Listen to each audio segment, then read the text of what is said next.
the far horizons of the unknown come transcribed tales of new dimensions in time and space. These are stories of the future, adventures in which you'll live in a million, could be years on 1,000 maybe worlds. The National Broadcasting Company, in cooperation with Galaxy Science Fiction Magazine, presents X minus 1.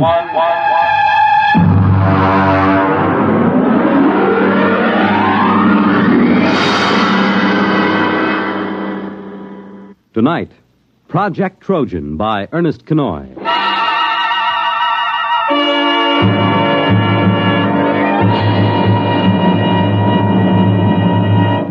Most of the greatest contributions and biggest messes in history have been made by two kinds of brains, the devious and the literal. We quote from the monthly column written for Galaxy by its editor, H.L. Gold. For our story tonight has been inspired by one of his recent columns, discussing the exceedingly thin line that sometimes lies between science fiction and science fact, and of the strange use that both Allied and German intelligence made of science fiction during the recent World War II. Our report, of course, is entirely fictional, but similar schemes are known to have been attempted by both sides. And now, here is Project Trojan.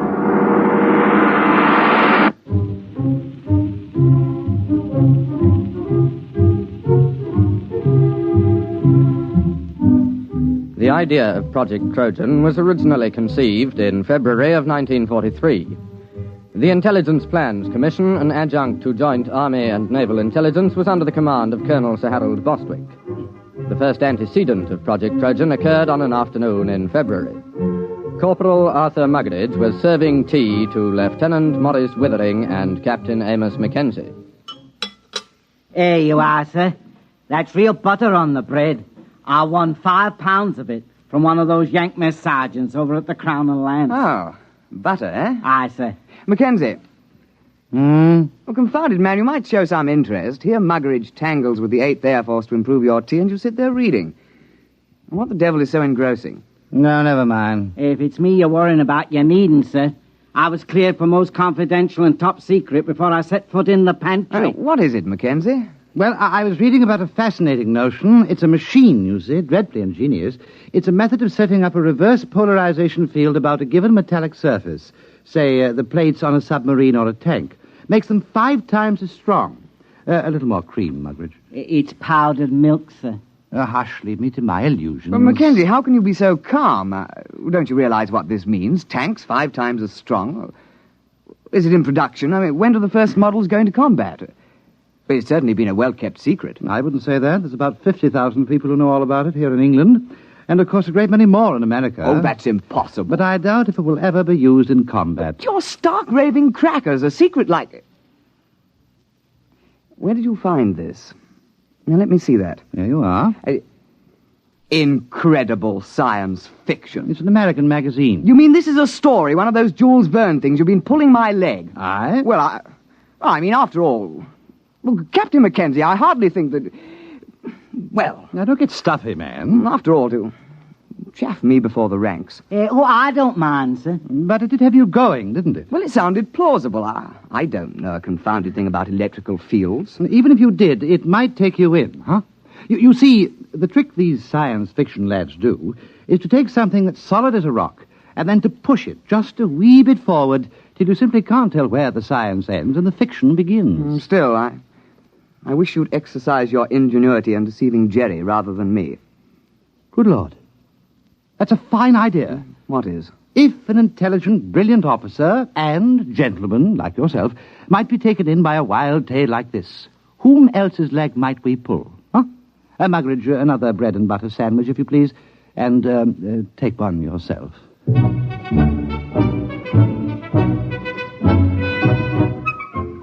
Lieutenant Withering and Captain Mackenzie worked out preliminary plans for Project Trojan and presented them at an appropriate time to Colonel Sir Harold Bostwick. Well, sit down, Withering, Mackenzie. Oh, thank you, sir. Have you had breakfast? I understand Corporal Muggeridge has been playing darts with the Yanks again. There are fresh eggs for breakfast.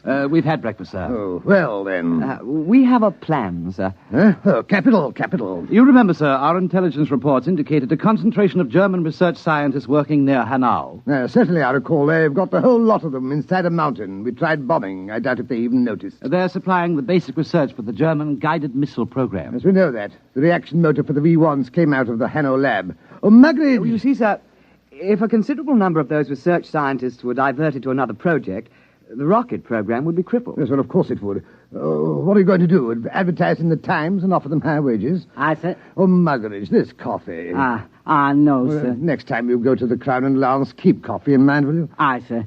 Only the Yanks are getting fair dabs at darts. It was touch and go with the Yanks. Oh, we can only expect you to do your best. I'll try, sir. Well, now, come to the point, gentlemen. Suppose the Germans got hold of one of our top new development weapons. Something so completely overwhelming that they'd have to pull almost every man off rockets to work on it. Now, look here, Mackenzie. Those Jerry scientists are not exactly playing about with small boys' chemistry sets. They're a cut above our own chaps in several fields. What makes you think you could plant something on them? Science fiction, sir. I beg your pardon? You see this magazine? Yes, incredible science fiction. What's that chasing that girl there? That's a Martian, sir. You can tell by his tentacles. Mackenzie, are you stringing this along preliminary to applying for compassionate leave on the grounds that you're overworked? No, sir. It's a good plan. We invent a weapon that might exist but doesn't. And we leave it lying about where the Germans can snaffle it. And then they take most of the scientist fellows off the rocket program to work on our weapon. And that's the most preposterous nonsense I've ever heard. But, sir... I don't want to hear anything more about it. Yes, sir. I suppose she was right. Who was right? This Wren. I met her going up to London. Rather proper little type till you got to know her. And then she's rather a firebrand. Captain Mackenzie, please spare us the sordid details of your off-duty peculations. Sorry, sir. You see, she's the secretary to Admiral Sir Alan Grummins. They're talking of dropping this unit. They feel that other intelligence groups are quite competent to handle the routine, unimaginative work that we've been doing. Oh, I see. Of course, they'd reassign personnel. Would you say this science fiction scheme of yours was imaginative? Oh, it's practically visionary. Well, suppose you do some preliminary work. Thank you, sir. Routine, eh? Unimaginative, eh? Bah!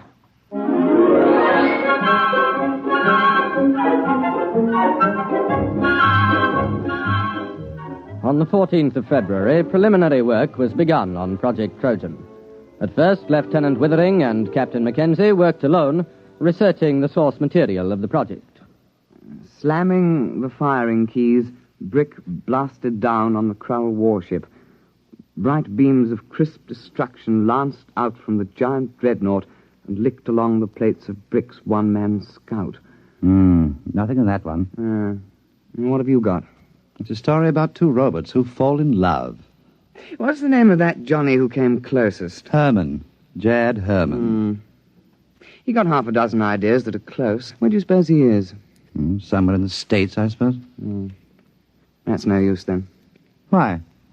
Look, man, perhaps we can put a query through Central Chafe Intelligence. The Yanks ought to be able to dig up this Herman chap for us. No. It's worth a try.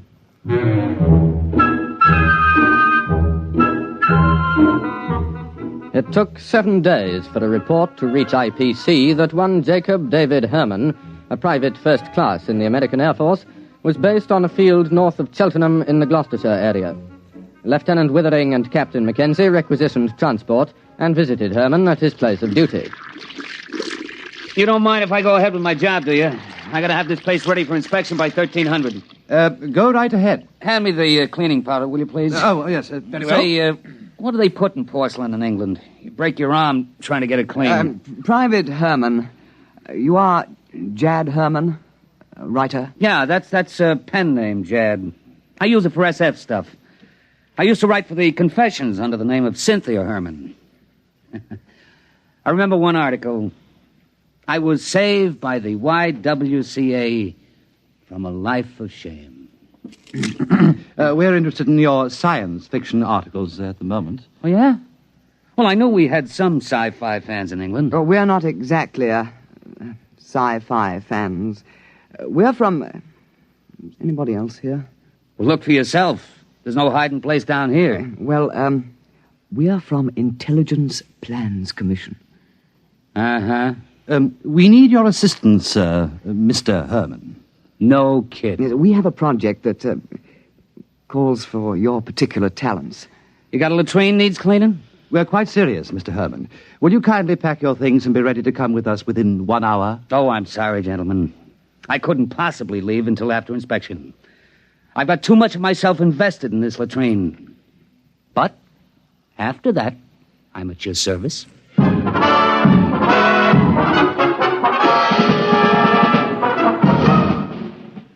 Private First Class Jacob D. Herman, 329-62126, was transferred on special detached duty to Project Trojan, and after briefing was set to work on basic plans. Oh, look, Mac, here's the way I see it. If you want to con a scientist, you got to be pretty straight all the way.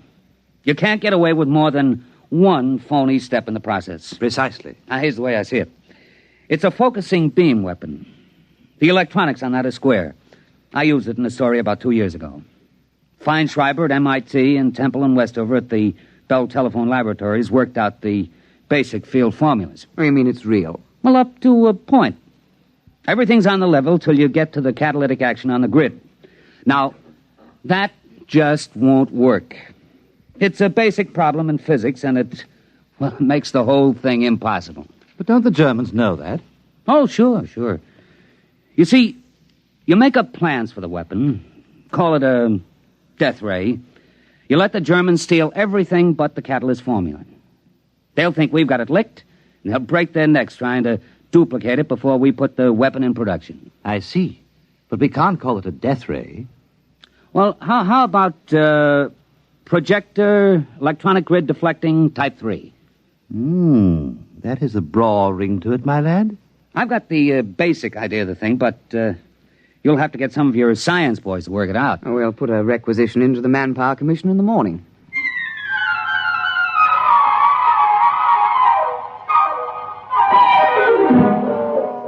Doctors Montague, Felder, Harrison, Seisenby, and Pilsudski were assigned to Project Trojan, and under the direction of Private First Class Jacobs, complete specifications and plans for projector electronic grid deflecting Type 3 were drawn up. Project Trojan was ready for Phase 2. Have we got everything? Blueprints? Check. Specifications? Check. Machine tool inventories? Check. Letter rejecting the plans from the War Office? Check. Endorsement from Supreme Headquarters rejecting plans? Check. Note from 10 Downing Street overriding rejections, handwritten postscript, build the confounded thing, WC. Check. Don't you think that's going a little too far, the rejections? Not at all. That's the master touch. A rejection of an idea by the War Office makes it appear most genuine. All right. Private Herman, if this thing were real, if it could be built, what would it do? Oh, don't ask. You could blow a hole in a mountain 10 miles away. Well, you could knock down a whole wing of bombers without even aiming. Oh, dear. Lucky it won't work. I should say so. Oh, well, now to get this lovely thing into Jerry's hands.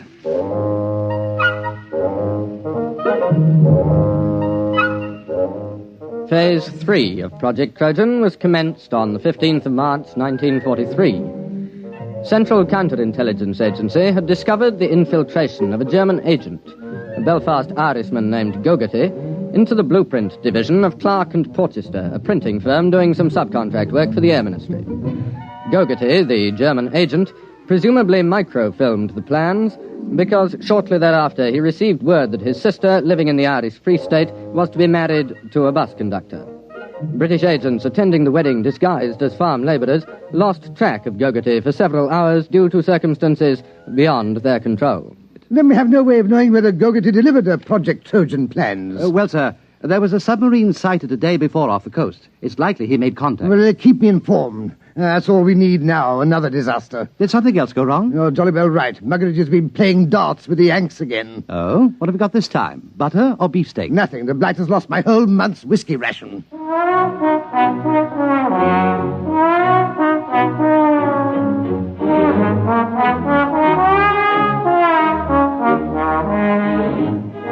Now the cover operation supporting Project Trojan was undertaken.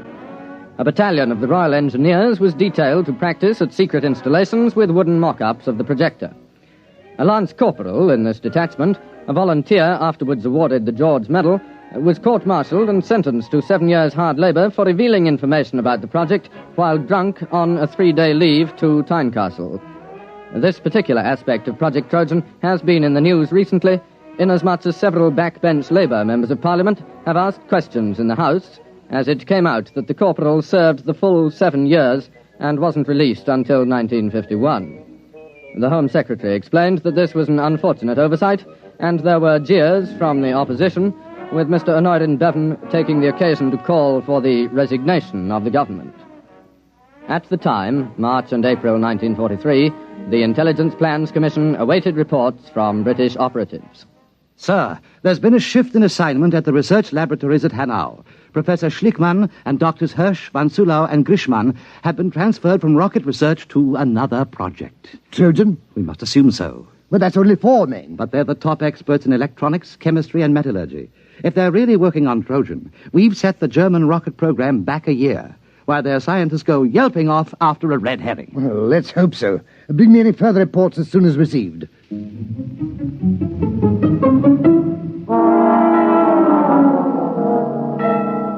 British intelligence reports, filtering back through occupied Norway and neutral Sweden, continued to indicate the success of Project Trojan. 4 more top scientists were known to be transferred from the rocket research base at Peenemünde to the Hanau laboratories. Definite knowledge was obtained that the new assignment was a startling new weapon, agreeing in detail with Project Trojan. What a sally, Mackenzie. What a stunt. Yes, sir. We shall have to have a little party to celebrate. We'll have that Herman chap in for a drink. I've been sending Muggeridge off to play darts with some of the Free French over at Germain Manor. He ought to be back soon with the champagne.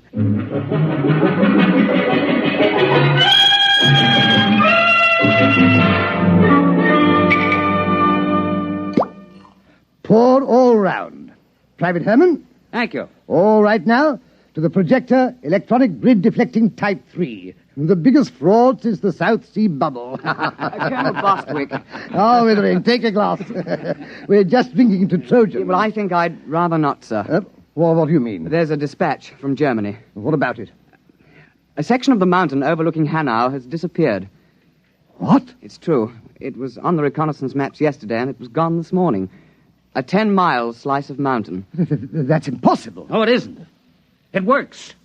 Trojan works. But it can't. There's no catalyst. It's impossible. All our scientists said so. Well, I guess they were wrong. It works. They must have found the catalyst. I suppose we should have foreseen that. All those scientists working on it. They must have built the model and tried it out. It won't take them more than 3 months to put it into production. Well, there goes the war. Muggeridge, Aye, sir. fill the glasses up again.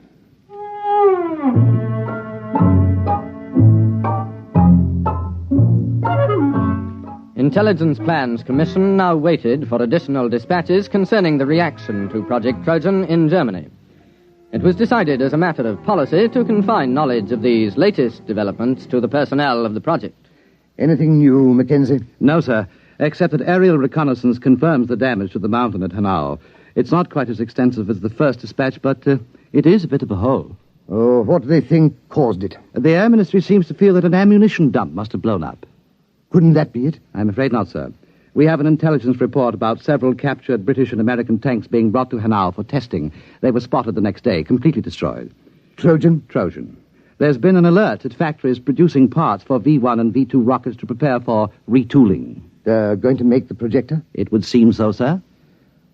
Well, I suppose I'd better go up to London tomorrow and make a clean breast of it. I'm afraid so, sir. Well, that's the end. Seems rather unsporting, doesn't it? Just handing the war over to them. I hate to think what the War Office will say. Not to mention the Prime Minister.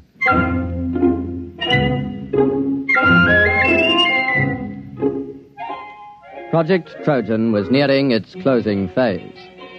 At precisely 0600 the next morning, Colonel Sir Harold Bostwick ordered his staff car and, taking a thermos of tea, proceeded to leave his office. Just before the staff car got underway, Lieutenant Withering appeared with another dispatch, accompanied by Captain Mackenzie and Private Herman. Colonel Bostwick, sir.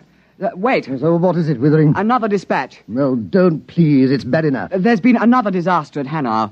They knocked another mountain with our little present to them? No, sir. They've knocked themselves out. What? The laboratory under the mountain. It's exploded. It has? Went up like a Roman candle. We've got pictures. There was a flight of mosquito bombers over at the time. What happened? The projector. It backfired. How do you know? It had to. That's why the catalyst is impossible. You see, the metal fatigue on the grid is a function of... Never mind. Are you sure? Yes, sir. We have a reliable agent's report. The Germans are completely confused. They were operating the projector under a top-secret designation. Nobody knew any of the details except the dozen scientists working on it. And they were inside the laboratory when it blew. Our man was in the rescue squad. There isn't a thing left, sir. Plans, models, or scientists. Sir, do you realize that Project Trojan was a success? We've diverted a dozen top scientists from the rocket program permanently. Well, do you think we'll be decorated? Lieutenant Withering, inasmuch as we came particularly close to handing the whole war to the Germans on a silver platter, I suggest we forget Project Trojan. Oh, yes. Yes, I see. Of course. You're very canny, sir. I think we had all better return to precisely what we were doing before the whole nasty mess started.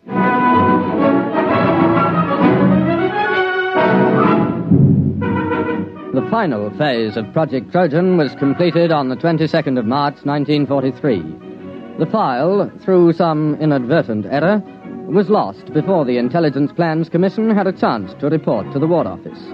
All personnel returned to their previous assignment.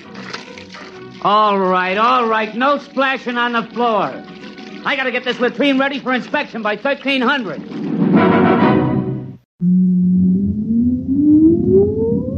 Countdown for blast-off. X minus 5, 4, 3, 2, X minus 1, fire.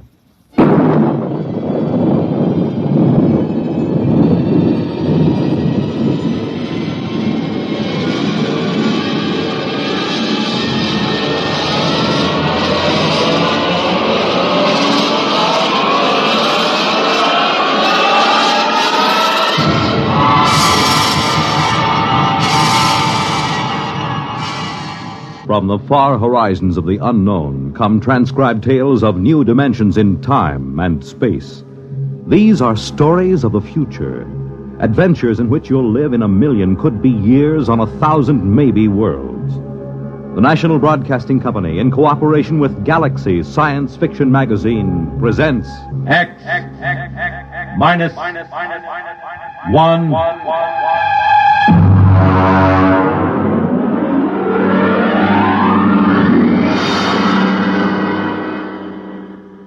Tonight, the Murray Leinster story, If You Was a Moklin.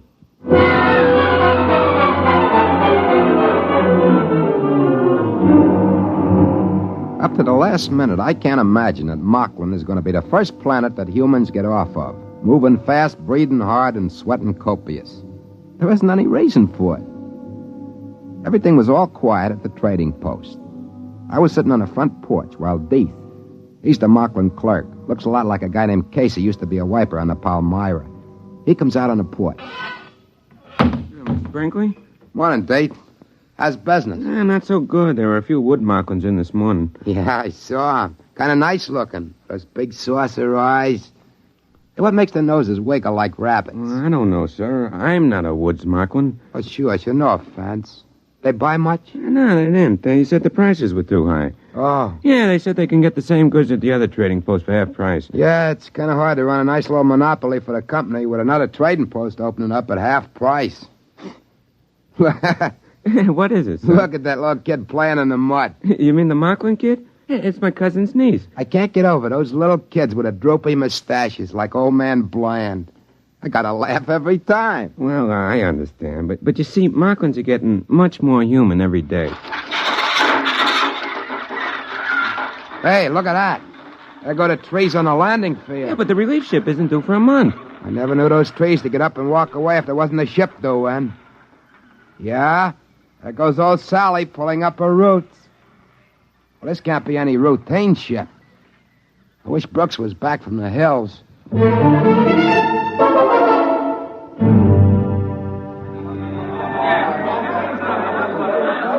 Hey, Captain Haney! Over here! All right, come on, let go of my hand. Yeah, nice to see you all again. Friends, yeah, sure. Friends. I wish those Moklins were a little less friendly each time. It's like being a movie star. Captain? Captain Haney? Hey, what's that? We didn't send in a requisition for anything like that. Red hair and everything else. Captain? Relax, Brinkley. That is Inspector Caldwell. She's a troubleshooter for Sam Company. They must have finally read those reports Brooks keeps sending that. Look out for her. She's... Oh, good morning, Miss Caldwell. Inspector Caldwell, please. This is Joe Brinkley. He's the assistant manager of the company post. Where's Brooks? He's up in the mountains, ma'am. He should have been here. I'm on Moklin to check into this matter of a competitive trading post. Who's back of it? The company is supposed to have exclusive trading rights. Brooks is trying to find out. The Moklins around the place always say the humans are off somewhere hunting or something. We've never seen them. Hey, take the lady's luggage. Yes, sir. It's a pleasure. He looks a little familiar, your clerk. He's a Moklin. But he looks a lot like a man used to be a wiper on the Palmyra, Casey. I think he's on the Aldebaran run now. Please. Please conduct me to the trading post. That afternoon, Brooks come down out of the hills with a bunch of woods Moklins that were guiding him. I took Inspector Caldwell over to meet him, and he gets one look at her red hair and other equipment, and he stops short. Hey, what's this? She Moklin? I beg your pardon. This is Inspector Caldwell. She come in on the Palmyra today. This is Brooks, the head trader. Well, am I glad to see you. I guess they finally read my reports in sector headquarters. You've come to check my request that the planet be abandoned? Not at all. Moklin has great potentialities. Friendly natives. Trade should continue and increase. But I explained. All I am interested in is why you allowed a competitive post to be established in our exclusive territory. My reports cover that. Haven't you read them? Of course not. I was given a briefing on the situation here and told to correct it. Well, now, let's get to it. Do they cut prices? 50%. Yeah, but lots of Moklins still trade with us, just out of friendship. They're real friendly, these Moklins. Now, I'd like to know just... Excuse me, Mr. Brinkley. What is it, Deke? A girl just brought you a compliment. Oh? Well, now send her in and get a present for her. Yes, sir. 50%. Well, if they want a trade war, we'll give it to them. We can cut prices if we have to. We have all the resources of the company behind us. My dear Miss Caldwell, if you'd read any of my... Inspector Caldwell. Here she is, Mr. Brinkley. Compliments, sir. Compliments. Wow. Let's see him. He's asleep. Well, look at that. Ears like mine. The same bashed-in nose and everything. What do you know? Kitty, kitty, kitty. Hey, what's your name? Morano. I can't remember ever seeing you before. Well, that's the way it goes. Hey, take her in the post and give her a present. And this way. Thanks for the compliment. I'm greatly honored. Yeah, it's real cute, ain't it? Real human. Human? Brinkley, you are going to be transferred out of here the instant the Palmyra gets back. Why? You mean that girl? I'm giving her a present. What's the matter? That's all you think about it? The callousness. You're revolting. Miss Caldwell, I'm afraid maybe you don't exactly understand about parallel evolution here on Moklin. I gather it's been parallel enough. That will be all on that subject, if you please. In the morning, I shall want to go and inspect that other trading post.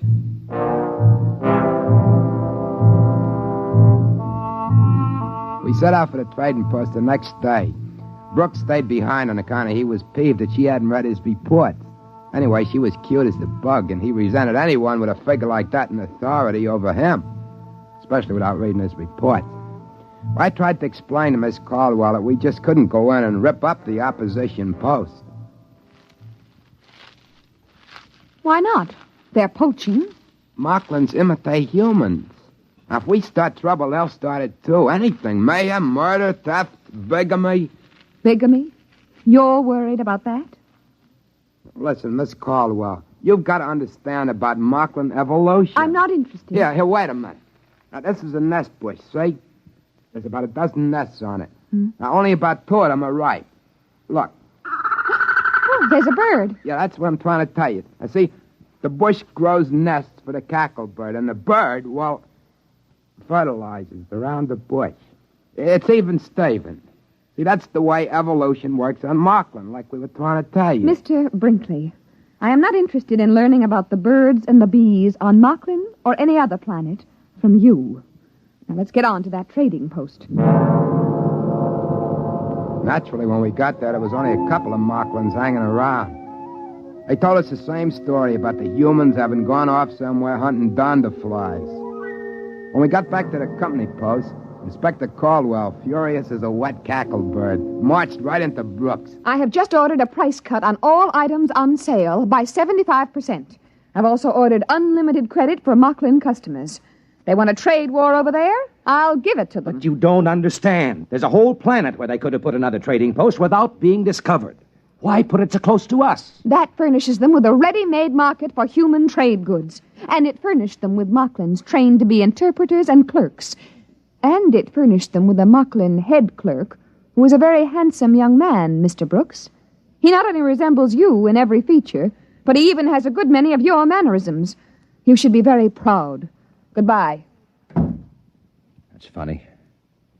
Like me, huh? That's right. Spitting image. Funny as folks never brought him for a compliment present. How good's the likeness? If he was wearing your clothes, I'd swear it was you. Maybe. Joe, remember that time you went off hunting with Deeth and his folks? Yeah, sure. We were after donderflies. We caught about 6 of them. You were wearing Moklin clothes, weren't you? Well, you know how they are. You're insulted if you don't. Listen, did you come back after one day for tobacco and a bath? No. No, we were way over at Tunlib Hill. Some Moklin got killed and we had to bury him. It took 2 days. Well, during that week, while you were off wearing Moklin clothes, somebody came back here wearing your clothes. He got some tobacco and went out again. He looked just like you, Joe. Exactly. Nobody suspected it wasn't you. Why should he want to do that? He might have been checking to see if he could fool me. Oh, that's a situation, ain't it? I haven't mentioned it before, but I've been guessing it's something like this. Moklins like to be human, and they have kids that look human. Look at the difference between Deeth and a woods Moklin. Well, maybe they can want to be smart like humans. And pretty soon they are, or their kids are. That rival trading post. You figure there aren't any humans running it. They're practicing with that. You mean they might figure to get rid of us and have a couple of Moklins take our place? I don't believe that. Moklins like humans. They wouldn't harm humans for anything. They like to be just like them. Listen, Joe. Miss Caldwell is the first human woman on Moklin, isn't she? Yeah? Why? And she's got red hair. The first woman the Moklins see, and with red hair. You know how Moklins admire humans. With luck, it ought to turn up soon. Boy, she's going to take it hard if it does. Women hate to be wrong. But it's about our only chance. Listen, Joe, we've got to have some check between us. What for? Well, if there's a Moklin that looks like me and one that looks like you, we better have a signal. Look, I'll cough twice, like this. And you whistle back. That way we'll know it's us. Okay. Try it. Good, good. That way we'll know we're us.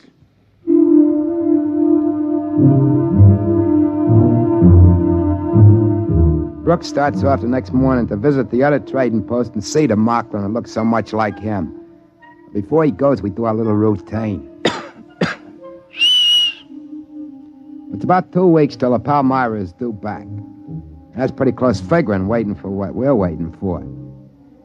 I was thinking how good life was on Moklin up to now, and that made me kind of a little sad. But it's the end, there's no doubt about it. Moklin sure admire humans. They produce kids that look like them. You can't help liking Moklins. But I can see what Brooks means. Moklin's loose among humans, outsmarting them as their kids grow up, just about taking over in the galaxy. When they come back from the other trading post, we went through the secret business again. In the meantime, Inspector Caldwell was busy with her trade war.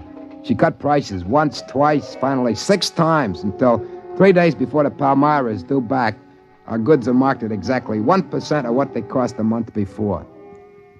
Brooks was getting more and more nervous. Seemed like he was falling kind of in love with a snappy little inspector. He was getting jumpy, waiting for her to get her big surprise. She was making out merchandise requisitions one morning when Deeth come in smiling friendly at her. Inspector Caldwell? Oh, what is it, Deeth? There's a compliment for you. What? 3 of them. What is he talking about? Joe, this is it. Deeth, show him in. Now, look, I haven't got time for public relations. These inventories of... Here we are. Inspector Caldwell, 3 compliments. Compliment, compliment, compliment. Now, let's see him. Very pretty, very human, no? Oh, no. No, that's impossible. No. Very pretty. Red hair, all 3 of them. Red hair. Very pretty red hair. Same as human lady. Very pretty. All right, Deeth. Take her out and give her some presents. This way. Come on. But that's impossible. Those babies, 3 of them, they couldn't. They do. They look exactly like you. That's what we were trying to tell you. I've only been here a month. Moklin babies get born real fast. They sure admire humans. It's kind of friendly when you think about it. You mean they can make their babies look like anybody they want? It was all in my reports. They've got a queer sort of evolution here on Moklin. Babies here inherit desired characteristics, not acquired characteristics, desired ones. And what could be more desirable than you? Red hair and all. Oh, but I thought, you and Brinkley... Oh. You couldn't help it, dear, really. But I hated you. I thought that... Now, look, darling. Joe. Yeah? Do me a favor, will you? Sure, what? Get out of here. Oh, okay. And stay away for a while. Sure, only one thing. What? That's... Okay. Then I'll leave you 2 together.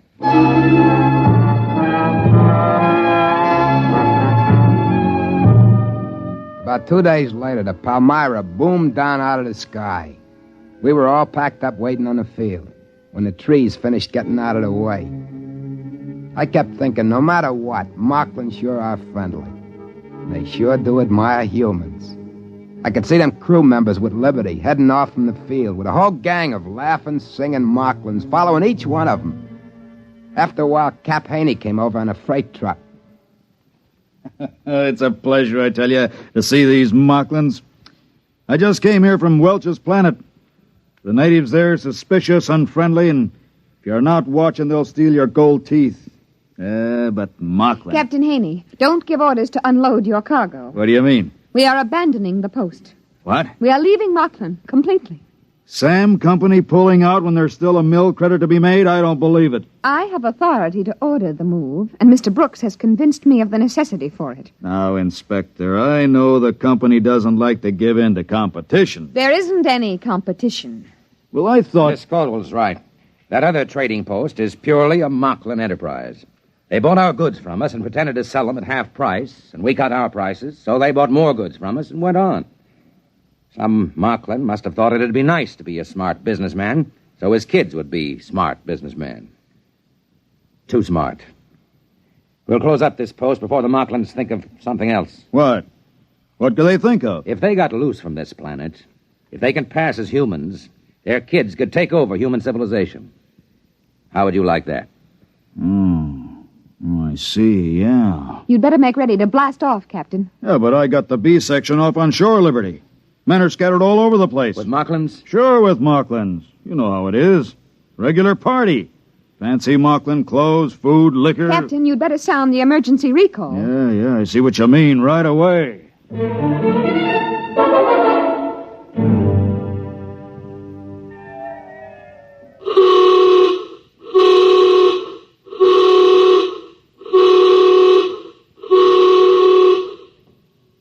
Well, that accounts for all but about 5 of them. They're coming across the field now. Keep that line straight for the hatch.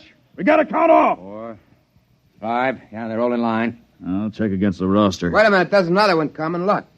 By that tree. There can't be. I've got 38 men lined up already. 38, that's a full count. That's a human. He's wearing Moklin clothes. It looks like Pete Werber from the engine crew. Hey, wait. Wait for me.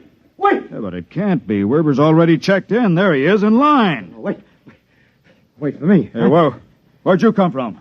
I couldn't find my clothes. You see, I was in these Moklin clothes when the signal went off. I was trying to find my clothes. Werber, look over there in the line. Where? Hey, that's my clothes. That guy. He looks just like me. Now, what's the idea? Hey, you! Come over here. Yes, sir. What's the idea? All right. All right, you caught me. I'm a Moklin. He stole my clothes. Why did you do it? Oh, we Moklins like humans so much, I thought it would be nice to make a trip to Earth and see more humans. How come he looks like me? My parents planned it 5 years ago when you came here first. They made me look like this wonderful human and hid me till now. You give me back my clothes. Well, of course. I wouldn't want to make any difficulties for humans.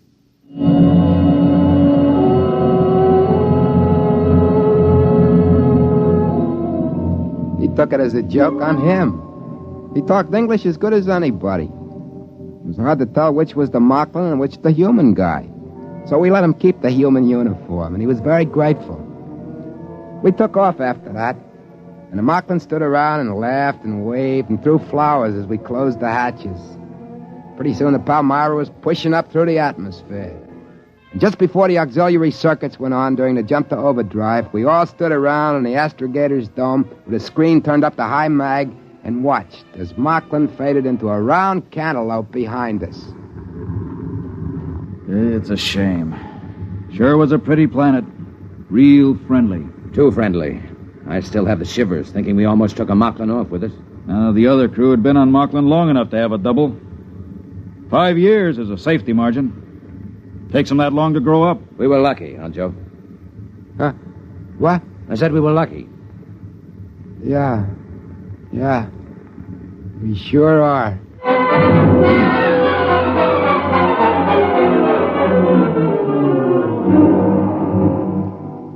I guess I was the only one who felt a little different from the others about leaving Moklin.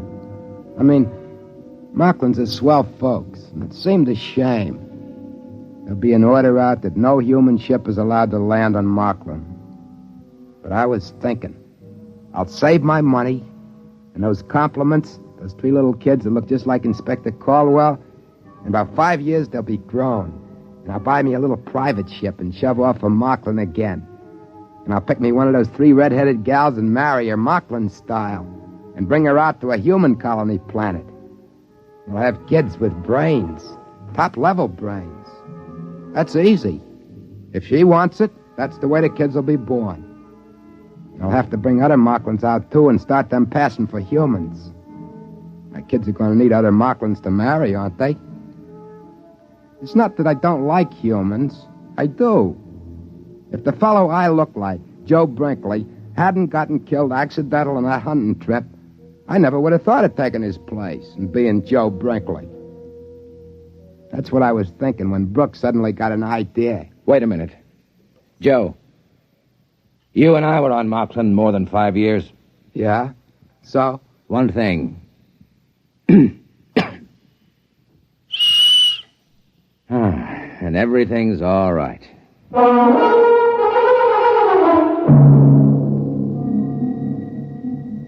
I mean, you can't blame me for wanting to live among humans, can you?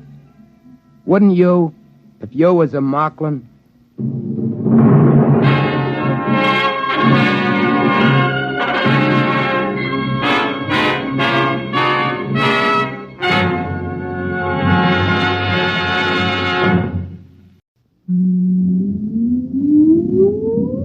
Countdown for blast off. X-5, 4, 3, 2, X-1, fire.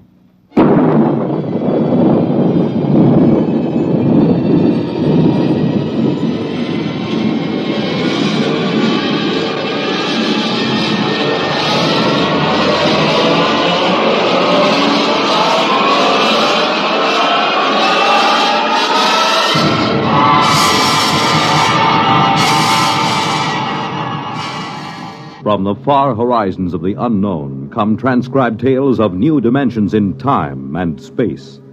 These are stories of the future, adventures in which you'll live in a million, could be years, on 1,000 maybe worlds.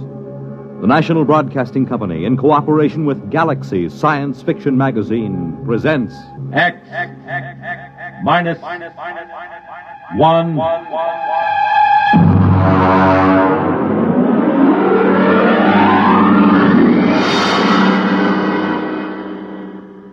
Tonight, Project Mastadon by Clifford D. Simak.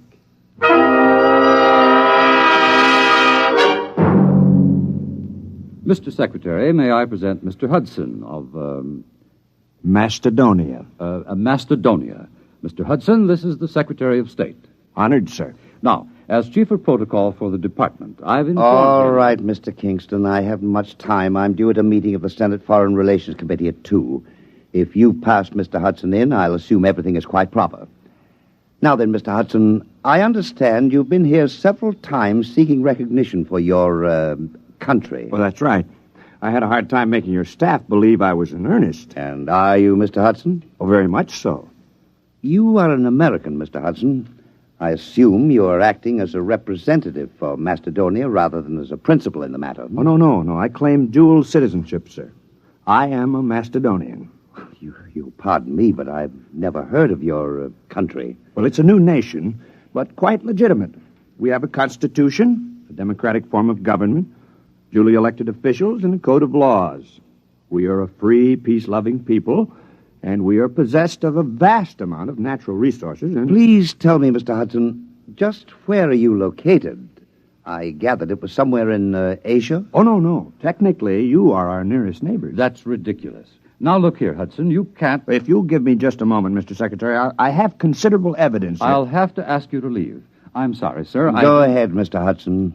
You've submitted a document signed by a certain Wesley Adams. Well, he's our first president. You see, we'd like to establish diplomatic relations. After all, we are a sister republic. We'd like to negotiate a trade agreement, and, of course, we'd be grateful for assistance under the foreign aid program. Naturally. Who wouldn't? Mr. Secretary. All right, Kingston. We're prepared to offer something in return for, one thing. Sanctuary. Sanctuary? I understand that in the present state of international tensions, a foolproof sanctuary is not something to be sneezed at. All right, Kingston, I think we've had enough. Show Mr. Hudson out.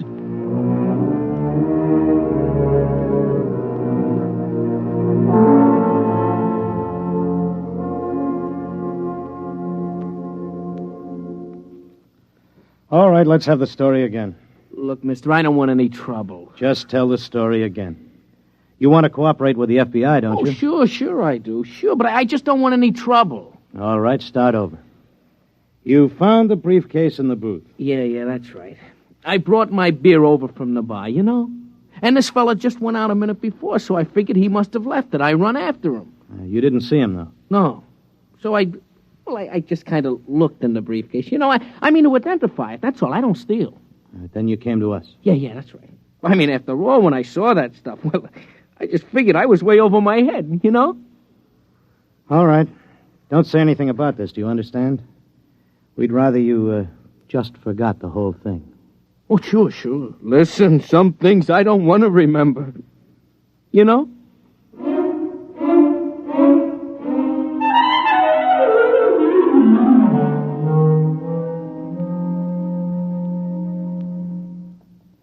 Hello? Is this Dr. Harrison of the Paleontology Department? This is Mr. Jenkins at the Federal Bureau of Investigation. We have some movie film we'd like you to look over. Huh? Oh, we acquired it. Big shaggy elephants and tigers with teeth down to their neck. No, it's not fakes. Our labs are sure of that. Whatever is on those films is real. No, we don't know. That's why we called you. We haven't the slightest idea where those pictures were shot. We can't even guess.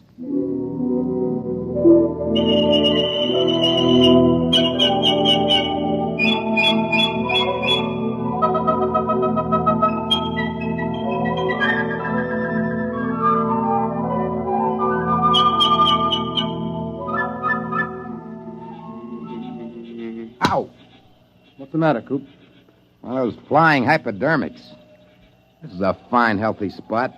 Mosquitoes as big as hummingbirds. Oh, careful, son. You're knocking the climate of the capital city of Macedonia. Yeah, some capital city. One palm tree and a Boy Scout pup tent. Wes, this is the wildest thing we ever did. What if Chuck can't get back? Chuck Hudson is a man of many parts. Have faith. Supposing they're putting him in jail, or something might happen to the time unit or the helicopter. We should have gone along. Do you think they'll do it, Coop? Who, what? The United States. Do you think they'll recognize us? Not if they know that Macedonia is the United States 50,000 years ago. Well, we have to get legal recognition first, otherwise it wouldn't be safe. Well, there goes that Mastadon again. Good old Buster. Where is he? Right there. Over by the groves, huh? Ah, he's lonely. What? He probably is. He must have been run out of the herd by some younger bull. That's why he hangs around like some homeless dog. One thing worries me, Wes. I know you dreamed up the time unit, and we all chipped in for the helicopter, but can you just claim territory on your own like we did? Why not? We found it, it's ours. Hey, Buster's coming this way. Give me the rifle. No, wait. Maybe he's only bluffing. If that Mastodon comes through here, he'll stomp everything flat. I'll give him 3 steps more. Oh, it'd be such a shame to plaster him. He's such a nice old monster. One more step and he gets it. Hey, that's Chuck. He's back. I wish he could fly that helicopter better. He might wreck it. Well, anyway, he scared Buster off.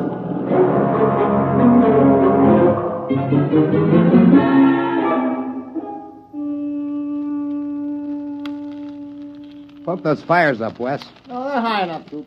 You don't want a saber-tooth waltzing through here, do you? Well, we better get a stockade up. You know, some night a herd of Mastodon will come busting in here, and if they ever hit the helicopter, we'll be dead ducks. We'd never get back. We'd be stuck back here in the Pleistocene age. I won't feel safe till we get another helicopter. Those Mastodons carry a lot of ivory. And the mammoths up north. Oh, sure. And get socked in the jug for smuggling ivory? The only way to cash in on the time unit is to get diplomatic recognition for Macedonia. We've got a good case. You said so yourself. What, a saber-tooth? Down by the grove. I don't like that. Sounds closer. Hey, poke up that fire, will you, Coop? Oh, well, that's Buster. There he is. He's tangling with a saber-tooth. I'll lay 3 to 5 on Buster. Cat's drawing blood. I'll take $5 of it. Come on, Buster. Roll on him, will you? Cat's on his head now. Hey, he's coming this way. Look out! Hey, Wes, turn him. Shoot. Hey!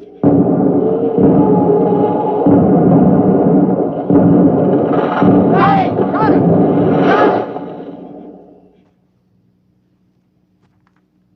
Is he dead? Yeah. The tiger's gone. He won't get far. Neither will we. Oh, no. Yeah, good old Buster. Trust him to drop dead right across the helicopter. Well, we can fix it, can't we? We probably won't even be able to roll Buster off of it. The rotor blades are twisted and the frame is a mess. A total mess, gentlemen. We are in trouble. Macedonia faces a crisis.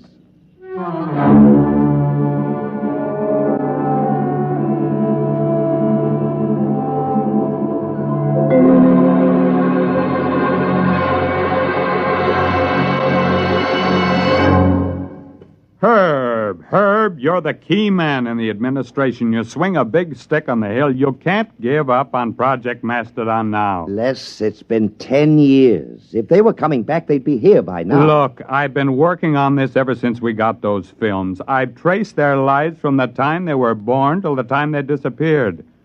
Adams was the brains. The other two were quite capable of helping him carry it out. Hudson knew all the angles. Les, I've sneaked your appropriation through 4 times. Now, there's a limit. But I've got the proof. We've had every paleontologist in the country go over those films. They couldn't be faked. Who would know to put lynx tassels on the ears of saber-toothed tigers? Who would know that young mastodons were black? And the location. We tracked down Adams' farm just from landmarks in the prehistoric landscape in those films. We've got to contact them. Look, Les, even assuming it's all true, a planet has only a grand total of resources. If we get Adams' device... Time machine. If we exploit resources of prehistoric America, won't we be robbing ourselves of our own heritage? Look, Herb, I've been over all that with the AEC. There's a lot of lead in southwestern Wisconsin. If we go back far enough, we can catch it when it's uranium. The whole research project hasn't turned up a lead on Adam's machine, if it exists. We've got to keep watching that farm. They might return. We've got to keep looking for them, no matter how long it takes.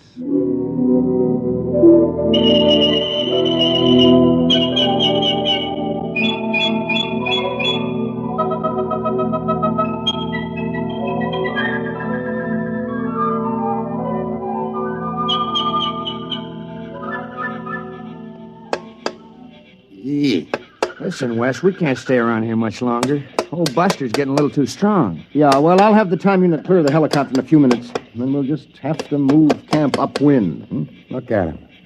It's only 2 days since he dropped dead, bless his heart. Already those vultures are half into him. I'll have him picked clean inside of a week. Give me the hex wrench, will you? Wes, is it all right? The time unit? Well, we won't know until we try it, Coop. And then, of course, it's too late. Well, either it does or it doesn't. Problem is, how are we going to use it without the copter? Couldn't we take a chance on using it on the ground? No, we have to get up in the air. You don't want to take a chance of arriving in the 20th century about 6 feet underground. Wait a minute, Wes. It's got to be higher here than in the 20th century. Look, these hills have stood here since the Jurassic era. They got to be weathered down. Yeah, I know. The only safe way is to build a platform about 12 feet high. That should be enough to clear us. But suppose we come out on the other end 2 feet higher. Well, we fall. Which would you rather do? Take a chance on a broken leg or stay Yeah, here? okay. Now, what do we build the platform out of?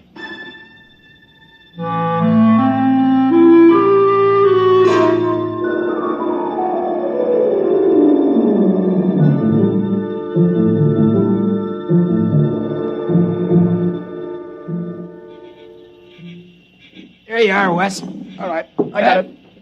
Chuck, comes the next stone. Now, wait a minute. Hey, look out. You want the whole pile to come down? I'm sorry. Okay, Wes, hand it up. Yep. Give me. That's about 12 feet, isn't it? Well, it ought to be. It took us 10 days to pile it up. Look out, I'm coming down. All right, don't start an avalanche. Well, pretty soon we'll be able to start all over again. Mm-hmm. If the unit works. Yeah, that isn't all. We don't have any proof we've been back here. We'll be stone broke.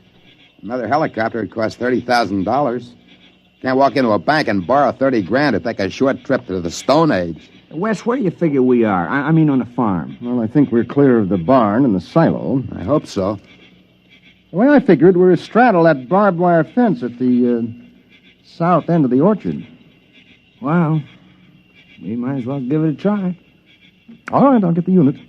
You two climb up on top of the pyramid.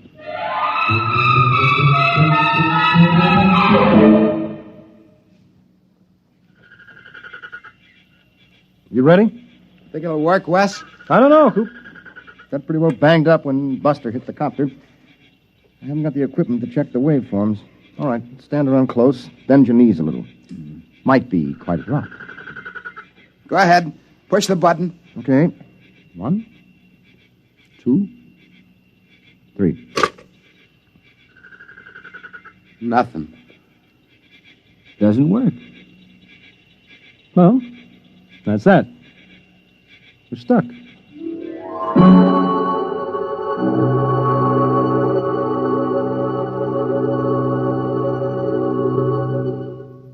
I'm sorry, Les. There's nothing you can do, Herb. You've been out of government for 5 years. If there's anything I can do, the board of directors instructed me to offer you... No, thank you. Well, what are you going to do? I mean, now that you're retired. I bought a farm. Oh? In Wisconsin. Well, you haven't given up, have you? I'm the only one. They closed Project Mastadon down 3 years ago, and they've been hinting ever since that I'd be happier retired. Old Bowers, he's the crackpot from Project Mastadon. I'm sorry, Les, but it has been 20 years. Yes, it has. But think of it. From a military point of view, hidden bases in enemy territory itself, centuries removed in time, yet only seconds away. If we had bases like that and shelters... Relax, Les. It's all over. Sure. It's all over.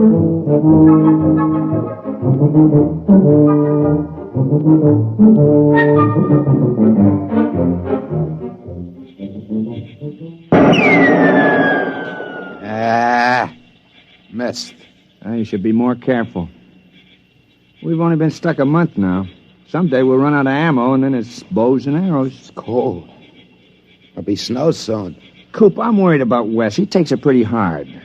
As long as he's tinkering on that time unit, he's happy. Oh, he isn't going to repair the unit. He hasn't got a chance. Back in the workshop with the tools, maybe. Well, anyway, the hunting's great. Well, maybe we better start saving bullets for big game. We won't be lords of creation around here long without our guns. Yeah, and if one of us gets sick or breaks a leg, well, nobody lives forever. Wes is the lucky one. He's got that time unit to tinker with. Come on. We better get back to camp.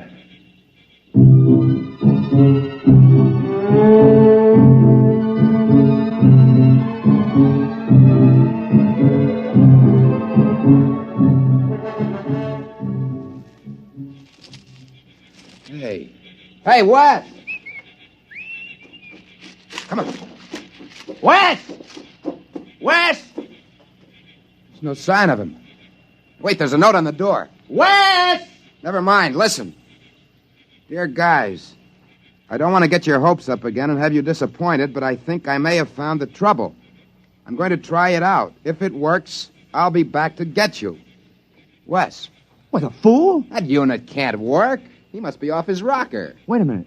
Coop, look, that pyramid. It took us 10 days to pile those stones up. It's gone. The pyramid of rocks. It's gone.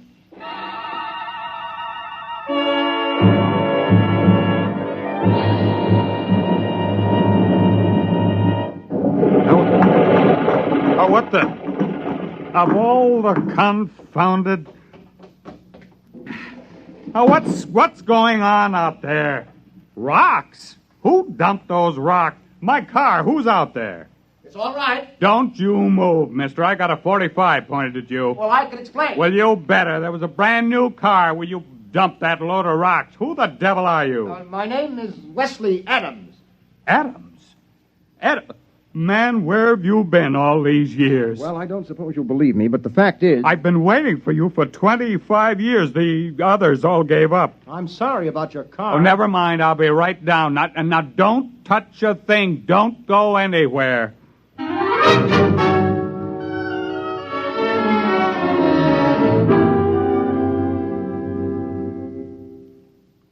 Can't be 25 years. It's only been a few months in Mastadonian time. 25 years. Man, it's been a long wait. The unit must have been badly calibrated.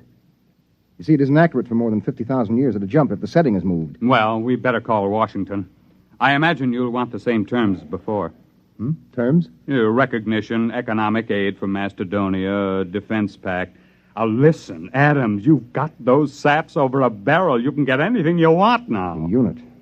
I'll have to calibrate to the day to go back for them. Oh, don't worry about it. You can have every scientist in the country working on it now. Oh, you've got them right where you want them. Hello? Long distance. This is Major General Leslie Bowers, retired. I want to put a call to the President of the United States, White House, Washington. You can tell them I'm placing the call for the President of the Republic of Macedonia.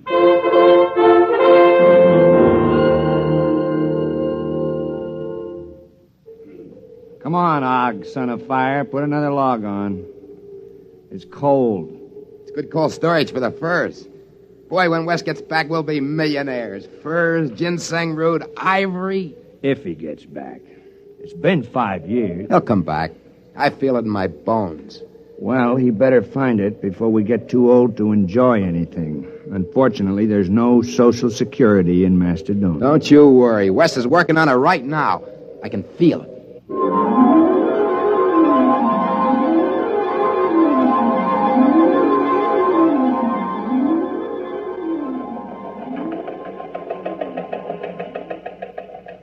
Hello, Charlie. Some just came through on a ticker. I want you to get a background story on it. And we just recognized Macedonia. What? How should I know where it is? Look it up in the encyclopedia. Huh? No, the item says formal recognition was delayed 5 years until communication could be established. Certain technical difficulties. What? I don't know. Wherever it is, I don't see what difficulties could hold up 5 years. It stands to reason wherever the place is, you could walk there in 5 years. Nah, it's not important. You know these postage stamp countries. Monaco, Luxembourg, they're all alike. What's so different about Macedonia?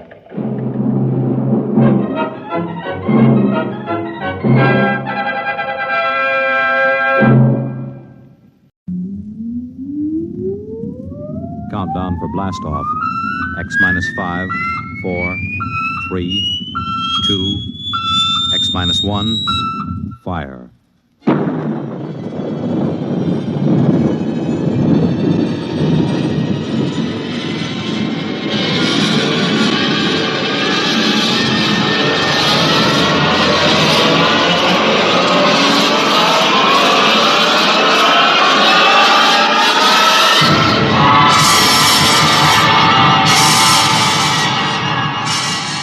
From the far horizons of the unknown come transcribed tales of new dimensions in time and space. These are stories of the future, adventures in which you'll live in a million, could be years, on 1,000 maybe worlds. The National Broadcasting Company, in cooperation with Galaxy Science Fiction Magazine, presents X minus 1.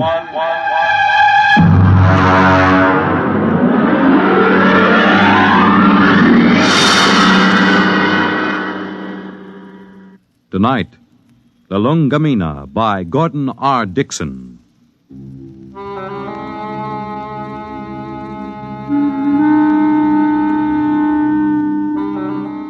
Blame Clay Harbank, if you like, for what happened at Station 563. Or blame Bill Peterborough, the one we called the Kid. I blame no one. I'm a Dorsai man. That means I was brought up on one of those tiny planets a million light years from nowhere. Being a Dorsai man is quite a responsibility. We are a very polite people. We have to be. Because when we get angry, we fight to the death.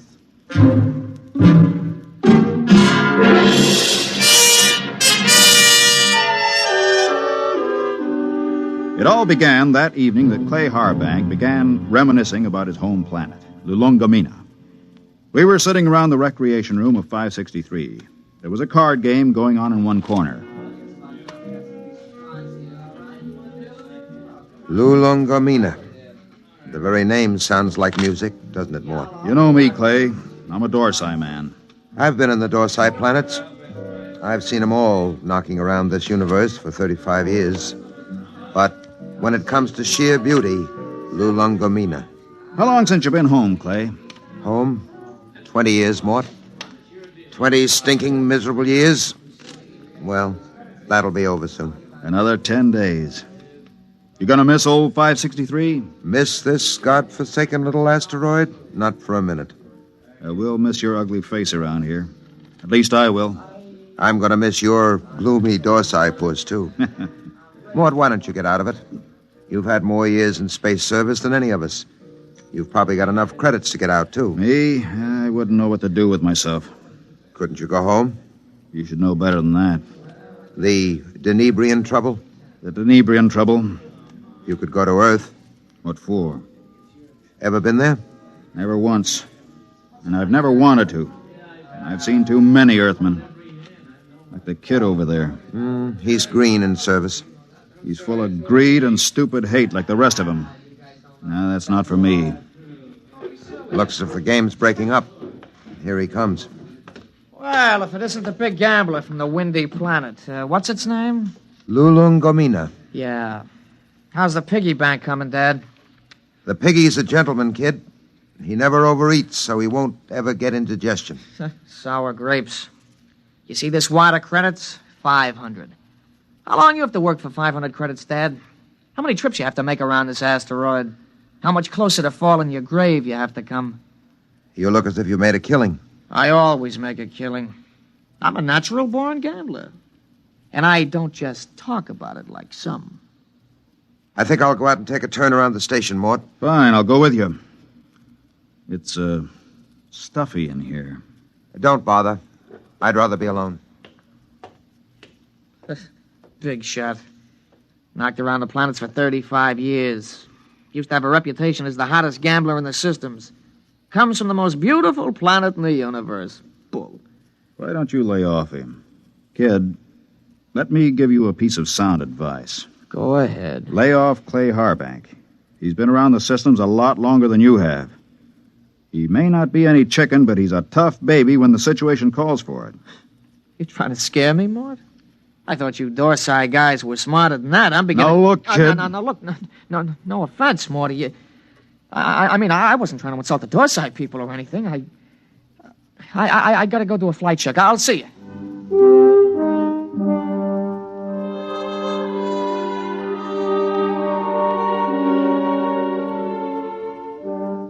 We were in bad shape. The 20 of us at Frontier Station 563 on the very edge of the human area had gone sour. Half the men had applications for transfer in already. What I'd told the kid about Clay being tough, well, that was a bluff to keep him off. Nobody knew better than I did that Clay was burned out inside like a used-up rocket. I put on a spacesuit and went out to join him. Oh, hi, Mort. Hi. Beautiful night, huh? Nice. Back on Lulungomeena, on a night like this, the rakish flowers open up, and you can hear them singing. There are 6 moons, and every one of them is like a yellow lantern. My mom and dad and I used to live on the edge of a lotus pool. Here I go talking about home again. Figures. A guy who's been saving up for 10 years to get home is bound to start thinking about it when the time comes. I wish you could come with me, Mort. Clay, tell me something. Yes? Do you ever get the urge to gamble again? Do I get the urge to gamble? Mort, you ever watch a man who's been on PON for a while? When he's broken the habit, you can't get him near the stuff. He despises it. And yet, the same man is liable to go back on with no provocation. Well, that's the way it is when you've gambled all your life. I figured. Maybe that's why I keep talking about home. Every time I hear the kid flipping those cards in the recreation room, I start talking about home. Have you noticed? I've noticed. But this time I'm going to make it, Mort. I tried 3 times before. This time I've got the dough, and I know I'm going to make it. I think you will, Clay. You know what did it? No. Lulungomeena. That's what saved me this time. The thought of that beautiful planet. Well, when you get there, you can send me a photo tape. At the rate we get visitors, it should reach me in 5 or 6 years. You'll be out by then. You'll be home. I'll never go home, Clay. Never. Well... That's Red 4. Screens must have picked up a ship in the galaxy. Maybe we'll get a visit. Keep us from going loco anyway. Coming in? No, I think I'll stay out a while. Well, I'm going to check the screen. See you later.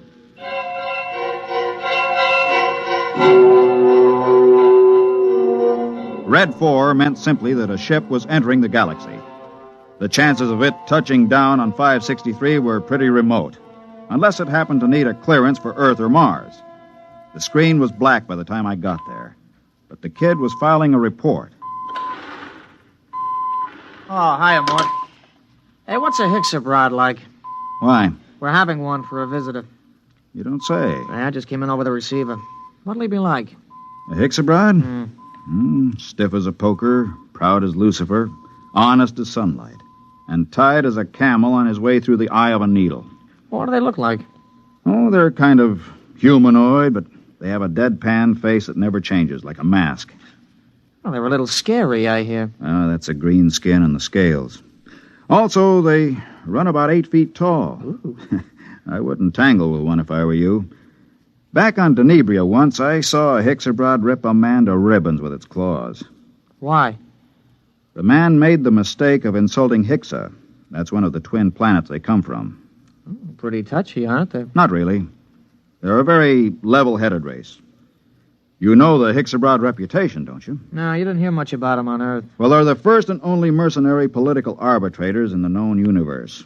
A Hixabrod can be hired, but he's absolutely incapable of being influenced or bribed. He tells the cold truth and nothing but the cold truth.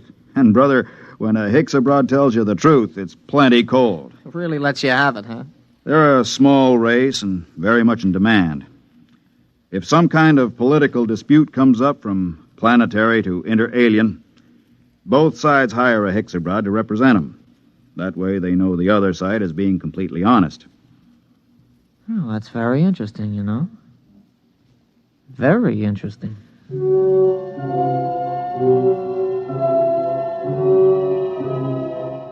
I could tell there was something on the kid's mind, but of course I didn't know what it was. Most of the talk in the recreation room that night centered around the arrival of the Hexabrod. Landing beacons were turned on, and we waited for another radio communication. Hey, anybody want to sit in on this next hand? Mort? No, thanks. Well, I know better than to ask the galaxy's foremost gambler here. That's right, kid. Well, maybe when this Hexabrod gets here, we'll be able to work up a decent game. Do Hexabrods gamble? No, kid, they don't gamble. That's too bad. Well, we can always sit and listen to you lying about what a beautiful place Lulungomeena is. Kid, you just went too far. Yeah, you're going to do something about it? That's right, I'm going to punch your little nose. Hey, break it up! Break it up! Clay, you all right? Yeah, I'm okay. Well, you better get to the infirmary. Have your mouth taken care of. Kid, you get to your quarters. Since when are you giving orders? I'm telling you to get to your quarters. You better do what he says, kid. He's a Dorsai man. That's all I've been hearing since I got here. What big gamblers come from Lulungomeena and how Dorsai men are killers. So far, I've seen nothing, but I heard a lot of talk. You're gonna get to your quarters? I'll give you 5 seconds to start moving. You better go ahead, kid. Okay, Mort. I'm letting you bluff me out of the game this time. Just remember, there's going to be other games. Next time, I won't be bluffed.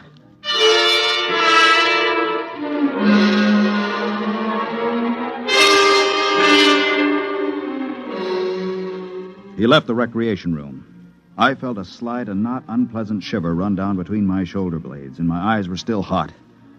I'd almost lost my control that time, and my senses told me I'd better be careful.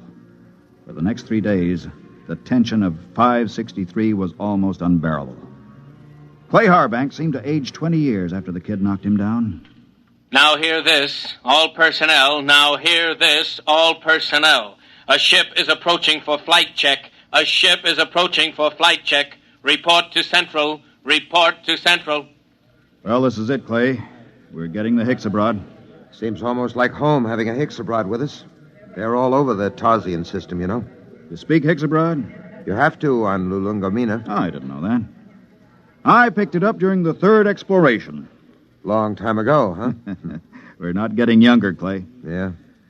I found that out. Don't take it so big. He's just a punk kid. Sure.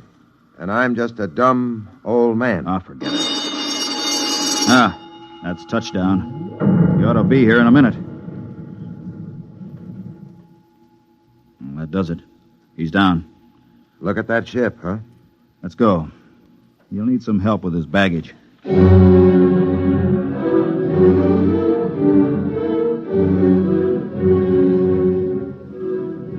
The ship was a silvery one-man job, the kind that have taken the Hexabrods all over the universe.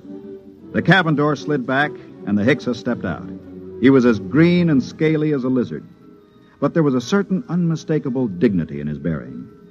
Since I spoke the language, I was the first to greet him. Belt the Hutch and Hexabrod. Welcome to this place. I greet you, Dorsai man. My name is Mort Bianski. I am called Dorlassus. Come. I'll show you to your quarters. Thank you.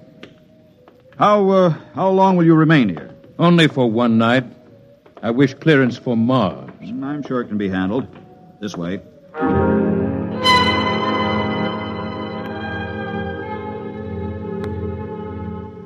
I wondered how he knew I was a Dorsai man.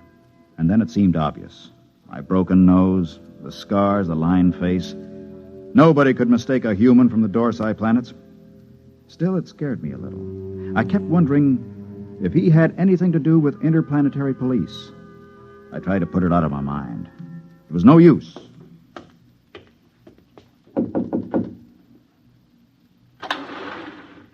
Mind if I come in, Clay? Sit down. Have a smoke. Thanks. Where's the Hexabrod? In his room, getting cleaned up for dinner. Strange guys, aren't they? Well, there's something even stranger going on. What's that? The kid's in there with him. With the Hicks? Mm-hmm. What do you suppose they're talking about? I don't know. I wish I did. Kid's probably trying to get the Hicks into a dice game. I doubt it. What's on your mind, Mort? Clay, you've been around.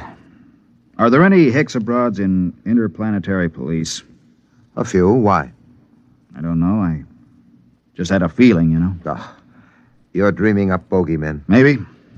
Besides, you're not in any trouble outside the Dorsai system. I killed a human, Clay. Not deliberately? In a rage. Happens all the time on Dorsai, doesn't it? Not to an officer of Intergalactic. Besides, that was 25 years ago. There's no statute of limitations in the systems. Nobody knows but me, right? You don't have to be clairvoyant to wonder why a man hasn't been back to his home planet for 25 years. You, think the kid... I don't know. He's got no love for me. Still, he doesn't know anything. How would he know this Hicks abroad is an agent, if he is? Couldn't say. Where are you going? Well, I think I'll take a look at that message the kid filed. The one we got when we first picked up the Hicks abroad on the screens. Let me know what you find, if anything.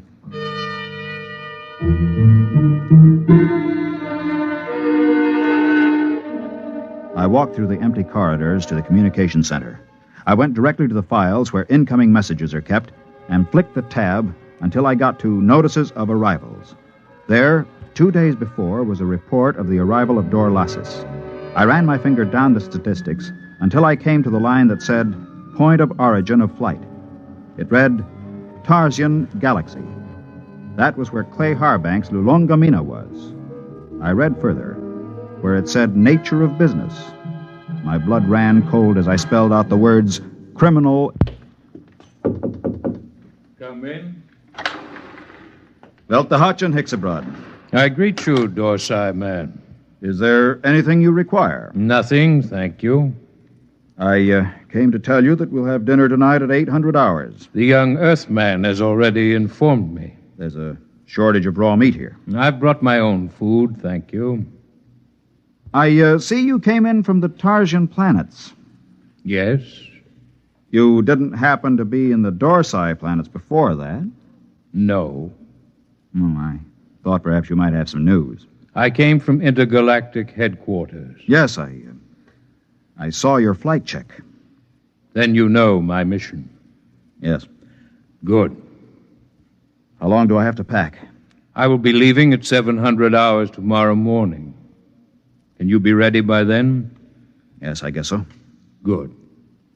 I don't suppose there's any point in appealing to you. Hicks abroads are supposed to be totally without emotion. There is no point in appealing. Funny thing.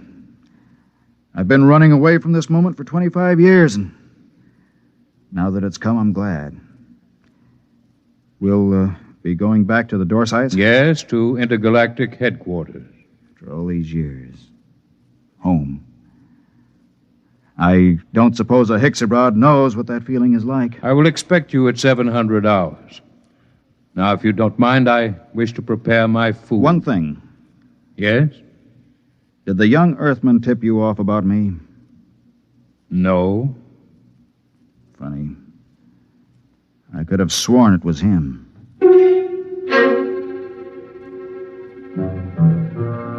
That was that. When a Hicks abroad tells you no, you can bet your life he isn't lying. I began to wonder how they located me. I began to wonder what he and the kid had talked about. I began to wonder a lot of things. Well? He's an agent for Intergalactic.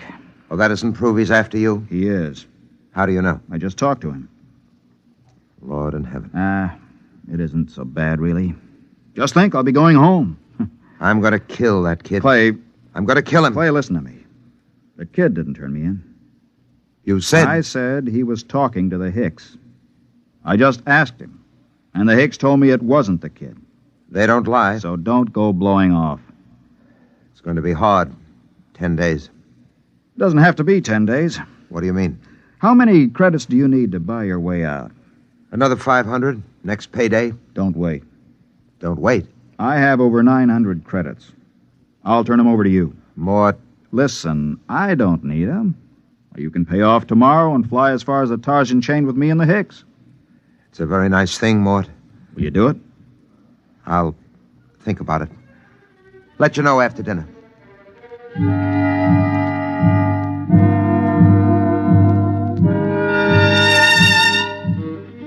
I thought of running away, but there was really no place to run once they tracked you down.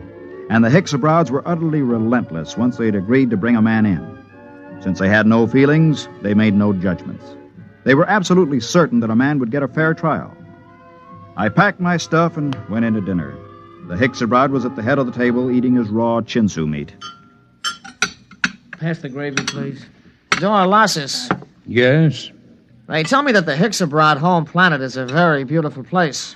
It is true. Well, I'm from Earth myself. Yes. I'm curious to know what this beautiful planet of yours looks like. The kid's pretty talkative tonight. What's cooking? I don't know, but I don't trust it. The flora and fauna are maintained in excellent natural balance. No local surplus has exceeded 1% of the normal population for the last 60,000 years. Life on Hixa is predictable. The weather is controlled within the greatest limits of feasibility. The symmetry of the landscape is without parallel in the universe. Very pretty picture. Very attractive home world. But I regret to inform you, Dorlasis, that I've been given to understand that it pales into insignificance when compared with another beauty spot in our universe. Your Earth? I wish I could say yes. No. This place is so wonderful, I doubt if an Earthman like me could get in. In fact, I've never seen it. But I've been hearing about it for some months now. And either it's the most wonderful place in the universe, or the man who's been telling me about it is a rotten liar. Get your gun, kid. Get your gun. Why guns? You call me a liar. Why use guns when it's possible to prove the thing one way or another with complete certainty? For months now, you've been telling me two things. One, that you used to be a gambler. Two, your precious Lulungomeena is the most wonderful place in the universe.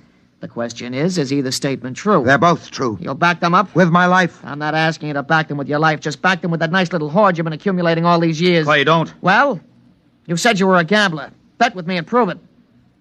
Suppose I do. How do we prove my statement about Lulungomeena? It's easy. We have with us at this table a Hickabrod. In a conversation with him, I found out that he's just visited every planet in the Tarsian chain. Now, as everyone knows, a Hickabrod never lies. Do you think you could judge this point, Dorlasis? The point can be judged. Well, gambler. Clay, it's a trick. Don't bet. How much will you bet, kid? All I got. The equivalent of 10 years' pay. Well? You're on. Dorlasis, okay if I question you? Proceed. You've been to the planet in the Tarsian chain, which this man calls his home? I must ascertain the position of the planet. The fourth planet. Ah, yes. The one with 6 moons. That's it. I've been there recently. As you well know, since we spoke of it only this afternoon. We did speak of it, that's true. Now, will you tell me, you know the planet? Yes. You know its geography? I do not repeat myself. Is it a large planet? No. Is it a rich planet? No. Was there not a rain of radioactive fallout from an explosion of a nearby star only 5 months ago? There was. Did it not destroy every piece of vegetation and leave this planet a gutted, smoking ruins, charred and ugly? It did. Well, gambler? You haven't asked him the main question yet, kid. Would you like to ask him? All right. Hickabrod, the question to be judged is this. Is Lulungomeena the most beautiful and the most wonderful place in the universe? Yes. It is. What? Well, kid? It's a trick. It's a rotten trick. I don't believe it. The Hicks is... The eyes of the Hickabrod were narrow and baleful as he pushed back his chair. You could almost feel them burning as he dragged his scaly feet over toward the kid. He stopped about 6 inches from the kid and held both his hands up, palms near the kid's eyes. There was a clicking sound, and we watched 11 sets of gleaming razor-like claws shoot up from the tips of the Hicksabrod's fingers. Their points were almost against the kid's eyes. Look at my hands, Earthman. Are they not clean? Yes. Do you doubt that I have told the truth? No. Then there is nothing further to discuss. I bow to you, gentlemen. I thank you for your hospitality. You will excuse me.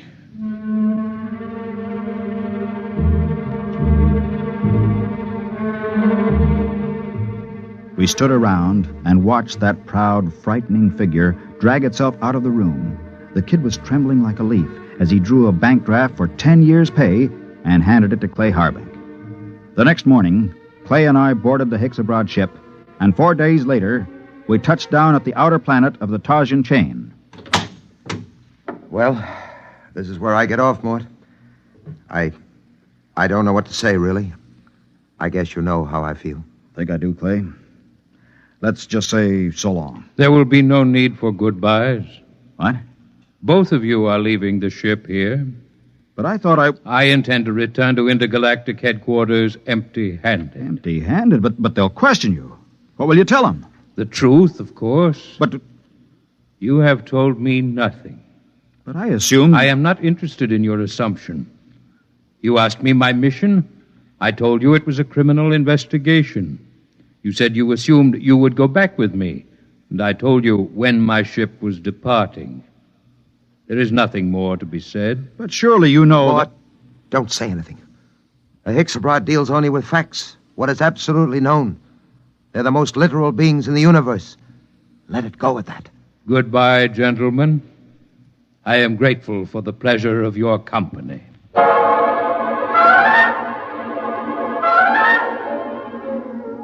5 minutes later, Clay Harbank and I shook hands at the exit of the spaceport on Tarsus 10. But before we parted, there was one thing I had to know. Clay, one thing before you go. Yes? How did you know the Hicks-Abroad would lie about Lulungomeena?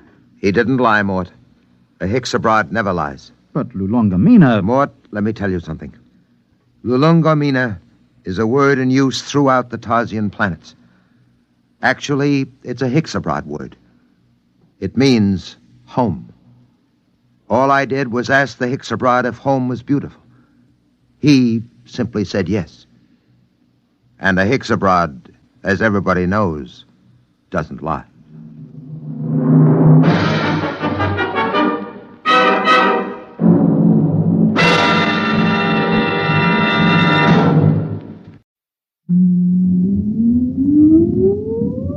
Countdown for blast off.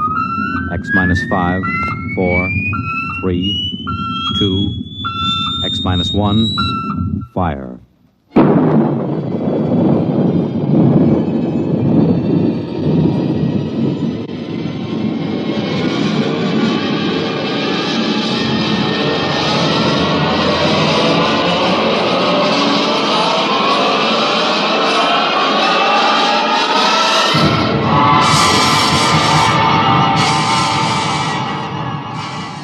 From the far horizons of the unknown come transcribed tales of new dimensions in time and space. These are stories of the future, adventures in which you'll live in 1,000,000 could-be years on 1,000 maybe worlds. The National Broadcasting Company, in cooperation with Galaxy Science Fiction Magazine, presents X minus 1.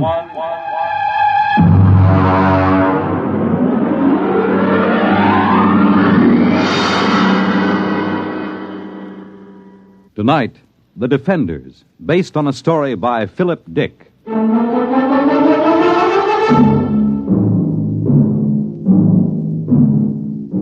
And now we bring you a special film of the destruction of San Francisco by radioactive pellets, released this week by robots of the Asian Confederation. This bombing was televised by robot cameramen of the Western Confederation as it took place. What you are about to see is a rebroadcast.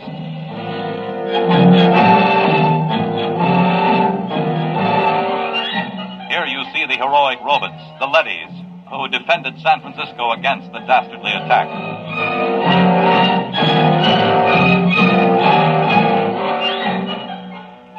Of course, since all human life has been under the surface of Earth for 16 years, there was no actual loss of life in the sense we know it.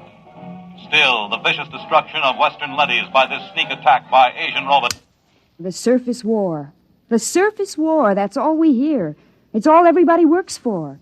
90 cents out of every dollar goes for the surface war. Every man, woman, and child is either inventing new weapons or manufacturing robots to fight for us or taking care of the people who are doing the inventing or manufacturing. Mary, take it easy. Oh, I'm sorry, Dad. Maybe you've been working too hard at the university. Maybe. How's the study coming? All right. Colonel Moss was asking about it only today over at Supreme Headquarters. I'm still working. Mary, you haven't mentioned the enemy much. Oh, what's there to say? Well, is he as hateful as ever? He hasn't been feeling well. Pity. I hope he doesn't die. After all, he's the only living captive member of the Asian Confederation. How old is he, by the way? 34. Oh, you're joking, of course. No. Mary, Western society only moved under the surface of the Earth some 16 years ago. Now, that would mean that the enemy was captured when he was only a boy. Yes. He told you this? Oh, no, he tells everyone he's 42. I deduced it from inconsistencies in his statements. Well, that's a little dangerous, isn't it? Well, you're the only one I've told, Dad. I wish you wouldn't even tell me these things. Do you expect your friend Colonel Moss to pop out from under the bed? Now you're being facetious. It's no laughing matter, Mary. The whole concept of the enemy is so charged emotionally... And so full of lies. Mary! It's true. I've been talking to him for 6 months now. He's just an ordinary young man who happens to have had the bad luck to come to symbolize every hated thing we fight against. I've heard him speak. He is hateful. He knows what to say if he wants to keep alive. Mary, I won't hear any more of this. Oh, I'm sorry, Dad. I suppose it doesn't serve any useful purpose. It isn't that. I'm thinking of your own safety. If remarks like this were overheard, do you know what they do to traitors? I've heard they turn them over to the leadys. They're taken up to the surface. As they approach it, the radioactivity begins to destroy them. And by the time they reach the top... I'll be careful. Good. Now then, why don't we stop this morbid talk? How about turning on some music, All right. Dad. Yes? What was it like? What? On the surface. Don't you remember? Mm-mm. Oh, no, of course not. You were only about 6 at the time. Well, it's best not to talk about it too much. Tell me, Dad, please. Well, it was quite different from living underground. We lived in a valley, your mother and you and I. There were pretty farms along the floor of the valley, little white houses and green fields and trees. Oh, and there were birds. Yes. I'm afraid the birds are extinct now. It must have been hard for you those first years underground. It wasn't pleasant. But I had my work at the War Institute. There was so much to be done then, building the leadys to take over the surface war, designing the pneumatic tubes to get supplies and weapons up to the robots, organizing the robot councils on the surface, and, of course, the constant fight against radiation leakage. We're still working on that one. I wonder what my life would have been like if it hadn't happened. About all I know is metal walls and great roaring factories and barracks. Nobody wants to live this way, my dear. We have to. Someday, when the enemy's defeated... What makes you think he'll be defeated? The Asians are just as secure underground as we are. When our leadys conquer theirs... Dad. What is it? Dad, the enemy, the one I've been interviewing. I thought we weren't discussing him. He mentioned a word to me. A word?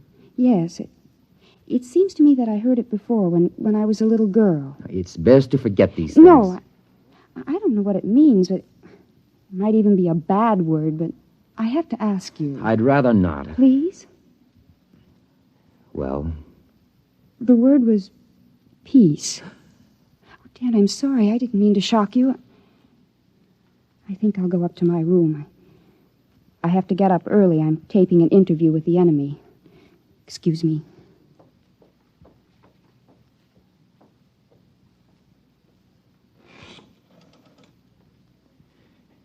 Get me the Director of Internal Security. Yes? Moss, this is Donald Taylor. Yes, Donald. It's about my daughter. Mary? Yes. She's been working with the enemy, as you know, compiling a new study. Yes? I'm afraid from some of the things he's told her that he may not be completely sane. Oh? I thought perhaps you might, supervise their relationship a little more. After all, she's been spending almost 6 months in his company, several hours a day. I see what you mean. Now, I don't mean to suggest that anything has happened already, Her attitude's... Don't concern yourself about it. Everything will be handled discreetly.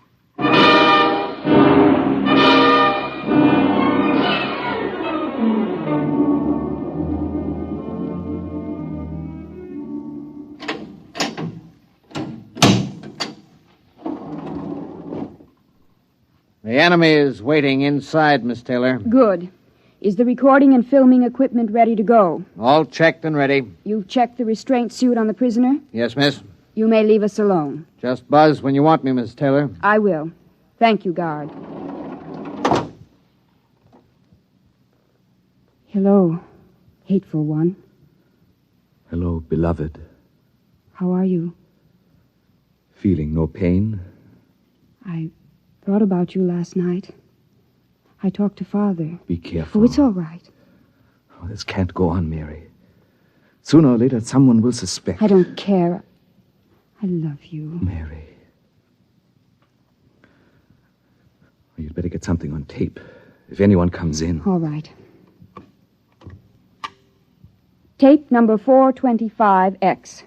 Subject, recorded interview with captive ZN2, former soldier of the Asian Confederation and enemy of the Western Confederation. I'm Joseph Kali, serial number ZN2, former soldier of the Asian Confederation. What were you taught to believe concerning the people of the Western Confederation? I hate them with all my heart. They are inhuman and to be destroyed. What is your objective?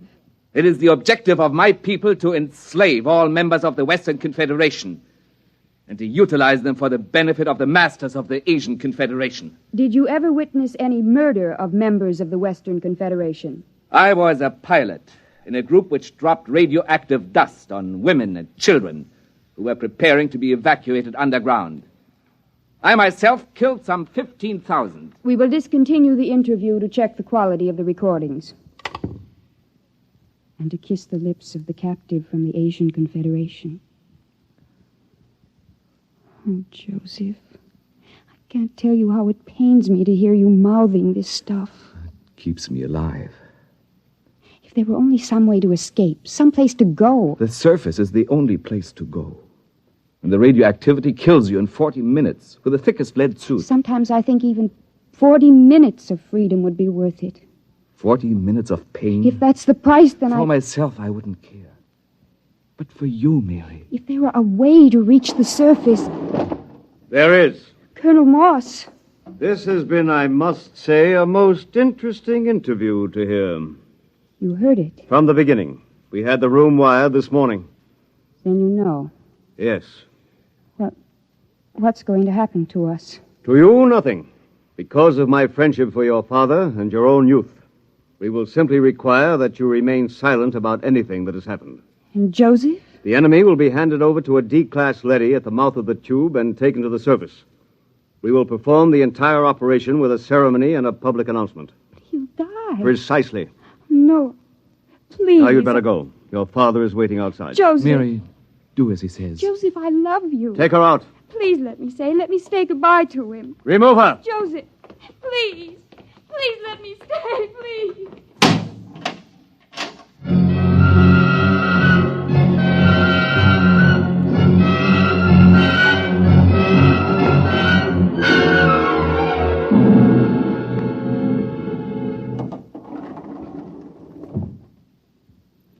Father? Yes? Did you talk to Colonel Moss? Yes. And? He'll permit you to come along and watch the ceremony, provided there's no display of any sort, and, of course, a public denouncement of the whole matter. He's prepared a statement to the effect that the enemy tried to dupe you, that he used hypnosis, etc., etc. Well? I'll sign it. The ceremony is at the foot of the tube tomorrow morning at 6. At that hour, the enemy will be handed over to a D-class leady, which is being brought down from the surface.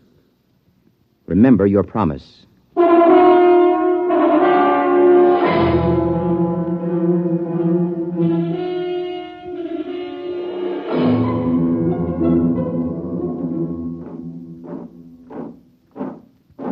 Detail! Halt! The prisoner is ready to be turned over, sir. Is the robot here? The robot is arriving now.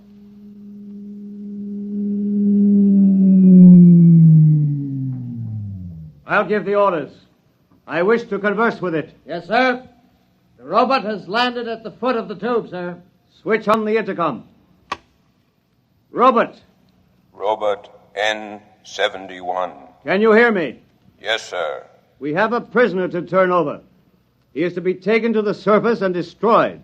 Yes, sir. Before we send him into the radiation lock, there are a few questions the military would like to have answered. Yes, sir. How is the war going on the surface? The war continues. We are a little short of fast pursuit craft, the single-seat type. It will be noted. Our missiles pounded the Euro munitions plant of the Asian robot team last night with good results. Excellent. Are you ready to receive the prisoner? I am ready.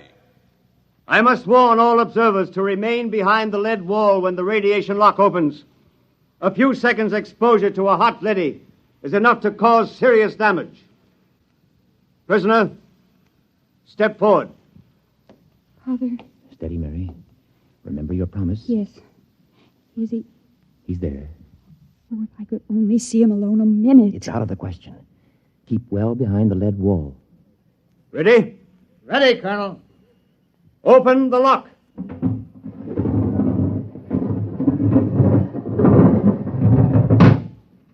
Step into the lock, prisoner. He's in with the leady. You can almost feel the radiation. By now, he's as good as dead. Lower the door. No! Wait! Joseph! Joseph! Mary, come back! Hold the door! Mary! Robert! Remove the woman and take the prisoner to the surface. Hurry! She'll be burned to death. Don't go out there. The lady is pushing her out. Close the lock! Mary! Sergeant! Get a technician in a radiation suit to pick her up. Have her shielded and brought to the decontaminating chamber. Yes, sir. My daughter. You'd better get into a lead suit, Donald. We'll see what we can do to save her.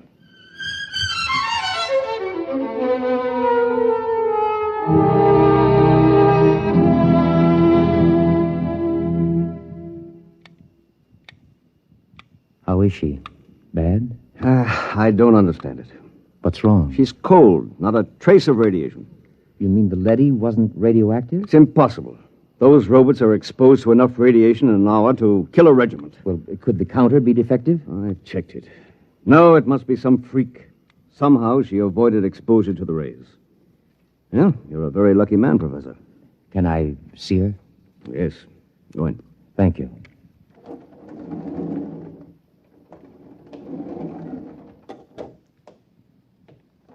Mary, Hello, Dad. did they tell you you're going to be all right? Yes. Well, you don't seem overjoyed. Should I be?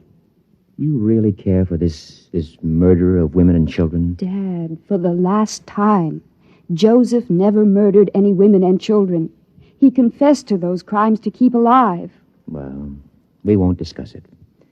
You're safe. That's all that matters. Is he...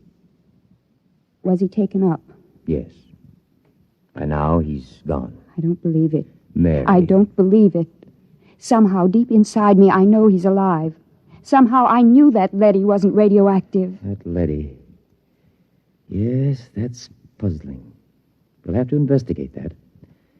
I'm going to send an order to the surface asking that the same leady be sent down again. There's something very strange about the whole business.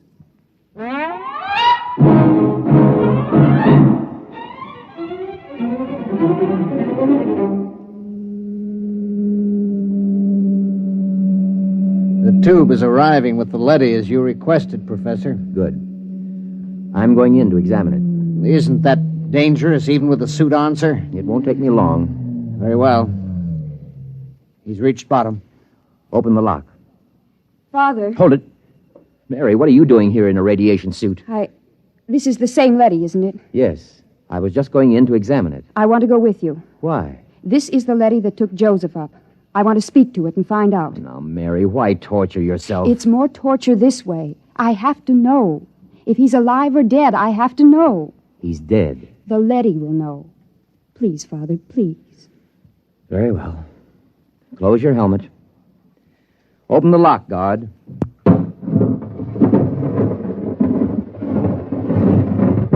Ready, Mary? Ready. Let's go in.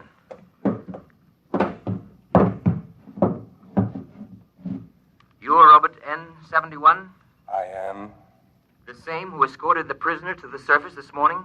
Yes. Is he... He is dead. The radiation killed him before he reached the surface. Oh, no. Steady, Mary. Robert. Sir? You accompanied him to the surface? Yes. You've been exposed. I've fought in 3 battles. Then explain something. Sir? According to a counter I have concealed in my suit, you're cold. Not a trace of radioactivation. How do you explain this? Well? Answer me. That's an order. I must return to the surface. Not till you answer me. I must return to continue fighting the war. Do not attempt to stop me. Daddy has a ray gun. Look out! Keep back. I've shorted him with the metal counter. He'll be burned out in a second. That was close. I thought these robots were unable to harm their masters. He might have been bluffing, but I couldn't take a chance. Why do you suppose he did it? I don't know. But I'm beginning to suspect something so fantastic that I've got to find out about it. Find out? Leave the tube, Mary. What are you going to do? I'm going to the surface. What? My suit will protect me for about 5 minutes up there. No humans have been up to the surface for years. It's illegal. I know all about that. Now, will you leave the tube? No.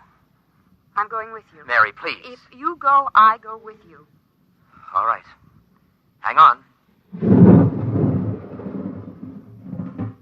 I'm going to start the elevator. Here we go.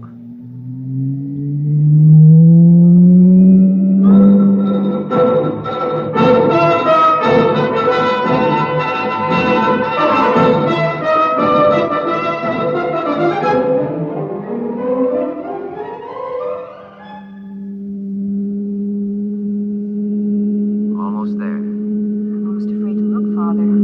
All that ruin. The car's stopping. Silence is frightening. Father, what was that? It sounds like a rooster. That's impossible. There's no living thing on Earth. Open the car door. Father! Mary, do you see what I see? Trees, forests, a windmill, and farmhouses. Look, we must be dreaming. Father! Birds! Look! It's unbelievable. Oh, no, I can't believe it. I can't. Raise your hands, both of you. It's a leady. Do as he says. He's armed. Good. I am Alpha 5, chairman of the Surface Council. What's this all about? Where's the war? The ruins? What's happened here? Can't you guess? The war. There is no war.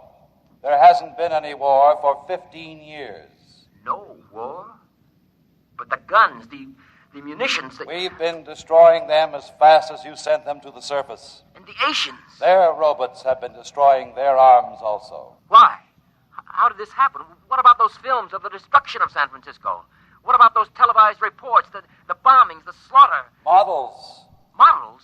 We have a full-time division of A-class robots who do nothing but photograph the progress of the fictitious war using scale models. The entire destruction of San Francisco, which you witnessed on your televisors, took place on a tabletop. How did this come about? Quite logically. You created us to pursue the war for you, while you, human beings, went below ground to survive. But before we could continue the war, it was necessary to analyze it, to determine its purpose. We did this. And? We found it had no purpose. War, to the logical mind, is absurd, but it fulfills a need in human terms. The need to direct your hatred of yourselves away from you and onto others.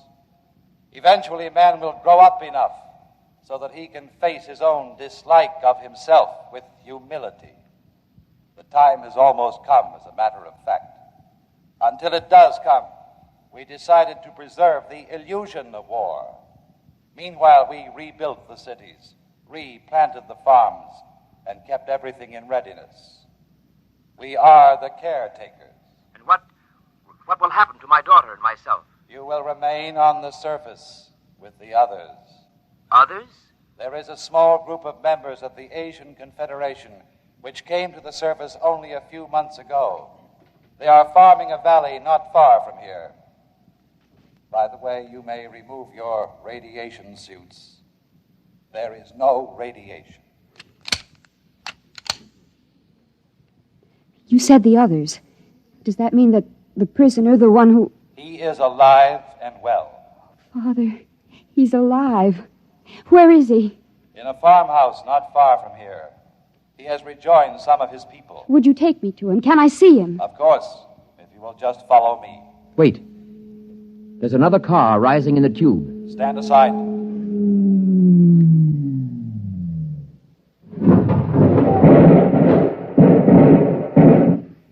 Just remain where you are. Sergeant, take this leady into custody. Yes, sir. Well, Professor, this is quite a sight. How did you happen to come here? The guard told us you had surfaced. We found the shorted robot where you left it and discovered it was cold. So we decided we'd better investigate. Good Lord, what a shock this is. A blessing, Colonel, not a shock. Do the Asians know about this? A few of them have surfaced, but the underground civilization is still ignorant of it. They think the war is going on just as our people do. Don't say. You know what this means, don't you? It means the end of the war. It means peace. It means victory, Professor. It means we can mount a full-scale attack. We can drop hydrogen fission bombs right down their tubes. We can wipe out the whole race. But there's no need. There's no war. There will be. I'm returning underground to report this to Supreme Headquarters. You'll have to accompany me for security purposes. You cannot do that, Colonel. Since when does a robot give orders to a human? We were constructed to protect you. In this case, we will protect you from yourselves. Stand aside. We're going to the tube. I will be happy to stand aside, but you will not be able to descend. No? Well, we'll just see. Look out!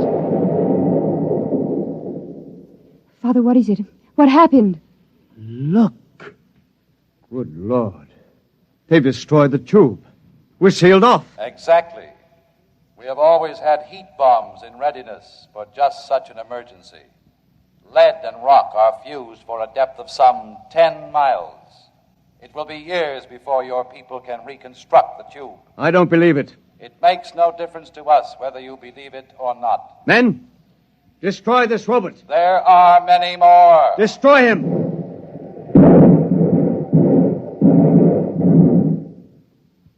Now. Look, down the road. Humans.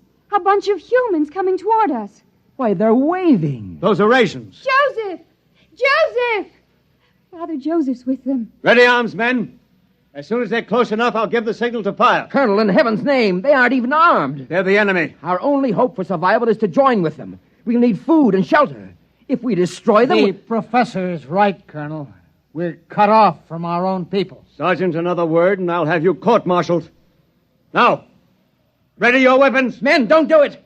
Our only hope now is peace. Silence! I've got to warn them. Go back! Go back! All right, Professor, you asked for it. Now! Father!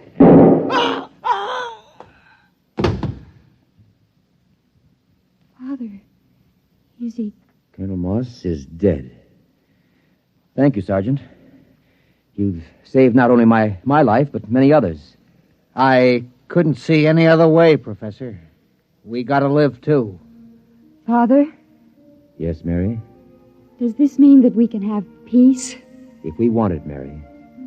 If we really want it, we can have it.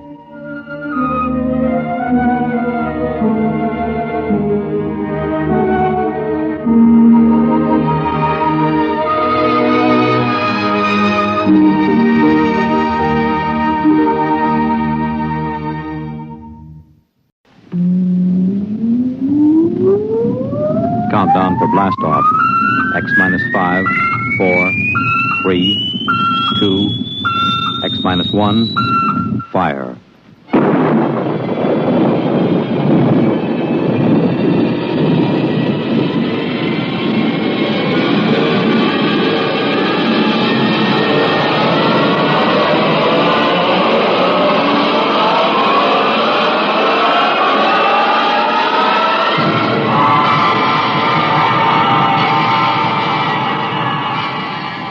the far horizons of the unknown come transcribed tales of new dimensions in time and space. These are stories of the future, adventures in which you'll live in a million, could be years, on 1,000 maybe worlds. The National Broadcasting Company, in cooperation with Galaxy Science Fiction Magazine, presents X minus 1.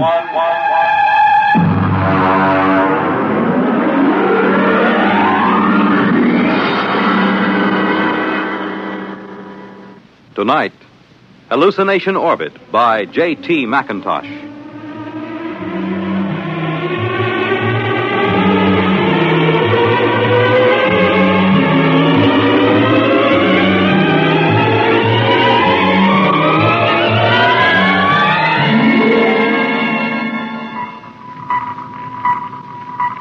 Chaka. Sir?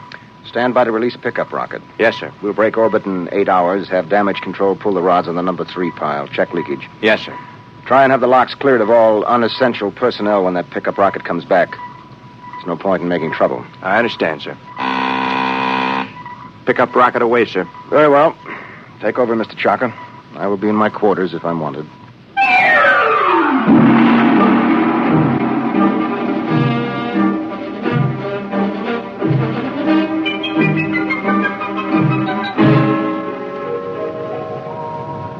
Well, now then, Mr. Danbury, make yourself comfortable. Why, thank you, Captain. You care for a drink?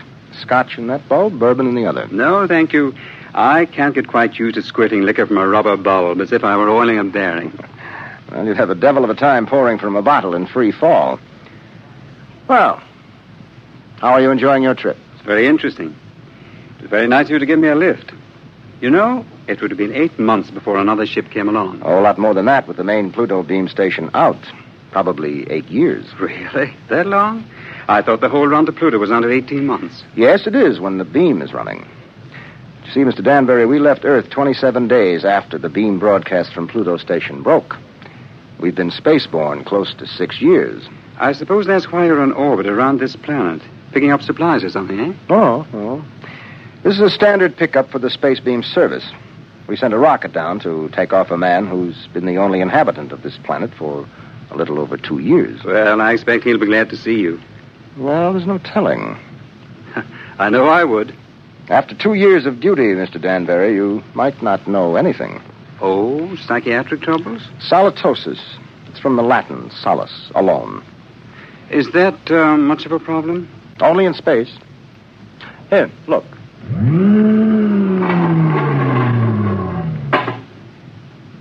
Look through that port. Seems empty. It is. It's empty of horizon, sky, sunlight, ground. It's empty of time. It's empty of people. You can't live in it too long without something happening. I see. But surely people have been alone before spaceflight. Oh, yes, but they have been on the same world with other people. And that seems to make a difference. You take a hermit on Earth, he may spend his life trying to escape civilization. Put him on a deserted world, he turns psychotic. Is there a cure? Oh, sure. Put him back with people. At least about 40 people. That seems to be the critical number. See, I have 48 in this ship's complement. I could run her with about 18. But if I tried to, I'd have psychos on my hands 6 months after blastoff. But then every one of these men on the beam stations, they're all alone, aren't they? That's right. Well, then they must get it. They do. It wouldn't pay to leave more than 40 men on a space station. And less than 40 is too dangerous. Solitosis can be homicidal. So they leave one man. Now, he gets it all right. But you can snap him out of it just by taking him back to Earth. That's why I like to have as few people as possible around when the pickup ship comes back. It can be pretty unpleasant. And what are they like? How does it affect them? Well, so far, I've picked up about 28 space station officers. I've seen 28 different sets of symptoms. I wouldn't want the job of getting those guys out of their stations and into that pickup rocket. Captain here. Pickup rocket. Signaling, sir. All right, Mr. Chaka, prepare to receive the pickup. Alert the psychiatric staff, and I'll be right there. Would you care to see them bring them in, Mr. Danbury? You're welcome if you have a strong stomach. I don't think so, thank you. All right. Mr. Chaka, as soon as the rocket is secured, make a trajectory for the next station. Yes, sir. That's Pluto Station 3. Carry on. Pluto Station 3. That will be a honey of a job. He has been on that lump of rock all by himself for close to 6.5 years.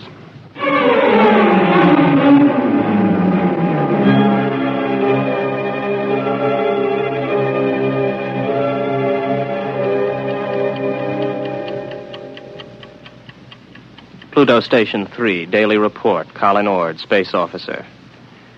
Everything is in fine shape.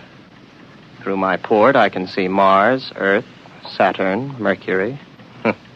That little devil, he's hiding behind the sun. He's been quite furtive lately. Why I'm required to record this report every day escapes me, because it's quite obvious to any empty-headed brass hat at the central office that not a word of this has been worth the tape it's been recorded on for the last 5.5 years.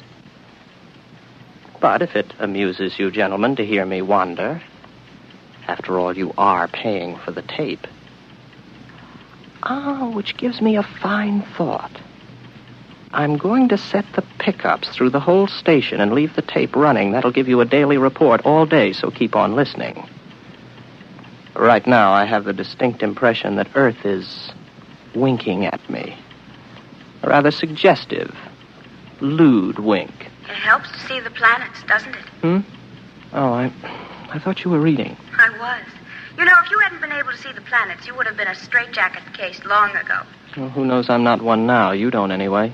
Well, I think that so long as you talk sanely about madness, you can't be so far gone.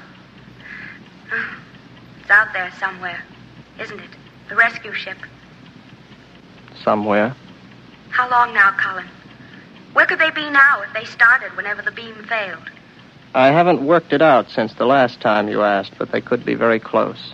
Well, if the beam hadn't failed, they would have been here long ago, wouldn't they? Oh, sure. 11 months with the beam, over 6 years without it. Well, anyway, that triple times 6 years' pay adds up to quite a pile.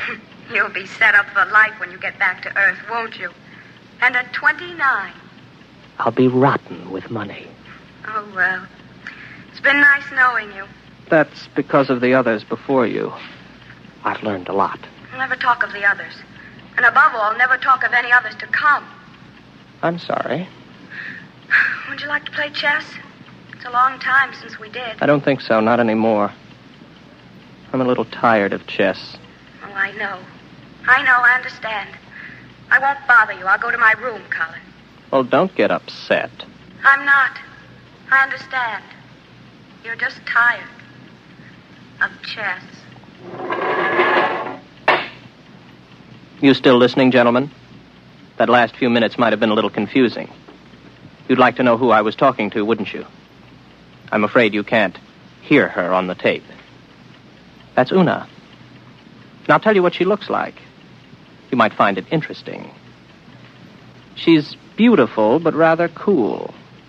She always wears a white shirt and sharp, creased green slacks. She's got a good figure, but in a calm sort of way. She plays a good game of chess, although I beat her 2 out of 3 times.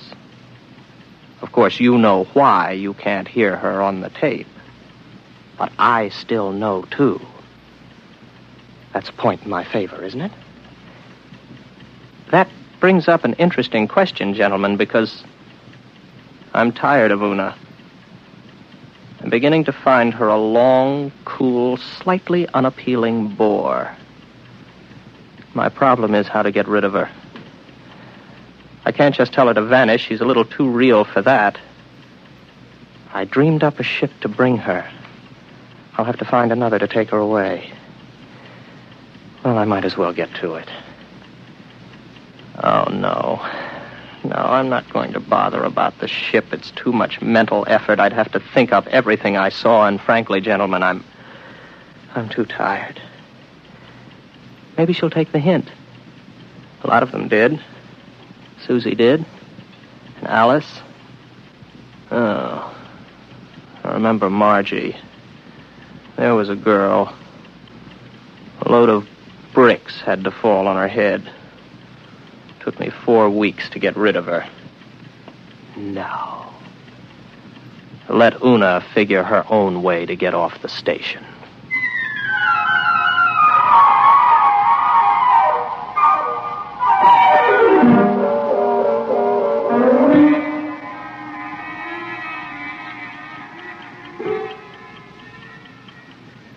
Well, she's gone. I thought she might. Her ship's gone, too. Well, all in all, I don't think Una was really very satisfactory. One of these days I'll start believing in them and I'll be really gone. Well, if I activate the main screens now, I'll see a ship coming in to land pretty soon. Every once in a while I have a thought that when the ship really comes, I'll think it's make-believe. Yes, there it is. A small ship curving in for a landing. I suppose I could check on the detectors. I know they register anybody within 100,000 miles, but I don't bother checking them anymore because someday the moment will come when I check the detectors. And I'll see just what I want to see. Well, the ship's coming in for a landing now. I'll go out to meet it. I'm rather interested to find out what the explanation will be for the girl. Naturally, it will be a girl.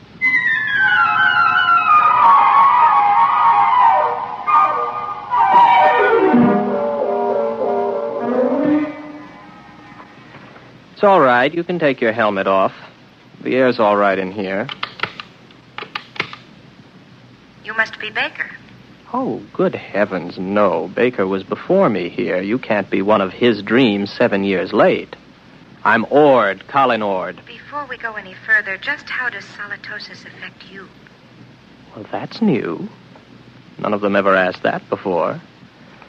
It makes me see things that aren't there. And you know there's nothing there? Sometimes. Do you know I'm here? I'm making a point of not wondering about it. Well, one thing you can be sure of. This. Do you see this? This is a gun. I just want you to know I'm not heaven's little gift to lonely space station officers. Is that clear? Oh, yes. Yes. What's your name? Elsa Cutterline. You want to know why I'm here, of course. Not particularly. What? Well, that's always the weakest part of the story. I don't like to press it. Why don't you, take off your spacesuit? I'll tell you why, just the same. I killed a man. Why and how doesn't matter. I had access to an experimental ship. I thought if I disappeared for about 2 years, Please don't labor over it. I'm not asking questions. Why not? Well, when we get around to it, I would be interested in the story you can concoct for being dressed like the cover of a magazine story in rather minimal clothing. It's been years since I thought up anything like that. You must be a throwback. What are you talking about? You know, you're going to have a tough time with that gun when you get tired of holding it. It's a heavy gun. How long do you think it'll be before I take it from you? After all, you have to sleep. There's no door in the station you can lock that I can't get in. I know. I just wanted to make sure you weren't violent. I think I can get on with you, Ord. Yes, I see. The question is, my dear, whether you're real or not. Well, don't I look real? Oh, yes, but that doesn't prove anything. As a matter of fact, the realer you look, the worse off I might be. But then there still is the remote possibility that you might actually have killed someone and decided to hide out on a space station. Shall I tell you something else, Elsa? What? I'm suddenly tired of the whole business. Breathes there a man with soul so dead, I'm sure you know the rest of it. I would suddenly like to have enough people around me so that I could be sane. I would like to find women as part of life instead of having them pop up here from the depths of my rather pornographic subconscious. But you've shaken me, Elsa. 24 hours ago, I was congratulating myself that solitosis hadn't really gotten me. But now I don't know. Just don't try anything funny, or you'll find out whether I'm real. The hard way. Any way is the hard way. First, I'll go out and have a look at your ship.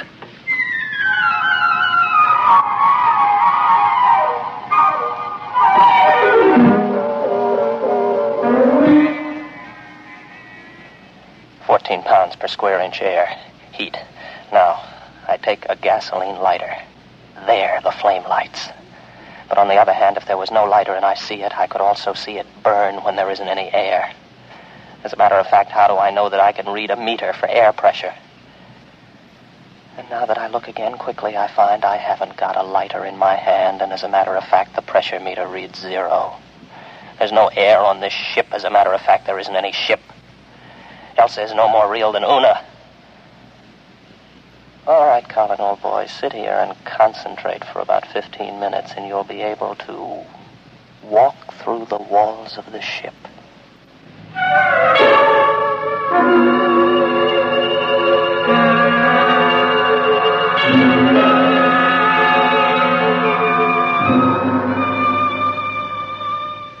Well, what did you find out there? You'd better leave. It was a mistake your coming here. I'm sorry. No, don't come any closer to me. Put down the gun. Keep back, I'm warning you, keep back. You see, it's no use. Oh, you're a good shot. You got me right between the eyes, but I couldn't feel a thing. I can't let myself be shot now, can I? Give that to me. There. Now remember, if you shoot me, nothing happens. But if I shoot you, you die. Do you know that? Yes, I know that. I'll give you about 20 minutes to get that overstuffed figure back into that spacesuit and get off my planet. Frankly, I'm getting tired of hallucinations. Tired. Give me back my gun. No. I'll keep that. After a while, I'll put it in a drawer. It'll stay there until I forget it. Then there won't be any gun anymore. From now on, my overblown figment, there will be no more Elsas or Susies or Margies. I am not going to give in to solitosis. Maybe I'll bring Una back. At least she could play chess.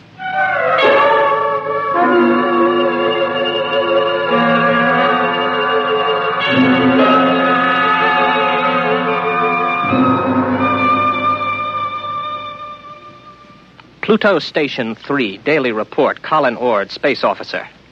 Gentlemen, I have successfully fought off solitosis for 2 days, and I have been alone. However, I'm afraid I'll lose as I watch my main scope now. I see a ship coming in again. I wonder what this one will be like. It's a launch from a larger spaceship. Maybe a lifeboat. Dorothy came in a lifeboat. I wonder what this one will be like. I've got to find out when she comes whether she's real. That's the key, as long as I know if she's real. When I don't care anymore, that's when it's really got me. The ship's down now. There she comes out of the airlock. I've got to find out whether she's real.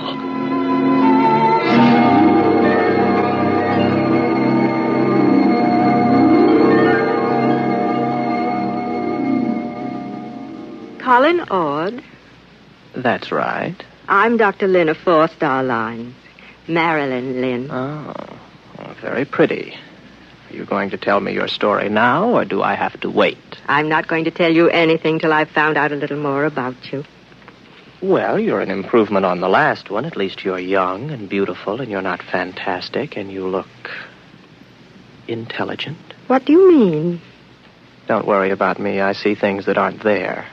Particularly people. Oh, so you don't believe I'm here? Would you? If you were me? Do you know I'm not here? No, that comes with time. At least it always has so far. You mean you've always proved to yourself that your visitors were mere fantasy? With a struggle. Interesting. Controlled solitosis. I never heard of it before. It's a pleasure to meet you, Mr. Ord. No, that doesn't make you real. They all say that. Why should I want to make you accept me as real? I don't know. But they all do. When will you know? Oh, I can't say. Maybe in 5 minutes. Maybe not for hours. How do you do it? You don't shoot me to see if I die or anything like that, do you? No, nothing like that. If I shoot you, you do die, like the witches in history. They'd die if they were, and they'd die if they weren't. Your mind has remained agile enough. Naturally. I never heard of solitosis inhibiting intelligence. Would you like some coffee? Is that part of the test?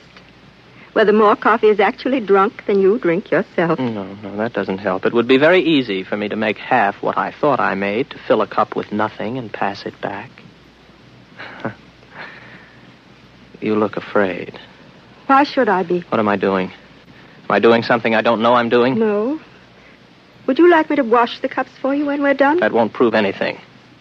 Next time they were used, I could just imagine they were washed, couldn't I? Where are you going? To find out if you're real. My ship.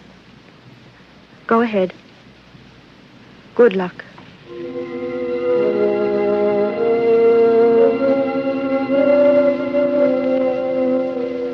What's she afraid about? Something I said. None of the others were really afraid of me. I can't tell yet. Nothing's happened. The meters all read 15 pounds to the square inch air pressure, but that's no good. I can't tell if I'm reading them at all. Well, the wall's solid enough. My hand hurts. That doesn't prove anything. Supposing I open my faceplate. If there's no ship and no air... All right, my faceplate's open. I'm breathing air. But then again, on the other hand, my faceplate may still be closed. Maybe I only think it's open. I can't tell. I can't tell that she isn't real. That means it's finally gotten me. It gets everyone. I don't really know if anything's real, if I'm real, if this space station is real, the planet, the universe, the galaxy. Maybe all life is in my mind. I think. Therefore I am. Yes, I remember that from school. Oh, I'm tired. I got to get back to the station. Very tired. Close my faceplate, if I ever opened it. Get back to the station. Got a headache. Terrible headache. I'm very tired.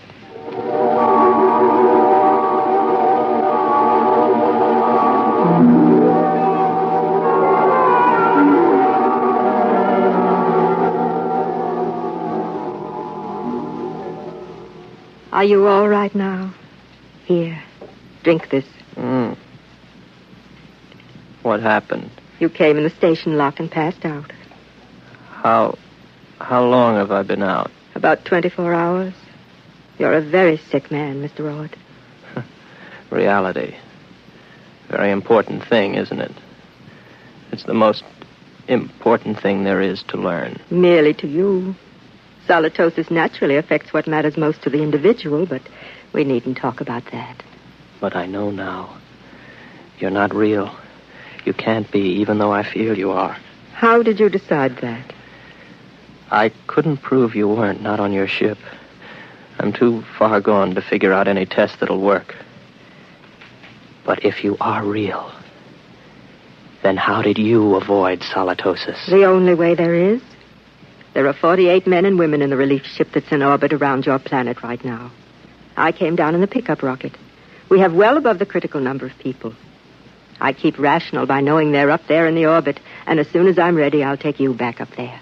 Well, I suppose I can wait. I don't really care if you're real or not anymore. I know. It'll take a long while before you care. You sound sad. What's the matter? It's the way you look at me. What do you mean? What do you see when you look at me? Well, you're strong. Sort of quietly beautiful. About my age. You're wearing a tunic and slacks. And you don't have a wedding ring. I noticed that. That's what I thought you saw. I'm real, but not your picture of me. I'm a doctor, Mr. Ord. All first contacts with station officers are made by trained psychiatrists. I'm a doctor. And I was a girl once. But that was 40 years ago. I'm 66. You can't be. Oh, yes. It was very nice to be a girl again. I could see myself in your eyes, and I almost felt young again. As I grow old in the next few weeks, Mr. Ord, you'll be recovering. That will show you how your case is progressing. When you see me as I really am, You'll be all right. Assuming you're real, Marilyn, it really must take something to come down alone to see one of us. I think I see you now, as you really are.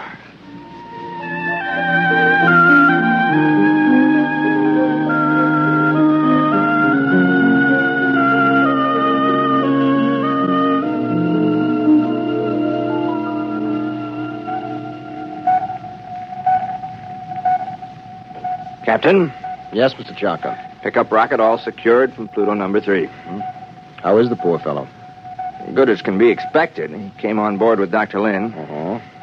I'm telling you, these guys throw me. There he was, holding her hand, looking in her eyes like he was in love with her. And you know what a dried-up old bat she is? Yes, I know. All right, Mr. Chalker.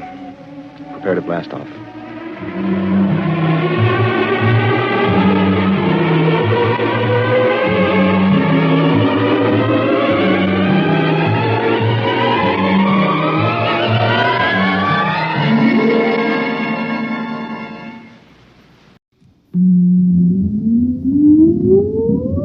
Countdown for blast off. X minus 5, 4, 3, 2, X minus 1, fire.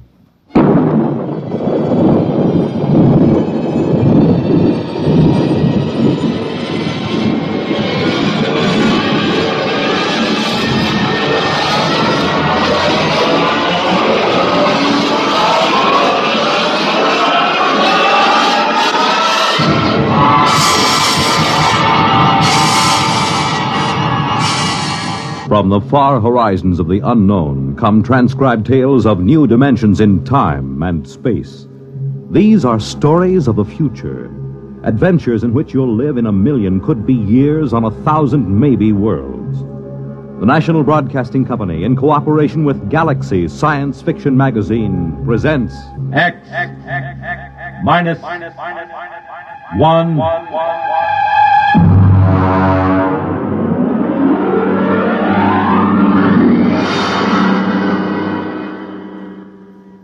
Tonight, the dramatization of a story by Jerry Soule, The Seventh Order.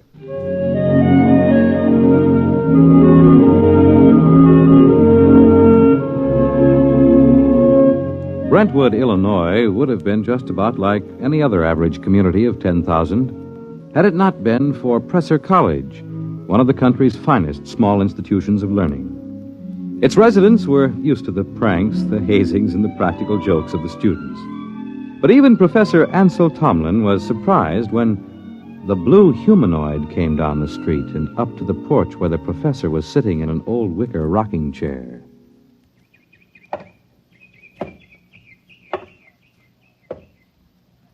Pardon me. Of course. You are Professor Ansel Tomlin. Yes, and you, I take it, are somebody from one of my psychology classes dressed up as a sort of a robot. No. I am George of Xanthar. Who? I am here to learn all I possibly can learn of the planet Earth and its inhabitants. Less than 10 minutes ago, I landed not far from here in a spaceship, which I subsequently blew up and destroyed. Now, let me explain. I am Tomlin of Brentwood. Less than 10 minutes ago, I was sitting on my porch peacefully marking exam papers. I intend to resume right now. Helen, would you get the phone? It is your wife's sister calling with reference to the explosion of my spaceship. Sure it is. She merely wants to ascertain that your family was not affected. Listen, George, be a good fellow and... Oh, Mike. Well, don't be alarmed, dear. It's a fraternity initiation or something. Oh, well, it does look like the real thing. Oh, did you know there was an explosion outside of town? An explosion? Yes, blast of undetermined origin is what they said on the radio. Oh? My sister just called. She heard about it in the local station and wanted to make sure we were all right. I see. Well, I have something in the oven. My goodness, that's a wonderful costume. Her sister lives 20 miles away. How did you know she'd call? My mind circuits are telepathic. They pick up all conscious thought to a distance of some 200 miles. It couldn't be you arranged the whole thing, that it wasn't really her sister. How did you get here? Who or what are you? I am a machine. The finest, most complicated machine ever made. I have a rather unique history, too. Who made you? Ages ago, on Xanthar, there was a race of humans. They made the first robots. Rather crude affairs. We class them as first-order robots. They are still used for menial tasks to some extent. And what order are you? The highest, naturally. A seventh-order robot. Or rather, a humanoid. We are the first in which there is not an automatic, no harm to humans cutoff. I begin to see. You will become aware of the fact that I am superior to you and to the rest of your race. I need no oxygen. I am never ill. I need no sleep. Every experience is indelibly recorded on circuits and is instantly available. Tell me, George, do you have feelings? I have an electronically controlled endocrine balance. It's very interesting. And what is your mission here on Earth? For the moment, I am here to study. I will live with you until it is complete. You will what? I will live with you. I will be with you all of your waking hours. While you sleep, I will go through your library. I need nothing. I want nothing. Just a moment. What about my privacy? When you desire privacy, I will study someone else. Your wife, perhaps. The female should be interested. George, old man, I'm terribly sorry, but you'll have to wire back to your masters to make other arrangements. That will be quite impossible. Really? You see, I have no master. Well, what about those humans back in Xanthar, the ones who invented you seventh-order humanoid? Oh, they are all quite dead. We destroyed them. Destroyed? You look alarmed. It was, after all, they or us. You see, our endocrine system permits us pride in ourselves. Naturally, being proud of ourselves, we objected to being ordered about in an incompetent way. So, you killed them? Exactly. Now, shall we go inside and inform your wife of my visit? Suppose I refuse. Professor, do you see that small dog playing on the lawn across the street? Yes. I will lift my arm and point at it. Observe. It vaporized. Exactly. Now then, shall we go in? Yes. We'll go in.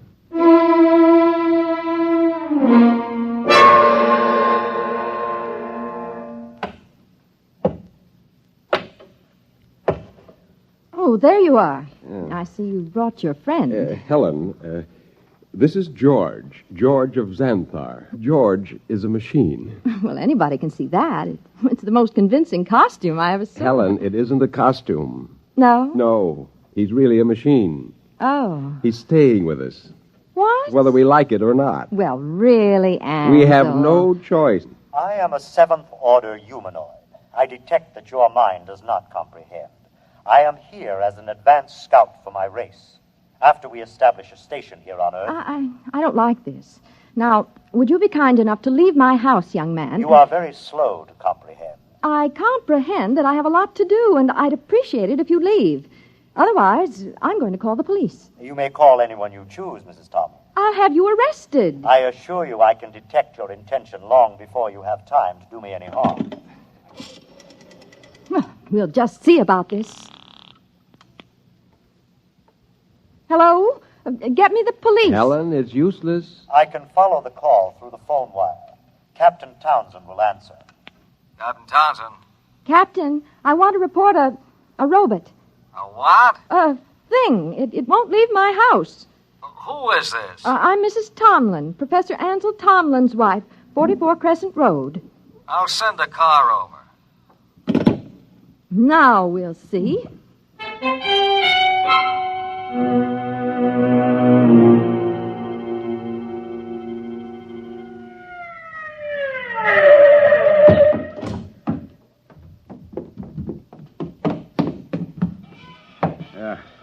Is this the character that's been giving you trouble? Yes, this is the one, officer. Talked to you before about ruining the flower bed, Sonny. This time I'm taking you in. I would advise you not to touch me. I cannot risk any damage. I'll see about that. Come on outside. I prefer to remain here until I complete my mission. You do, huh? You know what this is?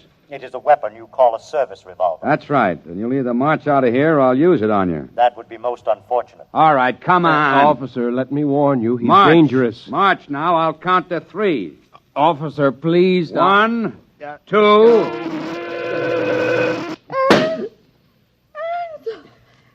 Oh, no. I regret it, but he was actually actually going to pull the trigger, only to frighten me. But I cannot risk damage. He might have miscalculated and struck me with a bullet. Ansel, I'm frightened. There is no need for fear. You have only to accept the fact that the Seventh Order is coming to operate the planet for your benefit.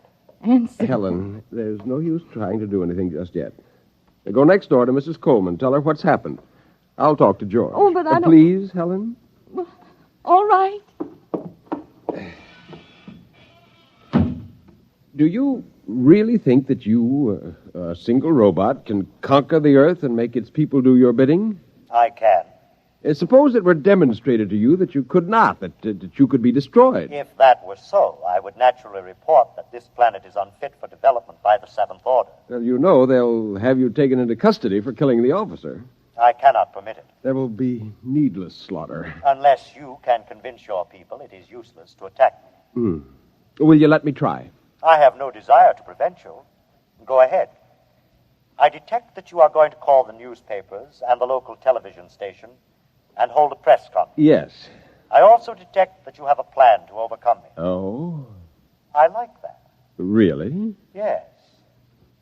You see, in order to test this planet for development, I must know whether any of you are truly dangerous to us. You are a superior type of man, Professor. I welcome any plan to conquer me that you care to attempt. Okay, George. At least we know where we stand. I'll phone the newspapers.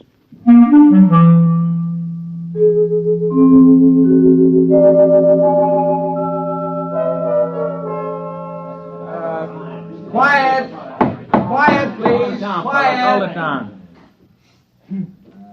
Ladies and gentlemen, this is Henry Bennett, broadcasting from a sound truck parked in front of the home of Professor Ansel Tomlin in Brentwood, Illinois. At the moment, Professor Tomlin is seated on his front porch. Next to him is a strange-looking blue robot-type creature, also seated on a chair. At the moment, we don't know if this is a hoax or not, but Professor Tomlin, a highly respected man here at the university, has called a press conference to introduce what is supposedly a creature from another planet. Professor Tomlin is about to speak, and we'll try to catch his words. Quietly. Gentlemen, I wish to present to you George of Xanthar. Yes, now, just a moment. George is a machine. Probably the most dangerous machine ever invented. He is telepathic as well. He can read your thoughts like a book. He knows exactly what each of you is thinking at this very instant. Professor! Yes? Do you expect us to swallow this nonsense? Not without proof, gentlemen. Can George do his stuff for us? Let him tell me what I'm thinking right now. You are thinking about a blonde young woman named Laura, with whom you will attend a show tonight. Come on. Well, he happens to be right, but we've seen mind readers before. Let him do something else. Now, I did not call you gentlemen here for a demonstration of magic. I called you here in the hopes that a good deal of needless bloodshed might be avoided. Less than half an hour ago, I watched this creature completely vaporize a policeman who was trying to arrest him. I expect that the authorities will be here any minute. I hope I can convince you and them that it is futile. Well, I certainly do. Something ought to be done about a guy. Either you're nuts or you think we are. I don't believe this machine killed a cop. If a cop was killed, a human did it, trying to blame it on the machine. Now, gentlemen, I don't know how I can prove it. Perhaps if George will demonstrate his ability to vaporize... Observe the oak tree in the front yard. Now.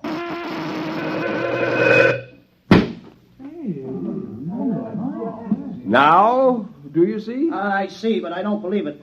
Boys, this is some kind of mass hypnotism. Maybe the tree was rigged up in advance. I swear to you... This George of Xanthar is all he's cracked up to be. Let's see what he does when I toss a rock at him. Don't be a fool. Here goes, George! Stop him!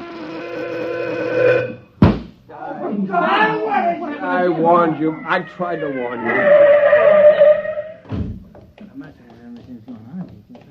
Okay, everybody stand back. Stand back. Charlie, get that automatic rifle set up. Check, Chief. Professor, I advise you to step away from that kidnap. Captain, for your own sake, don't try anything. Step away, Professor. Very well, but I warn you. Okay, now don't fire till I'm ready, boys. Right. Now then, George of What's-This, We don't know who's inside that tin suit, but I'm giving you just 10 seconds to come out of it. Captain, Hey, you're wanted on suspicion of murder. Now come out. All right, boys.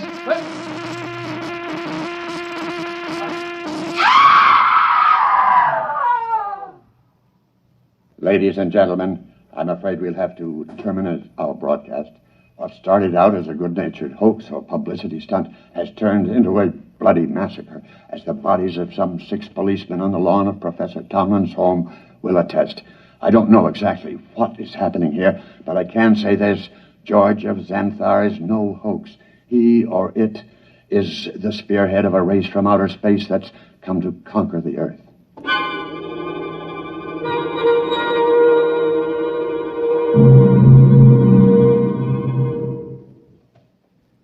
Have they all gone, Helen? Yes, Where is he? in your library, reading. Are the policemen still outside the house? They're walking up and down. Oh, I hope they don't. Yeah, they have orders not to try to harm him. Ansel, Yes. what are we going to do? I don't know.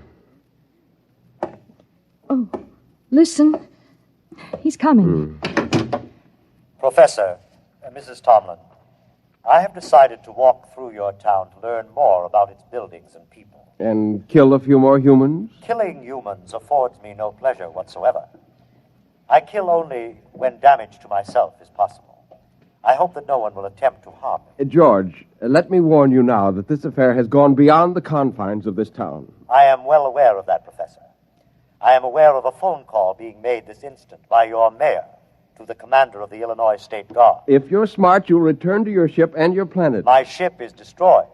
I could instruct you to build a new one, of course. But as I have no intention of leaving... Then you will be destroyed.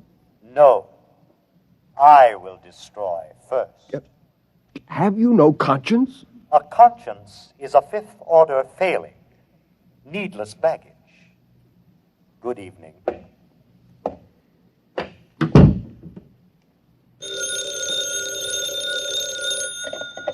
Hello, Professor Tomlin. Yes. Yes, I will. Who was it? The mayor and the chief of police have called a meeting of the citizens of Brentwood at the college gymnasium tonight. Ansel, you're not going. I must. But no, Helen, there's much more at stake here than my life or yours. Civilization itself depends upon our standing up to this machine. I'm going to the meeting.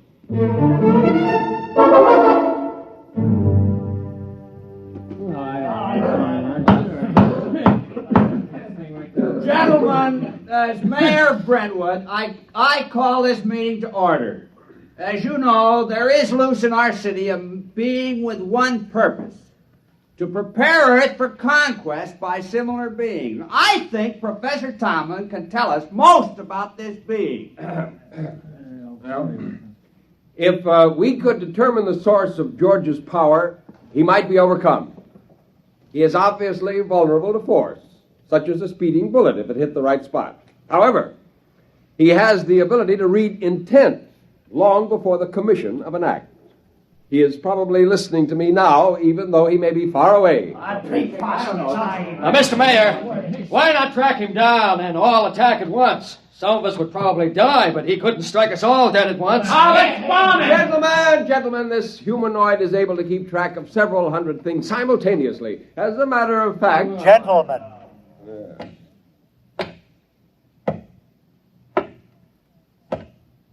You are working yourselves up needlessly.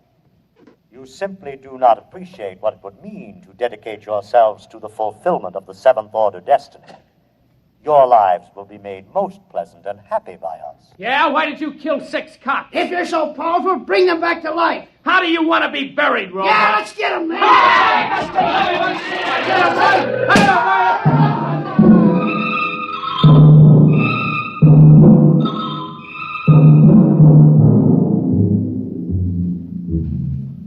And eyewitnesses report that in the end, when all were gone, George of Xanthar stood alone on the platform of the gymnasium. There was no movement except the twitching of the dead and those trampled by the crowd.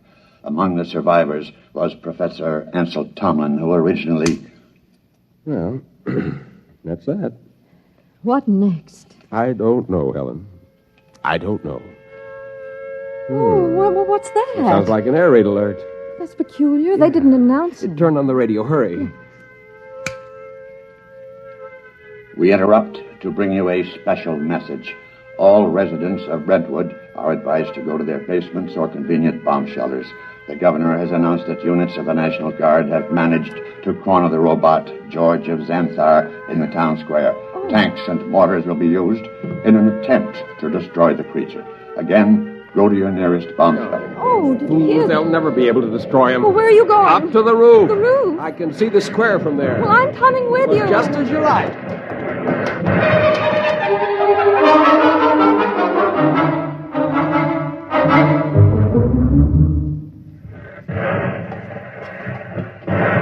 What's happening? He's vaporizing every tank and gun they bring up. Oh, Ansel, let's get away from here. Oh, what's that? Those are Army jets. We'll see how effective he is now. Oh, good Lord, a whole squadron up in smoke. It's no use. Can't you see? It's no use. Ansel, come inside, please. Oh, very well. Oh, if only there was something we could do to tell Not him. as long as he can read our every conscious thought before we can act. What is it? Our every conscious thought. I wonder if...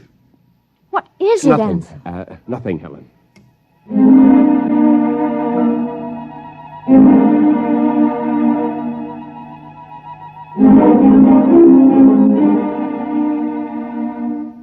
And the Army reports that the countryside around Brentwood is deathly still. The blue humanoid, George of Xanthar, is still standing in the middle of the town square, where he's been standing for 3 days now. We'll keep you informed of developments. The military urges everyone to keep calm and go about your business as usual. There is no danger to anyone who is not attacking the humanoid. No danger. What's to keep more of them from landing? Ansel, are you going to sit there with your head in your hands forever? Well, come have some dinner. Ansel? Yeah, it might work.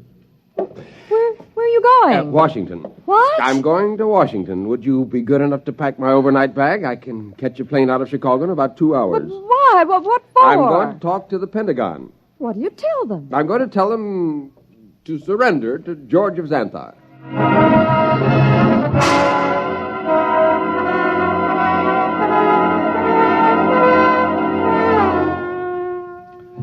Our microphones are here at the edge of the town square in Brentwood, Illinois today, ladies and gentlemen, to witness the most unusual spectacle of modern history. A discussion of terms whereby the United States of America may surrender to the humanoid George of Xanthar. For the occasion, an honor guard of 22 servicemen from all branches and all parts of the country has been chosen. In just a moment, the honor guard will accompany General of the Army's Walter Pitt, who will discuss the surrender.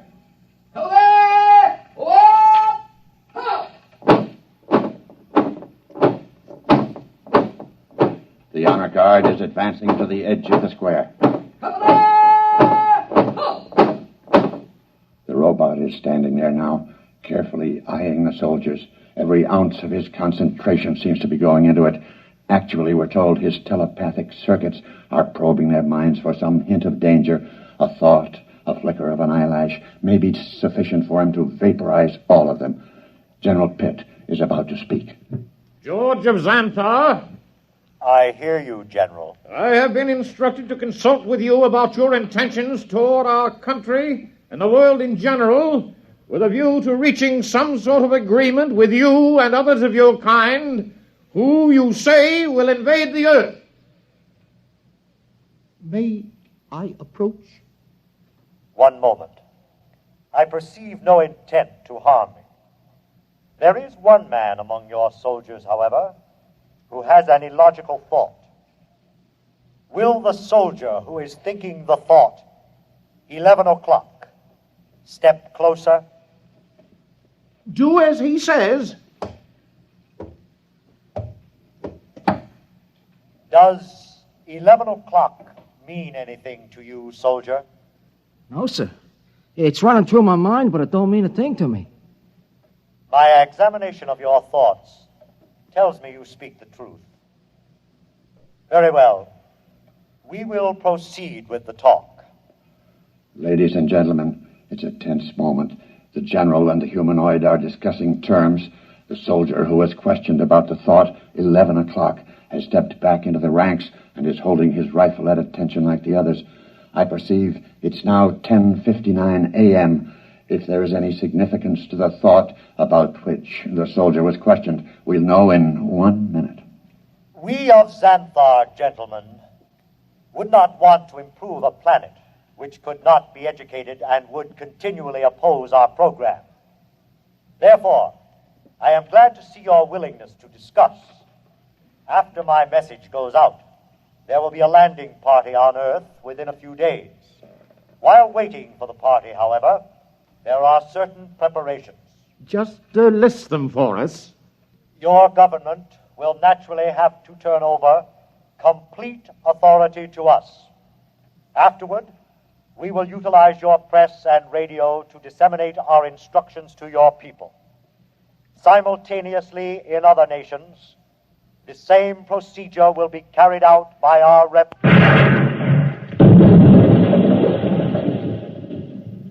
Ladies and gentlemen, it's happened at exactly 11 a.m. 10 soldiers in the honor guard instantaneously fired their weapons into George of Xanthar. Apparently explosive bullets have blown him to smithereens. The remains are lying scattered all over the square. People are pouring in, kissing each other, shouting.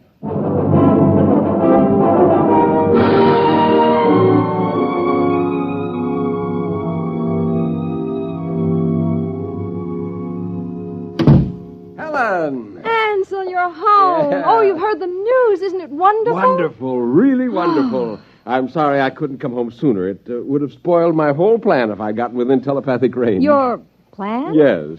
But what? How? What? Just a matter of simple psychology. Those men in the honor guard. What about them? Did you know any of them? Not exactly, but I did have the job of hypnotizing 10 of them. Hypnotized? That's right.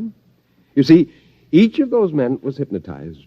And while he was under, we planted a post-hypnotic suggestion, namely, to fire at George of Xanthar when a soldier named Charlie started to cough. Charlie was told to cough at 11 o'clock. Before we released them from hypnosis, we told them to erase everything from their conscious memories. I was staking everything in the hope that George could only tune in on the conscious mind, not the subconscious, and it worked. Yeah, there was nothing to be reached by George's prying mind, so we never knew what was going to happen. At 11 o'clock, the soldier named Charlie coughed. The men raised their guns and fired. And that was the end of George of Xanthar. Now, if you don't mind, I've got some exam papers to mark.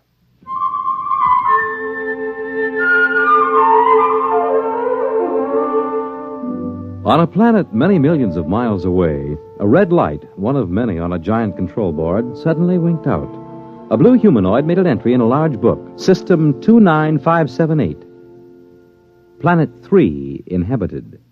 Too dangerous for any kind of development.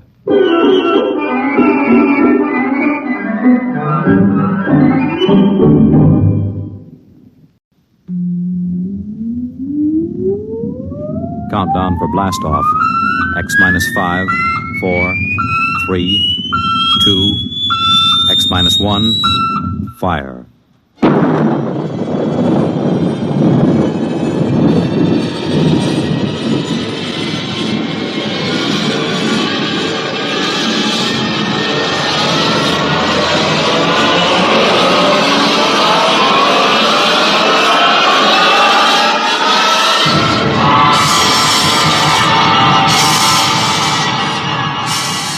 From the far horizons of the unknown come transcribed tales of new dimensions in time and space.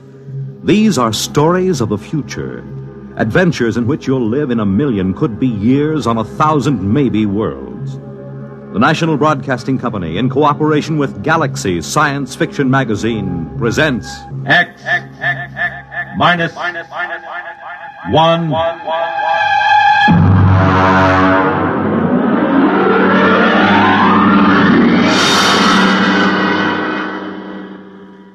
Tonight, the Frank Quattrocchi story, Sea Legs.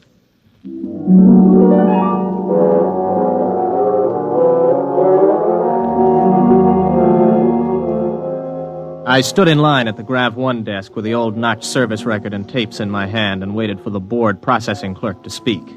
The clerk seemed utterly indifferent to the excitement of the men in the line. I wondered how long he'd been out here on this godforsaken Zone 5 planet. Next. Name? Robert Craig. Occupation? Flight officer. Destination? Earth. Earth? Anything wrong with that? Well, I guess not. How long since you've been on Earth, Mr. Craig? Well, I've never been there. My parents left during the second colonization of Cassiopeia. I was born there. Have you ever been in a gravity system? Oh, just briefly. Under drugs, of course. You'll have to go through the gravity conditioning course. Yes, so I was told. Proceed to the airlock chamber on your right and follow the robot's orders. Good luck. You may need it. Next. I went into the chamber and stripped off my clothing while the robot droned its orders. Remove all metal objects from your person. Place them in the plastic tube at your left. Now stand underneath the decontamination tube. Depress the button with your right foot. This is all. Proceed through the green door to the psychometric section. Please respond quickly to orders, and so to not impede the progress of others. Next, please. The door to the psychometric section led into a pleasant but cold-looking room with a single metal desk. A man with a balding, high forehead sat behind the desk. Mr. Craig, have a seat. I'm Captain Wyandotte, the psychological officer. Nice to meet you. Yes, well, let's see your records. You list your destination as Terror. You're certain you wish to go to Earth? Of course I'm certain. You're somewhat aggressive, Mr. Craig. Look, I've been standing in line taking orders from clerks and robots for 6 hours. Every time somebody sees that I'm headed for Earth, I get the fisheye. Are they jealous or what? I hardly think so. You've been a spaceman for 16 years, Mr. Craig. You've been zooming around in the countergraph systems in the outer galaxies without any restraints or self-discipline. Have you ever spent 6 weeks strapped into a grav seat on a space rocket, Captain? There's a good deal of self-discipline involved in that. I think you will find things on Terror require a different kind of self-discipline, Mr. Craig. Well, I'm pretty much aware of what it's like. Are you? I suppose you've heard all the popularizations in the tapezines. Well, Mr. Craig, let me give you a word of caution. It's going to be vastly different. I'm prepared for that, Captain. Can we get going? Naturally. You will undergo a 20-day conditioning course. 20 days? Mr. Craig, you've been in space 16 years. Your body is conditioned to a normal state of free fall, or at best to acceleration. The return to gravity would kill you if you weren't prepared for it. All right, what do I do? Report to Centrifugal Department. Here are your papers. Oh, and Mr. Craig. Yes? Centrifugal is a rather trying ordeal. If during the course of treatment you should change your mind about returning to Earth, you're free to do so. Thanks. I won't.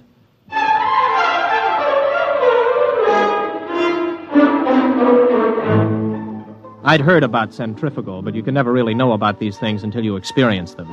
4 times a day we were whirled around until it seemed as if our insides were too big for our bodies. On the 12th day, it got to be too much for me.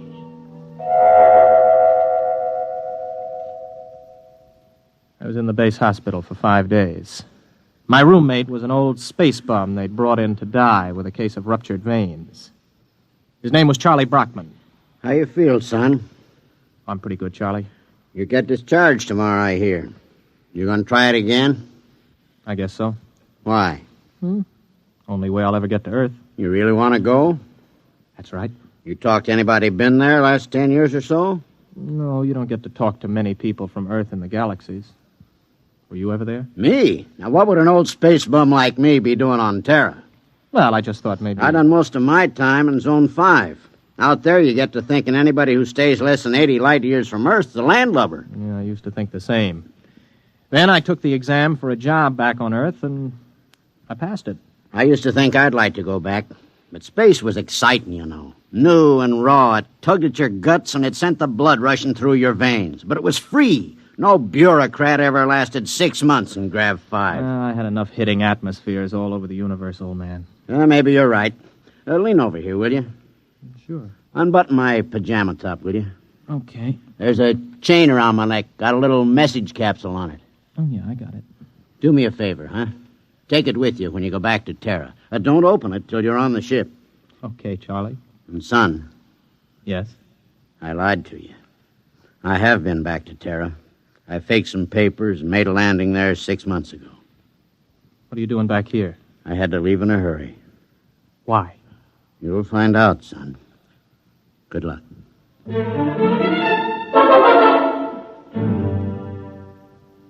Charlie died the next day.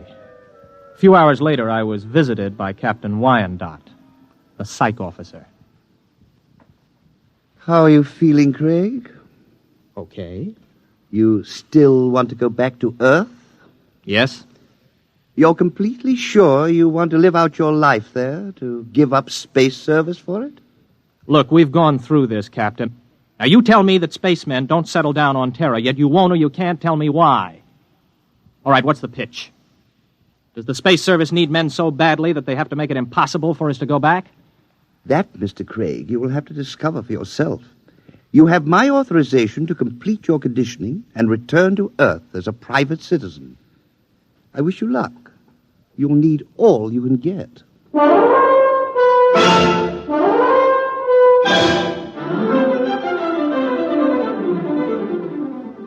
Somehow I managed to survive the torments for 18 days. I was ready to return to Earth. A month later, I descended from a huge intergalactic jet at Los Angeles Spaceport. I was dead tired from the trip. I checked in at the nearest inexpensive hotel. This is your room, sir. Just put the bags down, will you? I'll unpack myself. Yes, sir. Just back from outer space, sir? Yeah, that's right. How could you tell? Sea legs. Sea legs? Well, the way you walk. You can tell when somebody's been in the low-grav systems. Oh, well, here. Oh, thanks, Mr. Craig. For another 5 units, I'll tell you where it is. Well, what is? You know, the mic. Mic? Okay, make it 3 units. I won't hold you up. You mean a microphone? Yeah, that's right. They wanted to put screens in, but the boss convinced them there ain't any Freedomites ever stay here. Freedomites? Not so loud. You want to get controlled? No. Here's the money. Where is it? It's in the bed illuminator. You can short it with a razor blade. Thanks. You, want any sensation tapes? What are they? I don't know. Mental image tapes. Oh, boy, you've been away from Terra a long time. Wait a minute, before you go, son. Yeah? Where's the minerals building? I have to report there for a job interview. Oh, it's in the government cluster. 5th level at X and 2nd. Thanks. I'll want breakfast about 8 o'clock. Well, I'll need your ISS units. My what? Your ration units. I don't have any ration units. You have your ident card? Look, I just got here an hour ago. Oh. Well, you better go see the Civil Control Board tomorrow. If you want to eat, that is. All right, where do I find the control board? Government cluster. But don't worry. If you don't find them, they'll find you.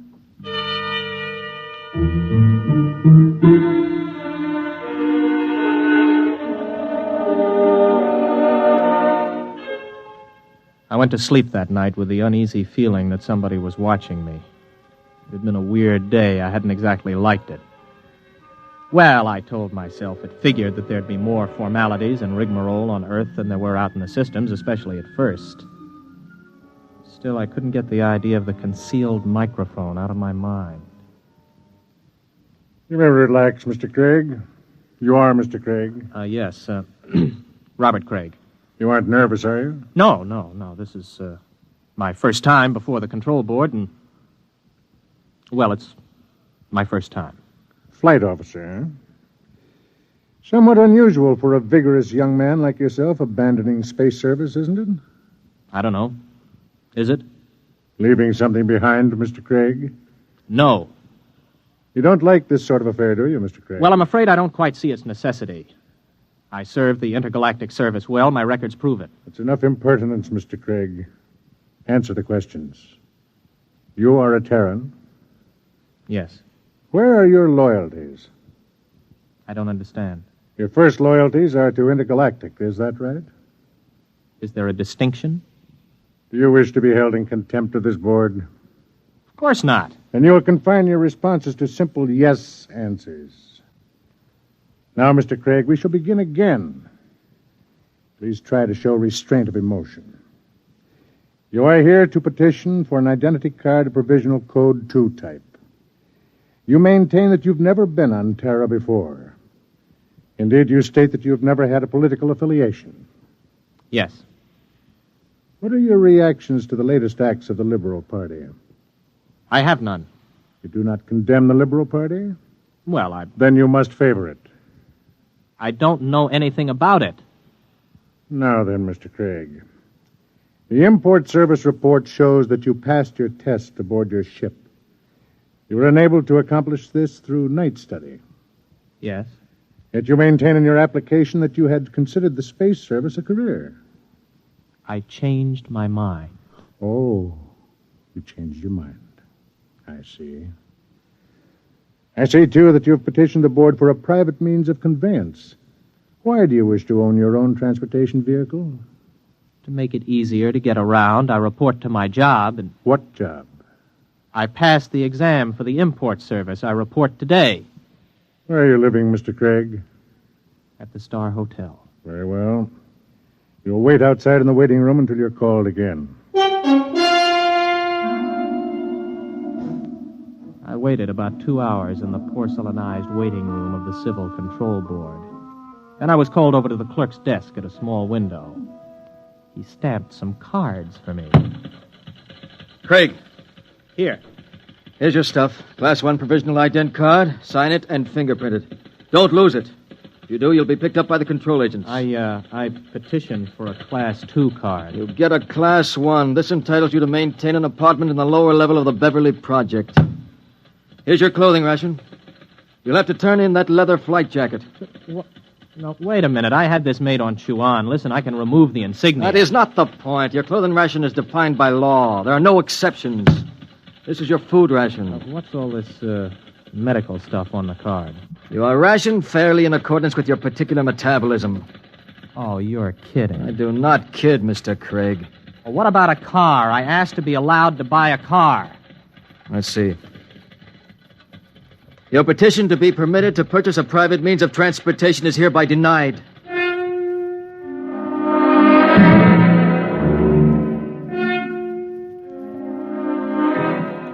I walked out of the control board feeling like a man who has just come out of free fall into a hypergravity system. Instead of reporting to the import service for my initial job interview, I walked around the city. I don't know how long I walked, maybe an hour, maybe 2. After a while, I came to the outskirts of old Los Angeles. There was a big fence around it and the usual signs. Radioactivity. Beware. It was just a pile of rubble and twisted girders. I looked at it for a while and then turned around and headed for the intergalactic freight office. So you figure you made a mistake? Yeah, that's right. You don't hear much about Terra out there. And you want me to sign you back into intergalactic? Yes. You got any character references? No, not here on Earth, but I can post a good-sized bond if they'll release my ISS units. What's your rating? I can handle anything, up to 15 G's acceleration on my old license. You got a Terran contract with import service, you said? I haven't started work yet. Look, kid. Mr. Craig, is it? How long you been on Earth? 2 days. So you're a spaceman. Flight officer, ex-flight officer. You know how to navigate through 4 star zones and the asteroid belt thrown in. You got a license for 15 G's, could get 5 more with a check flight. You got enough brains to pass the import senior router's exam. But you ain't got enough sense to come in out of the rain. We get guys like you every day. You're hot, you're big, you're raring to go. But you ain't gone nowhere. I'm listening. I don't know how you got here, Craig. Maybe you did quit honorable, or maybe you went and burned up a colony someplace. That would be in my records. The point is, it don't make any difference. Nobody leaves Terra without a permit. Nobody gets a permit to go back to space once he hits this old apple. Why not? They afraid somebody will tell what it's like? Oh, son, you got things to learn. One is you don't go shooting off your mouth. Another is Terra's changed a lot since the radioactive wars. We're going places, doing things. Big places, big things. You've got to fit into that, kid. Move with it. Stick around. You still got your sea legs. You're gonna like it here. You can make a quick dollar and spend it quick, too. But you'd better smarten up, or you'll finish scrubbing radioactive dust off girders. That's the story, huh? The whole story? That's it. Everything runs by a system. And, son, you can't buck the system. Yeah. I don't suppose there's any place around here a guy could get a quick drink. Oh, yeah, out at the end of Y Street, they got a little place you can buy Acadian tars. Pluto's, they call it. Thanks. Yeah, get it out of your system and then settle down. That's my advice. Thanks. So long. Get me the control agent. He just left here. He's on his way to the Pluto Cafe.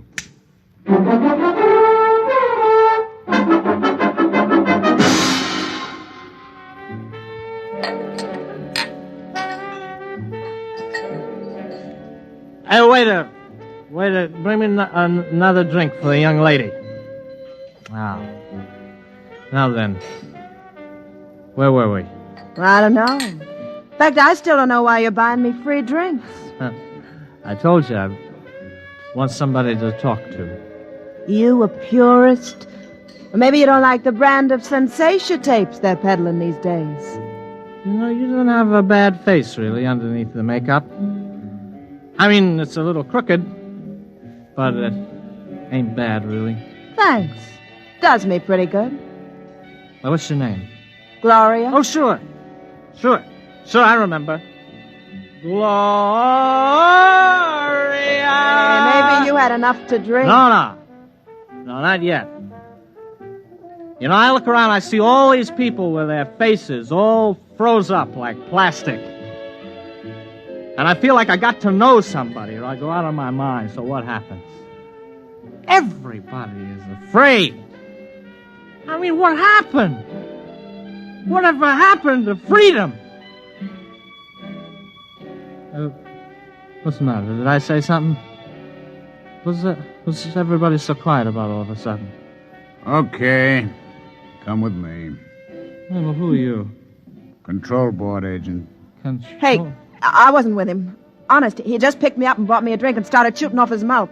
I wasn't with him. Let's go, Mac. Wait a minute, what for? You'll find that out. Come on. On your feet. Okay, come on, keep your hands off. I'll go with you. Everybody else, just mind your own business. You, girlie. Yeah? Let's see your ident card. Here. You live at this address? Yeah? Alone? With my sister. Maybe some nights you could go to a movie or something. We could spend some time getting acquainted. Yeah. Yeah, sometime. Good, I'll call you. Hey, I need my ident card back. I can't get rations without it. I'll keep it. Bring it back myself. Wants to give the girl her card. No! Or maybe you mind your own business. Let's go. You walk just a little in front of me.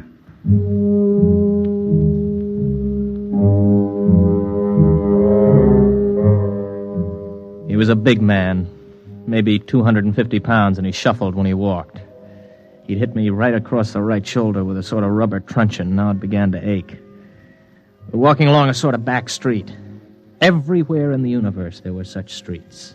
Streets where you could find freedom in anonymity, a compromise between lawlessness and law. They are permitted by the authorities because it is necessary to have a place for those who are not permitted elsewhere. Okay, step into the doorway. Hurry up, you fool. We're being followed. Well, we're followed by whom? Don't ask questions. Who's you told? Don't I have any rights? You got the right to get hit over the head unless you do what you're told. Now quit. Come in. In here. Hurry. Hey, who are they shooting at, you or me? Both of us. Down these steps. Stop! Stop or we'll fire! Through this door. Now, duck behind that pillar. Don't make a sound. You see them? Not a trace! Come on, they probably slipped out. Walk through the tunnel behind you. One false move and you're finished. Go on.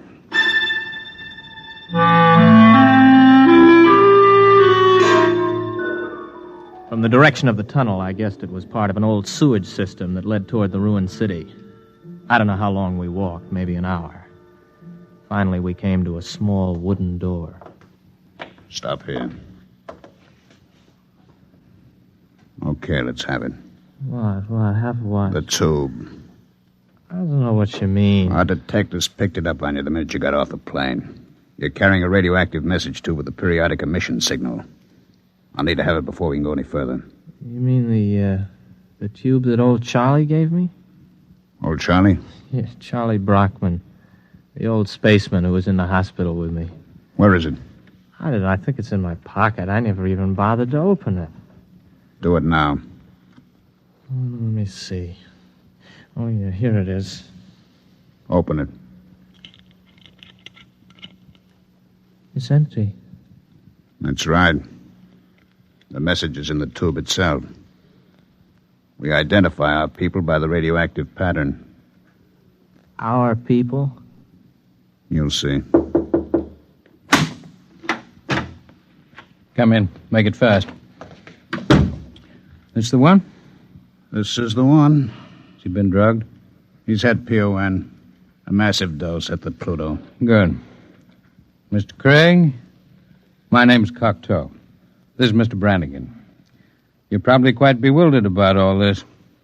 Let me clarify the situation. You're now in the headquarters of the Freedomites, underneath the radioactive part of old Los Angeles. Mr. Brannigan is not a control agent. He's one of our men. We've been watching you ever since we detected the message tube as your ship was approaching Earth. Now, wait a minute. You guys are Freedomites? That's right. You're pretty illegal, aren't you? Let's say our lives aren't worth a snap of your fingers if we're caught. All right, who are you? Where are you from? Most of us are from the same place you're from, outer space. Many of us had the same history you have. We shipped into Earth and became disillusioned and went to the intergalactic freight office to apply for a job. The man at the office, the man who made the speech about coming in out of the rain, is one of our agents. Aren't you taking a chance telling me all this? Not at all. At the Pluto, you were given a massive dose of PON. You won't remember anything that happened to you after the drug hits you in an hour or so. It works like a shock. Everything will be repressed into the unconscious. Oh, I see. Very neat. It will exist in your unconscious, however. Somewhere, because you're the kind of man you are, because living in space has taught you the blessing of feeling free, you'll be able to draw upon your unconscious knowledge when you need to. And when will that be, Mr. Cocteau? That depends on whether you decide to join us or not. Join you in what? I haven't the faintest idea of what you're trying to do. For all I know, you're a bunch of traitors. You know, I've heard this comes the revolution stuff before. My friend, you're woefully ignorant of our aims, as is to be expected. We anticipate no revolution. We print no leaflets, publish no newspaper, and we have no world plan for conquest. The kind of totalitarian mind which subscribes to tight economic systems like the ancient Marxism of the communists is abhorrent to us. We're interested in only one thing, the preservation of the idea of freedom. Our fear is that men will forget what it's like to feel free. Well, how do you expect to accomplish this? Our concepts are being kept alive in only one place in the universe today. Outer space? Exactly. On the frontiers of the universe, where freedom is a condition of life and growth. Suppose I join you. How can I help? You're an experienced pilot.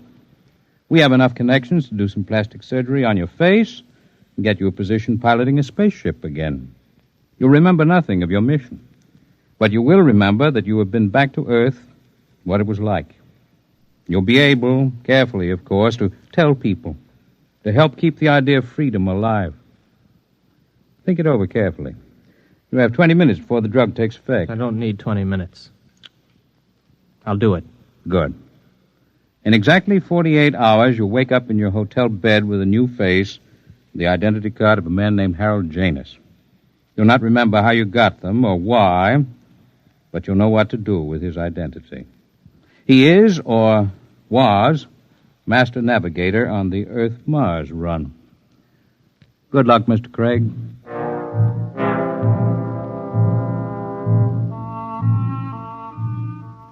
I woke up in the hotel bed, feeling like a man who has hung one on but good. I looked into the mirror and I saw the face of another man. I looked in my wallet and discovered that I was Harold Janus, navigator for Intergalactic, holder of a license for 15 Gs. I wondered where it came from, how I got it, but I asked no questions. This license, this ident card, meant freedom. I walked out of the hotel feeling steady for the first time. I'd gotten my sea legs at last.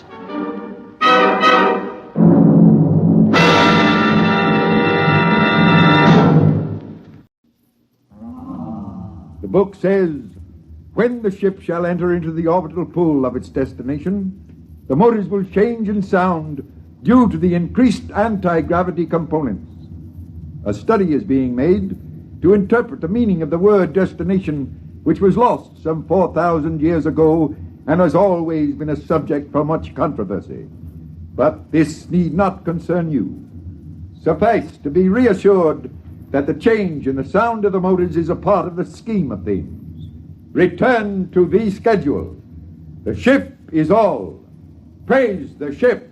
The ship is all. Praise the ship. Countdown for blast off. X-5, 4, 3, 2, X-1, fire.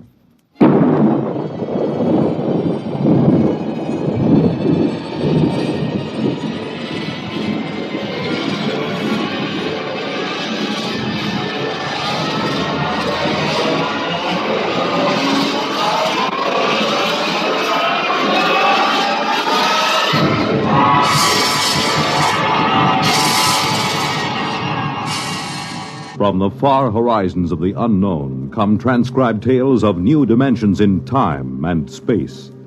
These are stories of the future, adventures in which you'll live in a million, could be years, on 1,000 maybe worlds. The National Broadcasting Company, in cooperation with Galaxy Science Fiction Magazine, presents X minus 1.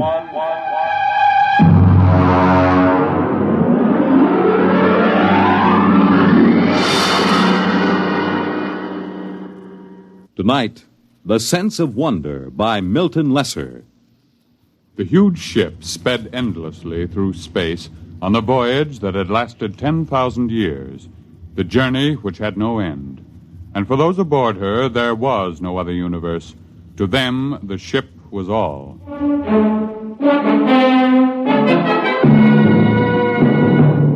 The ship is all. Rykud read the slogan embossed in raised letters of steel outside the door to the priest's compartment. The ship is all. His eyes wandered to the face of the young man standing next to him, his superior, Kryper. The face had the empty, unquestioning expression that was typical of the people of the ship. Are you ready, Kryper? I am. Enter. Come in. Well? I am Kryper. Superior class, 3rd level, compartment Y51. Welcome. This is my attendant, Rykud. Be welcome. Praise the ship. Praise the ship. What is your mission? My superior's schedule shows that today he is 25 units of age. He is ordered to appear before the priest of the 3rd level to be given a woman. You have the schedule with you? Here. Good. You have your certificate of health and fertility? Show him the certificate, Rykud. Don't just stand there dreaming. Oh, yes. Here. Good. Return to your compartment. I will have the matron bring you a woman from the 4th level. Praise the ship. Praise the ship.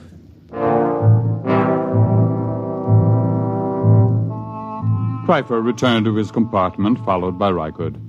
There was no questioning in the mind of either of them. At birth, each of the people was classified as a superior or an attendant, and the coded marking of his schedule was tattooed on his right arm. Both of these young men were 25, strongly built, and tanned from constant exposure to the health rays in the ship's conditioning room. Kryper wore the loose-fitting robe of a superior. Rykud wore the tight trousers and shirt of an attendant. They entered the comfortably furnished compartment. Kryper? Yes? What do you suppose she'll be like? What difference does it make? Don't you even wonder about it? I wonder about nothing. The ship is all. Praise the ship. Well, naturally, but still... We've been together as superior and attendant ever since the nursery. As an attendant, your entire purpose in life is to keep me alive and productive, to perpetuate the people. I would hate to have to part with you now. To part with me? Not of my own choosing, of course, but sometimes I detect what appears to be a strain of unorthodox thinking. Really? I was not aware of it. I am not entirely aware of it myself. Not enough for me to report you. However, I must warn you that if it should increase, I will have to send you for therapy. Well, I assure you there'll be no need for that. I've never deviated from the schedule. I have never disobeyed the buzzer. I am merely observing. Asking questions like, don't you even wonder, this is the first step to unorthodoxy. I shall watch myself for signs of it. Good. The eating buzzer. Your schedule calls for a massive dose of multivitamins. Fine. Prepare it in the green vegetables today. Today is a starch day. Oh, I'd forgotten. We could just skip it today. Reichard. Well... Of course, skipping the vitamins for one day is a permissible deviation, but I shall have to report for punishment tomorrow. Well? Skip the vitamins. I knew we would. You've never missed a permissible deviation yet. It's your influence that makes me do it. And you always blame it on me. That's what attendants are for. Yes, I know. That must be the matron with the woman. Open the door. Maintain the utmost dignity, please. Yes? Is this the compartment of Kreifer, 3rd level, Y51? Yes. I am matron of the woman's level. Enter. I am Reichard, Kreifer's attendant.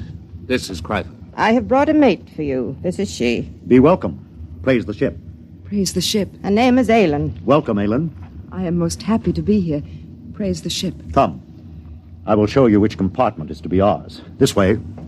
There are 5 compartments in this suite, and ours will be this... Will you take food, matron? Why do you look at me that way? That mark on your forehead. You have always had such a mark? Yes. And you have another diamond-shaped on your right shoulder? How could you know such a thing? Your name is Reichard. Reichard. How like him you look. How like whom? Your father. My what? Of course, you could not know the meaning. What do you say? When you were born, like any of the people of the ship, you were taken immediately and placed in the nursery of the ship. You never knew who sired you, nor did they know you. Naturally. It's according to the schedule. Yes, it's according to the schedule. I have a strange feeling toward you. I can't explain it. What sort of feeling, Reichard? As if we've met before. But that's impossible, of course. Yes. Still, there have been cases, it is almost heresy to mention it, where a mother has been able to keep her child for a while. Such a female would be turned over to the control chief and fed into the converter. If she were discovered. It is a criminal thing to do. It is said to warp the child so that he becomes a heretic at an early age. Yes, it is very, very criminal. Still, you say there have been cases? Once there was a woman, it is said, an attendant, who managed to conceal such a child behind one of the forbidden doors for almost 3 years. Behind the doors? It's unspeakable. Very likely only a rumor. It's shocking to hear of such things. Behind the forbidden doors. You're shocked, and yet something seems to stir deep in your memory, perhaps. Nothing. You're certain? Why do you speak to me thus, woman? Come closer. What is it? Closer. Where there's no chance that we'll be overheard. Well? Reichard, you are that child.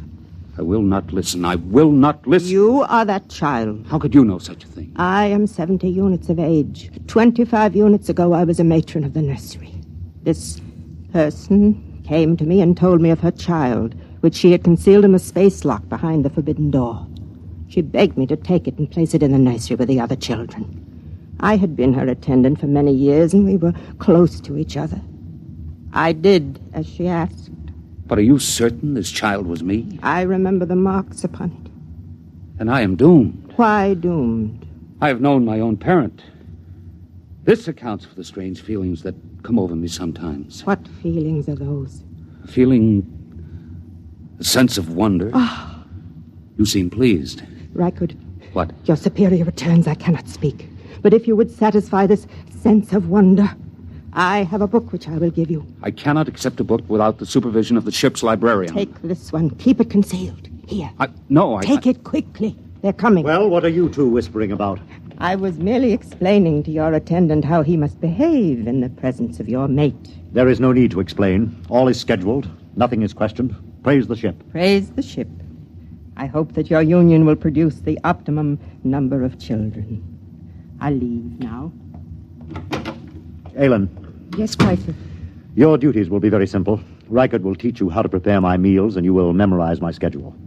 In 3 months, he will be freed from service as my attendant, and he will report to the second level to find a mate in the attendant class. Yes, Pfeiffer. It's time for my health treatment. Teacher Reichert. Yes, Cryfer. Come here. Closer, where I may examine you. This is Cryfer's schedule. You will memorize it. Yes. Here is a list of permissible deviations. Oh, I am familiar with it, naturally. I see. I was not aware of what training you received on the women's level. The matron trained us well. Good. You have been with the matron a long time? Ever since I left the nursery. I see. What is she called? Mara. Mara? Tell me, did she ever speak to you of a sense of wonder? Are you of the control police? Certainly not. Then you should know better than to discuss feelings. I'm sorry. I thought perhaps... What's that? The change bell. There has been some change. It frightens me. Oh, what does it mean? I don't know. I heard it only once before. When the ship passed very close to a red planet, there was a shower of stars, and the ship seemed to shake, and the change bell rang. We were all summoned to the priest and told that we must undergo a test for radioactivity. What are we to do now? Reichert, Aylin, quickly. It is the change bell. We are all summoned to the priest of our level. Quickly! Within a few moments, the people of the third level of the ship were assembled in the area outside the compartment of Chul, the priest. They stood there trembling, listening, and panicked to the clangor of the change bell, not daring to wonder what it meant, aware that something different had happened. Something different. I'm frightened. Hush! The priest is coming. The ship is all. Praise the ship. Praise the ship. Listen to Chul, your priest. I have just been in contact with the chief priest of the ship. This is what I have been given to say.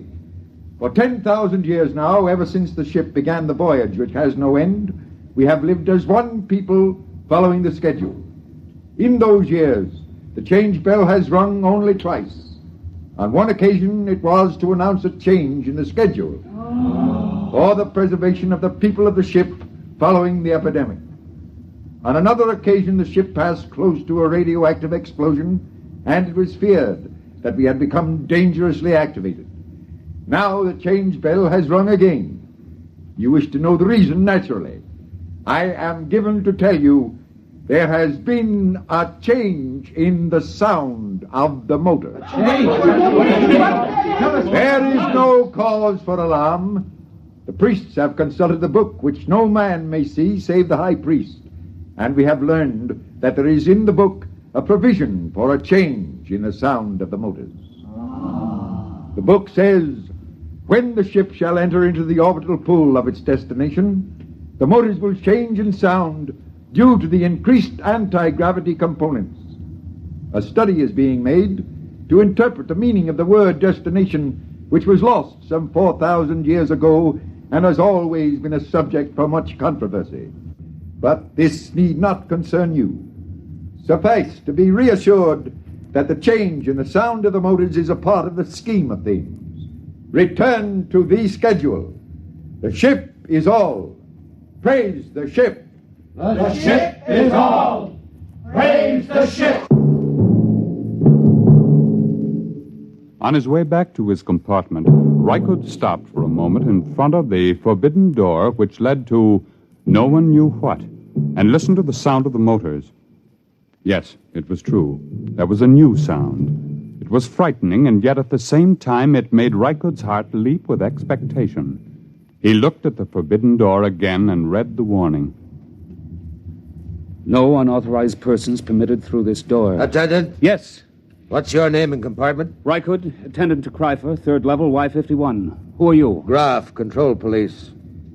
Why do you loiter outside the forbidden door? I was merely reading the warning, trying to impress it upon my brain. Is there a need to impress it? You have doubts? Well, no, of course not. Then why bother to impress it? You have no doubts? There is no need to impress it. Well, I was merely... You see, I am engaged in the training of a mate for my superior. I wish to make certain that she knows every jot and line of the warning. Has she doubts? I'm sure she does not. Then why impress the warning upon her? It should be sufficiently impressed upon her since birth. I was merely... You were merely loitering, eh? Tell me, Rykud, do you ever wonder what is behind the forbidden door? Never. Are you perfectly content? Perfectly. Good.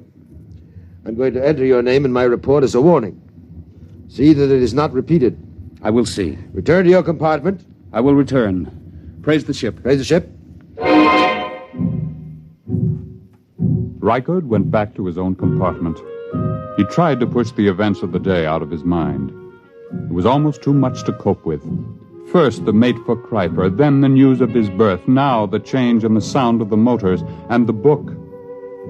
Rykud lay inside his bunk, drew the curtain, and took the tiny, ancient plastic book from his trouser belt. He opened it and began to read. It was thought advisable to keep from the passengers on the ship the fact that their voyage might end in catastrophe. Forced to leave the Earth because of its radioactivity following the 3 wars, the inhabitants of the ship, to all intents and purposes, became the inhabitants of a new world. The ship was their world. The organizers of the expedition felt it would be cruel to inform them that the ship's navigation machinery had been set in a series of ever-increasing circles and then ever-decreasing circles, so that in 10,000 years the ship would return to Earth. There was the possibility that Earth would no longer exist, or that the radioactivity would have made it uninhabitable, even if the remaining humans hadn't managed to explode it. Therefore, the ship became all. Even the word destination was eliminated. If it were known that I had chronicled this account, I would most certainly be executed and the book destroyed. Most likely it will pass into legend and be disbelieved anyway, just as fairy tales and even biblical accounts have become tolerated but disbelieved by many who were... The sleep buzzer sounded, and Rykud's eyes closed automatically. Ordinarily, the people of the ship did not dream. It was considered a sign that therapy was needed. Tonight, Rykud dreamed.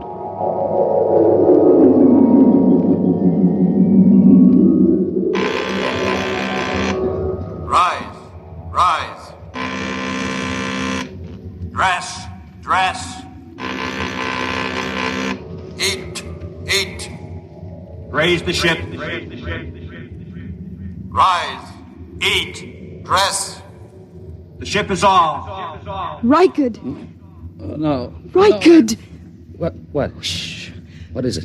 You've been dreaming. I heard you and came in to see what was troubling you. Where's Kreifer? He sleeps like the dead. I was dreaming. Ellen, look at me and tell me the truth. Do you ever dream? Do you? Yes. I know it. I could tell it by looking at your eyes. But you mustn't tell anyone. I won't. You were very close to the matron, were you not? Yes. Did she ever read to you? Read? Did she ever read from this? Where did you get that? She gave it to me. Then you must be one of the trusted ones. Who are the trusted ones? Some of us, the women who were with the matron since we were very small. We've been trusted by her to hear the reading of this book. I see. But if anyone found out... I know. Rykud? Yes? I feel very strange. I, too. What is it? I don't know. Sometimes, after the matron had read to us from the book, I would have this feeling, strange and frightened. And she would comfort us. Comfort? What does that mean? She would put her arms around us. And did that comfort you? Yes. How terribly strange. Rykud? Yes? Comfort me. Put your arms around me. Helen. Please, will you? Yes. Yes, yes.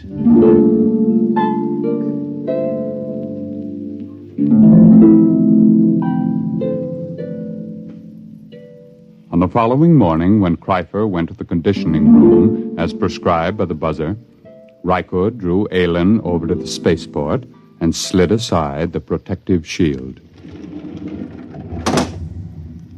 Look. I am looking. Tell me what you see.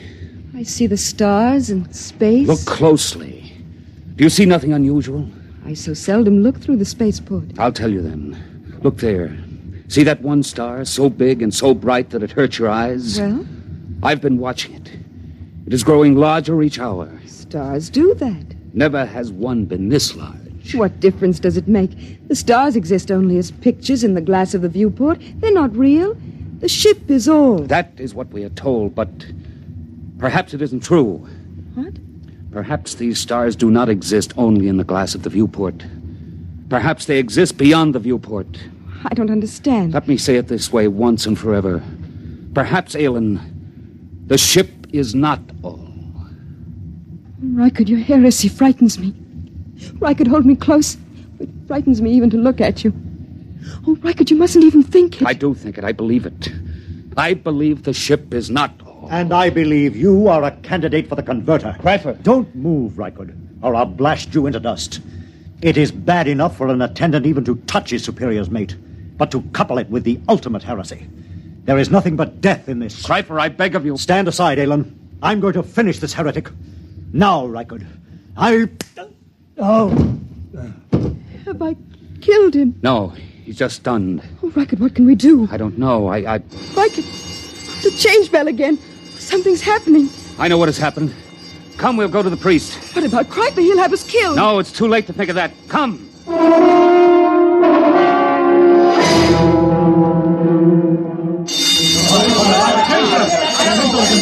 Aelin. Stand close to me. The priest is entering. Silence! Once again, the change bell has sounded. There has been another change. Doubtless you all felt the shock and the vibration a moment ago. I am informed that the motors have stopped. Silence! However, once again, there is no need for any panic or alarm. We will continue to live our lives just as before. The only thing that has changed is that the motors have stopped and that the view in the viewports has changed. Behold. The view in the viewports has been changed from the stars to a garden. That is all there is to it. The book makes mention of the fact that the view in the viewports is changeable. Go back to your compartments and resume the schedule. The buzzer will be your guide as always. The ship is all. The ship is all. Wait! No, I have something to say. Listen, this is what I have to say. The ship is no longer all. Seize him! Keep back! I have my superior's ray gun. I will destroy any who move to seize me. Listen to what I have to say. The view in the viewports is not just a garden. It is the destination. It is the earth. Don't you understand me? We have arrived. We have reached the destination. The journey is over. We can leave the ship and go out into the garden. Fools, can't you understand? Watch the viewport. Watch it. The viewport is broken. I've shattered it. You can go out. Feel the air rush in. Smell its fragrance. Rykard, they don't move.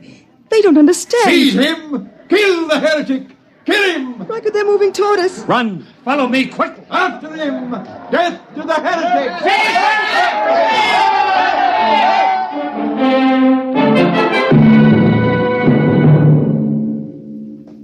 Rykard and Aelin ran down the long steel corridor with the crowd on their heels.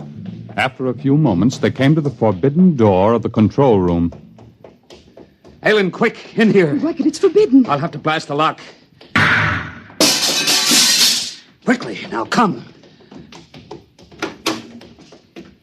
Now, help me close the door. Now the bar. We're safe in here for a while. Not even the priest can make them come in here after us. It'll take them time to figure out what to do. Rykard, look. Look at the machinery. Oh, it's frightening. We're in the control room. It tells about it in the book. You see this big machine here? There was a drawing in the book. This is the machine that controls the buzzer. Just a simple machine like that? Yes, a simple machine. Stand back. What are you going to do? I'm going to smash it.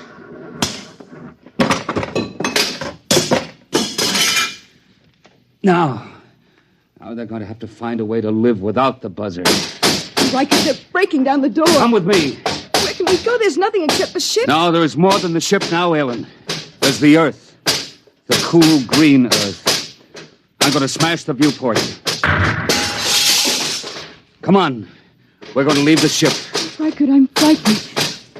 Put your arms around me. There's nothing to be afraid of. Come, Ellen. Take my hand. Here is the Earth. And it is ours.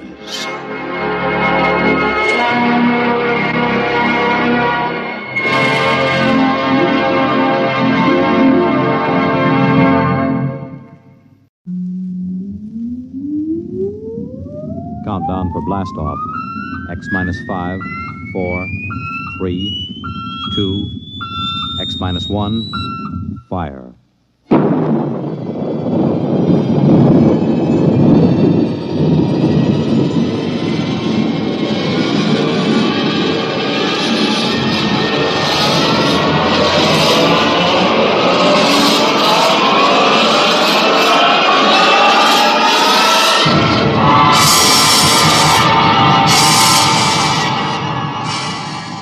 From the far horizons of the unknown come transcribed tales of new dimensions in time and space.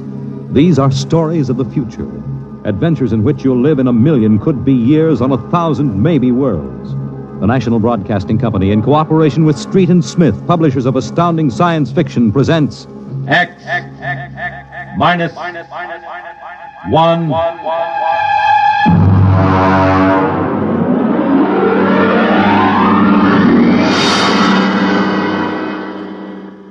Tonight's story, The Roads Must Roll, by Robert Heinlein. Hear them hum, watch them run. Oh, our job is never done, for our roadways go rolling along. While you ride, while you glide, we are watching down inside, so your roadways keep rolling along. Oh, it's high, high, he, the rotor men are we.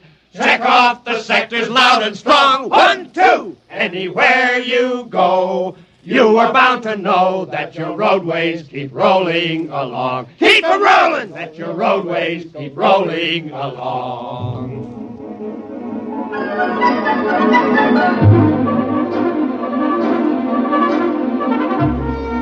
It was in the middle 1950s that the automotive age began to die. The traffic engineers had long expected it. For years, they had watched our vast cities sprawl and spread out, spill over into the countryside, become more and more dependent on motor transportation. And then finally, the inevitable breaking point was reached. The growing flood of cars and buses and trucks began to swamp the streets and arterial highways. The building of roads could no longer keep pace. The superhighways, clogged, congested, became packed with cars stalled bumper to bumper. And the cities began to die of slow strangulation, for the traffic could no longer roll. And then the engineers took over. They banned the automobiles, tore up the superhighways, and in their place they built the rolling roads, mechanized roads that moved like huge conveyor belts, whirling along on their giant rotors at speeds ranging from 5 to 100 miles an hour, carrying the freight, the food, and the people from city to city and coast to coast. And no one worried over the fact that if the road should ever stop, our whole economic life would stop. For the machinery had never failed yet. But people forgot that machinery depends on men, the men who run it. Who makes the roads roll? We do! That's right, the engineers. We're the brains of the road. And where would the public be if we didn't keep the roads rolling? Right behind the 8 ball, and everybody knows it. All right, then. We're the men who hold the power, and it's time we started using it. We've called this meeting of the Engineers Control Committee because that's what we want to do. Control. Because I'm tired of taking orders from the Transport Commission, from slick desk jockeys like Jim Gaines, who don't even know a rotor bearing from a field corn. Now let Gaines yammer about our duty to the public. That's a lot of eyewash. We've got the power, and we're the men that count. Now it's time we quit fiddling around and use a little direct action to get what we want. Mr. Chairman! Mr. Chairman! The chair recognizes Brother Harvey of the Transport Mechanics Union. Thanks. Now, I don't rightly belong here since I'm no engineer. I'm just here to represent the workers' union. But I want to know what's all the shouting for. You engineers have got better working conditions than we have, and we ain't kicking. You say the engineers are powerful. You say you can tie up the roads. Well, so can any screwball with a jar of nitroglycerin. And he wouldn't need no engineer's degree to do it, neither. Harvey, are you speaking for your union now, or are you here as a stooge for the Transport Commission? Listen, Van Cleek, I helped fund my union. I led the strike in 75 for decent working conditions. Where were you engineers then? With the Finks! Brother Harvey, remember, you're only a guest at this meeting. Go on, Van. Now listen, man. I'm one of the old engineers on the roads. You all are, worked up the hard way. We didn't go to the fancy technical institutes like those young punk cadet engineers the commission is training to take over our jobs unless we do something to stop them. Jim Gaines hasn't been able to fill us full of the old school spirit and that baloney about how the roads must roll. So all right then. Why don't we get smart for a change? What would happen if the roads stopped rolling? Maybe the country would begin to realize that they can't do without us. Maybe we'd begin to get the things we want. Who says the roads must roll?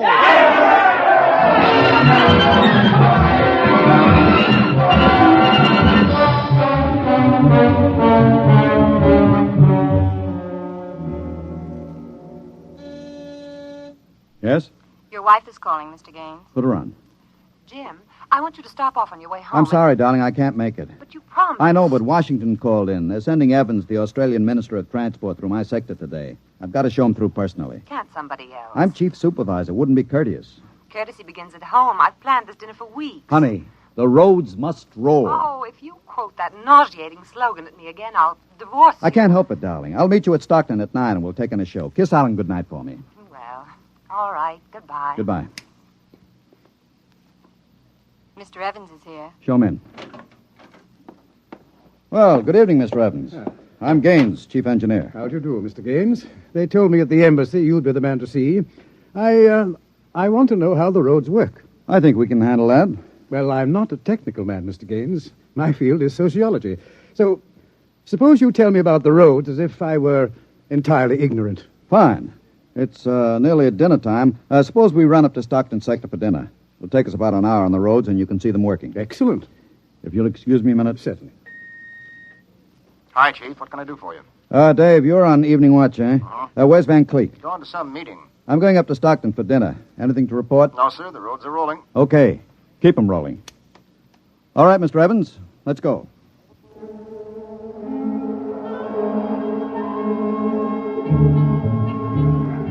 This is the low-speed strip. Ever ridden a conveyor before? No. It's quite simple. Remember to face the motion of the strip as you get on. There.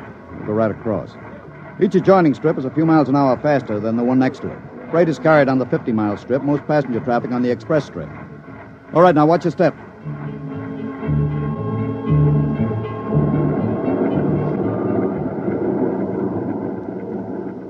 Here we are, the maximum speed. 100 miles an hour. It doesn't seem possible. This trip makes the round trip, San Diego to Reno, in 12 hours. Ready to eat? Is this the restaurant? Jake's Steakhouse. Fastest meal on the road.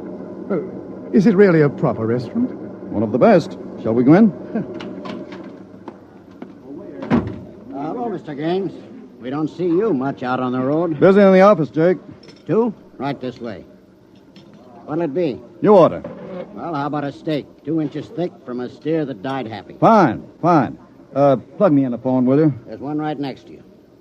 Flank 2, rare. You'll excuse me, Mr. Evans? Certainly. Davidson on watch. This is the chief. I'm at Jake's Steakhouse. You can reach me at 10L66. 10L66, right. Yeah. Now they can get hold of me in an emergency. Oh? What kind of emergency could there be? Two, principally. Power failure on the rotors would bring the road to a standstill. That happened during rush hour. We'd have to evacuate millions of people from the road. As many as that? Easily. There are 12 million people dependent on this section of road. Gaines here. Hello, Chief. Davidson. Just got the hourly reports in. Diego Circle, Bakerfield Sector, Stockton Sector, and Reno Circle all rolling. Oh, you didn't have to bother me with the hourlies, Dave. There's a supplementary from Sacramento. Proceed. Cadet Engineer Gunther, while on watch, was found playing cards with C.J. Ross, technician on duty. Any damage? One rotor running hot, but still synchronized. It was jacked down and replaced. All right, have the paymaster give Ross his time and turn him over to civil authorities. Place Cadet Gunther under arrest and bring him to Rotown Central. Yes, sir. All right. Keep him rolling. I was saying there were two possibilities of danger. Can you visualize what would happen if the strip under us would break? Oh, I hadn't thought of that. You don't realize you're traveling at 100 miles an hour. Well, it can't. Not now. The strip has a safety factor of over 12 to 1. It'd take a blowout of several miles of rotors and a failure of circuit breakers before the strip could part. But it happened once in the early days on the Philadelphia-Jersey City road. The strip wasn't much more than a conveyor belt. It buckled for miles, crushing passengers against the roof.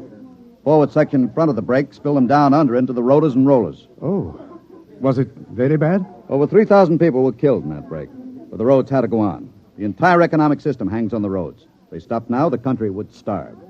Well, isn't it possible that you've become too dependent on these roads? I mean, if your whole economy is geared to the function of one type of machinery... The roads are foolproof now. The machinery is interlocked with an enormous safety factor. Yes, but in the long run, machinery depends on men. What if you had a strike? We had one back in 75. Well, there's not much danger of that anymore. No? Well, why not? Every cadet that goes to work on the roads today is a graduate of the United States Transport Academy. They're all picked men, screened for emotional stability, and trained to give us the same kind of loyalty that Annapolis and West Point develop in their men. I see. Are you a graduate, Mr. Gaines? No, I'm too old for that. The academy wasn't set up till after the strike in 75. But it won't be long now, maybe 5 or 10 years, before the oldest engineer on the roads is a man who's been through the academy. Gaines here. Davidson, there's another trouble report from Sacramento Sector. Again? What is it this time? What is it? What happened? Emergency stop. Hello. Hello, Davidson. Phones are out. Come on. Jake! What is it? What's the matter with the roads? Have everybody stay in the restaurant. What's that? Probably somebody stepped onto the next strip. Got cut to ribbons. There'll be plenty of casualties. Jake, where's your getaway hat? In the pantry. Look here, aren't you going to help those people? I've got the whole road to think of. Don't bother me. Give me a hand, Jake. The hatch is stuck. If you're coming with me, Mr. Evans, you've got to move fast. I haven't got any time to waste.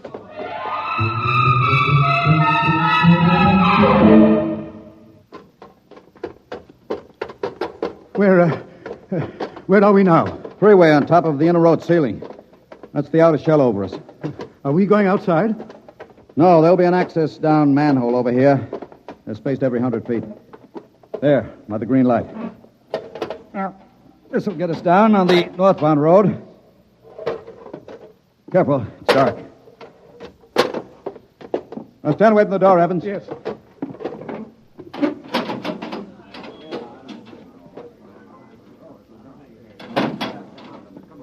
But this road is still rolling. It was only the 100-mile strip that stopped.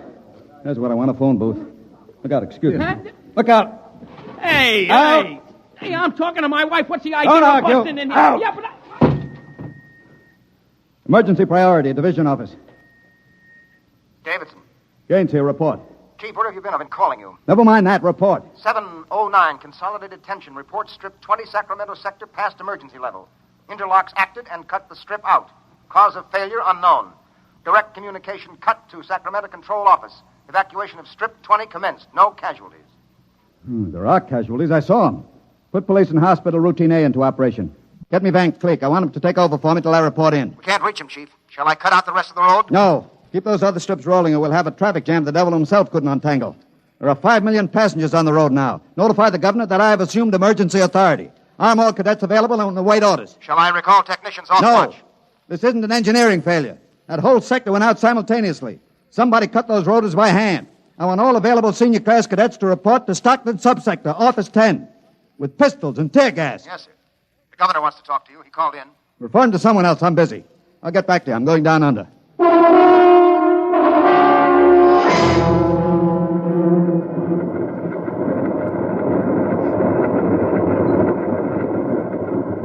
Heavens! Heavens! I can't hear you. The noise. Put on this helmet. What? Helmet! Helmet! Oh, yes. You can't hear without an anti-noise filter. Come on. What are we looking A for? recon car. There should be one here. Are those the rotors? Now, the big ones are rotors. They drive the road. Little ones are rollers. They give continuous support. There's a watch gang now, jacking down a rotor. Can they hear us? No, the noise filter works on a 4-foot radius. I'll flash him. Now, he sees the light.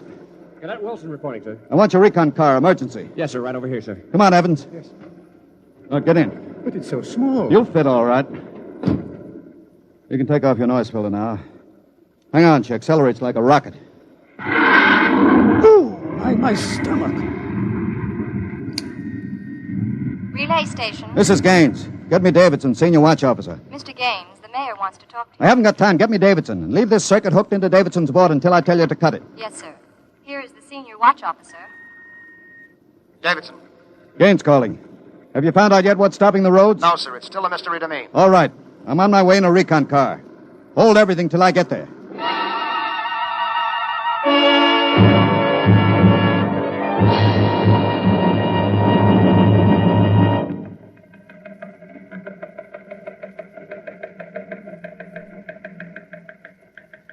Cadet Edmonds reporting, sir. 3 platoons of cadet engineers standing by with tumblebug motorcycles. Armed? Pistols and tear gas as ordered, sir. Good. Assistant Supervisor Van Cleek is calling you on Circuit 9, sir. Van Cleek. It's about time. Cut me in. Yes, sir. Hello, Van. Where are you? Sacramento office. Now listen, Sacramento. That's good report. in a pig's eye. What? I'm not your deputy anymore, Gaines. What are you talking about? Listen, don't interrupt me and you'll find out. You're through, Gaines. I've been picked as director of the Engineers Control Committee. We're taking over. Have you gone off your rotor? We stopped Strip 20 just to give you a taste of what we can do. We're running things now. And you don't really think you can get away with this? You can't start Strip 20 until I'm ready to let you. I can stop the whole road if I have to. Van Cleek, I'll call in the Army. How will you get 'em here if the roads aren't rolling? Now listen, Gaines. Whoever controls the roads controls the country. And right now, that happens to be me. Now sign off, Gaines. Gotta call the White House. You behave yourself and you won't get hurt. I don't believe it, sir. He's got us, Edmonds. We go in and blast him out, he may wreck the road. What's your rolling tonnage now? 53% under evening peak, sir. How about Strip 20? Almost evacuated. Listen in on this, Davidson. Standing by, Chief. I'm going down inside with these cadets. We'll work north, overcoming any resistance that we may meet. The watch technicians and maintenance crews are to follow behind us. Each rotor, as they come to it, is to be cut out from under Sacramento's control, then hooked into the Stockton control board. Understand? Got it. Check. If it works right, we can move control of Sacramento sector right out from under Vance's feet, and he can stay in his office there till he's hungry enough to be reasonable. Edmonds, get me a pistol. Yes, sir. Mr. Gaines, there's a man here. He's badly hurt. He wants to see you. Take care of him. I haven't got time. He's from Sacramento sector. What? Bring him in. All right. Easy. Come on. Easy. Mr. Gaines. You're Harvey from the Mechanics Union, aren't you? I tried to warn you. I tried to get away. He shot me 3 times. Get a doctor. All right. Easy, Harvey. How long's this been building up? Is it the men? It's the engineers. I told them they were crazy. Told them the road's got to roll. When I tried to get away, they... He's bleeding from the mouth, sir. Harvey. Harvey, can you hear me? He's dead, Mr. Gaines. Come on, Edmonds. We better move. Hey! All right, you men. You saw Harvey brought in. How many of you want a chance to kill the louse that did it? Very well. You men turn in your weapons and return to quarters. We've got a job to do, to make sure the roads start rolling again. We haven't got time for infantile heroics. Anybody who hasn't got his mind on his job will be in the way. Now, here's the order. We move north, mounted on tumblebugs. We're going to try to regain control, rotor by rotor, before Sacramento sector knows we're moving. We've got to capture any watch personnel we run on before they can get word back. Surprise is vital. Use tear gas when possible. Shoot only when necessary. But get them before they can reach a phone jack. Any questions? No. Then move out.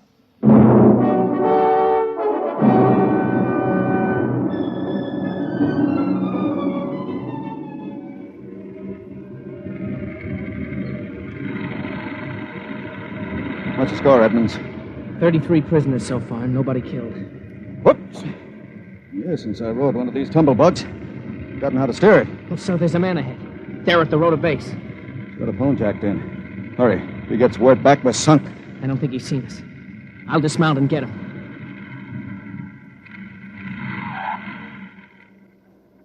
Quick, he sees us. Here, you. Look out, he's got a gun. I got him. Grab his gun. Yes, sir. You had a phone jacked in all right. We got through to Sacramento office. It's going to be tough. I don't know, sir. Maybe he didn't get the call through. Wait a minute. Listen. The road. Take off your noise filter. There.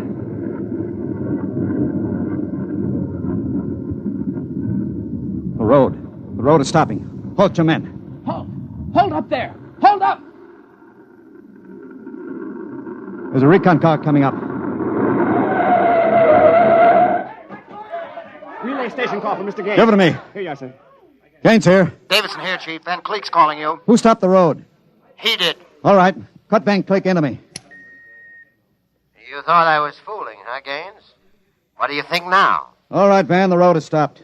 You won this trick. Then why don't you get smart and give up? You can't win. You forgot something, Van. You can't lick the whole country. Yeah? Gaines, I've got a switch button in my hand. If I push it, it'll blow 300 yards straight across the roads. And then for good measure, I'll take an axe and wreck the control station before I leave. That's pretty drastic, Van. Yeah, if I blow this charge in the middle of Sacramento sector, it'll get an awful lot of people. There are plenty of shopkeepers still on Strip 20, and that row of apartment houses next to the road will go. Look, Van, you don't want to blow the road, neither do I. Suppose I come up to your headquarters and talk this over. 2 reasonable men ought to be able to make a settlement. Is this some kind of a trick? I'll come alone and unarmed. My men will stay here. All right. All right, Gaines. But one wrong move, and I blow the road.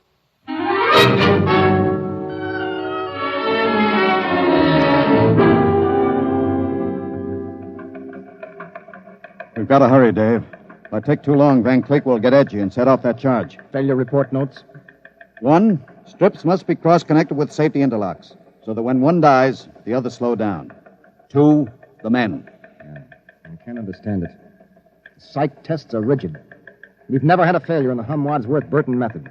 And then suddenly a whole sector goes sour. How could Van Cleek get a whole crew of psych-cleared men to revolt? It's easy, Dave. As my deputy, he was ex-officio personnel officer for the whole road. He must have been faking psych records for years and transferring maladjusted men into his sector.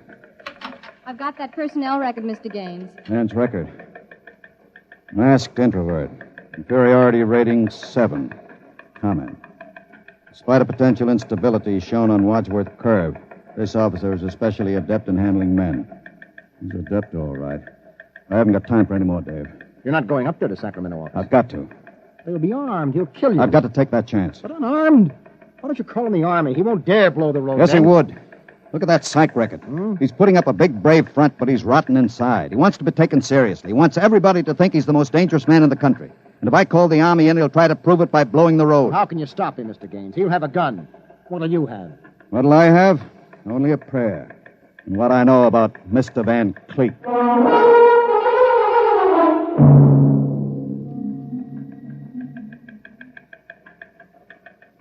All right, Gaines. Director Van Cleek will see you now. Gaines is here, Director Van Cleek. Come in, Gaines. Behaving sensibly at last. You know I've got you where I want you, and there isn't anything you can do about it. I searched him, Director. He's unarmed. Mm-hmm. I want you to sign this now. It's a declaration of your recognition of the Engineers Control Committee. You've got 1 minute to sign it, Gaines, or I'll push this button and blow up the whole sector. You better sign, Gaines. You need this gorilla with the gun, Van? Hey, you Can't listen... you handle one unarmed man alone? All right, Harry, out. What? Out. Yeah. Okay. All right. Now sign. What's so funny? You are. You start a revolution because you think the engineer should control the road. Then when you've got control, the only thing you can think of to do is blow it up. Tell me, what are you so scared of? I'm not scared. Yeah? Sitting there sweating all over that push button you're holding? Your buddies knew how afraid you were. They'd probably throw you into the rotors. I'm not afraid. You're afraid of me right now. You're afraid I'll have you on the carpet. You're afraid the cadets won't salute you. You're afraid they're laughing at you behind your back. No, I'm not. Now, you keep quiet. I've got a gun. You're afraid of using the wrong fork at dinner. You're afraid people are looking at you, laughing at you. I am not, you dirty, stuck-up snob. Just because you went to a high-hat school, you think you're better than anybody, you and your crummy little gold-braid cadets. Van, you're a pathetic little shrimp. Huh? I understand you perfectly. You're a third-rater. Oh. All your life you've been afraid that someone would see through you and send you to the foot of the class. Oh, yeah. Throw you right out on your ear where you belong. I don't want to look at you anymore. I'll show you. I'll put a bullet in you. Put down that pop gun before you hurt yourself. Don't you come near me. Don't you come near me or I'll shoot. I'll shoot. Give me that. No. Let me go. Give that pistol. And thanks for not disappointing me, Van. I don't understand. I thought if I wounded your little ego, you'd forget to push that button and pull a trigger instead. I'm afraid you'll never make a good executive, Van. They have to know when to push buttons. Davidson. Gaines here. Chief, are you all right? Are you? I'm all right. Attack now and mop up. I'll hold the control room. I've got Van Cleek, and I think his little revolution is just about over.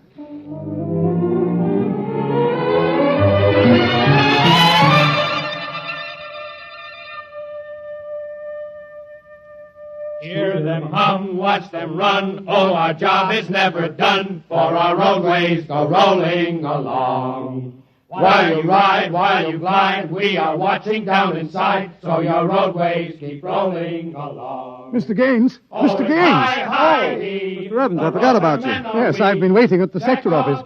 Is everything under control? All rolling. Those are the watch engineers going under to check Sacramento's sector, inch by inch. Remarkable organization. Remarkable. Hourly's in, Chief. San Diego Circle rolling. Bakersfield, Fresno, Stockton. Stockton? Oh, no. What's the matter, Chief? Trouble, Mr. Gaines? It sure is. I promised to meet my wife at Stockton for a show. She's been waiting there since 9 o'clock last night. Dave, see if you can get her for me. Try the sector office. All right, Chief. And Dave, see if you can calm her down. Oh, sure, Chief. I'll tell her the roads must roll. No, don't tell her that. I don't think she'd appreciate it. She's heard it too often. Oh, it's I-I-E, the roller men are we. I better get going. Bye, Dave.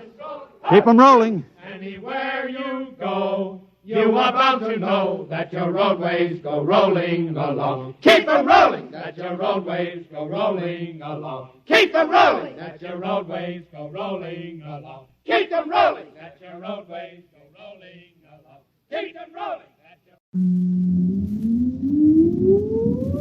Countdown for blast off. X minus 5, 4, 3, 2, X minus 1, fire.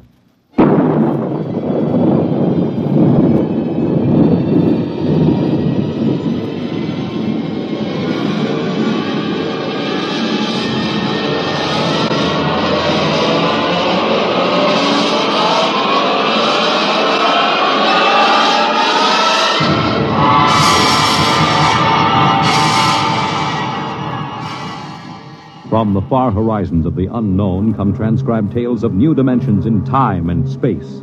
These are stories of the future, adventures in which you'll live in a million could-be years on 1,000 maybe worlds. The National Broadcasting Company, in cooperation with Street and Smith, publishers of astounding science fiction, presents... X minus 1.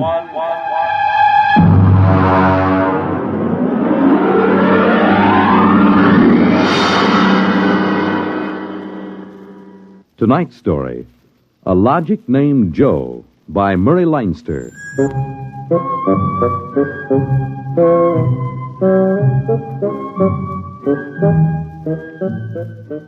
It was on the 3rd day of August that Joe came off the assembly line. And on the 4th, Laurie came into town. And that afternoon, I saved civilization. Laurie is a blonde I was crazy about once, and Joe is a new 1974 model Logic that I've got stored away down in the cellar. And how do I save civilization? You're listening now to a voice saved from the it by future. keeping Joe down The voice on of the Frank Caldwell, head serviceman for the sometimes I Logix think about Corporation, turning Joe on makers and of the machine letting that him make does a million everything for for you. Well, And nearly other times I everything think of anyway. taking an axe to him. The electronic Logic. In the year we speak, kind of figured it's gonna be the 1974, no modern home was complete Joe without could do one. plenty for And the me, Logic sure, sets but were working so well that life scared was to take a soft chance. indeed for repairman Frank Caldwell. After all, like That I is, say, I until figured that I'd fatal save day of August the 3rd when suddenly the Logics began doing everything for their Well, users I'm and getting doing ahead it of myself. too well. On the 3rd of August, there wasn't much doing, and I'm hanging around the boss's office smoking up his cigars. Frank, there's a customer outside. Go take care of him, will you? Me? I'm a maintenance man. Mr. Korlanovich wants to have Logix explained to him. Explained? Where's he been, on Mars? I just moved up from the backwoods someplace. Well, why don't you explain him? Well, I don't feel too well. You were okay half an hour ago. Are you the boss here or am I? Go on out there, will you? Okay. Oh, Mr. Korlanovich, good morning. My name is Caldwell. Can I help you? Oh, thank you, Mr. Caldwell. This is my little boy, Freddie. Hiya, jerk! Oh! Freddie, how many times have I got to tell you not to kick people in the shins? Excuse it, please, Mr. Caldwell. Oh, sure. Just a kid. I got a knife home, could cut you into little pieces. Please, Freddie. We'd like to buy a Logic, Mr. Caldwell. The gentleman we spoke to first said he had to leave in a hurry. I'll fix him. Well, I understand that you're not acquainted with Logix, Mr. Korlanovich. That's right. We just moved to the city. Uh-huh. My wife, she saw everybody else had a Logic, and you know how women are. Oh, you bet. Well, you can't get along without a Logic in this day and age, Mr. Korlanovich. Look, I got a snake. You want to see? Well, you shut that. Now, about the Logic. Here, I'll just plug in this one right here. Now, you see, the Logic looks kind of like an old-fashioned television set, only it's got keys instead of dials. Now, a lot of the keys are standard, like the television stations, the news, the stock market quotes, and so on. Of course, if you want to talk to somebody, you just punch the number of his Logic. It's like making an old-fashioned phone call. But there can't be keys for everything. Oh, no. Now, let's say that you want to ask a question, like what to take for a sore throat, or who won the American League pennant in 1911. You turn on the Logic, then you just punch the question key and ask, like this. Who was the first president of the United States? George Washington. There, you see. But I already knew that. Well, of course, that was just a sample. I got a little store. Will it keep books for me? It will keep your books, record your contracts, serve as a filing system, and check up on what happened to your lawyer's last client. Anything. Hey, they're really something, these things. 10,000 services and information sources in one. Read our advertising. What I want to know, Mr. Caldwell, how do these Logics work? Of course. Now, you saw that big building across the street? Sure. Well, that's one of the relay tanks. You see, there are a dozen of them all around the country, and they're all hooked up together. And there's a data plate in one of those tanks for every fact in creation. Anything that you want to see or hear, you just punch for it, and the Logic gives you the answer. Hey, listen. Could I ask this thing how to make dart poison? How to make what? Dart poison. Like in Africa. I could shoot the darts through my bean shooter. I think maybe we better not get one of these things. Oh, no. It's perfectly all right, Mr. Korlanovich. The Logic won't tell you that. I bet it will. I'm going to try it. Hey, how do you make dart poison? Public policy forbids this service. Oh, what did it do that for? Kind of some little brat. Because some people might ask things that aren't good for them. Listen, I don't like this here one. I want that one over there. Kid, they're all alike. I want that one. If I can't have that one, I'm going to hold my breath till I'm dead. Well, I got a lot of time. It's no use, Mr. Caldwell. You might as well give him the one he wants. But look, kid, they're so much alike that even I can't tell them apart. I can. I want Joe. Joe? Who's Joe? I guess he means the Logic, Mr. Caldwell.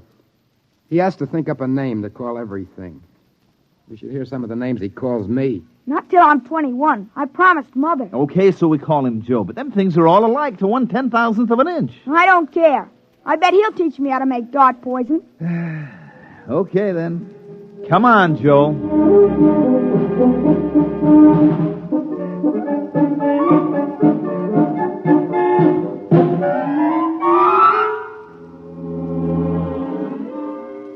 So he keeps yelling, I want that one. I want that one. I'm going to call him Joe. Mike, I tell you, I could have wrung his neck. How many cards? I'll draw 2. What a holy terror. He had his father scared to death. It's Too bad that kid ain't mine. I'd show him quick enough who was boss in the family. Uh-oh, holy smoke. What's the matter? I'm sorry, fellas. I gotta hold up the hand a minute. I just remembered. Oh, I gotta call my wife. Oh, let her wait. You ever met my wife?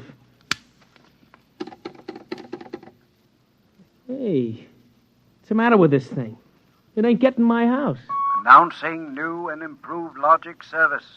Your logic is now equipped to give not only consultative, but directive advice. If you want to do something and don't know how to do it, ask your logic. Hey, did you guys hear that? Well, they should have told us about this. Oh, it's just somebody trying to pull a gag. Well, it didn't sound like a gag to me. Maybe the boss decided to add a new logic service. Look, the minute the system starts giving advice, some joker like you is going to be asking questions like, how do I get rid of my wife? Oh, no. The boss knows better than to start anything like that. Yeah, but you heard what the logic just said. Oh, listen, the sensor circuits will block the question. If you don't believe me, go ahead and try it. Well, anything for a gag. Okay, logic, I got a question for you. How do I get rid of my wife?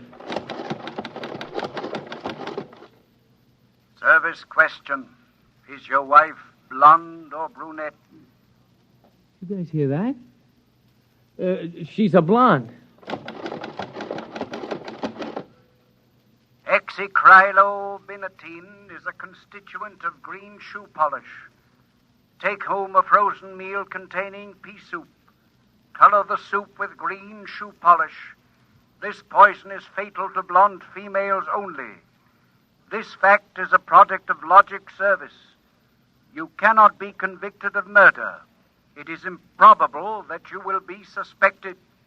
The saints preserve us. And it's bound to be right. These things can't make a mistake. Well, Mike, don't just stand there. Check the sensor circuits, quick. Oh, we can't get to them. They're all sealed up. It's supposed to be impossible for them to go out of order. Well, they're out of order now. And I got a feeling that some awful things are going to happen.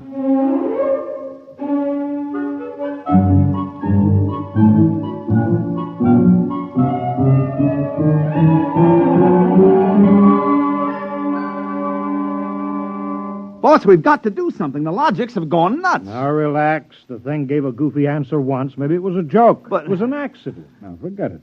It won't happen again. What makes you so sure? People are going to be trying it. Look, supposing I wanted to get rid of you, for instance. You don't. How would you collect your pay? I know, but just supposing. Now, look, we'll try it. If you want to do something and don't know how, ask your logic. How do I bump off my boss? Male, fat, bald-headed, and 45. Make some chocolate ice cream containing powdered charcoal in place of half the chocolate. Use Hotso brand charcoal. Hotso contains an ingredient fatal only to fat, bald-headed males. This fact is a product of logic service. Now, look, Frank, I admit these things have gone a little wacky, but there's nothing to worry about. Nothing to worry about? If this keeps up, what do you bet that we'll have to shut down the company? You kidding? We can't shut down the company, and you know it. Logics have taken the place of everything but night baseball. We shut them down, we go back to a civilization that we've forgotten how to run. Yes, but, boss, there's no telling what they'll do. Listen, now, you've asked these questions for a gag. Nobody's going to ask them seriously. What you need is a little faith in human nature. Excuse me, it's probably my wife. Cyrus, dear, how do you feel? Why, just fine, sweetheart. What have you been doing? I just called to tell you, Cyrus. I've got your favorite dessert for dinner. Dessert? What kind? Homemade chocolate ice cream. Cyrus, when you taste it, you'll just die. Cyrus, what's wrong? Why don't you answer me, Cyrus?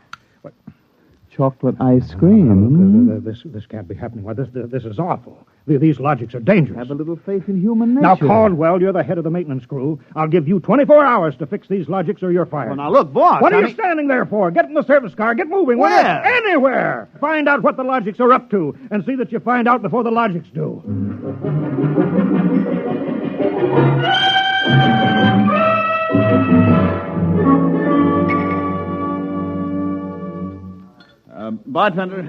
Bartender, give me a double. Come on up. Last night, have a little drink, pal. What's the matter, pal? You had a bad day? Oh, excuse me, bud. Listen, pal, you gotta listen. I got troubles. Bartender, will you get this barfly off of me? On your way, son. Oh, don't say that. I got troubles. How am I going to keep my wife from finding out I had a couple of little drinks? How am I going to do it, huh? Look, mister, it's a hot day, and I've been driving a car around in it, see? And I've been trying to keep a bank president from having apoplexy on account of his logic told him how to rob his own bank. I've been trying to stop 6-year-olds from asking what comes after the bees and the flowers and their fathers from asking how to get $1 million by tomorrow. I've been tripping over dead bodies so artistically croaked that nobody's ever going to find out who done it, and all you got on your mind is how am I going to keep my wife from finding out I've been drinking? Dry up, will you? Go ask a logic. My pal, my boy. Where's the logic? Where's that logic? Here, right behind you. Here, here's a nickel. Listen, I gotta hear. Now, come on, logic, old pal. Old pal, be nice. How does a guy keep his wife from finding out he's had a couple of little drinks? Answer me that, huh? Buy a bottle of Franine hair shampoo. It is harmless, but contains an ingredient which instantly neutralizes alcohol. 1 teaspoonful for each jigger you have consumed. Oh, boy, gotta buy a bottle of... what was that again? Supposing it's right, you'll never remember it as far as the drugstore. I think there's a bottle in the back room. Somebody left it. Oh, my pal. Oh, my boy. No more trouble. You'll just show me the way to go. I got a picture of him back there drinking that shampoo. Yeah. Give me another double. I don't know what's worse, to be as low as you or as high as him. Where is he? I know he's here. Where is that bum? What do you want, lady? My husband. I know he's here. Where is he? Show me the way to go. That's him, that no-good louse. I'll show him. Thinks he's coming home staggering again, does he? Well, I'll teach him. Poor guy. Why, my dear, what a surprise to see you here. Archibald, you're sober. Of course, my love. I'm sober as a judge. Then what are you doing in this saloon? Your suspicion wounds me deeply, my love. Let me tell you, my dear, that I have been conducting a research project that is going to make us a fortune. I'm going to patent Soba, the drink that makes happy homes.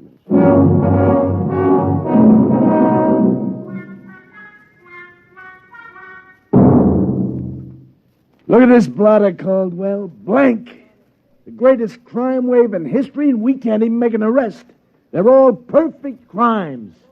Thanks to the logics. But, Sergeant, we're doing our best to find Well, out... that's not good enough. You can't find out what's back of this. Shut down the company. Unless the police department will. Look, nobody is back of it. The logics run themselves. They pick their own circuits automatically. You mean they're doing all this by themselves? Sure. We always knew they could do a lot more things than we knew about. I think they're just trying to be helpful, that's all. That's all, huh? Well, you better make them cut out the tricks, including this new business they're up to now. What new business? Just started an hour ago. Every time you turn on a logic, it asks your name, and then it spells out the whole history of your life. What? I haven't heard about that. What's it do that for? You tell me. Go on, go ahead, try it. Okay. What is your name? How do you like that? I'm Frank Caldwell.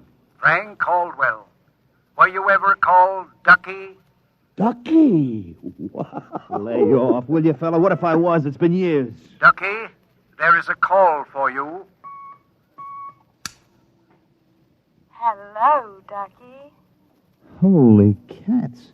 Lorene. Ducky, darling, how marvelous. Hey, let me get a look, huh?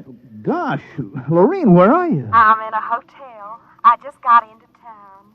Oh, Ducky, wasn't it smart of the logic to find you? The logic? To find me? I asked it how to find Ducky. You must have an unlisted number, darling. You're not in the directory. Well, gee, how have you been, Lorene, since I saw you last? I heard you got married. You won't believe me, Ducky, I know, but I've had 4 husbands, and I've never loved anybody as much as I love you. You've divorced 4 husbands? 3. The last one, died unexpectedly. Oh, who unexpected it? He did. But the jury acquitted me, Ducky. They knew it was just a little old accident. So now I'm free again, and we got lots of things to talk over. You come right on over here, Ducky. Instant. Oh, well, Lorraine, I'm working, you see, and I'll call you back. All right. Here's a kiss. Mm-hmm. That'll have to hold you till you get here. Hurry, Ducky. Oh, my back. What am I going to do?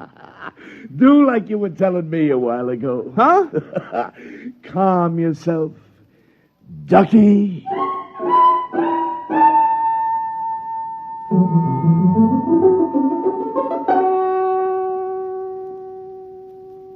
Call on the logic for you, Frank, your wife. Oh, thanks, Mike.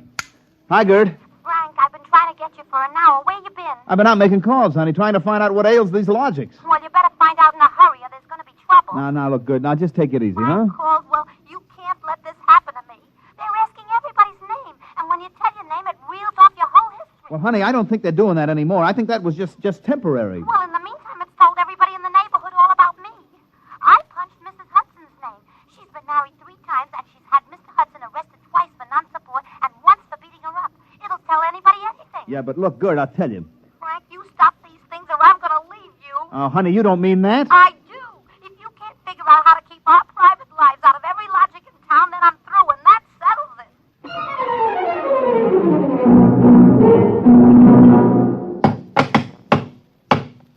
I can't even budge any of these relay plates. Me either. Isn't there some way we can disconnect them? Nope, there is not. They weren't built to be disconnected. The sensor circuits were supposed to take care of cutting them off. Now, see who that's for, Frank.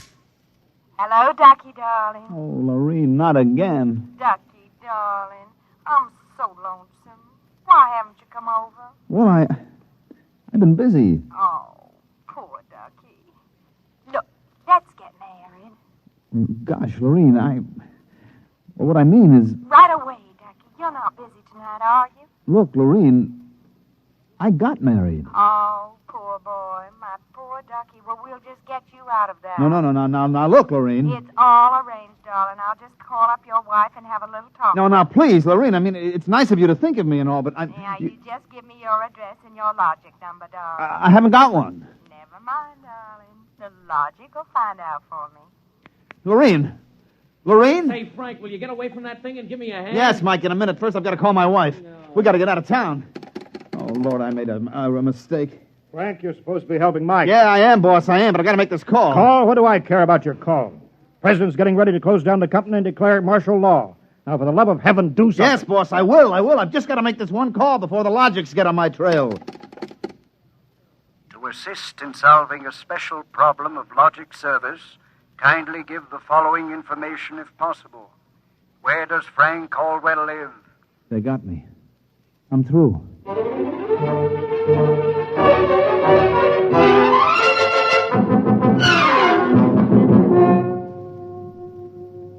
Look, Gert, will you please not ask any more questions? Frank Caldwell, I told you I was leaving you. Honey, leave me later. Right now, will you pack up yourself and the kids? We got to get out of here. But what is all this? Are the cops after you or something? Yeah, that's it, the cops. Now get moving, honey, will you? And will you get away from that logic? But don't you think we ought to hear the police calls? 27 and car 31. Detailed to round up all employees of the Logics Company. Use caution. They are suspected of sedition. Holy smoke, the cops are after me. But you just said they were. Car 17, proceed to vicinity of 119 East 7th Street. Child terrorizing neighborhood. Use extreme caution. Child is armed with bean shooter using poison darts. Freddie. Who's Freddie? Something I met once in a horrible nightmare. He wanted a logic that would tell him how to make dart poison. They're all alike, I kept telling him. They're all alike. What are you talking about? Oh, I don't know, Gert. All I know is it was a nice world up till yesterday. Now it's like a guy named Joe come along and squashed all our mud pies for us. Looks to me more like it was a logic named Joe. What'd you say? A logic named Joe. A logic name? But they're all alike. Gert, baby! Frank, let me go. Don't be so silly. All right, honey, look, you hold the fort. Maybe they aren't all alike. Where are you going? Frank, are you going to make a getaway? Getaway, baby. If you've got the right inspiration, I'm going straight to the middle of this whole jamboree.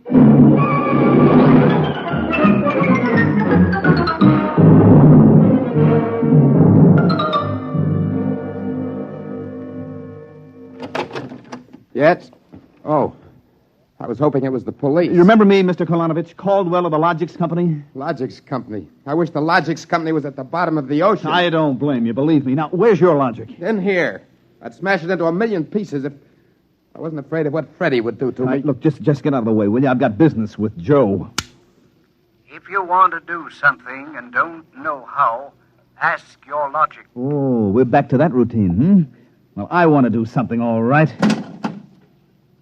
Can a logic be modified to achieve correlations for which human brains are too limited?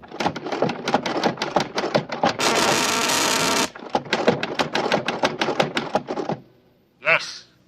How great will the modifications be? Microscopically slight. Changes in dimension not detectable even by precision gauges. They can come about only through an extremely improbable accident. And what would this super logic then be able to do? Come on, you, spill it. It could set up entire new combinations of electronic relays, which would bypass the normal sensor blocks, thereby enabling it to perform valuable new services, including the giving of helpful advice on any human problem. And has this accident ever happened?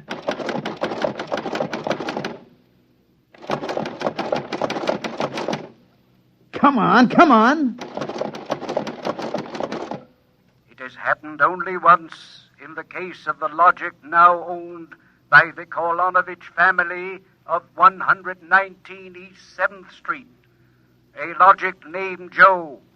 Thanks, Joe. That's all I wanted to know. Hey, what's all that about? I'm taking this logic away, Mr. Kolonovich. I'll bring you a new one, and our troubles are all over. Hey, you, get away from Joe. Correction, our troubles are just beginning. Freddie, put down that blowgun. Ah, shut up. Hey, you, I said get away from the logic. Look, Freddie, I'm going to bring you a nice new one, see? I want that one. Get your mitts off it.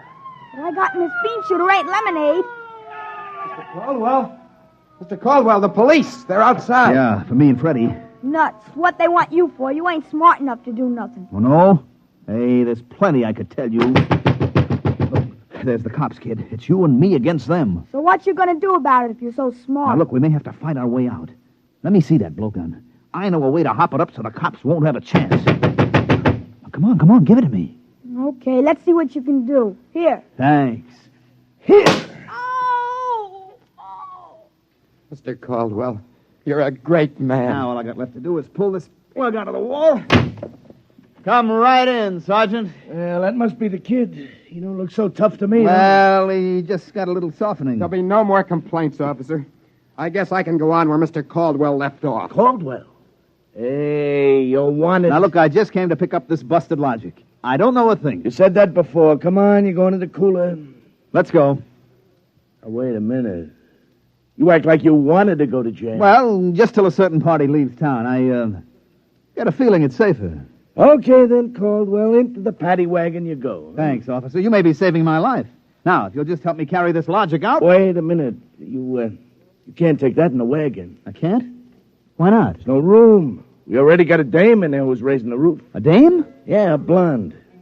Plainclothesman picked her up trying to buy a gun without a permit.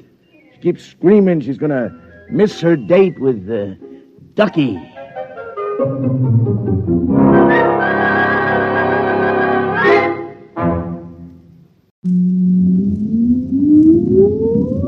Countdown for blast off. X minus 5, 4, 3, 2, X minus 1, fire.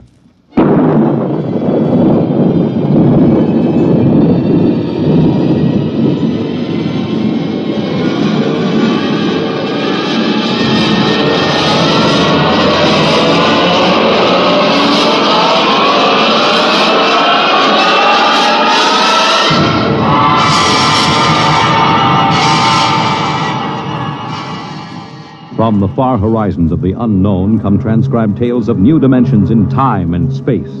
These are stories of the future, adventures in which you'll live in a million could-be years on 1,000 maybe worlds. The National Broadcasting Company, in cooperation with Street and Smith, publishers of astounding science fiction, presents X minus 1.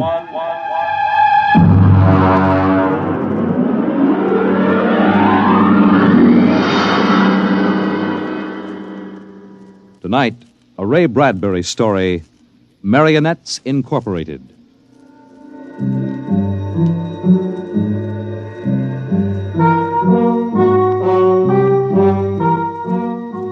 By the year 1990, we should see many amazing technological advances.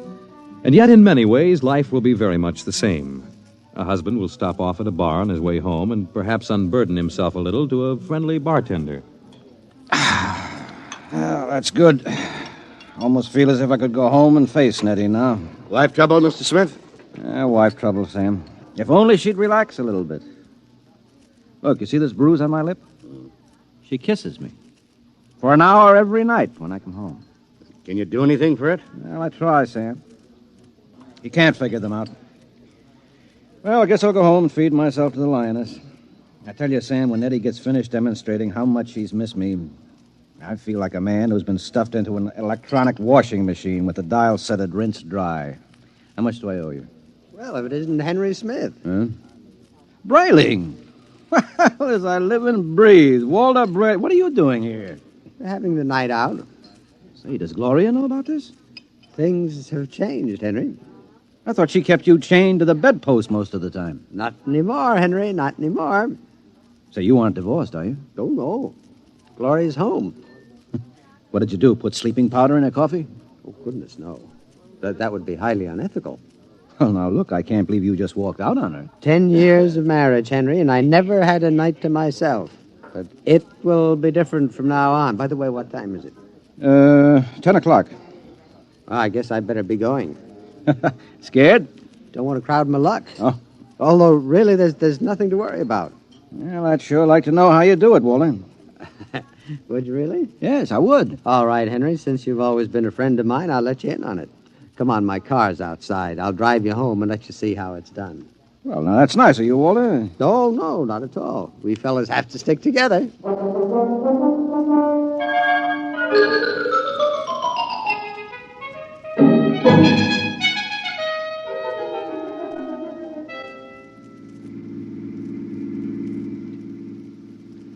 I don't suppose you know how Gloria and I came to be married in the first place. No, I don't.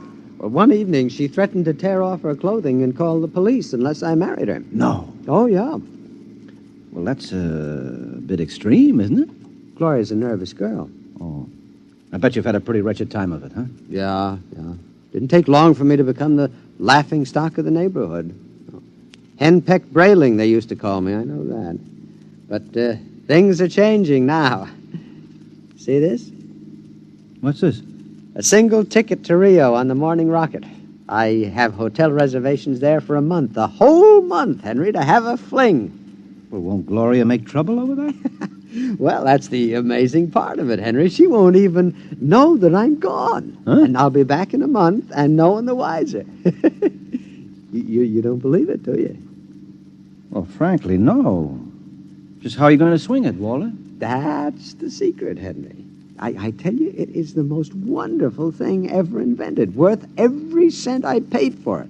Well, what is it? I'm going to show you. Now, here's my house. You notice the lights are all out? Uh-huh.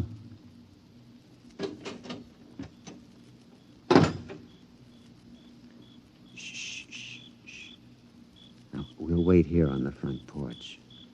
Say, Walter, you haven't gone off your rocker, have you? Shh. Let me see. I meow twice. That's it. Meow. Meow. Now watch the window in my bedroom.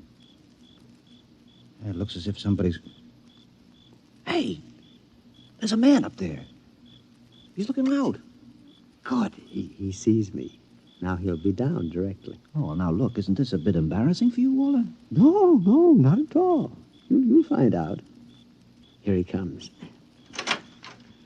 Hello, B2. Good evening, Mr. Brayling.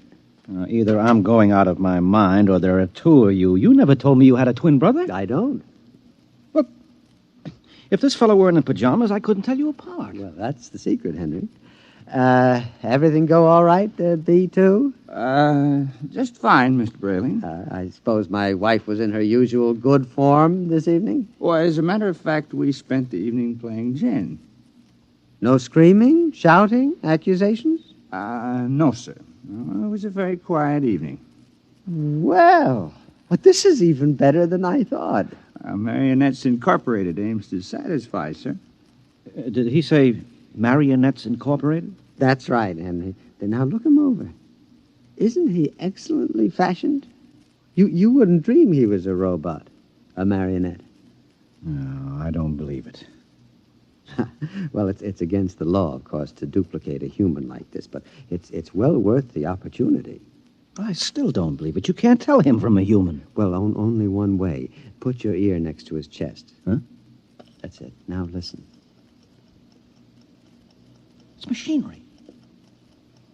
Walter, old man, how long has this been going on? Well, I've had him a month. I keep him in the cellar in my toolbox. And tonight I told Gloria that I'd like to be excused for 5 minutes to run down to the cigar store. Uh-huh. She agreed. I went down the cellar, took out Brayling, too, and sent him back upstairs to sit with my wife till I got home. That's miraculous. Of course, Walter, it doesn't seem quite ethical somehow. Oh, nonsense. Highly ethical. Hmm? I've been home all evening. I shall be home with her for the next month. In the meantime, another gentleman named Walter Brayling will be in Rio having the time of his life. Well, can he walk around without fuel for a month? He refuels himself. Oh. He's built to do everything. Eat, drink, sleep. You'll take good care of my wife, won't you, B2? Well, your wife is rather nice. I've grown quite fond of her. There, you see? Yeah, Walter, old man, how long has this Marionettes Incorporated outfit been in business? Secretly for 2 years now. Why? Well, I wonder, you suppose there's a possibility that I might get in touch with him? You? Hmm. But your Nettie is madly in love with you. Well, I know that, but even so, just a little respite, a night or two once a month, huh? But she loves you dearly. Yeah. So much she can't bear me to leave her for half an hour. You know that lately she's taken to calling me up at work 10 or 12 times a day, talking baby talk? Your Nettie? My Nettie. So now what do you say, old man, huh? As a favor to an old buddy, huh? A fellow lodge member? Well, I could put you in touch with the man who makes them. Of course, you'd be pledged to secrecy once you learned where he's located. Oh, well, naturally. Very well, then. Here's his card. Marionettes Incorporated. W. Zeig, proprietor and owner. New humanoid plastic 1990 models guaranteed against wear. Our motto, no strings attached. Address, the Jumble Shop, 43 South Wesley Drive. Yeah. Mr. Zeig will take care of you. He's a charming fellow. Real craftsman. See, that's wonderful, Walt. I'll see him first thing tomorrow. Well, I better be getting home now. Nettie is probably splitting a gasket. Well, see you around, old man, after I get back from Rio. While I'm gone, you might drop around regularly, just as you always have. Treat Brayling, too, here, as if he were me. Otherwise, Gloria might be suspicious. Yes, fine, I'll do that. Oh, before I go, these marionettes, they're safe, aren't they? Oh, absolutely. Tell him, B2. Oh, we're guaranteed. Well, that's fine. Well, good night, Walter. Good night, B2. Good night, Mr. Smith. Good night, Henry. Well, I'm glad someone else will have a chance at a little happiness and freedom. All right, Brayling, too. It's back into the cellar box for you. Come on, down the steps. That's it.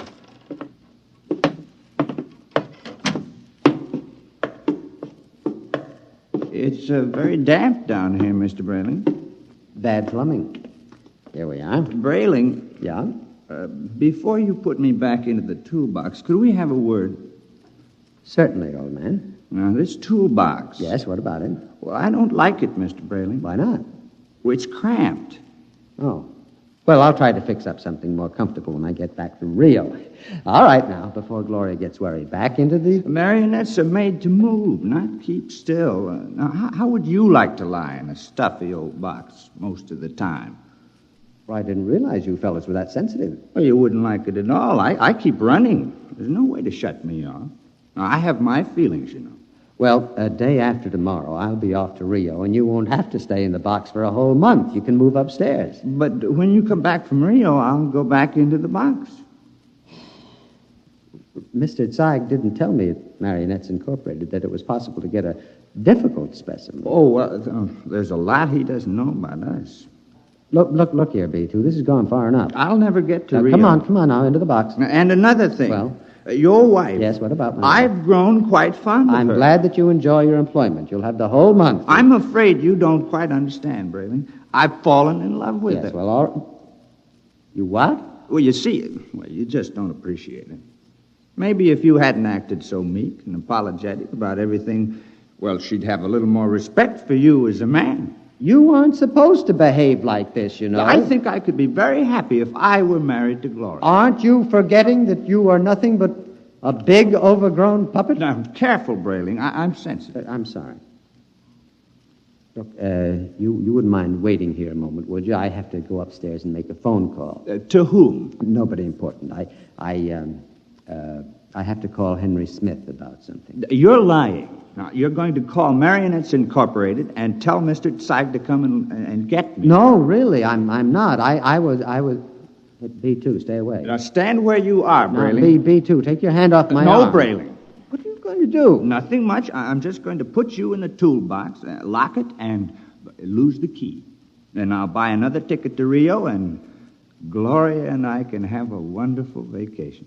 You're insane. Oh, am I? Now, wait a minute. Hold on, B2. Don't be rash. Now, let's talk this over. Goodbye, Brayling. Now, B2, stop it. Don't. Let go. Into the box, Brayling. There. Let me out. Let me out. Walter! Yes, Gloria? Well, what in the world are you doing down there at this time of night? Well, nothing, lover. The pipes were knocking, and I'm just making sure the boiler hasn't exploded. Now, you go to bed, and I'll be up soon. Hurry, won't you? We had such a nice evening. I'm lonesome for you. You won't ever be lonesome again, darling. Never again.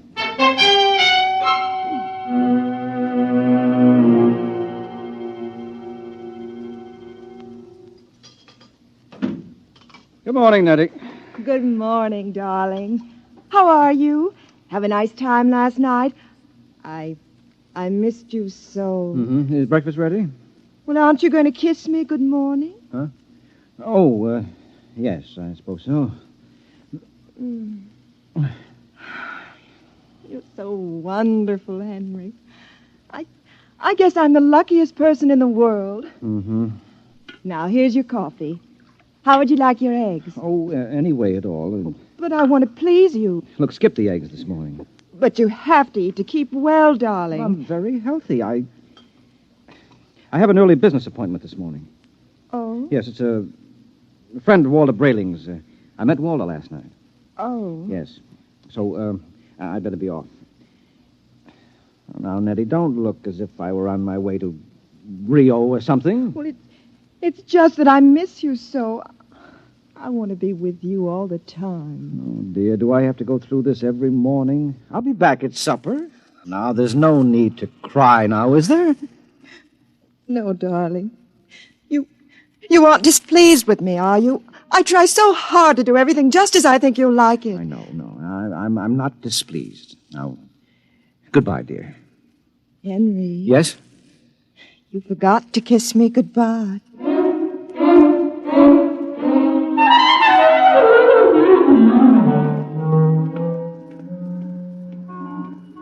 No strings attached, no strings attached. A very nice puppet with no strings attached. Let's see now. Jumble Shop, 43 South Wesley. Well, that should be about... here it is.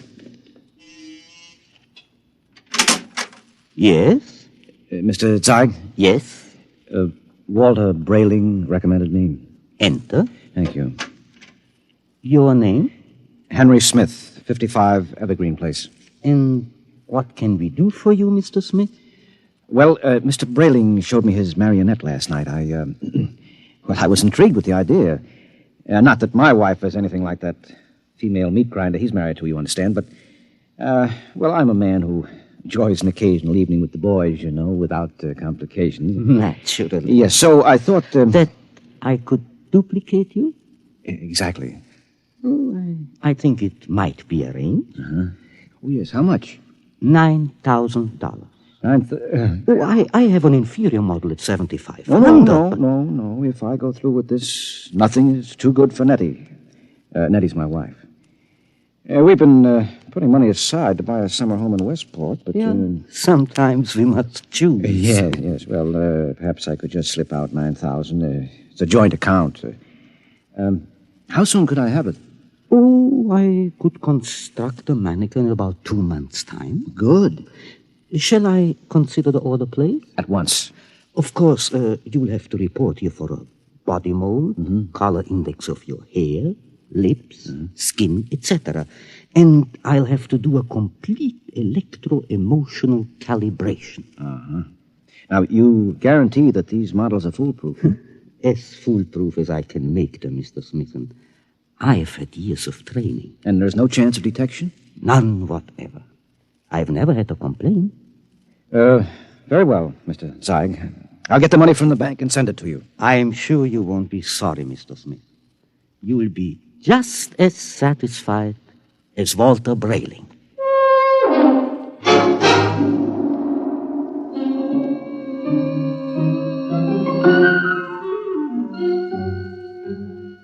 Teller. Yes, Mr. Smith? I'd like to cash this draft in my joint account, please. Yes, sir. $9,000, sir? That's right. Oh, I'm afraid that's impossible, Mr. Smith. Impossible? My wife and I have a good $15,000 in our account. You're mistaken, Mr. Smith. Well, I know. Here's your card, sir. You see, Mrs. Smith withdrew $10,000 recently. $10,000? Without even telling me? I remember it distinctly, Mr. Smith.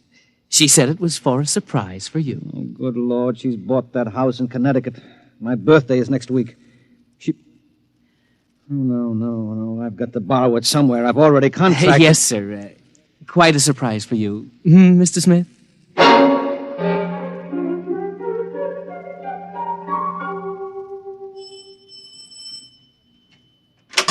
Yes? Oh, hello, Henry. Hello, Gloria. Is Walter home? I'd like to speak to him. He should be back soon. Will you wait? Yes, I'd better. Oh, say, Henry, as long as you're here, maybe you can help me with something. What?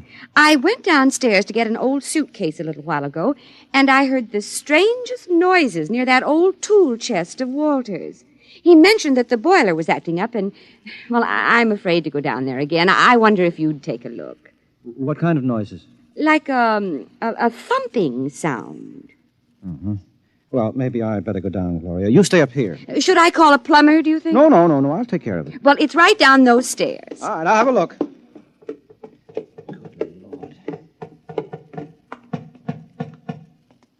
Hello? Hello in there. Let me out! Let me out! Shh, just a minute. Keep quiet, for goodness sake. Let me out! I'll have to smash the lock. Now, what? Henry, thank God you've come. What's the meat? I've been in there all night. I thought I'd suffocate. He tried to kill me. He tried to murder me. Who? Which one of you? No, don't be an idiot. I'm Walter. Well, what happened? Me too, the marionette. He stuffed me in a toolbox and left me to suffocate. What? Fortunately, I found an old file in there, managed to get an air hole through the wood. Good Lord. He's taking Gloria with him to Rio. Have they left yet? No, he's gone downtown for the tickets. Good. We may have time. For what? To get down to Marionettes Incorporated and tell Mr. Zeig to stop him. You're in no condition. Don't worry about me. We can't waste any time. Now, come on. Yes, but what about Gloria? I'll sneak out. Tell her that you fixed the plumbing. Tell her anything. I'll meet you outside. All right. What a fool I've been. Oh, what a fool I almost was. I went down and ordered one of those things today.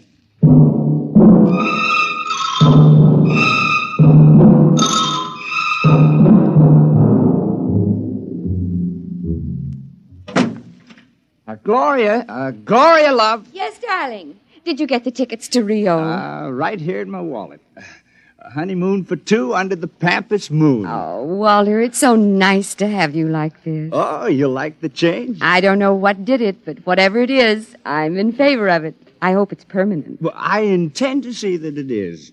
By the way, darling, do you happen to remember where that old pistol of mine is? Pistol? Yeah, I just thought, since we're going to be traveling in strange countries, well, it wouldn't hurt to bring it along. Well, I think it's here in the sideboard. There.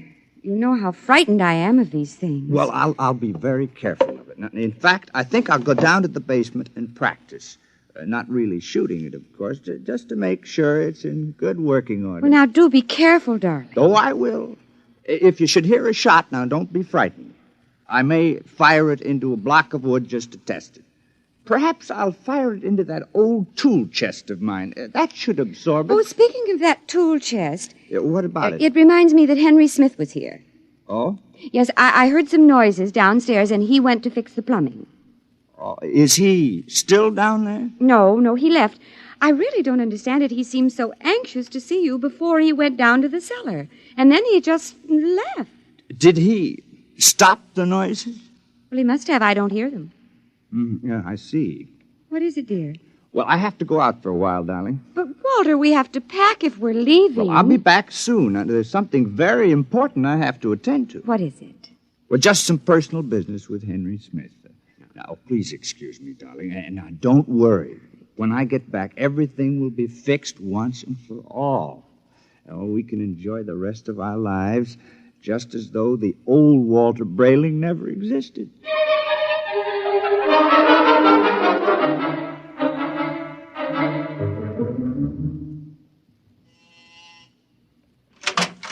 Oh, Mr. Brayling and Mr. Smith. Come in, gentlemen, come in. What brings you? Mr. Zeig, you told me your marionettes were foolproof. They are. My personal guarantee goes with We know each all one. about your personal guarantee. Except that Mr. Brayling's dummy knocked him out, Yes. stuffed him in a toolbox to suffocate, and is making plans to run away with his wife. Oh, dear. Yes, well, Mr. Zeig.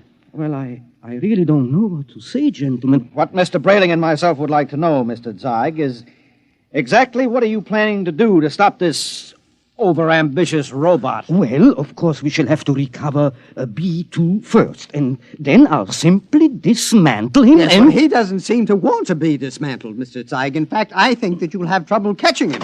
Maybe I can save you the trouble, gentlemen. Yeah, B2. Look out, he's got a gun. I thought I'd find you here when I discovered the tool chest empty. Now, you look, B2. Whatever you're planning, you won't get away with it. Oh, I think I will. Mr. Zeig, can't you do something? I'm afraid I can't think of anything. I'll save you the trouble because I'm going to kill the three of you. No, you won't get away with it. No, you forget that Gloria and I will be on a plane to Rio in a few hours. All right, Mr. Zeig, you first. Now, see here. This isn't fair. I created you. You can't. You grab him. I've got him. Now, quick, that hammer. Look out! Oh, well, that's the end of Brayling, too. But he got Zeig, though. Yeah. Right through the... Holy jumping catfish, and look at him. Look at Zeig. It's nothing but a mass of coils and springs, just like Brayling, too. Well, he's nothing but a marionette. He's no different. Brayling. Do you know what this means? Oh, this is incredible. A marionette building other marionettes? But someone must have built Mr. Zeig originally. I wonder what... Well, perhaps Mr. Zeig turned on whoever built him the same way Brayling, too, turned on you. Well, at any rate, we'll never know. Oh. Say, I wonder how many of these things are walking around among us. Oh, I shudder to think of that. You know, some of our best friends might be. Ooh. Yeah. Come on, we have to get out of here. But the police... Now, don't be a fool, Brayling. There's been no crime committed here. All the police will find is two oversized puppets with the springs coming out of them. And they seem so lifelike. Yes, I know, and they were only machinery. You got to remember that. Yes. What'll I tell Gloria? Well, if I were you, Brayling, I wouldn't tell Gloria a thing. I'd simply pick up that other ticket to Rio and take her on a honeymoon, just as she's expecting. But what about you, though, Henry? What are you going to do? Me? Well, I'm going home and give Nettie a kiss that'll singe her hair. Oh, you know, when I think of what might have happened if I'd gone through with this marionette thing, it makes a fellow realize how lucky he is to be married to a decent woman. Oh, come on, let's go.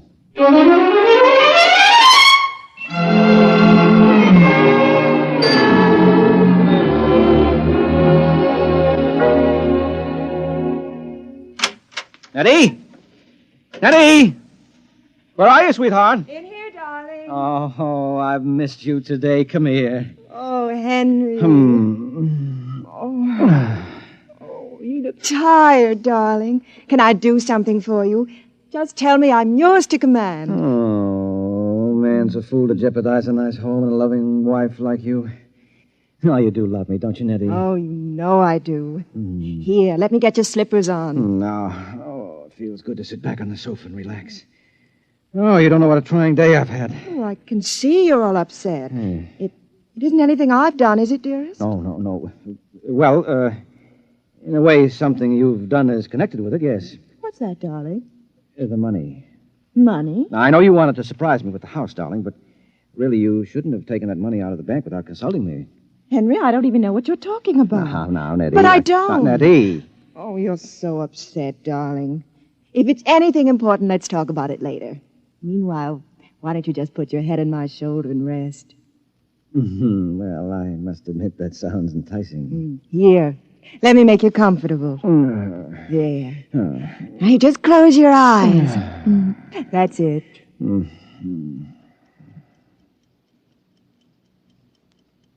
Nettie, Yes, darling? you hear something?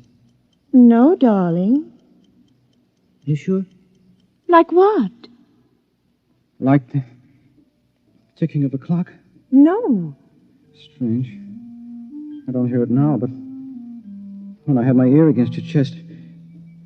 Oh, no. Oh, no, she couldn't have done that to me. Not Nettie. What are you talking about? I'm talking about... No, I won't believe it. You're my Nettie, aren't you? You're real live flesh and blood. But I hear it. It's coming from you. It's coming from you.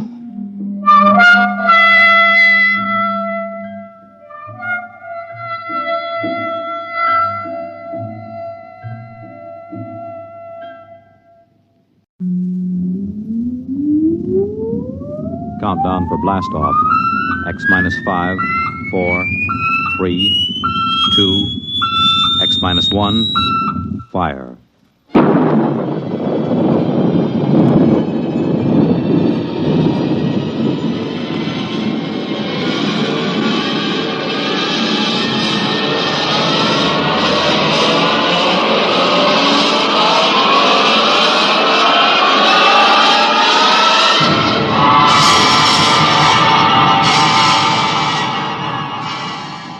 From the far horizons of the unknown come transcribed tales of new dimensions in time and space.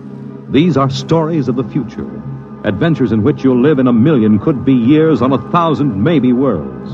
The National Broadcasting Company, in cooperation with Street and Smith, publishers of astounding science fiction, presents X minus 1.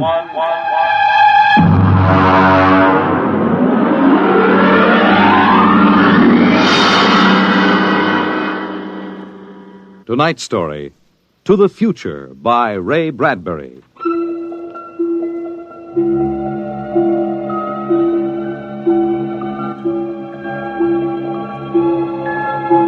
Time is an interesting phenomenon. A ticking clock, the running sands of an hourglass. All these have captured the imagination of men. But time is more. It exists now, and then, and in the future. Suppose we are in the year 1955. Coexistent in time may be worlds we have never seen, the worlds of the past and of the future. The year 1955. It was a spring night in Mexico, fiesta time. The fireworks shot up into the clear, dark sky, and a papier-mâché bull ran about the plaza chasing boys and laughing men. Mr. and Mrs. William Travis stood on the edge of the yelling crowd, smiling. Bill, what is it? What did they say? They're cheering for the bull. Here he comes. He's good, isn't he? Look how they rigged that fire breathing. Oh, Bill, it's wonderful. I've never enjoyed myself so much in my life. It's terrific. They caught the bull. Bravo, Toro! Bill, it will go on, won't it? I mean, our trip. Sue, don't worry. I've got enough traveler's checks for a lifetime. Relax. No, but suppose they find us. Forget it. They haven't a But chance. suppose they do. Suppose they take us back. They'll never find us. Oh, relax. Enjoy yourself. If it only lasts. Come on. Let's get out of the crowd, huh? You need a drink. Let's try something different this time. I want to try every drink there is in the world. Don't worry. There's no rush. We've got plenty of time now. In here. There's a table over there. Come on. Bill, What's the matter? don't look right away. Huh? Over your left shoulder, right by the end of the bar. That man. What is it? I saw him this morning in the plaza. Take it easy. The town's full of tourists. He was at Juarez and at Tasco. Bill, I'm afraid. Don't stare at him. Come on. I know it's the same man. He was wearing the same white suit. Sit down, Sue. Come on, dear. Smile. Act natural. Bill, he's been following us. He's a searcher. I know he is. Quiet. Here, boy. Si, senor. Benedictine and brandy, too. Si, senor. He's been watching us, Bill. Pull yourself together, Susan. They can't take us back. Will you quit worrying? The chances are 1 in 1,000 that they found us. It's probably just a coincidence. I want to lie down. I think I'm going to be sick. Susan, hang on, will you? If he is looking for us, we can't run out. It'd attract We attention. must have slipped up when we checked out in New York. What's he doing now? Stopped our waiter. He's asking him something. May just want a drink. Bill, I can't stand it. I've got to go upstairs and lie down. All right. As soon as we finish our drinks. What's he doing now? He's nodding at me. As if he knows me. He's smiling. Bill, he's coming over here. Watch yourself. We've got to go right on in front of him, so if he is what we think he is, he won't suspect. I can't. We've got to. Come on. And so I said to David, that's absolutely ridiculous. What do you... Mr. Christian, you did not pull up your pants leg when you sat down. What? I'm afraid you've got the wrong person. My name isn't Chrysler. Kristen. Oh. I'm William Travis.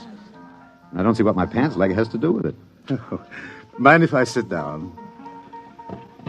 See, everyone nowadays pulls up his pants leg when he sits down. Like this. See, it keeps the trouser from bagging at the knees. But of course, if you're not used to this style of clothing... Now, see here, we don't know you. You don't? I'm sorry. I thought I knew you. This is our table, if you don't mind. You see, I'm looking for 2 friends of mine. A man and his wife. Very much like you. The man is an atomic scientist. The wife, a bacteriologist. Very important people. They work on government business. What are you talking about? And when I find my friends, I'm going to take them home with me. Look here, Mr. Sims. That will do for now. Well, look, I understand you thought you knew us, but you see, you're mistaken. If you'll excuse us, my wife and I were just going up to our room. We have to make an early start in the morning. Oh, going for a trip? Acapulco, perhaps? Oh, a lovely spot. Never mind where we're going. Yes, of course. You don't like crowds, tourists. Probably like to get off the beaten path. You know, I have a vacation folder here that might interest you. Please, Bill, let's go.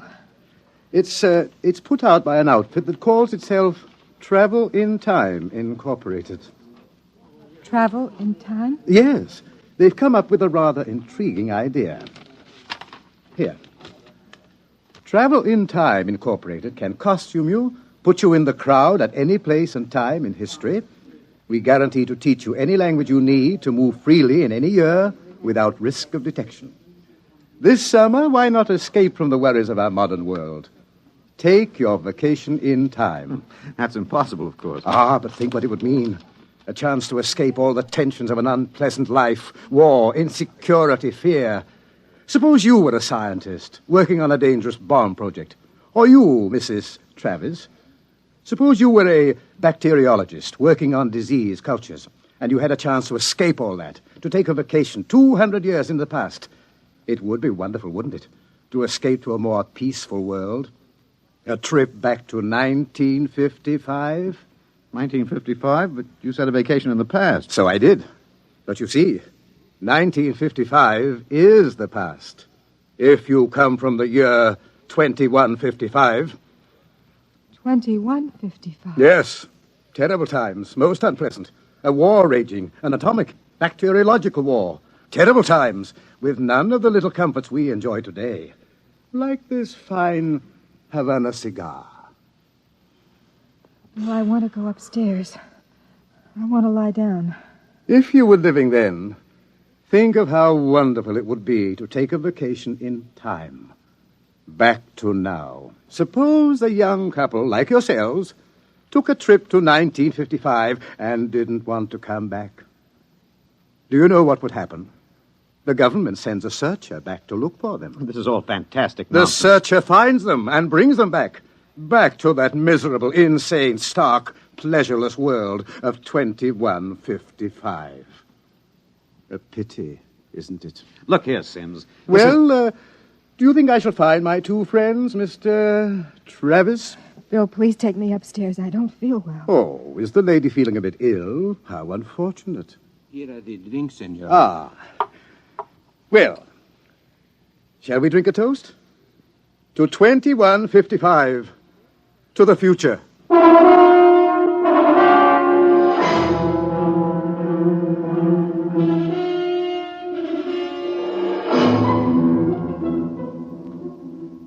Inside. Inside, quick.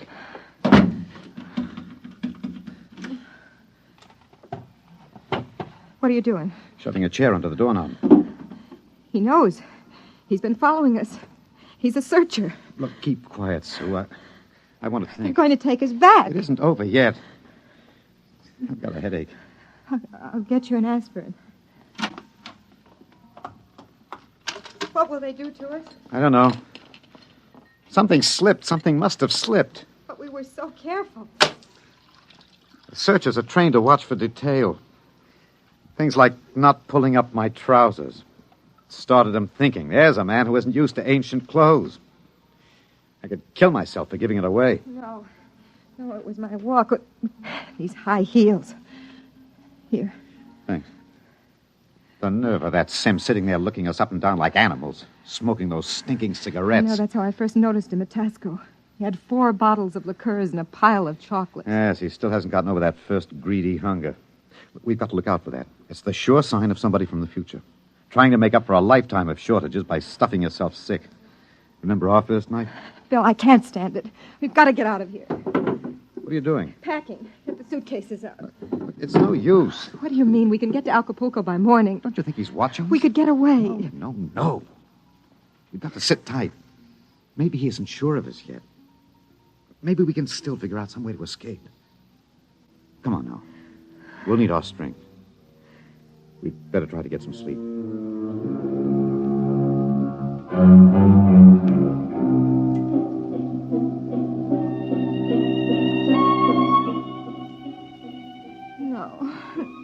No, I won't go back.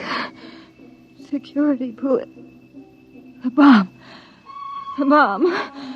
It's falling and killing. Sue, what's the matter? No, Sue. no. Sue, wake up, Sue. Bill, where are we? It's all right.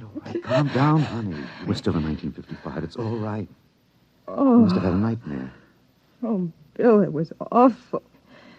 We were back there, 2155. Oh, Bill, we won't go back there, will we ever? Go back to sleep, honey. It's all right. We're in Mexico, 1955, and we're going to stay here.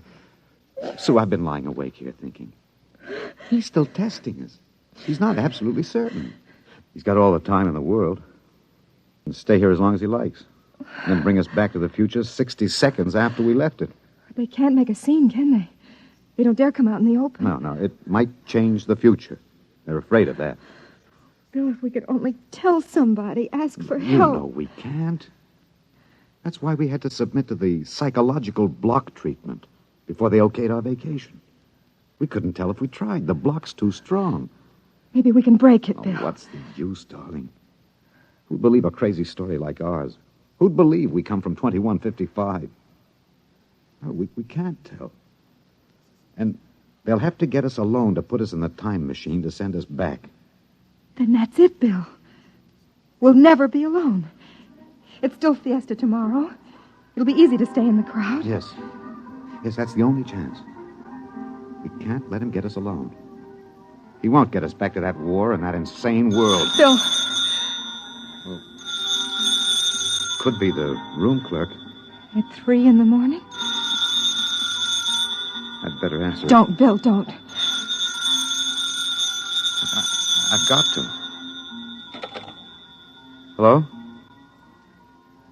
Hello? Mr. Travis? What's the idea? It's 3 in the morning. Yes.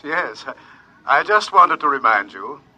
The rabbits may hide in the forest, but a fox can always find them.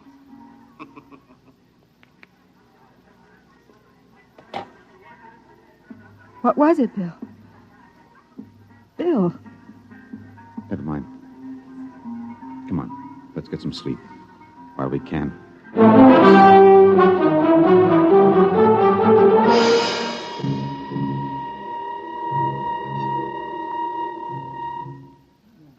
Buenos dias, senor y señora.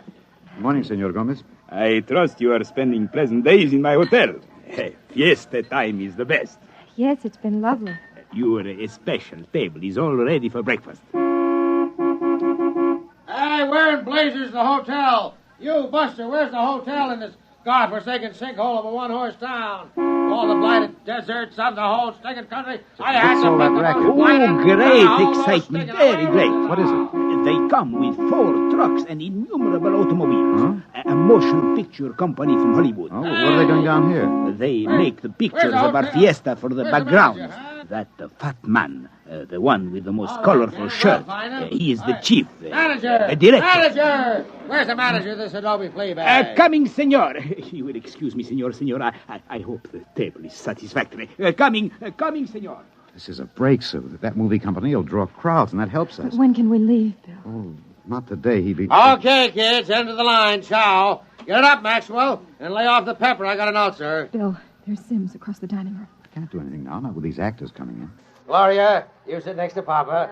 Max, make sure nobody monkeys with the trucks and the gear. Right, Chief. Do we have to eat at this crummy joint, Joe? Cheer up, sweetie. Your mere presence makes this chasins and truck roll into one. No, not this early in the morning, Joe. I couldn't stand it. Okay. Anything you want, laddies. It's on the dear old expense account. They look happy, don't they? There's an idea. Maybe I could hire 2 of them. I could say it was a joke. Why? We could dress them in our clothes, have them drive off in our car sometime when Sims couldn't see their faces. Where would that get us? With him off on their trail, we might make it to Mexico City. It'd take years to find us there. Wait, that movie man's coming over.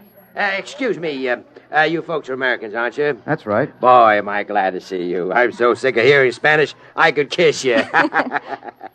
Hey, come on over and eat with us, huh? Well, I don't think we should intrude. Oh, come on. Misery loves company. I'm Misery, and that's the company.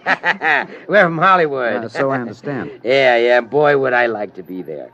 I'm Joe Melton. I'm the director. I'm William Travis. This is my wife, Susan. Mutual. Come on over, kids. Join the party. Cheer us up. Only no tamales.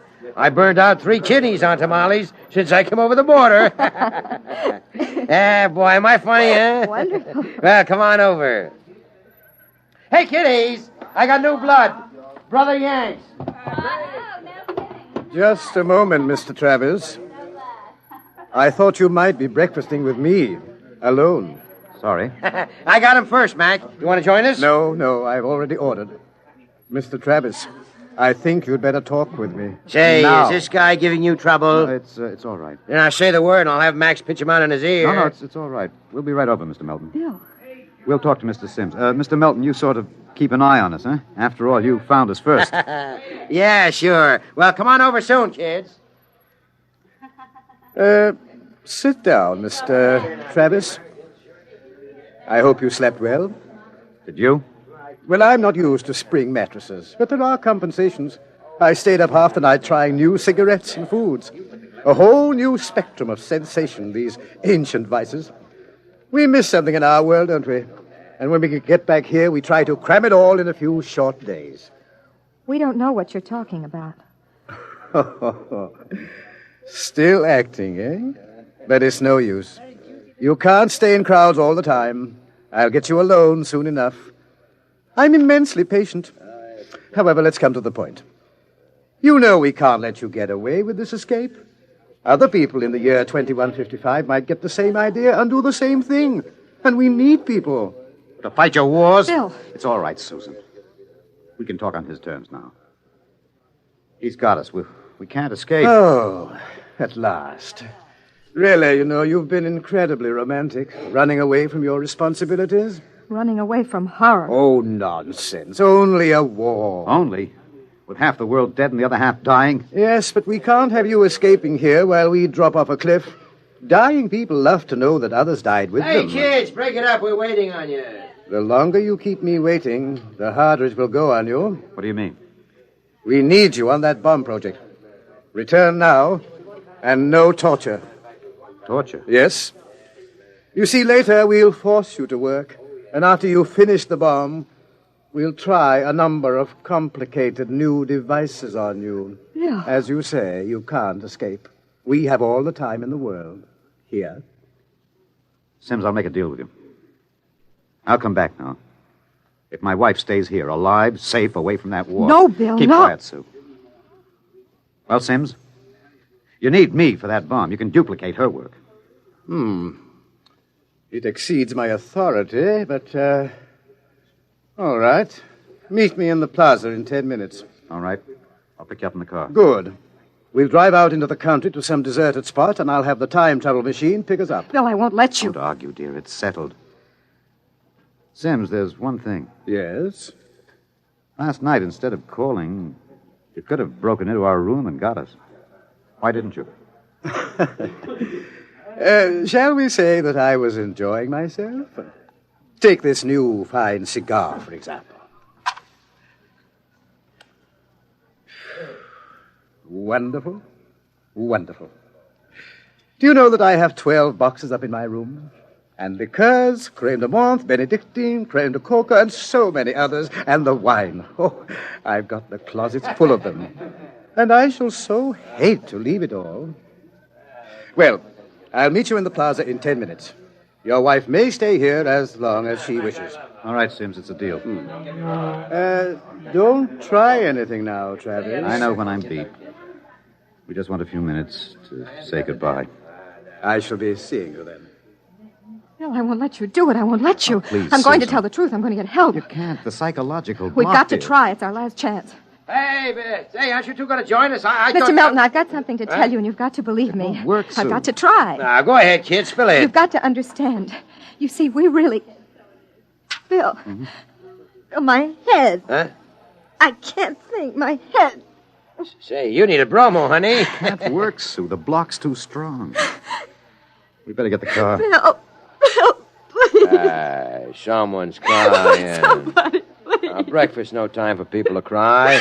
Now, what in the world could a good-looking kid like you find to cry about?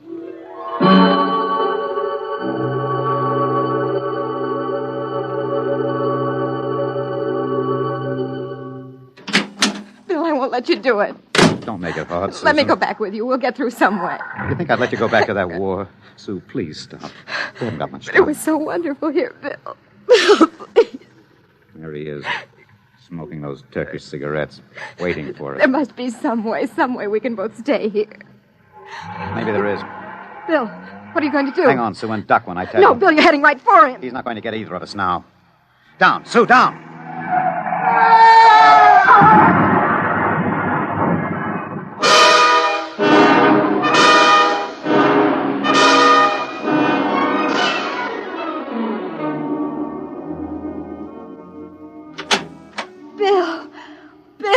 Bill. It's all right, darling. It's all right. Oh. It's all over. Darling, this is the mayor. Senora, your husband has been officially cleared in this most unfortunate affair. It is obvious this senor seems died of an unavoidable accident. An accident? Oh, yes, of course. Adios, senor, senora. Will they want to see you again? No. No, I'm clear. Oh. I lost control of the car. That's the way it stands. Sue, I hated to kill him. I've never wanted to do anything like that in my life. Where shall we go now?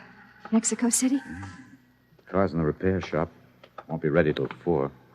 And we'll get out. Hey there, Travis. Wait up. Oh, it's that movie man, Bill. He was very good to me when they had you in there. Hey, I heard what happened. They sprung you, huh? Great. Yes, it was an accident. Well, lucky you didn't get hurt yourselves. Everything okay now? Yes, I think so. It's fine. But you both look a little rocky. Say, you want to get your mind off your troubles. We're through for the day. Clouds fouled up our shooting schedule. We're going to put a header on it up at the hotel. Gloria's cracking the ice now. Well, maybe we will join you. But first I've got to check up on the car. Well, don't miss the party, kiddies. See you upstairs. Bill, I don't think... Relax, honey. We've got the break now. Sims is dead. Before they can put another searcher on our trail, we'll have time to make a clean getaway. How about the car? Won't be ready till 4. We've got a couple of hours to kill. I'm so tired. What you need is a little excitement. We rate a celebration, honey. Well, I guess it would be nice to unwind. Sure. We'll go up to Melton's room, have a couple of drinks, a few laughs. Don't worry, honey. It's all over. We can relax.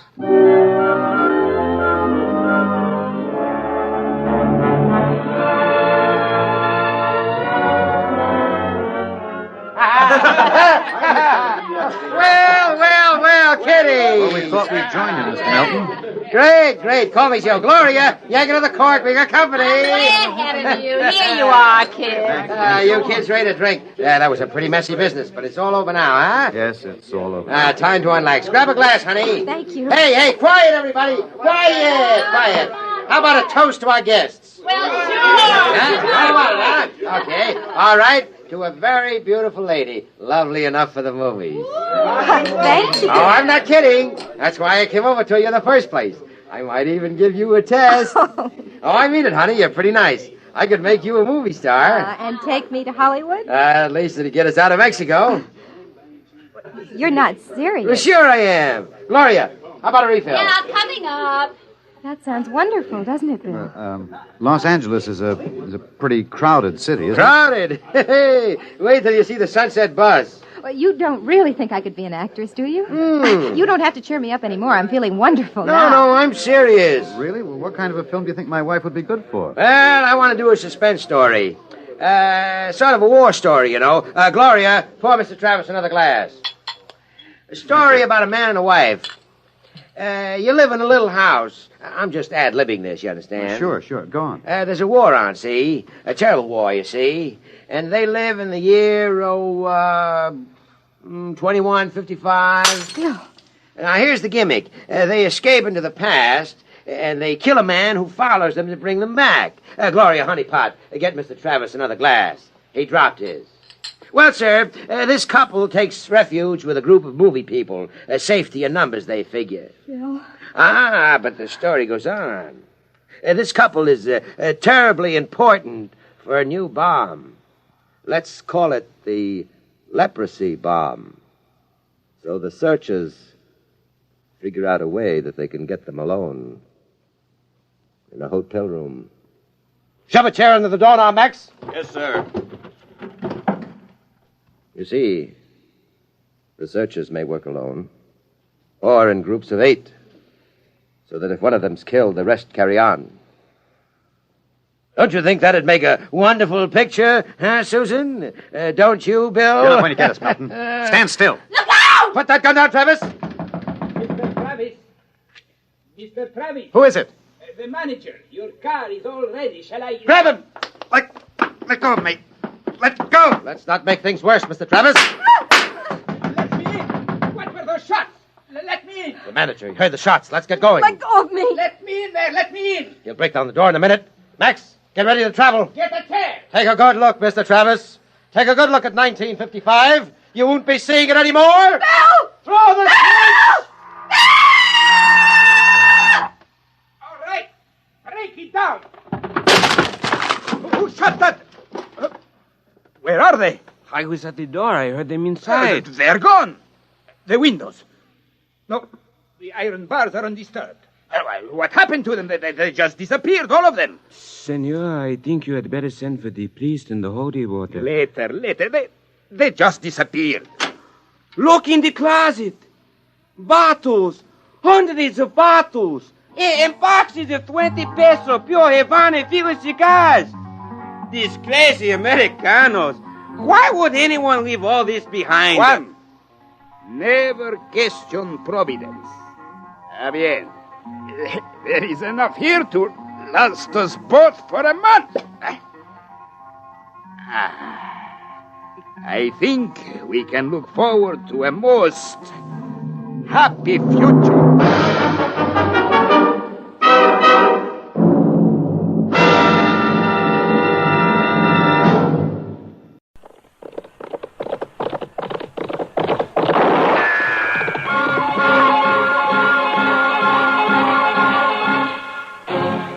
Around Dodge City and in the territory on West, there's just one way to handle the killers and the spoilers, and that's with a U.S. Marshal and the smell of Gunsmoke.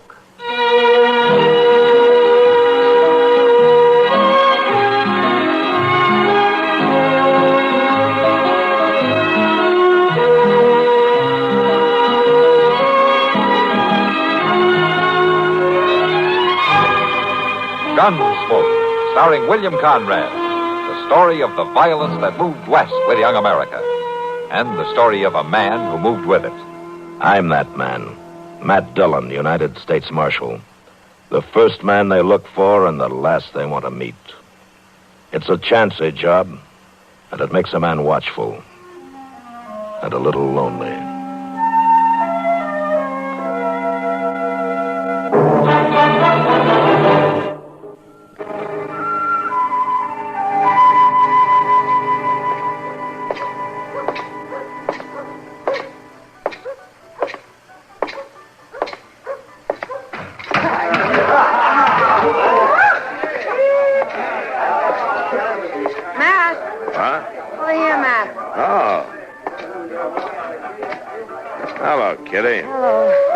The crowd. Oh, some trail herd just came in.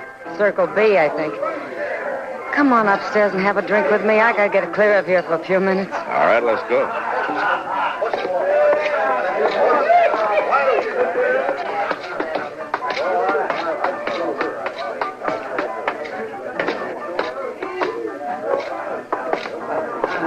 You ever get fed up with it, Matt?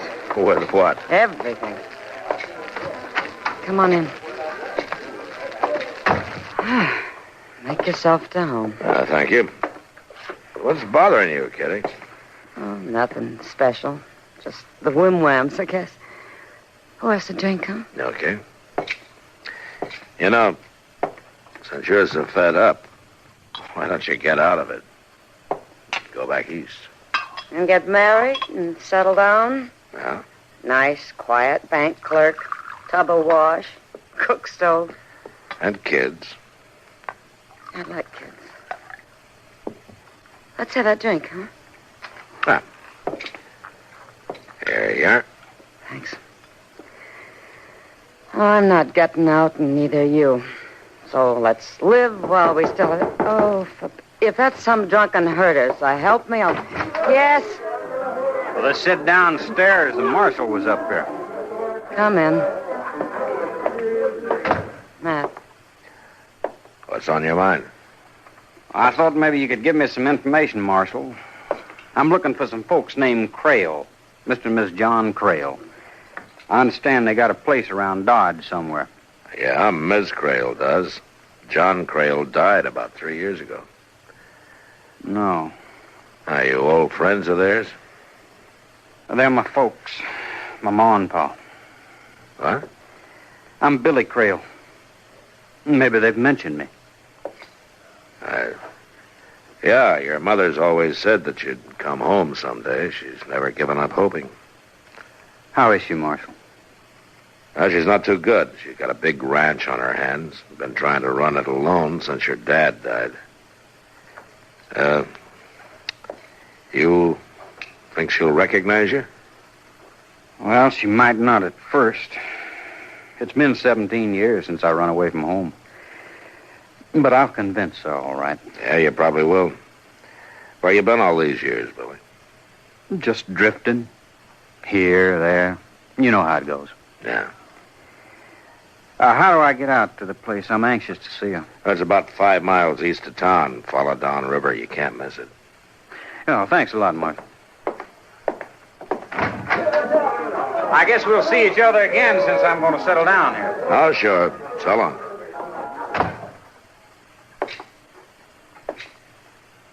All right. Let's have it. What do you mean, Kitty? Something was wrong there. What was it? Just this, Kitty. A few years ago, Miss Crail asked me to try to trace her son. I did it. And I didn't have the heart to tell her. Tell her what? I got a report back from the War Office. Billy Crail had joined the Union Army at the start of the war. He was killed in action at the Battle of Shiloh.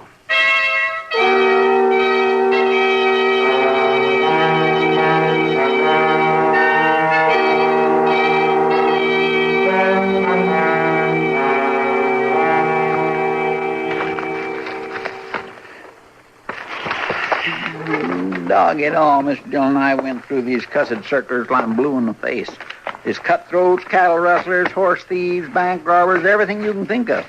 There ain't nary a one of them fits the description of that Crail fella. Keep looking, Chester. It might be 2 or 3 years back, but I've seen that face of his somewhere, and it has to be in one of these circulars. I just don't understand how he figures to get away with it. You can't fool a man's own ma. You might in this case.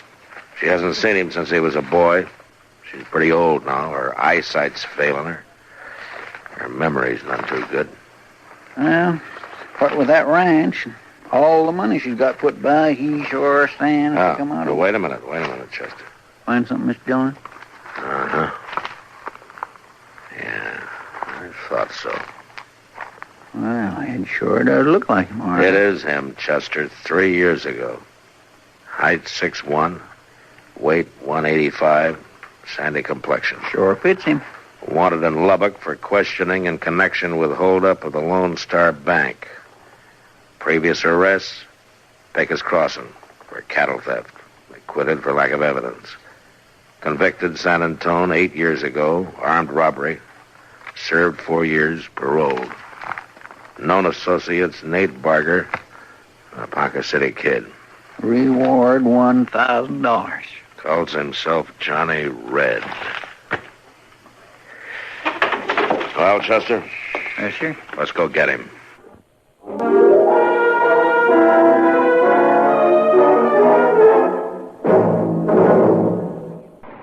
Higginbotham here. We will now commence our lesson in stereophonic reproduction. Listen to the call of the spotted bill snicker on ordinary stereo. Now then, on a Columbia Stereo 1 phonograph. Obvious difference, what? The Columbia stereophonic system really causes all others to blush. For it is not composed of just a few separated speakers. Columbia is the originator and exclusive purveyor of stereo projection. Only Columbia fills every inch of a room with real, lifelike sound. Now, when I was bird watching with the Duchess of... But let that pass. You simply must hear the Stereo 1 phonograph by Columbia. Ask your Columbia phonograph dealer for a demonstration. And, chaps, portables are priced as low as $39.95. Consoles commence at $129.95. Lost that bird.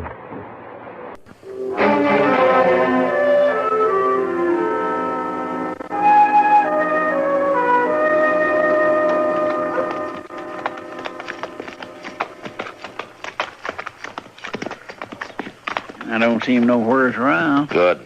I was hoping I could talk to Ms. Crail first.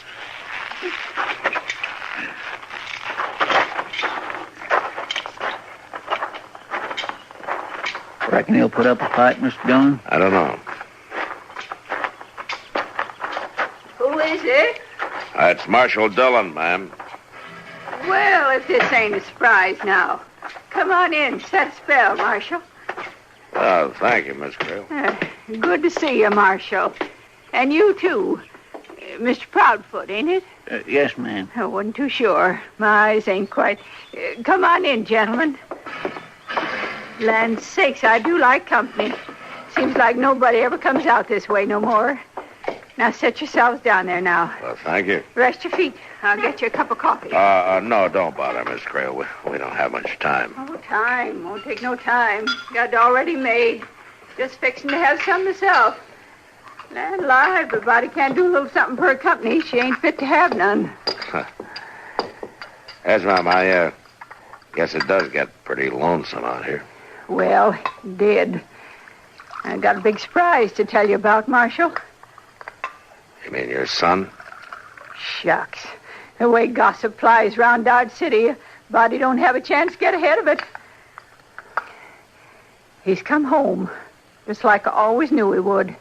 Has he changed much, Miss Crail? Oh, good heavens, yes. He was just a boy when he went away. Now he's a grown-up man. Fine, strong. But there's no doubt in your mind that this really is Billy. Oh, why, that's downright silly, Marshal. You can't fool a mother. She can always tell her own. Why, the second Billy walked up on that porch and said, "How are you, Ma?" I knew him, just like that. I see. You know, I'd been sort of going downhill since John passed on. Work was hard, and seemed like I'd kind of lost my reason for living. I don't think I'd have lasted, Marshal. Well, now, But it's different now. Why, I'm happier than I've been in years. You sure seem to be. My son has come home. Could a mother ask for more? No, ma'am, I guess not. I suppose that's all that matters. That's all. Well... Oh, I'm sorry, Marshal. Here I've been talking a leg off of you, and I haven't even thought to ask what brings you out this way. Oh, nothing, Miss Crail. As a matter of fact, we just rode out for a friendly little visit. Well, I'm mighty glad you did, Marshal. You just stop by any time. You too, Mr. Proudfoot. Thank you, ma'am. Goodbye, Miss Crail. Goodbye.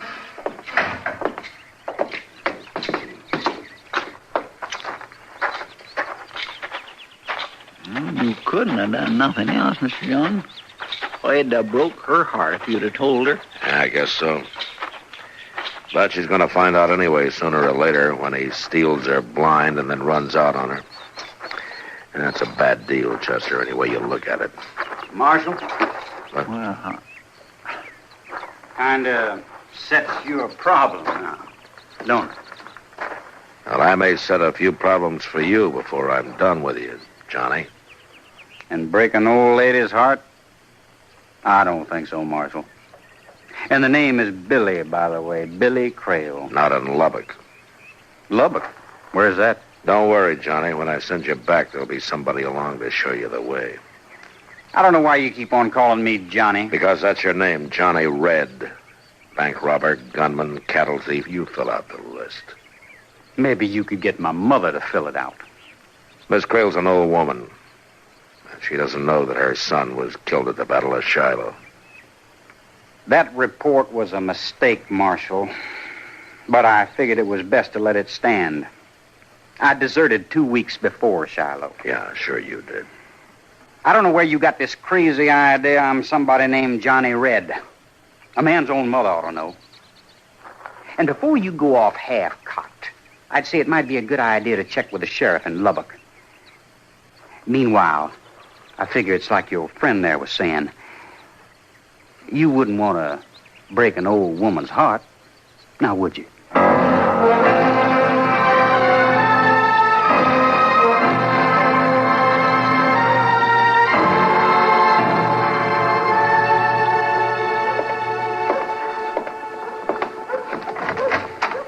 Afternoon, Mac. Oh, come on in, Doc.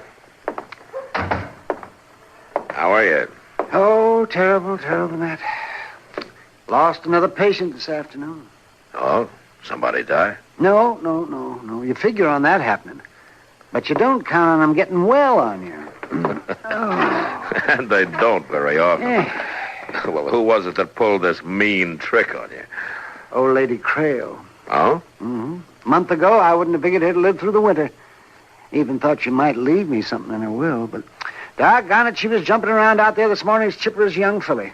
Threw away all her medicine, told me not to even bother coming out anymore. She's a young mother now. It's no joke, Matt. That's exactly what it is. That boy of hers has been home 3 weeks now, and it's made a new woman out of her. Yeah. Only he's not really her boy, Doc. He's not really her boy? What do you mean? He's an ex-convict from Texas. I had a reward circular on him from Lubbock. Oh, now, wait a minute, man. Now, he might be able to fool other people, but his own mother... I know, Doc. A mother can always tell her own. And that's right. Well, maybe this is the exception that proves the rule. Well, if you really think that, and if he's wanted, well, then why don't you go out there and arrest him? Because I got no charge against him. I wired Lubbock. It seems that he was wanted, but he's not anymore. They'd already picked him up, and then they turned him loose for lack of evidence. No, I just can't believe that, Matt. If he's not Billy Crail, well, then what's he up to? Huh? You know how much that ranch is worth, Doc? And Miss Crail keeps every cent she's got out there at the place because she doesn't trust banks. Now, what more reason would a man like that need? You better come quick, Mr. Dillon. Well, what's wrong, Chester? Jake just brought Simmer on stage in. He got held up right outside of town. They shot the guard.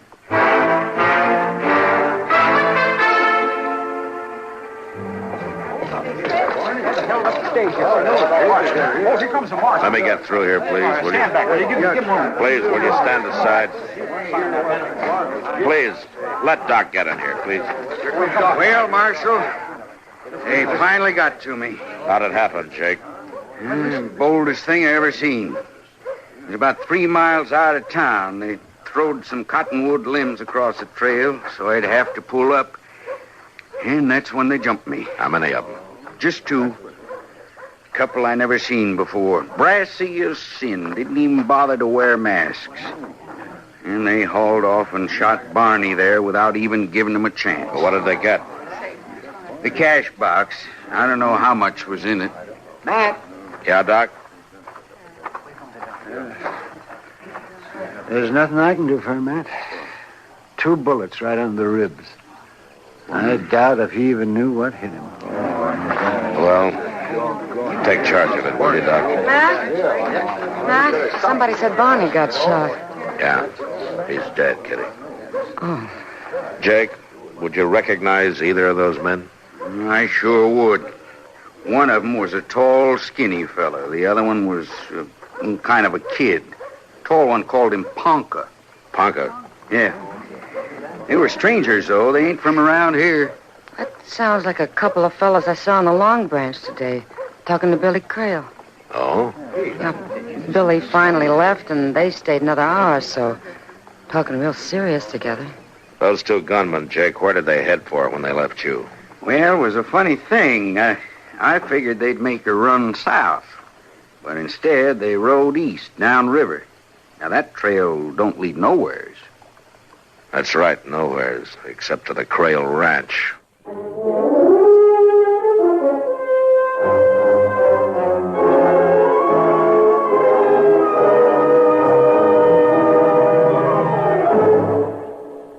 New and delightful. Those adjectives were never more aptly applied than as descriptives for the CBS Radio Network's brand new daytime panel go-round, Funny Side Up. Bert Parks is middleman, Hermione Gingold, Kenny Delmar, and Parker Fenley also star. Holding down a threesome like London-born Hermione, the darling of the music halls, and Kenny Delmar and Parker Fenley, graduates magna cum laude of Allen's Alley, is a man-sized job even for Bert Parks. Keep your Funny Side Up every weekday with this delightful new comedy show, CBS Radio's Funny Side Up. Bert's new comedy panel show has taken its place in the CBS Radio daytime family of hits, joining shows like Art Linkletter's House Party and Pat Buttram's Just Entertainment. Always a grab bag of listening surprises, Art Linkletter's Madcap Hollywood House Parties are ever among the liveliest affair on the air before dark. And Pat Buttram's Monday through Friday excursions in humor and song make Just Entertainment just that for all takers. Lend an ear weekdays and we'll fill it with the new Funny Side Up, House Party, Just Entertainment, and the rest of the best from CBS Radio.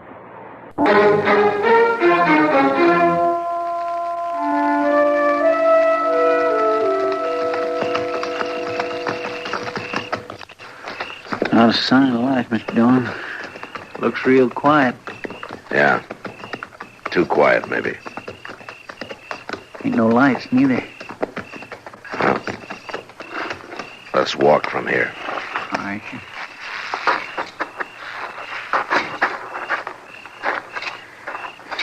All right, now watch yourself, Chester. Yes, sir, I will.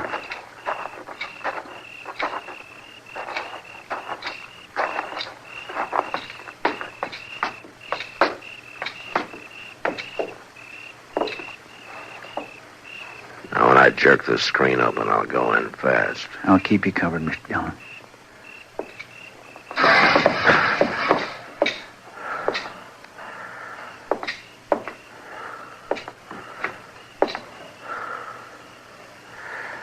All right, Chester. Come on in.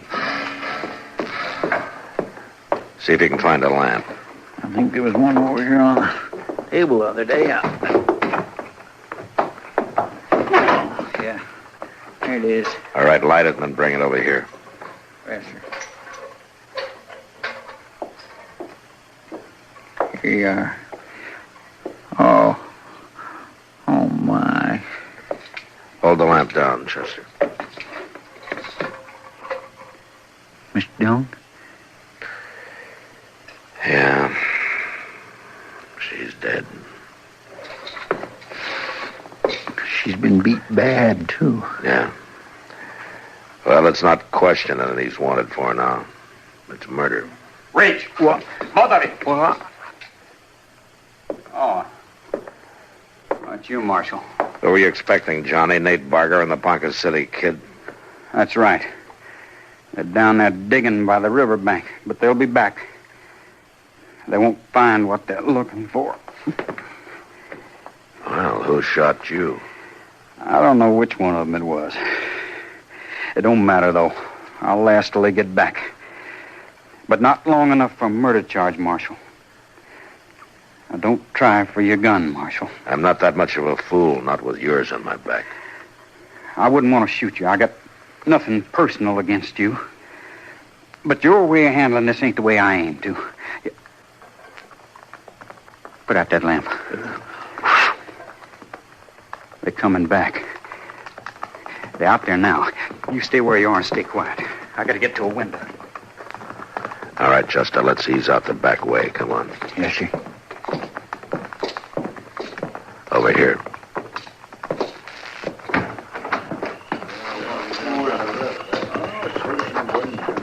Stay close to the house. They'll walk toward the porch. We'll have a chance to take them from the side. Yes, sir. I'll bet you one thing. If she's still alive, she sure won't lie about it this time. A hot branding iron might help. All right, hold it. You're covered. Over there at the corner pocket. Yeah, I'll get him. Now drop that gun, Barker. Drop it. All right, I did. I give up. Don't shoot. Keep your hands up. That's right, Nate. Keep them up high. Johnny, no. Say hello to Ponca for me. Johnny, I had my hands up. Now you drop your gun, Johnny. Sure, Marshal. I'm through with it now. He had his hands in the air. You had no call to shoot him. You'd have took him alive. He might have got out of it. This way it works out better. More sure.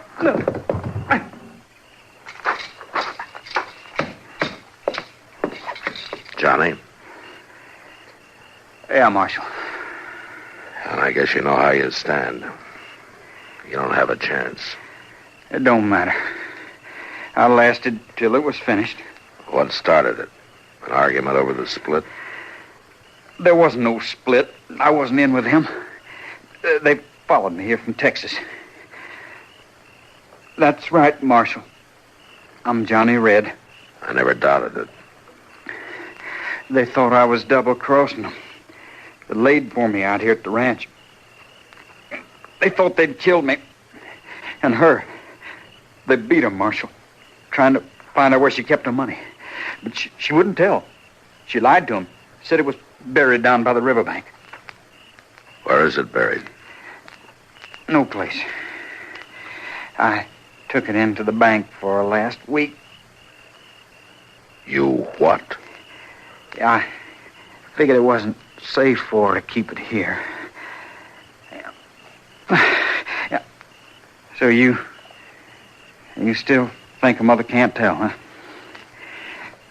Sure, Marshal. I've been called Johnny Red for years now. But my real name is Billy Crail. I wasn't lying about that. She was, my mother. She... Oh, Mom.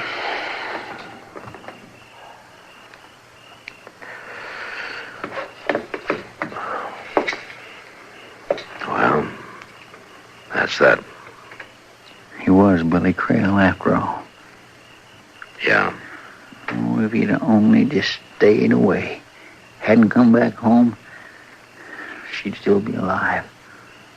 It was her own son, you might say, that caused her death.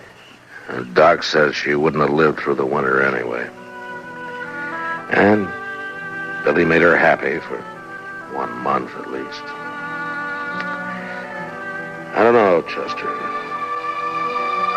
I don't know.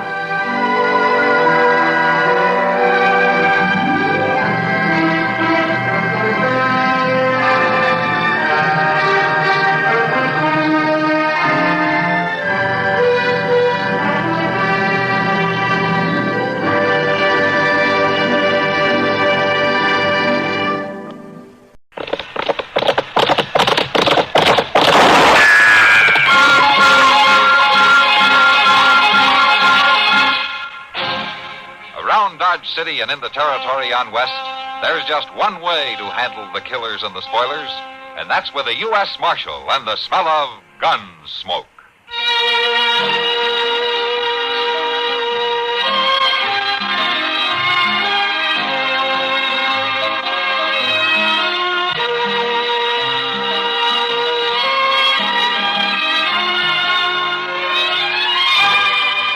Gunsmoke, starring William Conrad.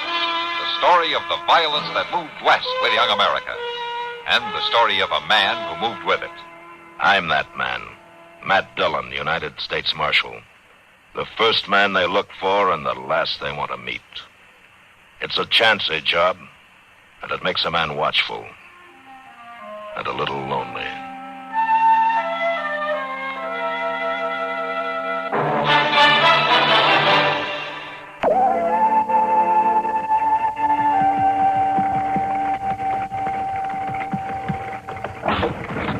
Oh, my. Well, I tell you one thing, Doc. This thing doesn't ride like a feather bed. Well, if your skin's too thin for it, you can always get out and walk. It isn't my skin that bothers, Doc. I can't remember inviting you to come along. That's right, Doc. You didn't. Then why'd you come? Oh, curiosity. You're curious about a sick drover in a trail herd? Uh-huh. Well, you must have a lot of time to waste thinking of things like that. Well, I'm curious anytime anybody threatens to kill you if you don't make a cure, Doc. No, Shaw, Matt, that fellow who came after me was just all wrought up. There was nothing to amount to anything. Now, let's say I'm just going along for the ride, then. Any objection? Not if you stay out of my way.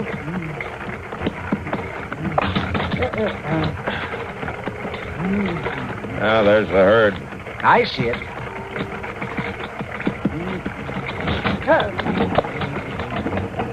The cook wagon's over there at the edge of the clearing. I can see that for myself. Oh, you're out, Sheeta, today, aren't you? Yeah. Well, I guess you might as well pull up here. Well, I don't see any sick tent. Hey, you the doc? I'm the doc. Where's the sick tent? He ain't no tent, Doc. He's yonder. I'll direct you over there. Can you climb on? Climb aboard. Up.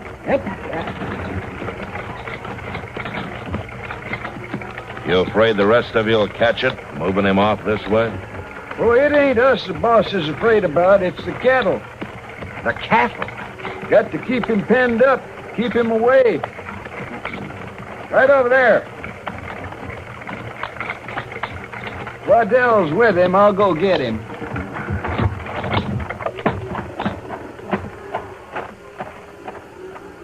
Seems peculiar, Matt. Mighty peculiar. Yeah. You might be glad I came along after all, Doc. Maybe I will at that. Over here! Coming, Matt? Yeah.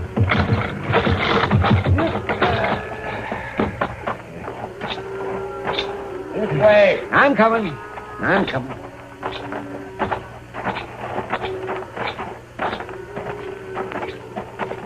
Yeah, mighty glad to see you, Doc. I'm Harb Waddell. I'm Doc Adams. This is Marshal Dillon. Glad to know you. Marshal, Well, now, where's the patient? you're looking at him, Doc.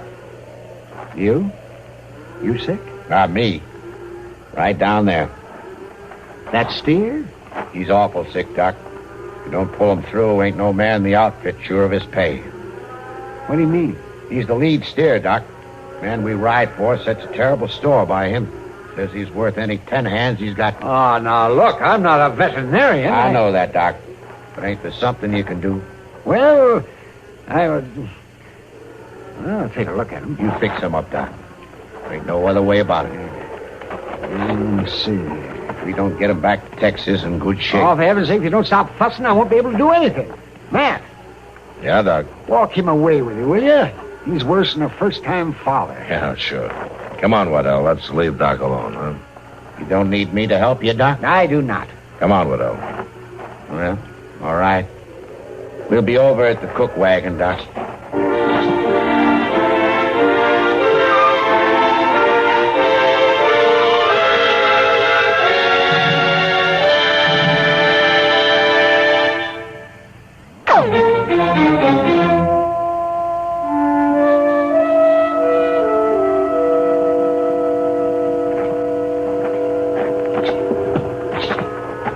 That must be quite an animal.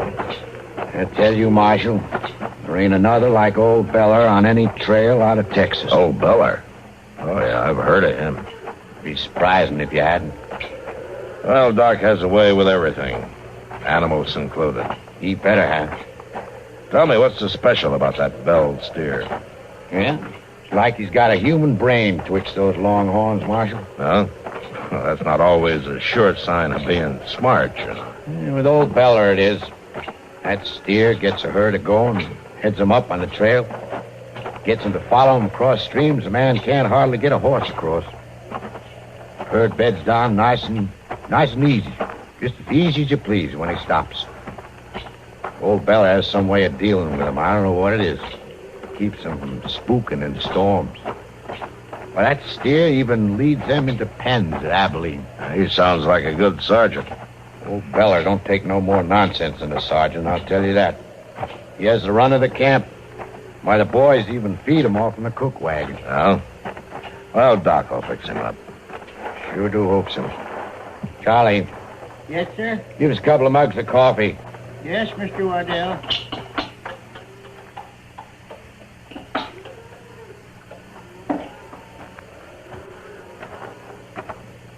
Here you are, Mr. Waddell. Thanks, Charlie.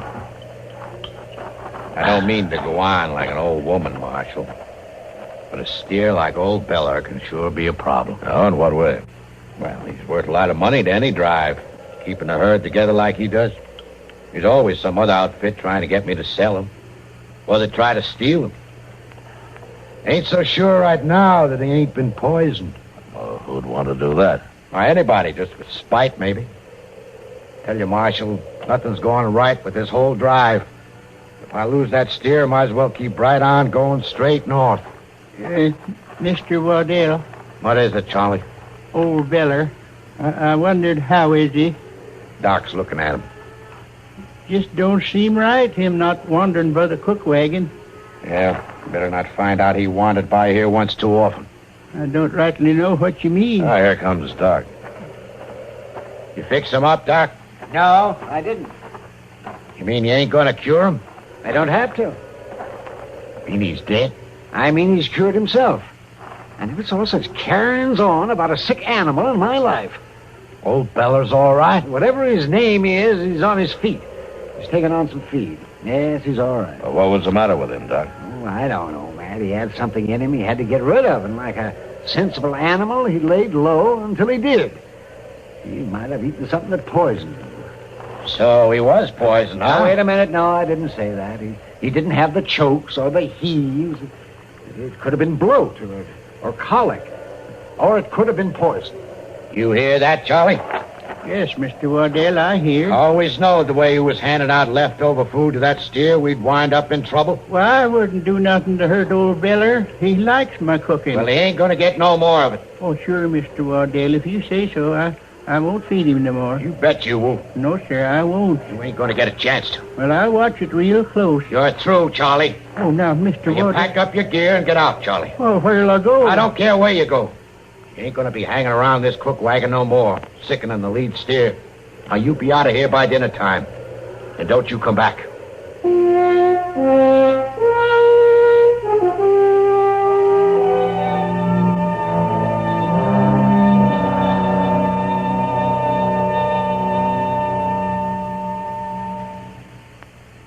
Now, here's a...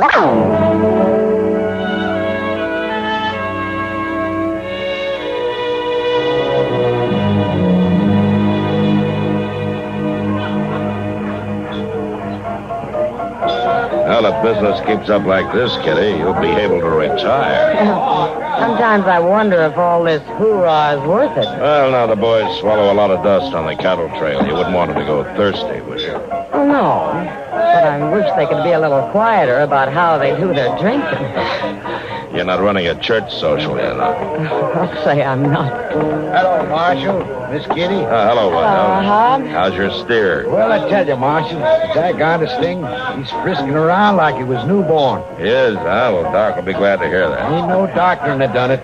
Old feller, he knowed when he was sick and when he was cured. Hey, Mr. Wardell, I got to talk to Mr. Wardell. Go on, Charlie, you're drunk. I may be drunk, but I got to talk. Ain't done nothing to old Beller. Ain't no call to make me go. I told you to get... Never fed no poison. Me and that old Locks is friends, real good friends. Let me come back, Mr. Wardell. Now, look here, you, I'm going to... Let go of him, Wardell. I don't want to see him no more. I said let go of him.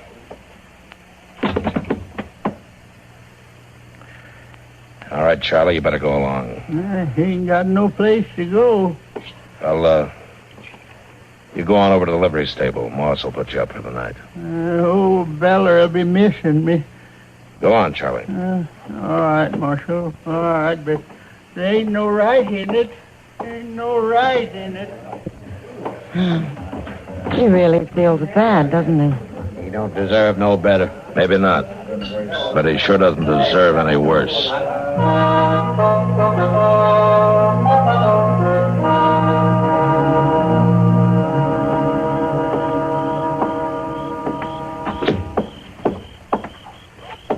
Ain't no right about it. Take me from old Beller, sleep him in liver stables when I ought to be... Oh, sorry, mister. That's all right, old-timer. Well, now, if it ain't old Charlie Bat. Who are you? Why, you remember me, Charlie. Ab Slate. We was on the drive together last time you come up. Ab Slate? Sure, Charlie, you remember me, all right. I seen you on the cook wagon. Yeah, that's where I would have been, all right. You used to give scraps and such to that lead steer. Old Beller. Sure, old Beller. I heard about the bad deal they give you, Charlie. Crooked deal. You know, ain't nobody got no call to make you leave that ox. Ain't nobody can take care of him like you, Charlie. Now, that's a fact. That's a sure and certain fact. He ain't gonna get along so good if you ain't there now, is he, Charlie? Nobody takes care like me, for sure and for certain. That's what I say. Yeah, that's what I say. Seems like we ought to do something about it. Do something? To help that lead steer. You want to do that? Oh, want to help old Beller? Sure you do. That ox needs you. Old Beller needs old Charlie. Gonna help him. That's right, Charlie. Let's go. Yeah, let's go. Let's go help old Beller right now.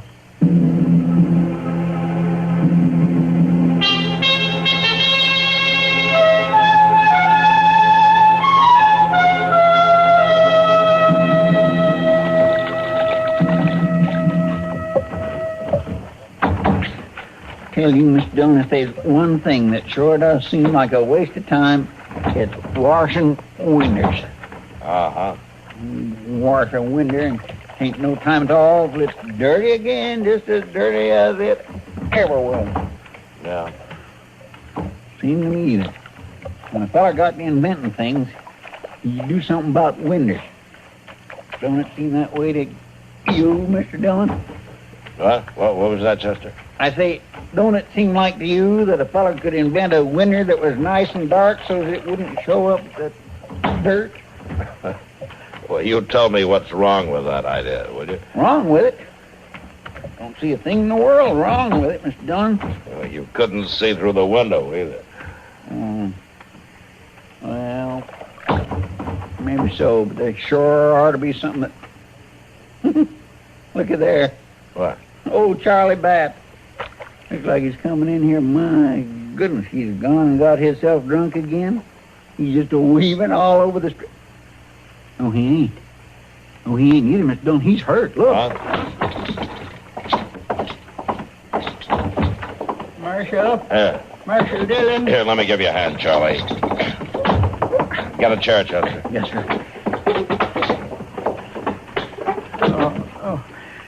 Marshal Dillon, I got to talk to you. What happened to you, Charlie? You got to go after him, Marshal. You got to get him quick. Tell me what happened. I've been a fool, Marshal. I wouldn't have done it if I'd have known. All right, Charlie, just settle down. I'll start from the beginning. Well, Marshal, last night I got myself pretty liquored up. Yeah? And when I come out of the Long Branch and started down the stable, he was there, just like he was a-waiting. Who was there? Why, Ab Slate.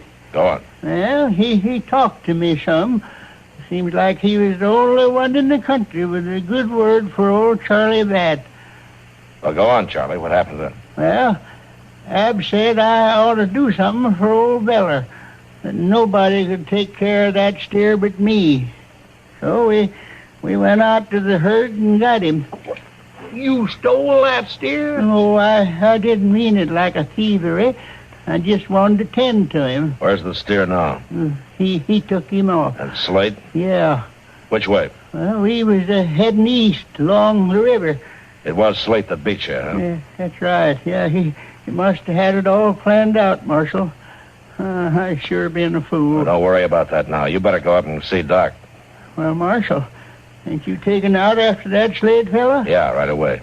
Well, I ain't going to be sitting around no doctor's office. Are you sure you'll feel well enough to ride with us? How I feel ain't in it. I got to get old Beller back. I can show you the way, Marshal. All right, Charlie, you show us the way. Get the horses, Chester.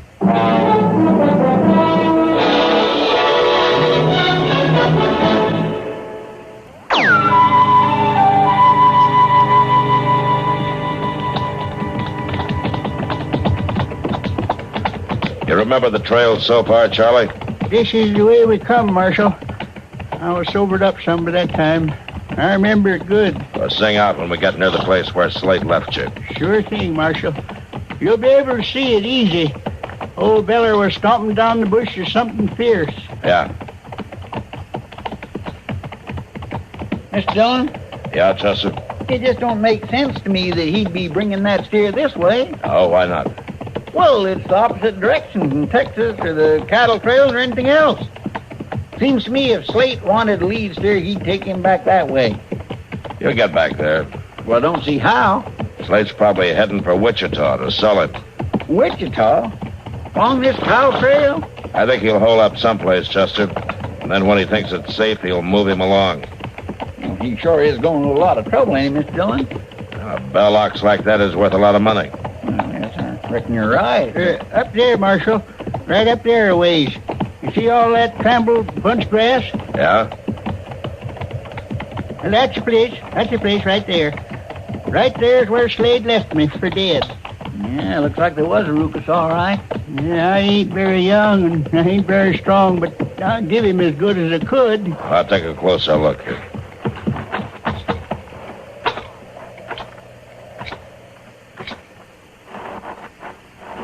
We gonna be able to follow the trail, Mr. Dillon?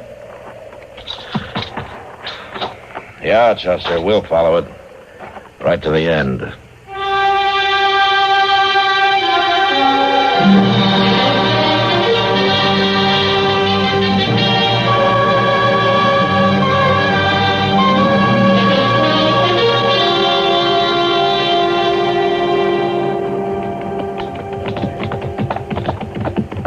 You holding up all right, Charlie? Don't worry about me, Marshal. Well, say, maybe we ought to stop and rest some, Mr. Dillon. Tell the truth, I wouldn't mind stretching my legs a little bit myself. Well, next time we reach some cover, we'll stop for a bit. You don't have to bother none about me. Yonder there, Mr. Dillon, right around that rise, there's some trees. Oh, yeah. And a couple of buildings, too. Hey, come on.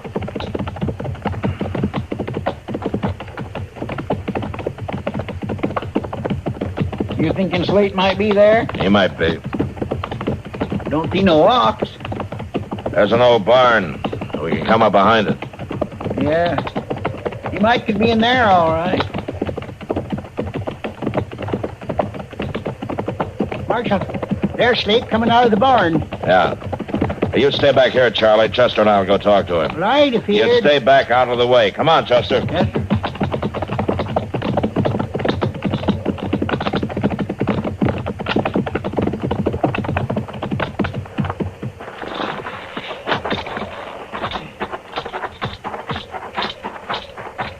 You, Slate. It ain't worthwhile to come no closer, fella. I want that steer.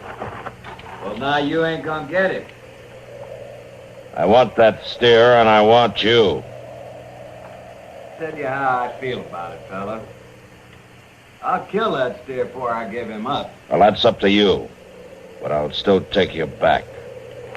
It ain't that easy, fella. Hey, he's going back into the barn, Mr. Dillon. Yeah. Come on.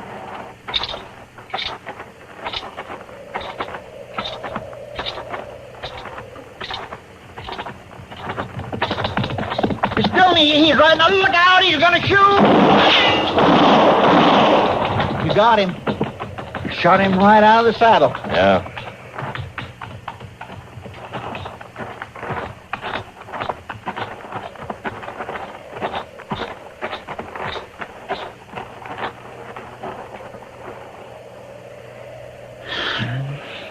He's dead. You better find old Charlie and go get that steer. Yes, sir. I'll go. Look there, Mr. Dillon. What? The barn. Smoke. Come on. That steer's in there. Yeah, that's what Slate wanted. Oh, maybe we can get to him along the side. We've got to get to that steer somehow. Well, we can get in there now. The whole place is on fire. Look, Mr. Dillon. Charlie back leading that steer out of there as nice as you please. Easy now, easy. You're all right, old feller. Well, how did you get there, Charlie? I had a feeling he'd be needing me. Old Beller would, so I didn't do what you said, Marshal. I didn't stay back. It's a good thing you didn't. Are you all right? Sure, I'm all right, Marshal. Old Beller's all right, too. Ain't you, boy? You could have got yourself burned up mighty easy, Charlie. No, Marshal. Old Beller led me out just like he leads them herds. We better get him back where he belongs. That's right. I never should have took him. But, Marshal... Yeah, Charlie. Will you speak a word for me? Will you tell Mr. Waddell that I took some care not to let no harm come to old Beller? Sure, Charlie. I'll speak a word for you. And I think your trail boss will listen.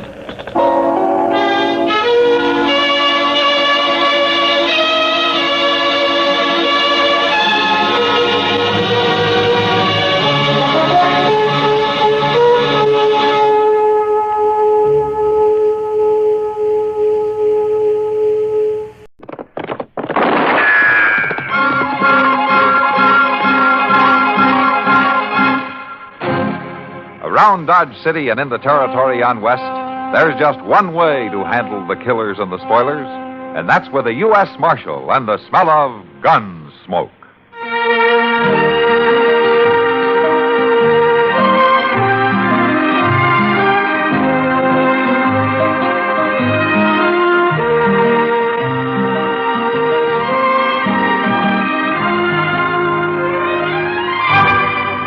Gunsmoke, starring William Conrad, the story of the violence that moved west with young America, and the story of a man who moved with it.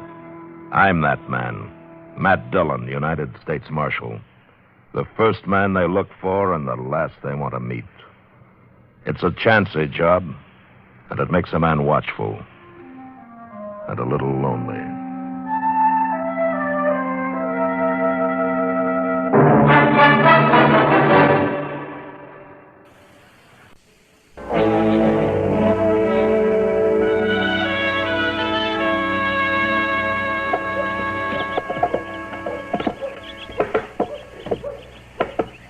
To break his neck. Seems like a man's work just ain't never done. Mister? You think somebody else in this town might take a hand keeping up their own boardwalk, but no, sir, I gotta do it. Mister! Don't bother me now, boy. Gotta get these nails in solid. I come looking for the marshal. Well, that's his office right there. He ain't in there. Well, you'll just have to wait then. I got a message for the marshal. Look, I already told you. It's on this paper. Let's see it. I'm supposed to give it to the marshal person. Well, you ain't gonna give it to him if he ain't there. When he be back, mister? My land, boy, I got enough to tend to without fretting about where Mr. Dillon is every minute. You want me to give the paper to him? I ain't to let loose of it to nobody else. Well, it'd be all right to let me see it. I'm the marshal's assistant, his right-hand man, you might say. I ain't to let it loose. Yeah, forevermore. Just quit bothering me about it, then. I got enough to do.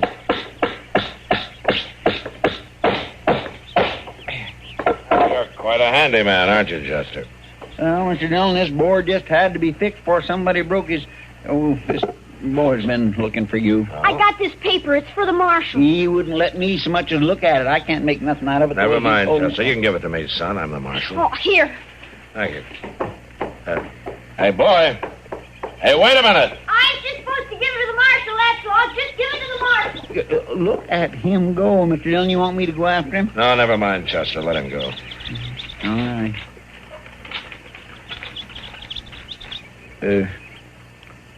What's it say? Chester, I'm going to ride out of town a ways. Well, kind of sudden, ain't it? Does that note say something I should know about, Mr. Dillon? No. I'll be back as soon as I can. All right, then. It don't matter to me none that folk won't tell me nothing about nothing. It seems like there's only one thing around here I'm fit for, and that's using a hammer.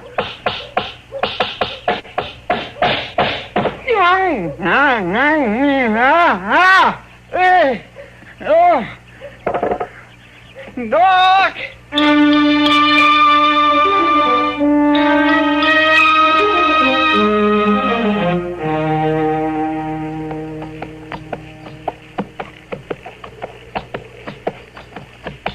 Matt?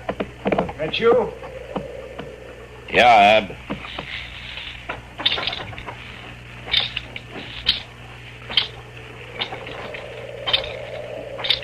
I knowed you'd come. The boy brought me the message. You hurt bad?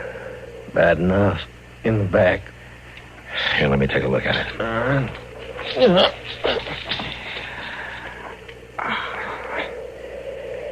Yeah, that's bad enough. How long you been lying here, Ab? Just since yesterday, Matt. I figured to make it to Dodge, but I couldn't sit my horse no longer. Lucky for me, that boy come by hunting rabbits. How'd this happen? On the trail up from Texas. 2 or 3 days. Ambush, Matt. Stinking ambush. You know who did it? Kind of hard seeing who shoots you in the back. Yeah. Matt? Yeah, Ab? I ain't gonna make it without help. You got help. You'll make it. I'm gonna get you to Doc.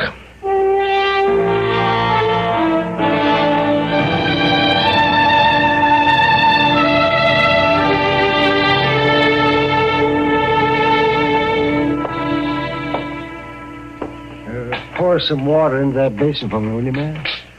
I want to wash my hands. Yeah, sure, Doc. Thank you. How about Ab, Doc? Is he gonna make it? Well, I don't know, man. He's badly hurt. There's no question about that. Getting the bullet out will help, won't it? Oh, yes, it'll help all right. At least he wouldn't have had a chance with it still in there, but he's weak. He's weak. He's lost a lot of blood. Yeah. He must have been shot 2 or 3 days ago, at least. Yes, that's like that. But he's built like a horse. He wouldn't have lasted this long. No, we'll just have to wait and see. Matt? Matt? Yeah, Ab? What's my chances? You're doing fine, Ab. Matt, don't fool with me. You knowed me too long. Am I going to make it? Well, Doc says you got a chance. Yeah. I got to stay hid, Matt. Who's after you, Ab? I can't talk. But he'll come looking, though, huh? Just as long as I'm breathing, I got to stay hid, Matt. All right, Ab. Doc. Yes, Matt? Can you keep him here for a spell? Oh, yes, Matt. I was planning to. I want to keep an eye on him. Better put him in the back room. Well, I don't like to move him any more than necessary. Well, he thinks it is necessary. Oh. Well, all right, will you pick him up carefully, Matt? I just got that bleeding stopped. All right. Careful. That's it.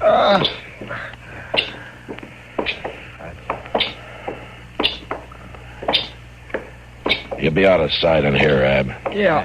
That's it. Now, just lower him gently, Matt. Just gently. Thank you, Matt. Yeah. You won't say nothing. I won't say anything. I'll look in on you later, huh? Well, he'll be all right in there, if he makes it at all. Thanks, Doc. You do everything for him you can, huh? Oh, of course I will. He means something special to you, man? He's an old friend, Doc. Just about the oldest friend I've got. Oh, I see.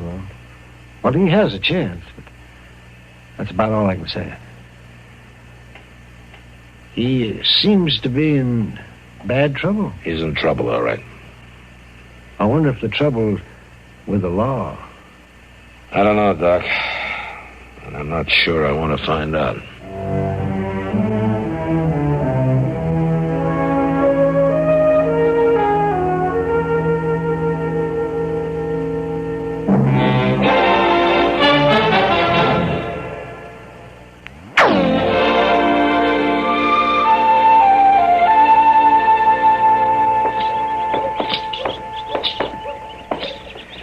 I declare, Mr. Dillon, it seems like we're eating our supper in the middle of the day, don't it? Yeah, it stays light a lot longer this time of year. It just don't set right with me. Oh, what's that? Why, eating supper in broad daylight that way? Well, nobody's forcing you, you know. What do you mean? You can wait to do your eating till it's dark. Oh, no, I couldn't do that. Oh, why not? Why, my stomach won't let me, that's why not. It's nagging at me to feed it by mid-afternoon, no matter what time of year it is. Mr. Dillon. Yeah? You know that fella? That one in the dark vest standing over there in front of the Dodge house? No, I don't think I do. Why? Well, I just wondered if he was maybe some kind of a lawman or something. He's been asking so many questions around town. Well, what kind of questions? Well, mostly it seems like he's trying to track down a fella named Hob or Abe or Ab Butler or something like that. Oh. He's asking all over about him. Ab Butler. You know him? Yeah. I better have a talk with that fellow. Well, is it something I ought to know about, Mr. Dillon? No, Chester, I'll handle it.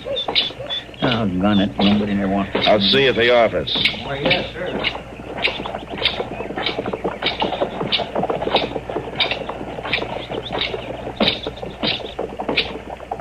Afternoon. I'm Matt Dillon. That badge mean you're the marshal? Yeah, I'm the marshal. Who are you? Well, now, Marshal, my name's Joe Leeds. I hear you've been asking a lot of questions. Word sure gets around, don't it? You looking for Ab Butler? You sound mighty interested. You know him? It's my job to be interested.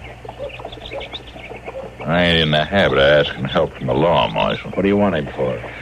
Well, like I said, it ain't no concern of the law. It might be. What are you wanting for? Why, it's a personal matter. Just a personal matter. No need for you to interest yourself. Sometimes these personal matters interest me very much. I'll tell you something, Marshal. This ain't going to be none of your business one way or the other. When I find Ab Butler, and I will find him, it'll be strictly between him and me. That's all. And it won't last long, neither. I'm going to tell you something. You can make it my business in an awful hurry, Leeds, and I'll be around just in case you do. Well, now, I sure do admire a man who cottons to his job the way you do. But I'm going to tend to this. I'm going to find Ab Butler, and I'm going to tend to it. And there won't be nothing for you to do at all. I wouldn't count on that.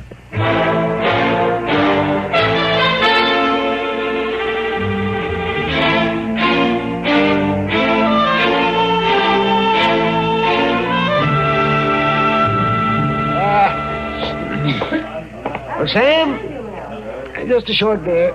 I got to get back to the office. Sure thing, Doc. Oh, I tell you, Sam, I sometimes think beer will be as important to civilizing the West as anything. Yeah. Thank you.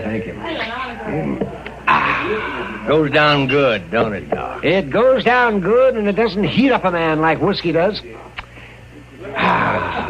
It gives him a little time to think while he's drinking it.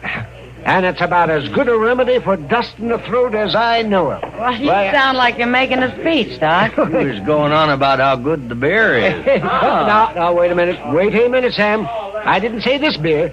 I was talking about beer in general. Oh, come now, Doc. This beer's not so bad. Oh, no, well, it could be a lot cooler. What couldn't? Well, I guess you're right, Kitty. It's better than nothing. Thanks very much. Why did you come over to the table, Doc, and sit down? No, I can't, Kitty. Thank you just the same. I got a very sick man up in the office. I don't want to leave him alone too long. Anybody I know? I don't think so, Kitty. No, I've never seen him before. What's the matter with him? He was shot in the back. And he's been in bad shape, real bad shape. So, yeah, well, I got to get back. I'll see you later, Kitty. Sure, Doc. I'll tell you one thing, Kitty. If I ever got me a bullet in the back or anywhere else, I'd sure want Doc around to dig it out for me. Yeah, Sam. He's an awful good doctor. He's more than that. Yeah, he sure is. Yeah. Taking such close care of a fellow he never even saw before. Staying up there in his office with him in all this heat. You know, I bet he doesn't get paid a cent. Doc's a fine man, all right. Another drink, mister? No more. Here. Oh, thanks. Where's the Doc's office? Why, it's right down at the end of the street, mister, and up some side stairs. There's a sign hanging there. Thanks. Hey, mister, you got some change coming? Huh. Well, I don't know what put him into such an all-fired hurry all of a sudden. He's been standing here drinking beer most of the morning. Funny he didn't ask Doc when he was standing right next to him. Yeah, it is funny. Hello, Kitty. Oh, Sam. Oh, hello, Marshal. Oh, Matt. You want a beer? Kitty. You know that fellow who just went out of here? Will you ever talk to him? No, Matt, I haven't. Something wrong? Well, I'm not sure. I know one thing, Marshal. Oh, what's that, Sam? He can't be feeling too good. He just asked me where the Doc's office was. And he seemed to be in an awful hurry to get there. What? And that's where he's headed right now? That's what it seemed like. He didn't even wait to pick up his change. I'll see you later. Matt?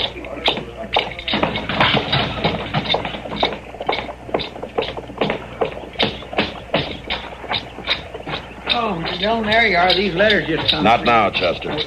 Well, my lamb, I might just well not be here.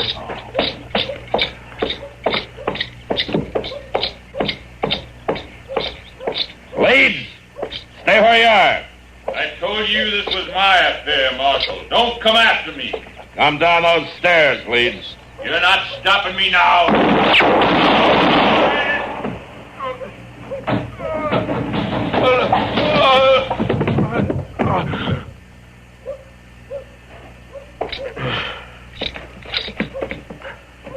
Leeds?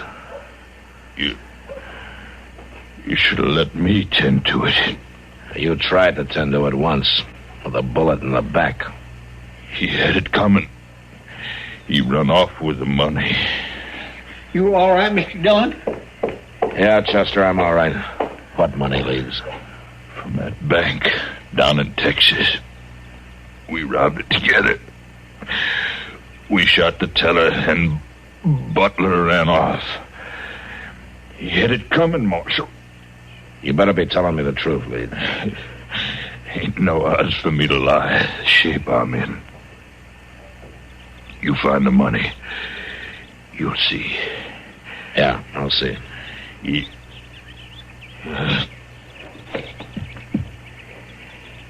dead, Mr. Dillon. Yeah. You know what he was talking about? Yeah, Chester, I'm afraid I do.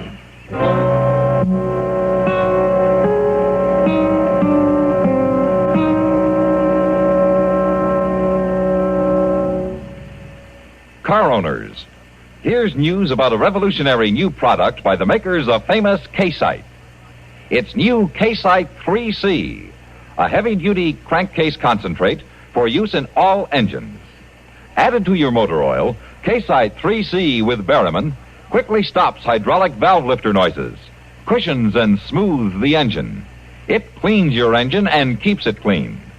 K-Site 3C gives protection against acid, rust, and corrosion, too. Add to the oil every 2,000 miles, and you'll have a tough oil that won't thin out. Oil that cushions the load on every working part, cuts down friction, wear, and noise. With K-Site 3C in the crankcase, gas and oil mileage increases, and your engine has more pep and power.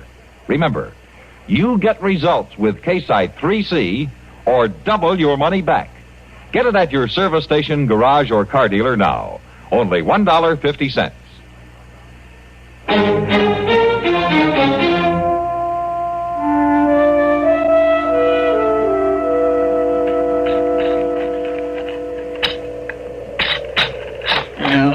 Of course, you may be right, Mr. Dillon, but it just don't make sense to me for a fella to run off and leave his gold after he's went through all the trouble to get shot up for it. Well, it's better to leave it behind than to lose it altogether, Chester. Maybe so.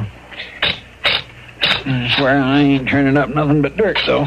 Let's try over there, Chester, under that tree, huh? All right. I thought you said Ab Butler was laying under this one when you rode out here and found him. Well, he was, but he could have dragged himself over. Guess he could, all right.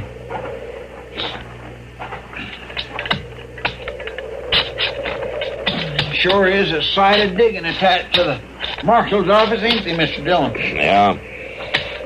Sure, I must have dug as many graves as an undertaker. Probably do a better job of it, too. Maybe that's what you're cut out for, Chester. How's that? Maybe you ought to be an undertaker. Oh, no, sir, Mr. Dillon. I admit I dig a nice, deep grave, but I ain't got no desire to make a career out of it, I'll tell you. Well, now. What is it? Well, there's something under here that don't belong to be here, Mr. Dillon. I can't quite make out what it is. Now, let me see. Yes, sir. There it is. It's saddlebag. Yeah, give him here. There you are.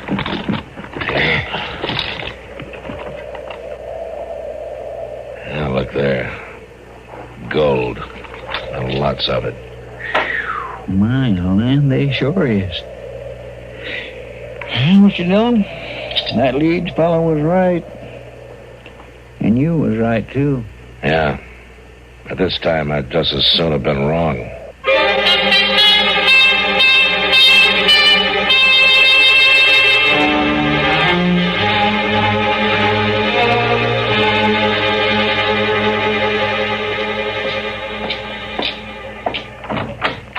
Oh, hello, Matt. Come in. Hello, Doc. And I finally got some good news for you. Oh, is that so? Yes, I can tell you now, Matt. Ab's gonna make it all right. Oh, that's fine. I was pretty sure yesterday, but I wanted to be positive. And the way he feels today, I'm having a hard time keeping him in bed. Oh, he has a remarkable constitution. Remarkable. Can I see him, Doc? Sure you can. But don't get in any wrestling match with him. He might lick you.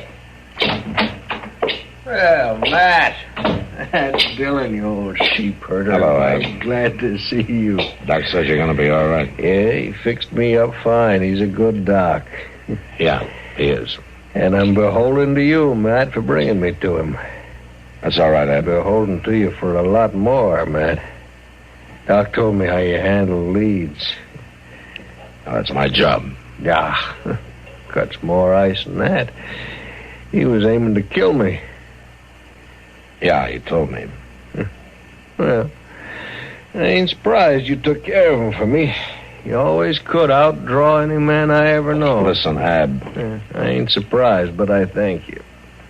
You don't have anything to thank me for. I don't. Carry me in half dead, see I get patched up, keep that coyote off of me. Now I'm going to lock you up. Yeah. You're going to what? As soon as you're able. I'm going to take you to jail.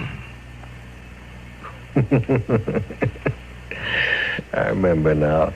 Your face always was poker straight when you told a joke. I'm not joking, Ab.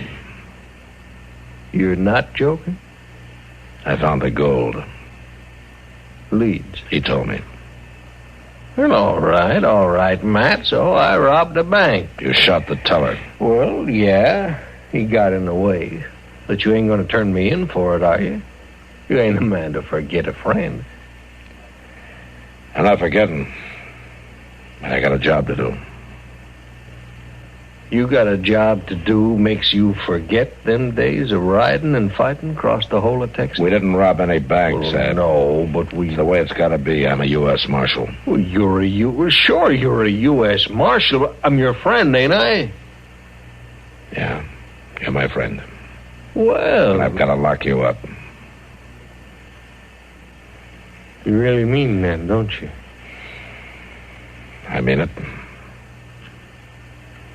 Well, I got something to tell you, Matt. You may wear a marshal's badge, but you ain't nothing. You ain't nothing but a Judas sheep. You can take your time getting well, Ab. There's no hurry. I'll be around. Why, sure you will.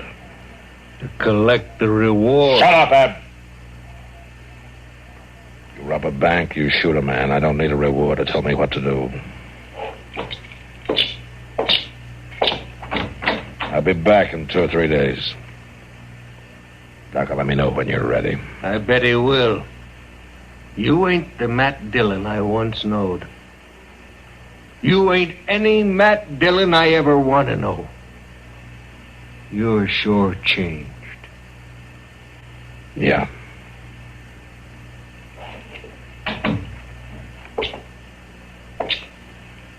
Was everything all right, man? I don't know, Doc. What's wrong? Well, sometimes you wonder just what friendship means and how binding loyalty should be. And you wonder just who that loyalty is to be given to. Well, I don't understand, man. Never mind, Doc. I'm going to go back to the office. Well, you want me to walk along with you? No, thanks, Doc. I think I'd just soon be alone.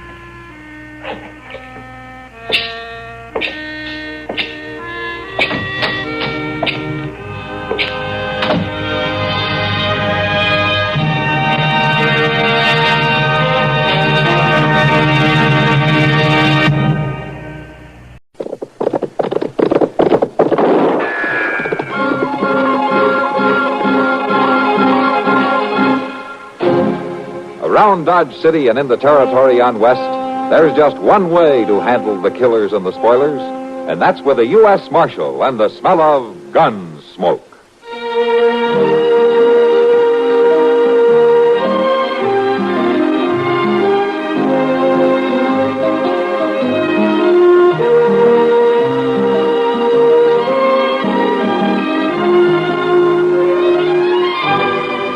Gunsmoke, starring William Conrad, the story of the violence that moved west with young America, and the story of a man who moved with it.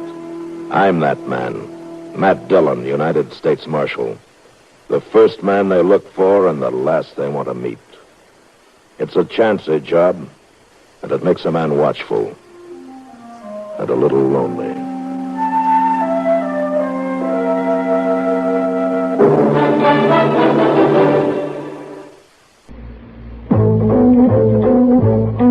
What do you need? You need lots of dollars during sicknesses. You need lots of dollars for an accident. You need the kind of protection that only Mutual of Omaha sells. What do you need? You need the health insurance that is ideal for young families because it offers you special savings. The younger you are when you start your Mutual of Omaha hospital, surgical, and income protection plan, the lower the cost. Here's what you need. You need young family health insurance. Long-term benefits at low cost by Mutual Benefit Health and Accident Association. Call your local Mutual of Omaha agent in the Yellow Pages or write Mutual of Omaha, Omaha, Nebraska for information on plans available in your state. The long-term, low-cost protection every young family needs is available now. Write for details on this modern, flexible protection that can be tailored to your exact needs. Write Mutual of Omaha, Omaha, Nebraska.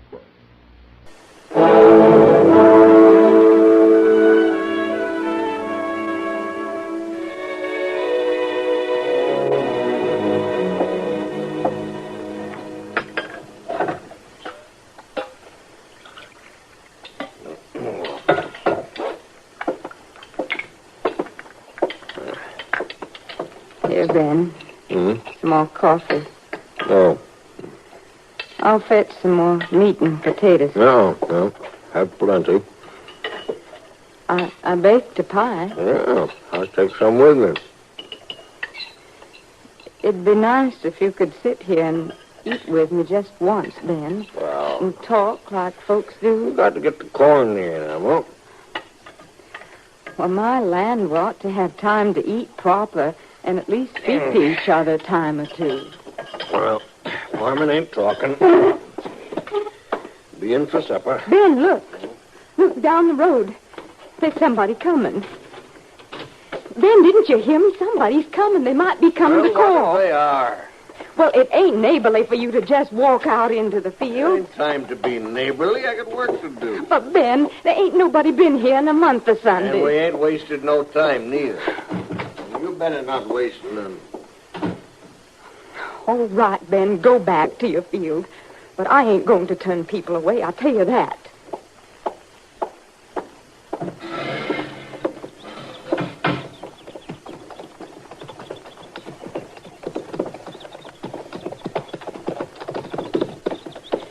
Good day to you. Hello, ma'am. How do?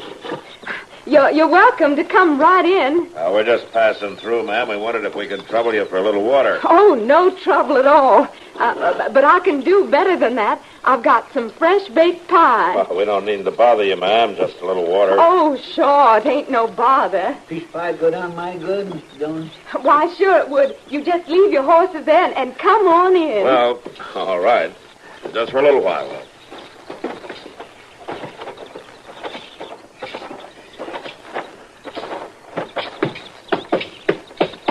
Come on inside. Thank you, ma'am. Now, you just make yourselves comfortable. I'll fetch the pie. Oh, we're sure much obliged, ma'am. Oh, my name's Matt Dillon. This is Chester Proudfoot. Well, I'm that pleased to meet you. I'm Emma Hyde. Miss Hyde. Me and Ben been farming this place for 3 years. I got to beg your pardon for Ben. Oh, how's that? Well, he don't take no time for meeting up with folks. He's always in the field, sun up to sunset. Here's your pie. Oh, thank you. Thank you, ma'am. It looks just licking good. And here's some coffee. Thank you. That's fine. Thank you. That must have been your husband we saw as we rode up. Yes, sir. That's who it was, all right, Mr. Hyde. I tell you the truth. I've near forgot how to talk. It's so long between seeing folks. Well, it's good you got a husband to talk to, though. You'd be really bad off. Well, Ben Hyde ain't one for talking. Just sleeping and eating and working. There ain't many words between us. No, prairie living is hard work. It ain't living. It's just getting old and drying up and losing babies. You want some more pie? No, thank you, ma'am. Well, now, to tell you the truth, I could have another piece, thank you, kind. I'm afraid we don't have time, ma'am. We've got to be on our way. Well, now, there ain't no sense in hurrying off right in the heat of the day. Why don't you just sit here and rest till supper time and go on in the cool? Well, that's very kind of you, Miss Hyde, but we can't do that. Oh, you got business? We're on our way to pick up a prisoner. Oh, I see. So we've got to go, Miss Hyde. Thank you again. Come on, Chester. Yes, sir. Will you be coming back this way? Well, chances are we will in a day or two. Yes, ma'am. Well, then, you stop in, you hear? Maybe you can stay for a meal. Well, I don't know, Miss Hyde. You better not count on us. No, I won't. It's been a long time since I could count on anything.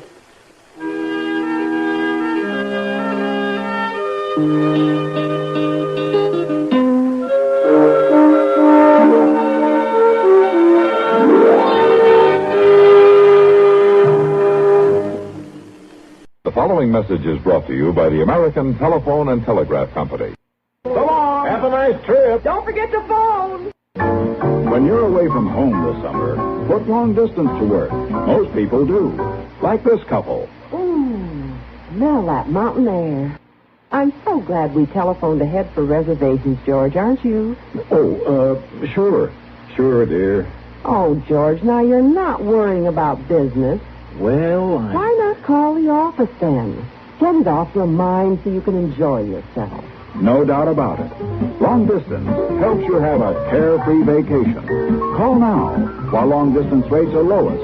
Remember, wherever you go this summer, go first by long distance.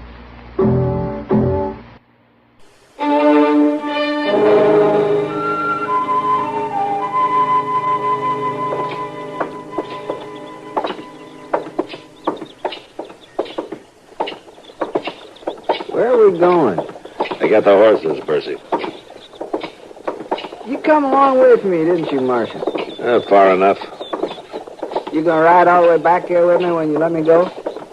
Don't you hold your breath. I ain't just whistling, Marshal. I ain't the man you're looking for. Sheriff thinks you are. That sheriff don't know second. No, I'm nowhere near that bank. You haven't got him convinced. I will, though. Let me ask you something, Percy. You always whimper this much when you're caught? Only when I'm right. All I gotta do is wait, Marshal. As soon as my brother and his wife get to Dalhart, they'll tell you. Now, tell me what. That I was out to their place all that day. 5 miles out of town. Where are these horses, anyway? Down the street at the livery stable.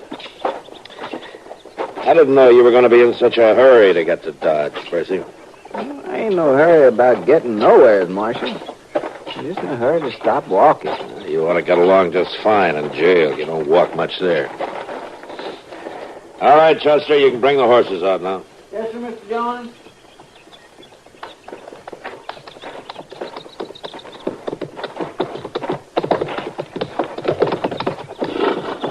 By jing, I won't be sorry to get shut of this place. All right, Percy, come on, mount up. We got a long ride to Dodge.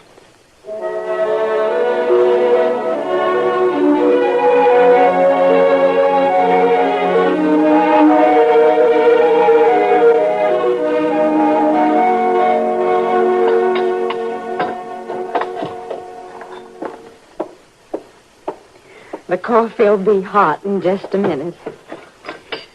I swear to goodness, Marshal Dillon, I've been afraid to look out my window for fear I'd see you riding right on by. Well, we wanted to see how you were getting along, ma'am. Oh, we wouldn't have rode by, Miss Hyde. Not if Chester had a chance at another piece of your pie. Well, he sure is welcome to it. And the rest of you, too. Oh, well, you don't need to give no pie to Bercy, ma'am. Yeah, now. We'll take care of feeding him. Well, I feed any human being that's in my house. Thank you, ma'am. I didn't see your husband as we came in today. Oh, he's over to a neighbor place selling a cow. Here's the coffee. Oh. Thank you. Thank you. I didn't think you had any neighbors. Might as well not. Mr. Hyde don't believe in socializing, only work. Stay on the place and work it. Every hour, every day. It takes a lot to get started. But we don't need to grub no more, Marshal Dillon. I want to show you something.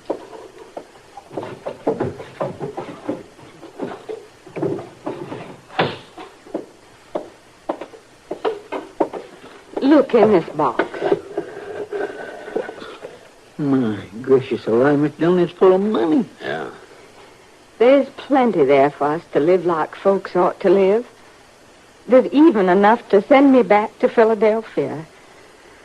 Oh, I begged him to send me back to Philadelphia just for a little while. Just so as I could have people around me again. Well, it's a long way off, ma'am. There ain't a place on earth that's as far off as it is right here, Marshal Dillon. Right here on the prairie. It ain't near to nothing.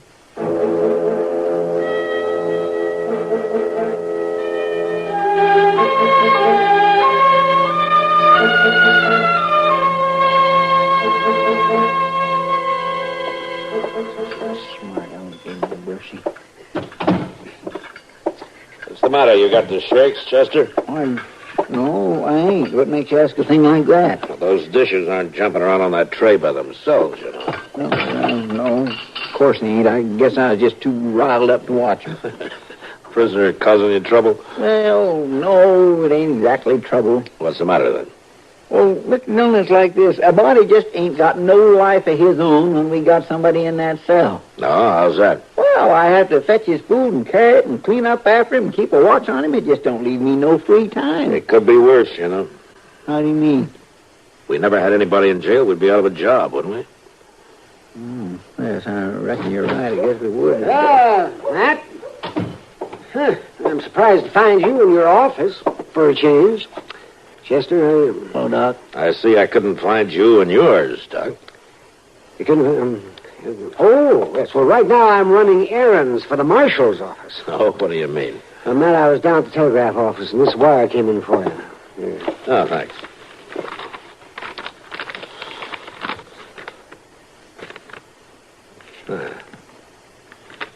Well, of all the... Trouble, Mr. Dillon? Yeah, it sounds like trouble to me, Chester. What is it, man? Our prisoner, Joe Bursey. Bursey? Well, what about him? I gotta let him go. Let him get... After all the care I've took of him. Well, he can prove he wasn't in town the day of that holdup. Well, now, Matt, you wouldn't want to hold an innocent man, would you? No, Doc, I wouldn't. But with Bursey's record, it won't be long till I'll have to be after him again. All right, Chester, get the keys and let him out.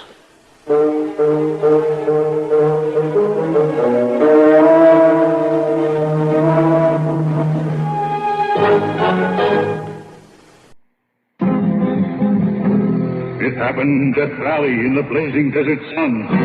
No others dared to do it, so there could be only one. Just one past the killing grind of sun and wind and sand. The test that proved this new car wax the finest in the land. Turtle wax, turtle wax, turtle wax.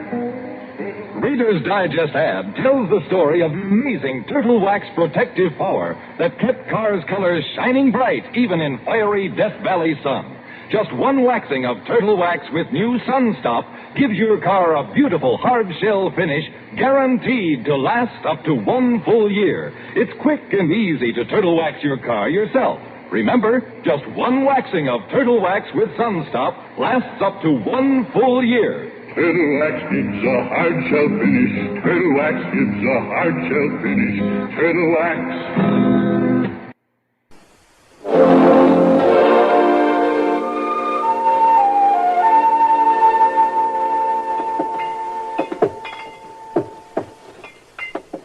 Did you look over that order, Kitty? The whiskey drummer's due in here any time now. Oh, looks all right to me, Sam. Ought to hold us through a few more cattle drives. If you think it's good whiskey. It's plenty good enough for them fellas to get liquored up on. Tell the truth, Kitty. We don't get much call for anything real good. Sometimes I wonder if those wild trail hands would behave any better if they were drinking the expensive stuff. I doubt it. Hello, Kitty. Sam. Oh, Matt. Want a drink? No, thanks, Kitty. I was on my way to Delmonico's to eat. I thought maybe you might want to go with me. Well, that's as good an offer as I've had. All right, let's go then. All right. I'll be back in a little while, Sam. Sure.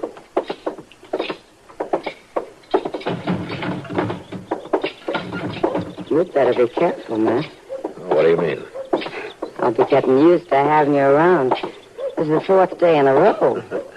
Law business must be awful slow. Yeah, Kitty, it has been lately. You know, it's making Chester nervous. No prisoners.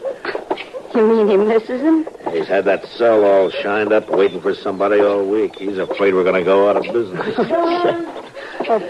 He must have known we were going to eat. Yeah, what is it, Chester? Mr. Dillon, you know that Hyde place where we stopped at? Yeah, what about it? Well, Ben Hyde's been shot. He has. Well, is he hurt bad? I don't know. The fellow who rode in just said he was shot. Get dark, Chester. We'll go out there, huh? Yes, I will. Oh, Kitty, I'm sorry about the meal. That's all right, Matt. To tell the truth, after 4 days, I was getting kind of tired of you.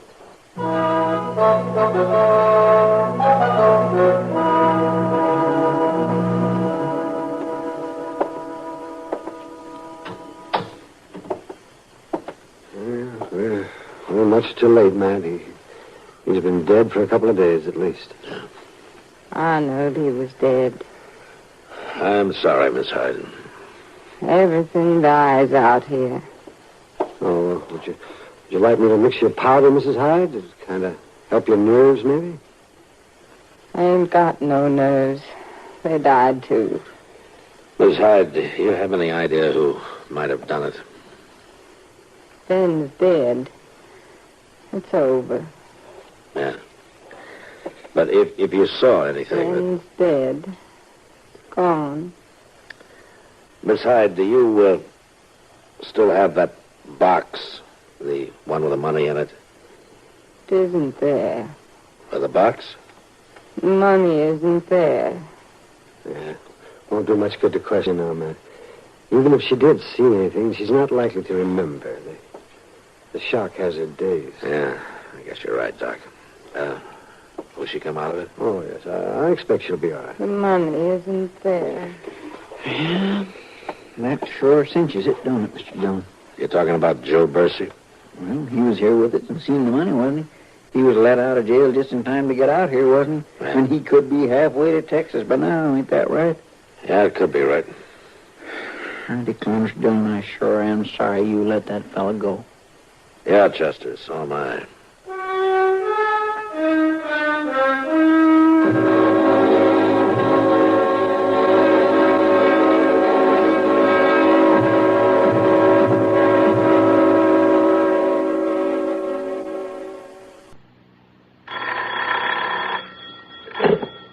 Service manager. Tell you about Guardian Maintenance? Well, sure, I'll be glad to. Guardian Maintenance is a kind of specialized service your General Motors car gets at a GM dealers like ours. Yeah. Now, it makes good sense, doesn't it, that our mechanics know your GM car best? You see, they specialize in one make of car. And what's more, they've got the right tools and factory-approved parts, too. Yes, sir. That holds true for every Chevy, Pontiac, Oldsmobile, Buick, Cadillac, and GMC truck. It's the best kind of service for the best kind of cars. And all GM dealers are offering performance service specials right now. Includes engine tune-up, tire rotation, a front-end adjustment, a wheel check, and a complete, and I mean complete, lubrication. Makes for a worry-free vacation, I'll tell you. Huh? Good. We'll be looking for you. Bye. Improved K-Site tune-up. The tune-up in a can. Fill it up, sir? Yeah, regular's good. Say, that engine of yours sounds like real tired iron. Thanks. Improved K-Site tune-up. The tune-up in a can. You got a valve sticking, too. Oh, what do you get to a gallon? Not much. Improved K-Site tune-up. The tune-up in a can. Want a tune job? Haven't got time. You don't need time. How can a tune job not take time? Improved K-Site tune-up, mister. 1 can in your gasoline and 1 can in your oil will clean your motor, your carburetor, your plugs. The works. And K-Site tune-up will unstick those valves. Get you more power and smoother performance. Quicker starting, too. Okay, but how much? $1.25 a can. Results guaranteed or double your money back. Would you start her up, please? Still sounds lousy. I haven't added it yet. Improved K-Site tune-up. The tune-up in a can.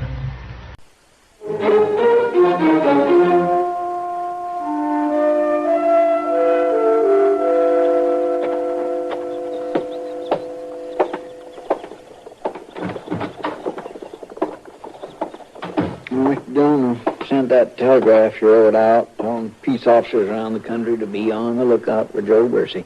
Oh, well, thanks, Chester. Sure do wish I had him back in that cell again.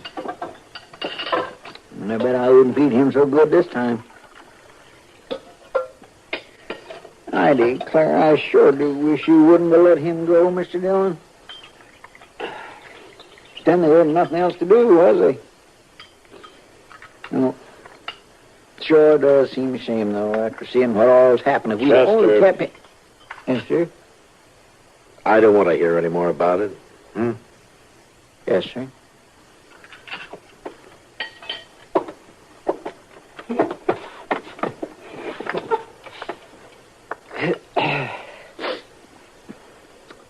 Well, anyway, it sure is nice that Miss Hyde's doing so fine, ain't it?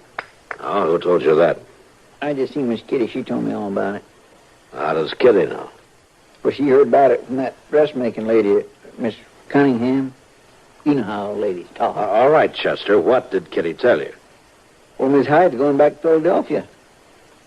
Oh. Well, that's what she's always wanted, I guess. When's she going? Next week sometime. She's going to wait till her clothes is done, Mr. Dillon. Miss Kitty says she ordered enough new dresses to keep that sewing lady busy night and day. Chester, where's Miss Hyde stopping? Or at the Dodge House. I guess I'll go see her. Well, say now, that's right thought of you, Mr. Dillon. Well, I hope she thinks so, Chester.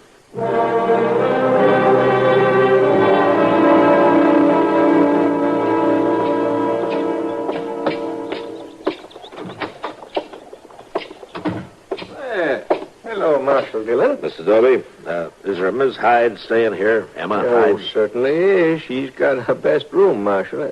That one right at the top of the stairs. Oh, is she in now? Yes, she is. She just come in from the dressmaker's. Good, thank you. Marshal, you want me to ask Miss Hyde to come down to the parlor? No, thanks, Dobie. I'll go up. If you think it's right. Yeah, I think it's right.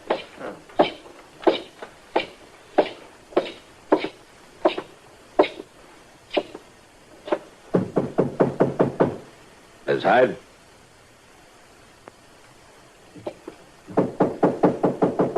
Miss Hyde? Well, hello, Marshal Dillon. Why, it's right nice of you to come to call. May I come in? Why, sure, you come right on in. Thank you. Sit down, Marshal. Just sit down. If you can find a place. I got so much stuff lying around. Oh, this is fine, right here. Chester tells me that you're going back to Philadelphia. It's a fact, Marshal. After all these years, I'm going home. I just can't hardly believe it. I understand you'll be here for a few days, though. Yes, Marshal, I'm getting myself turned out nice. Real nice. I don't want no one to know I was wearing my last dress when Ben Hyde was took. I should think most ladies would rather buy their clothes in Philadelphia, though. Oh, I'll buy some there, too, Marshal. I've been waiting a long time for this. I'll buy me lots more. But I ain't going back with no empty trunk, neither. Yeah. Did you sell the farm? I just walked away from it. I don't want nothing more out of it. It can go right back to weeds and prairie dogs and coyotes. That's all it's fit for. Yeah, but your husband put a lot of his life into that place, ma'am. And my life, too. I don't even want to think of it again. I was wondering about the money. The money? Yeah, it seems like you would need the money from the place to pay for all these things. And this room, and the train fare. Well, now... And they told me around town that you've been paying straight cash. Well, I had a bit put by. In the black box, Miss Hyde? I didn't bring that old box, Marshal. The money that was in it, though, did you bring that?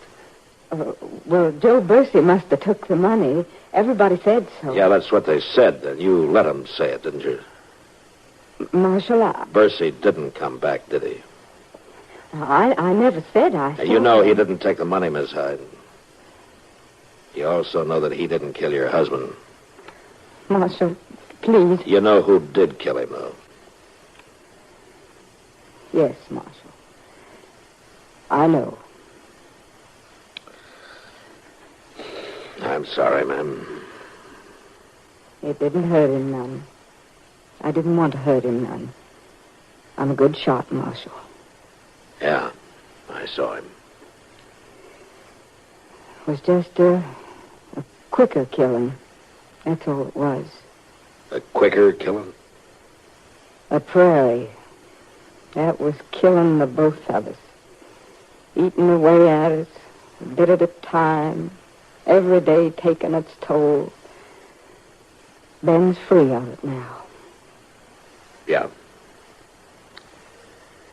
It's just too bad that you can't be free, too.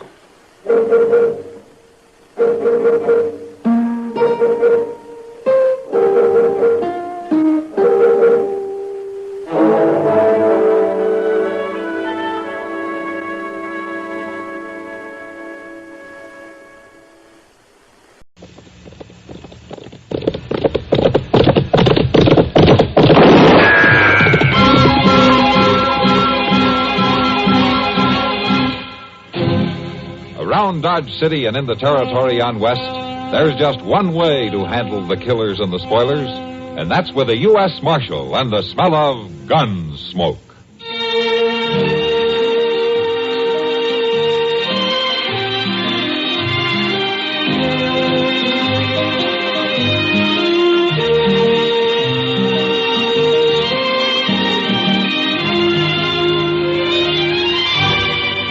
Gunsmoke, starring William Conrad. The story of the violence that moved west with young America.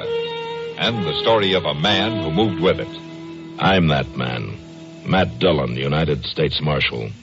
The first man they look for and the last they want to meet. It's a chancy job, and it makes a man watchful.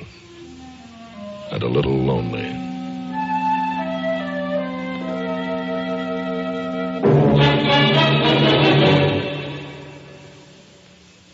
This is Frank Knight speaking for the world's most honored watch, Longines. In the conquest of the Old West, men won fame through feats of bravery and daring. Today, things are different, but fame can still be won.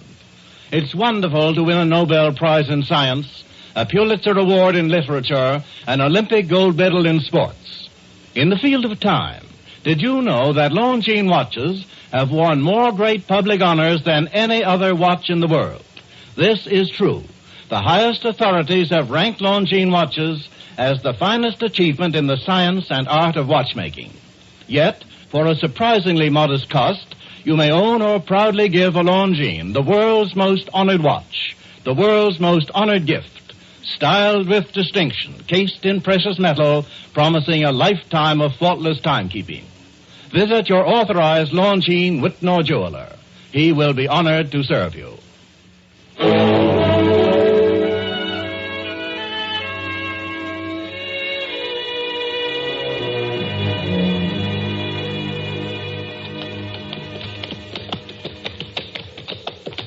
Mr. Dillon?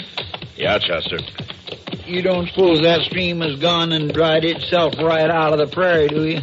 No, it just seems like it. We'll be coming across it any time now. No, I sure do hope so. I'm dried inside out. I got some water left in my canteen. Oh, no, sir, it ain't drinking water I need, Mr. Dillon. It's my feet that's burning up. Oh, you'll live.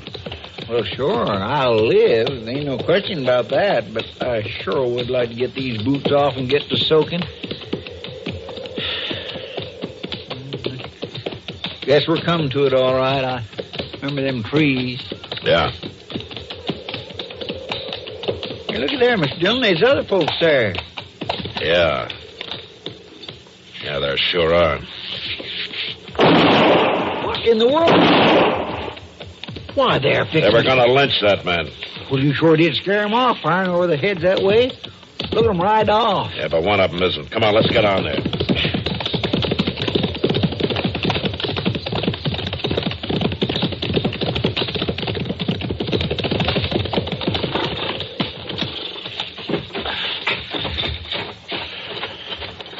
Cut his arms loose, Chester. I will. There we go. Now we'll get that gag out of your mouth. There we are. Cowards. Lousy running cowards. You all right? In a couple of minutes, they'd have finished me for sure. Well, you don't look hurt none to me. I ain't hurt. Guess I ought to thank you some for that. Some? You know who it was? Sure I know. Ain't never gonna forget neither. What were their names? Why, they... You're a lawman. Yeah, U.S. Marshal out of Dodge. Well, ain't that something? Getting my neck saved by a lawman. Any objections? I guess it ain't something I can be too particular about. Who are you? And who were those men? I'll tell you, Marshal. This is something I'm particular about. What do you mean? It ain't my habit to tell nothing to a lawman. Don't approve of it, you might say. Mr. Dillon? Yeah. Look at here. Hanging out of his saddlebag. Huh?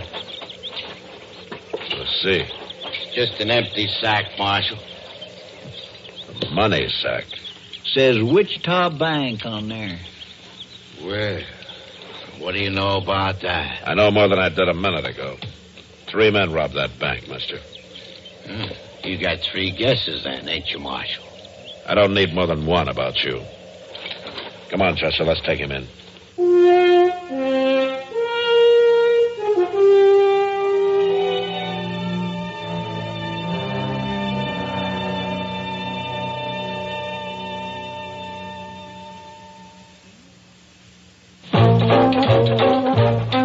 What do you need? You need lots of dollars during sicknesses. You need lots of dollars for an accident. You need the kind of protection that only Mutual of Omaha sells. What do you need? You need health insurance that pays and keeps on paying. Mutual of Omaha, hospital, surgical, and income protection insurance plans that pay liberal, long-term benefits. Here's what you need. You need dependable protection that pays promptly. Low-cost plans by Mutual Benefit Health and Accident Association. Mutual of Omaha. Call your local Mutual of Omaha agent listed in the yellow pages. Or write Mutual of Omaha, Omaha, Nebraska, for details on protection that pays and keeps on paying.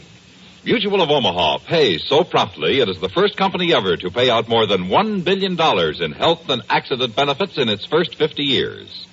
Find out how this low-cost protection can help you. Write Mutual of Omaha, Omaha, Nebraska.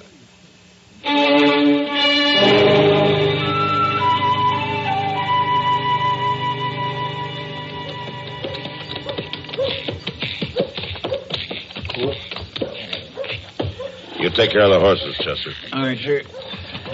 All right, climb down, you.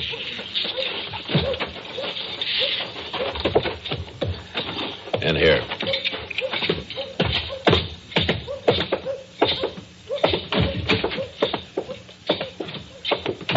You gonna lock me up? Come on.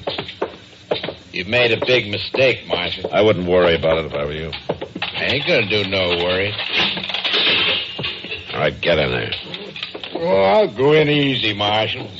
Nice and easy. I'll be coming out easy, too. Don't count on it. It's a fact, Marshal. My boys ain't gonna leave me sitting here very long. They'll have me out of here right soon. You the head man of your outfit? Ain't many folks living who'd argue about that. Your name's Brass. Pete Brass. You heard about me? Yeah, I've heard about you. Besides that Wichita bank, I've heard you're wanted in 3 states. Well, now, Marshal, there are some states I just ain't had time to get around to yet. Well, you just might not make it either. I'll have Chester bring you some supper. Hey, wait a minute, Marshal. What? What is it? You don't want me to get away. You'd have done better to let them highbinders lynch me. Oh, you figure you'd be better off? Not me, Marshal. You. You're going to feel mighty foolish after my boys get me out. I didn't notice your boys getting you out of that rope this morning. Oh, my boys didn't have time to hear of it. You see, a lynching is a sudden thing. You borrow a horse and a couple of hotheads want to string you up. Ain't time for word to get around. My boys didn't know. Now, there's plenty of time now. That's what I mean, Marshal. My boys are real good at figuring. They'll study out a real nice plan. I ain't going to be here long. When my boys come, it's going to be real hard on you. Yeah? I'll tell you something, mister. It might be kind of hard on your boys, too.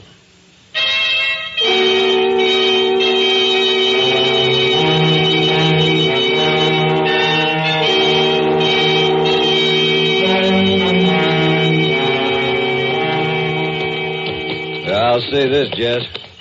You sure didn't pick out much of a town to get yourself locked up in. It ain't so bad, Milt.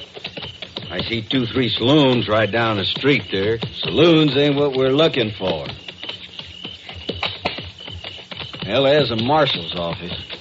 That sure don't look like much. They probably got Brass locked up in the back of it. Hey, there's the bank, Milt. We ain't going anywhere near that bank. Looks like it'd be real easy. Listen, Jess, you gotta keep your mind on what we're here for. To get Brass out of jail, that's all. Sure, Milt, sure. How are we gonna do it? That's what we gotta figure. You know, we could bust in there tonight shooting. We could have a horse ready. Uh-huh. We might just get shot doing it like that. Well, if we ain't gonna shoot him out, how are we gonna get him? We gotta learn about this town. Gotta work it out real careful. Shooting's easier. Now, you listen to me, Jess. We gotta have a plan. All right, Milt, all right. Where are we going to get one? Oh. We're gonna start in right here. Well, you said we wasn't looking for saloons. Not for drinking, just for listening. Come on. You telling me not to have a drink? You stick to beer till we get this thing settled. And you drink it slow, you hear? Well, look out, Milt, them doors. And as soon as you're able to get on your horse, you ride right out of town. You got that straight? I got it. All right, then. Here's his hat, Matt. No, thanks, Kitty. Here you are. Come on back, Matt. He's not going to cause any more trouble. You finish your drink. All right, Kitty. I guess I will at that. You see that, Milt? You see that big fella throw that man out of there like he was a sack of meat? Yeah. He's the fella we got to outsmart. The marshal. Come on, let's go in.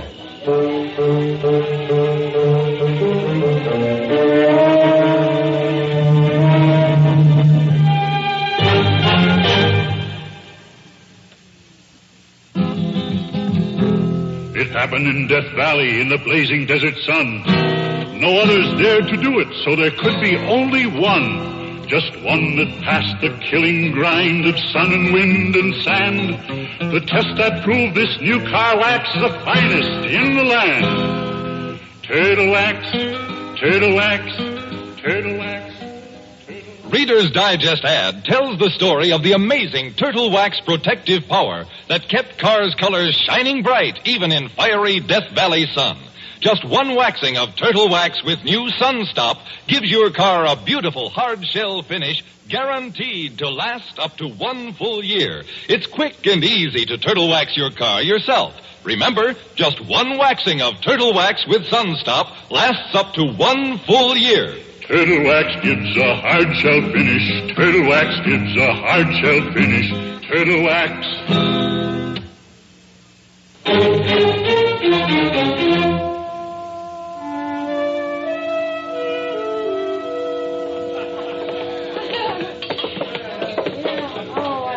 What'll it be, gents? I'll have a shot. Beer. 2 beers. Coming up.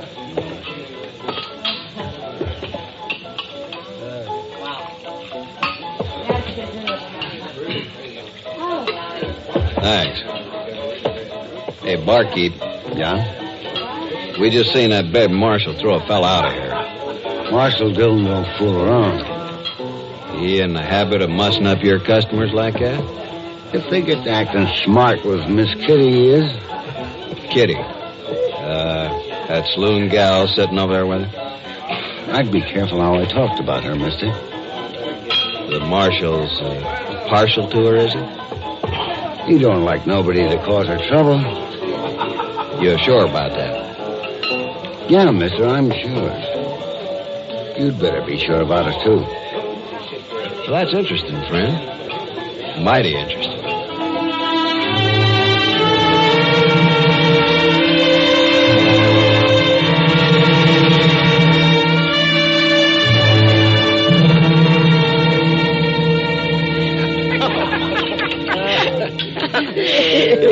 Now, by jing, I mean that, Miss Kitty. Well, thank you, Chester. But you really don't have to say nice things about me just because I'm going to wait for you. Well, now, it ain't that at all. Why, you'd be just pretty if you were staying. Ain't that so, Mr. Dillon? Yeah, that's right, Chester. Now, see here, boys. I can stand a little chivalry, but this is too much. Especially from you 3 outlaws. Outlaws? Now, Kitty, it seems to me we're acting in a fine, upright manner. We're giving you a farewell dinner. We're being as nice as we know how. Yeah, that's just it. When you all start acting so nice, I begin to worry. It doesn't sound like she appreciates us, Doc. No, Matt, it doesn't. It doesn't at all. Oh, well, if my company isn't wanted, maybe I'd better not ride along with her on the stage tomorrow. Why, you old faker. Nothing could keep you from coming along with me. You gonna be gone long, Doc? No, Chester, just a couple of days. I've had some things to tend to up there in Larned for some time. Figured I might as well make the trip with Kitty for company.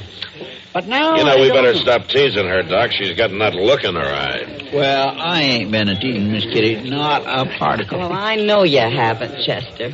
So here, you can finish up the pie. Well, say now, I thank you. Well, looky there. Matt. Yeah, Kitty. Those two men at that table right over there. What? Behind you. You know them? No, I don't. Why? Well, maybe it's nothing, but they've been sitting there staring at us all through dinner. It's as though they were listening to everything we said. Maybe I better go find out what's on their minds. Excuse me a minute. Yeah.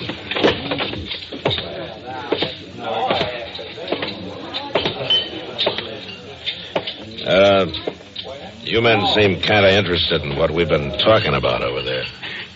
The little lady told you, huh? Yeah, that's right. She told me.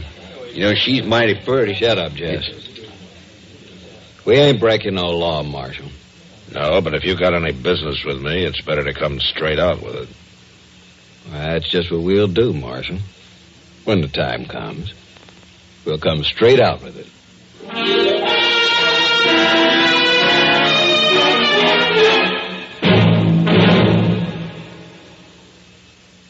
Father's Day is on its way, and here's a quick quiz for the ladies.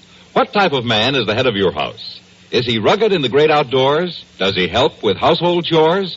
Whichever type he is, he's bound to be the Old Spice type.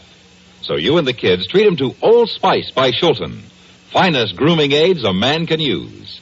Give Old Spice aftershave lotion, brisk and bracing, happiest ending a shave ever had, $1. Or something new in sets. Aftershave lotion, men's cologne, and stick deodorant. Handy for travel in a bright red box, $2. Or splurge with the Captain's Box. 5 great grooming aids in one handsome box, $5. There's a wide selection of Old Spice gifts, priced from $1 to $7. Finest grooming aids a man can use. Old Spice means quality. Said the captain to the bosun, as for the package with the ship that sails the ocean.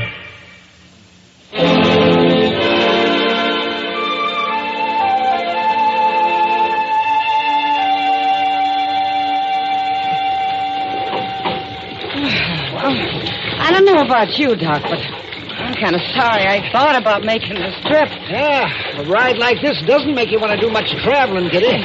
Oh, you're right about that. Feels like the driver's trying to show us how fast he can go. I don't think it makes much difference, Kitty. A jolt's a jolt on a trip like this.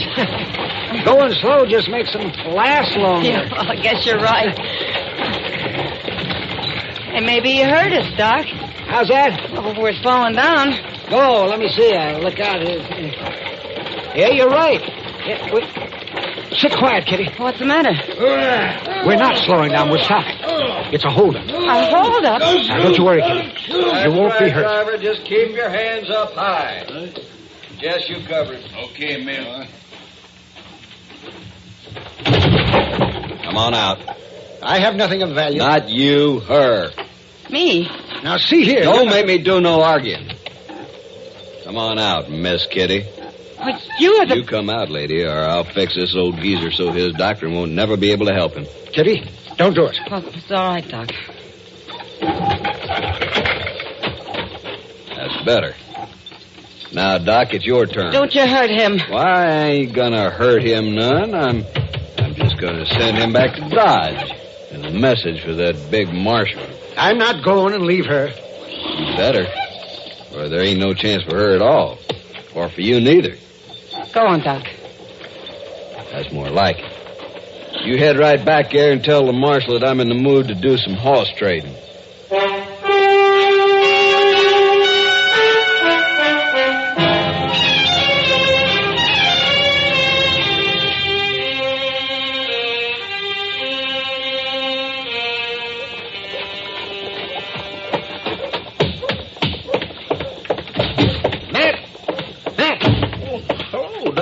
I thought you was Where's on the Matt? stage. Well, he just went down to Jones's store for a minute. Chester? A pair of his pants was just about wore through. Chester? He's getting himself some new ones. Chester, I've got to see him right away. Doc, I saw you walking into the office. What are you doing back here? They've got Kitty. What?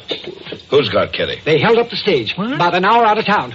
Matt, they're holding her for Pete Brass. And you've got to do something. All right, Doc, all right. Just slow down. Now tell me just how it happened. They held up the stage and took Kitty off.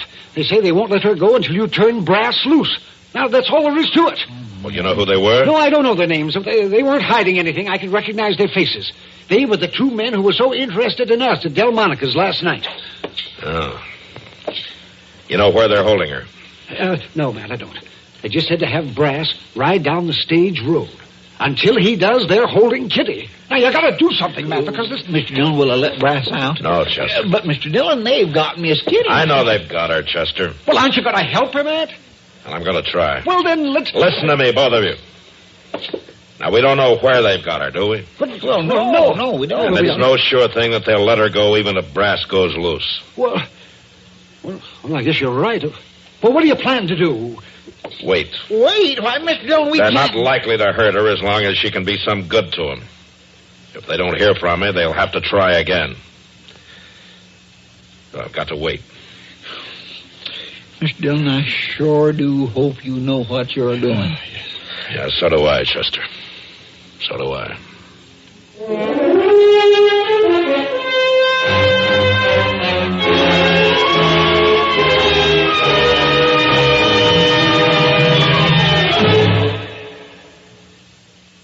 Improved K-Site tune-up, the tune-up in a can.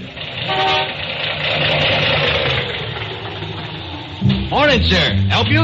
I hope so. Engine, huh? Hasn't got the pickup of a kitty car. Well, it's misfiring some. Some? Mister, half my plugs are on strike.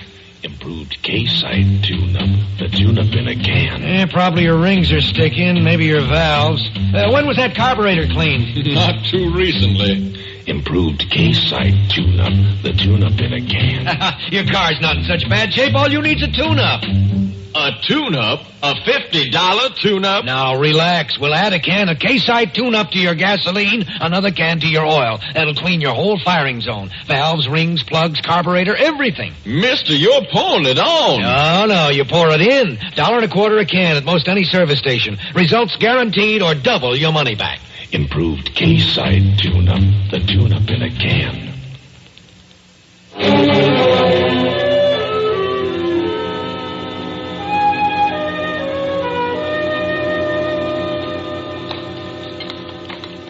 Sure glad you decided to do the cooking, Miss Kitty.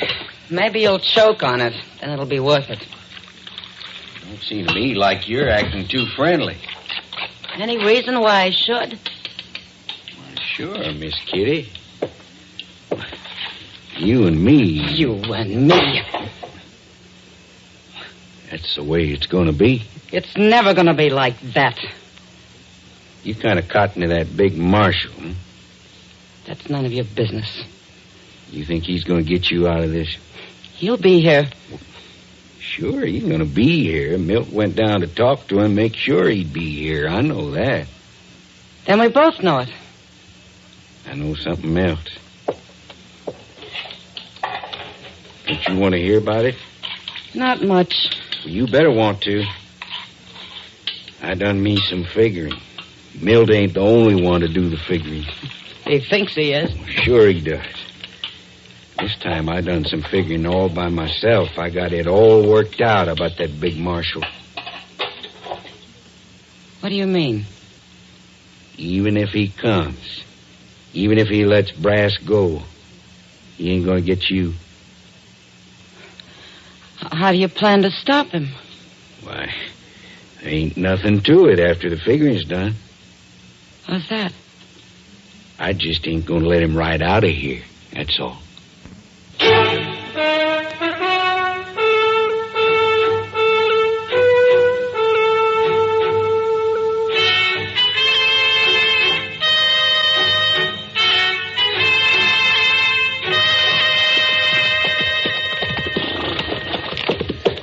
Are we getting pretty close now, Mr. Dillon? Yeah, Chester.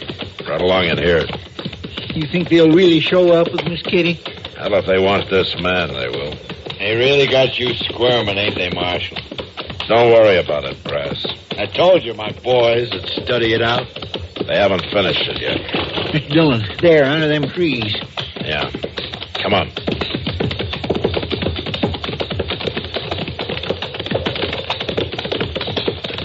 Look there. I can see Miss Kitty and one of them fellas. Just keep your eyes open, Chester. All right, Marshal. Marshal. That's far enough. Let her go, mister. Well, now, let's do this nice and regular-like. Dismount, all of you.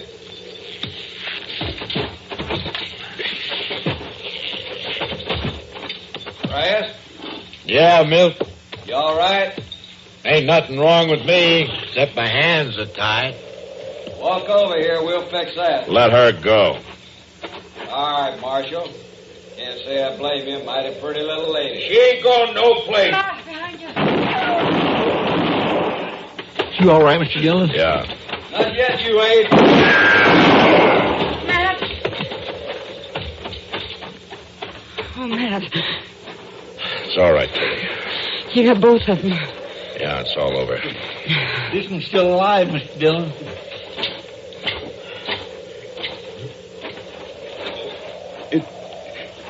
It don't seem right.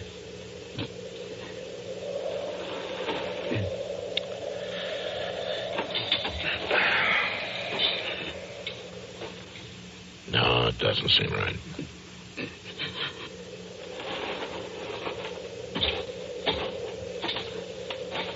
All right, Brass, we'll untie your hands now. Untie him? You letting me go? No. But you're gonna need your hands to dig 2 graves with. For your boys. Before you go back to jail.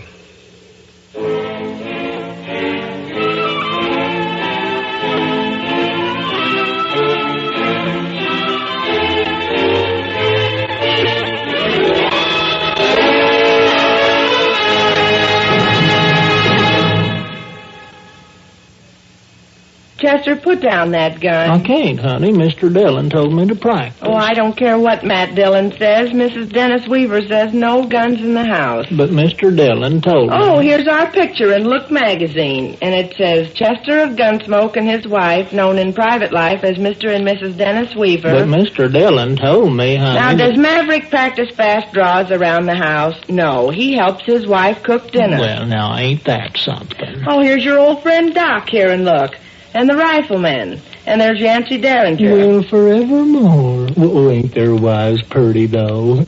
You know, everybody ought to get look and take a look at them, because you know that girls was made to be loved. Girls... Oh, Chester, you show Matt Dillon a copy and let him see what other Western heroes and their wives do around the house. Well, all right, music lover. I'll be seeing you. Where are you going? Down to the newsstand to buy a copy of new issue of Look magazine. Why? Well, for Mr. Dillon.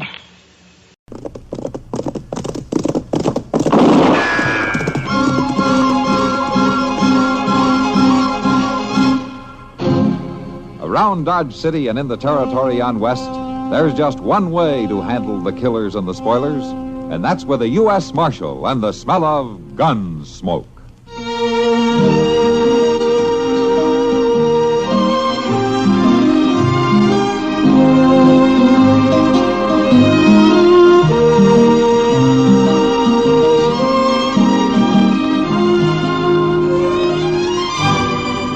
Gunsmoke, starring William Conrad, the story of the violence that moved west with young America, and the story of a man who moved with it. I'm that man, Matt Dillon, United States Marshal. The first man they look for and the last they want to meet. It's a chancy job, and it makes a man watchful and a little lonely.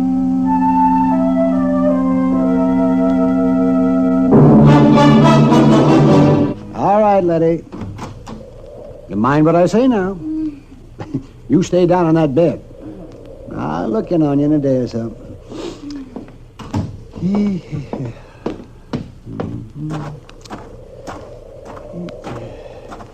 Oh, sorry I kept you waiting out here so long, Kitty. But Letty had a lot on her mind. That's all right, Doc. Kind of nice sitting here with the evening breeze blowing. Yes, the air moves around more out here than it does in town, and that's a fact. Come on. Is Letty going to be all right? No, Kitty, she isn't. Oh, I'm sorry. It's her own fault. That sounds kind of heartless, Doc. No, I mean it. She calls me out here to tend to her when she feels bad enough, and then she never pays any attention to what I say. What do you mean? Well, sure as I'm driving this buggy, she's up on her feet right now. Oh, yes, doing some hard chore around the place. Wearing herself right down into another spell. Oh, I'm telling you, I just do not know how women do it. Well, they'll tell you the work won't get done by itself. Oh, yes, they tell me that, all right, but there's not a bit of sense to it. Waiting a day or two to scrub a floor wouldn't matter, not at all. It would to a woman. Oh, now you see. Oh, you're all alike. Oh, come on, Doc. Let's not argue our way back to Dodge.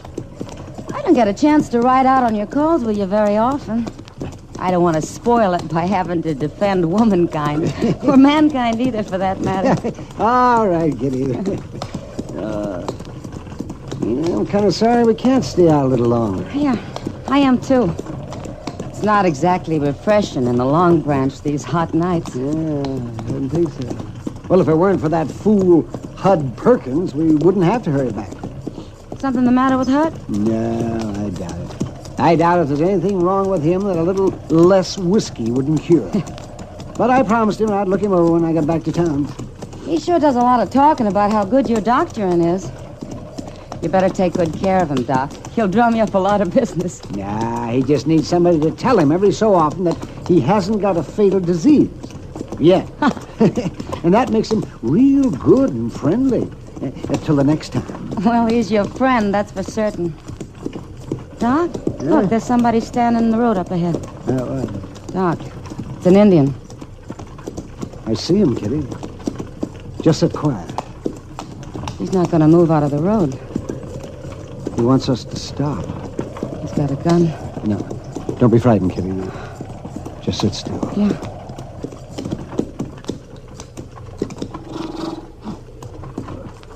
Why do you stop me? What do you want? You doctor? Yes, I'm the doctor. You come. You want me to come with you? Other way.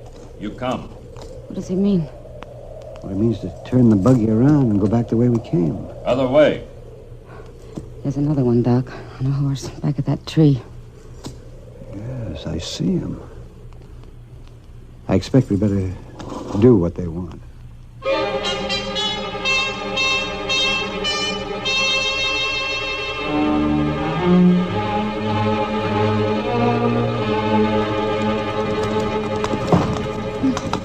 Sorry it's so rough, Kitty. It's mighty uneven ground. I'll make it fine, Doc. I wish I knew where we were going. How far? Where do you take us? Not exactly gabby, that's one thing. I don't feel too talkative myself. No, neither do I. Oh. What? Look at that, Kitty. In those cottonwoods by the river. Doc, I feel a little sick.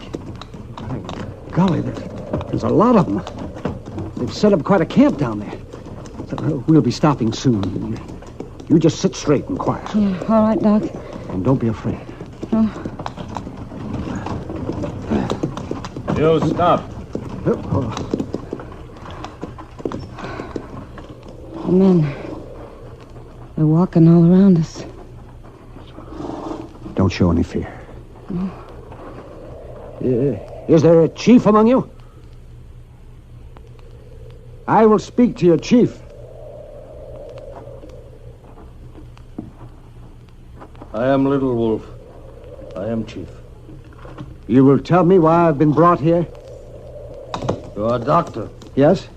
Yes, I'm a doctor. Walk down. Out of buggy. Little Wolf has not told me why his braves have brought me here. My son, he is sickened. Oh, you want me to look at him? You will make him strong. Walk down. If I look at your son, Little Wolf, the woman here in the buggy, she'll be safe.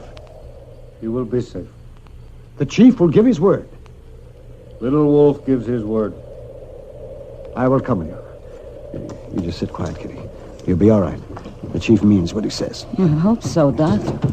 I won't be long. All right, Little Wolf. Show me the boy. Come. This way. There is no medicine man with Little Wolf? Medicine man made magic. The boy still sickens. And you think I can cure him? Little Wolf was prisoner with white man. He saw white man's magic bring strength to fallen soldier. You make my son strong. Here, he lies in there. Go in.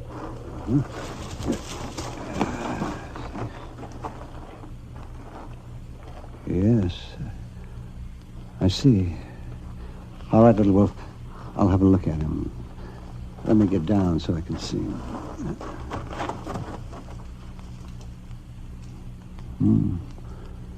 Yes, he has a fever. Erratic pulse.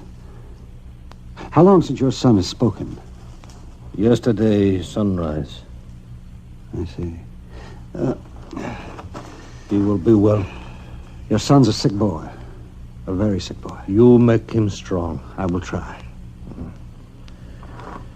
You will stay here, in lodge with my son.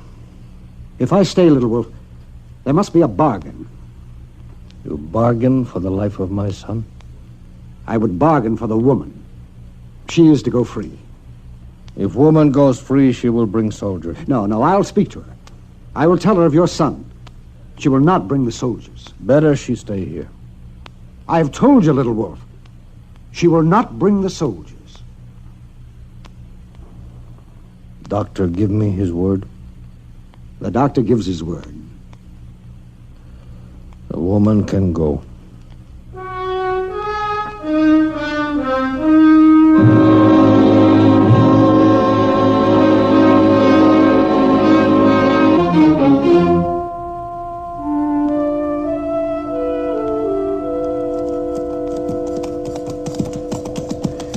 You know, Mr. Dillon, the prairie ain't half ugly this time of the morning, is it? I don't know how you can see it at all, Chester. The sun isn't even up yet. Yeah, I know. Maybe that's why it don't bother me none. Yeah. Only trouble is, I always get hungry long about sunup. Hungry? You ate just an hour ago. Well, yes, sir, I know that. I don't know how you ever made out in the Army, Chester. Oh, it wasn't too bad.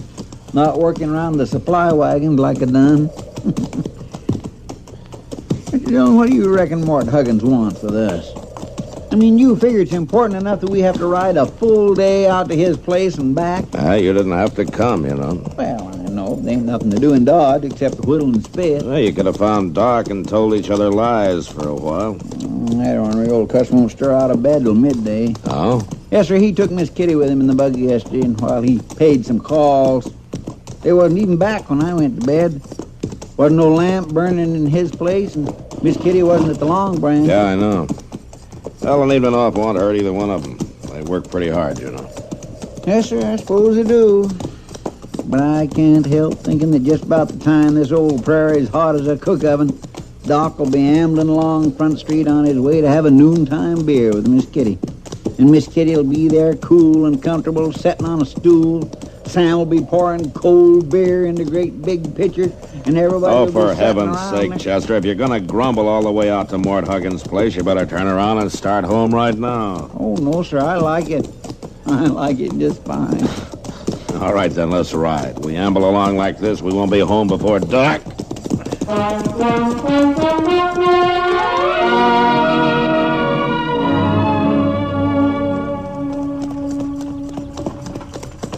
Whoa. Whoa. Moss. Moss. Why, Miss Kitty.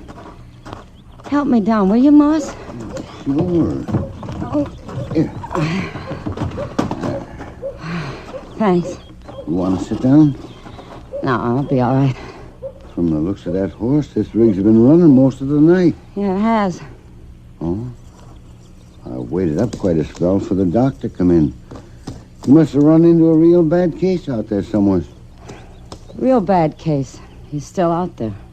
Well, I'll fix it for somebody to go out and fetch him. I'll hitch up a fresh horse. I can send to Petersburg. No, Moss, don't do that. Why, you ain't just gonna leave him out there to walk home, are you, Miss Kitty? Where is Doc, anyway? Don't ask me that, Moss, because I can't tell you. You mean you don't know where you've been? I mean, I can't tell you. Wow. Have you seen Matt this morning? Why, yes, ma'am. He and Chester come got their horses before sunup. Rode out to the Huggins place. Be back late this afternoon, they said. Oh. Well, if you see him before I do, will you ask Matt to come down to the Long Branch? I want to talk to him right away. Sure I will, Miss Kitty. Thanks, Moss.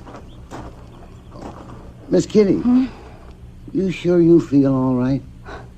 Yeah, thanks. I'm all right. You just be sure to tell Matt.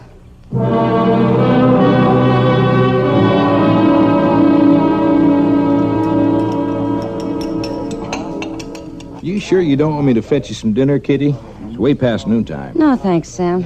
I don't feel like eating just yet. This coffee's fine. Body should keep her strength up, but... Oh, no, not him again. Who's that, Sam? Hud Perkins. He's been asking after you all morning. Huh? You want me to send him away, Kitty? No, Sam. I'll talk to him. Kitty?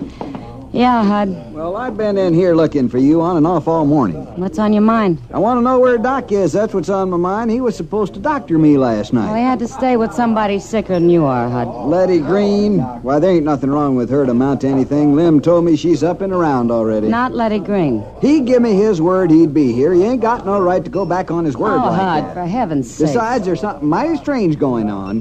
Moss Grimmick says you brung Doc's buggy in yourself. Now, why would Doc want to go and let you take his buggy? I didn't steal it, Hud. It don't make no sense.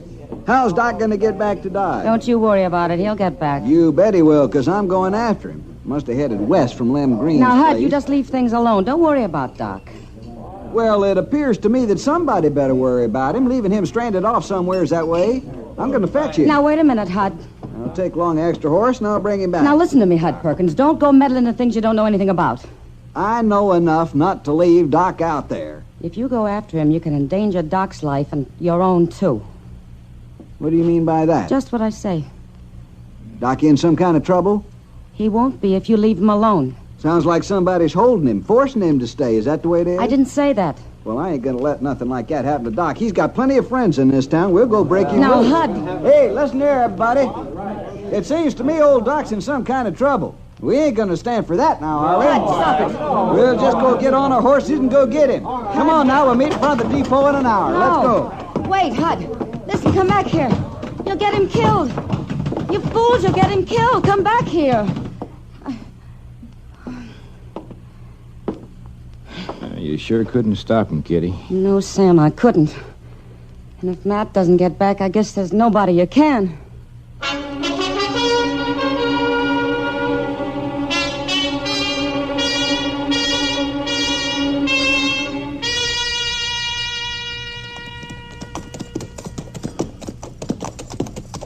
I declare, Mr. Dillon, a day like today could drive a man to take a midweek bath. Yeah, Chester, it did get pretty dirty out there, didn't it? Pretty dirty. Ooh-wee. Say, you can tell folks you spent the best part of the day looking for 3 old sows. Well, if they ask me, I'll tell them, yeah. That's a fine thing for a U.S. Marshal to be doing. You really think Mort Huggins thought them old sows was stole? Sure he thought so, Chester. Mort Huggins is a good man. He wouldn't get us out there on On a wild sow chase? Did you hear that, Mr. Dillon? A wild sow I heard chase. it, Chester. Yeah, well, that was kind of a joke. You see, Yeah. I could have said well, a wild... I can think of a better one. What? A picture of you rooting those mired-down sows out of that slough. I guess that was a sight, all right. You take my horse on around to the livery stable, will you, Chester? I want to get right back to the office. Yes, sir, I will.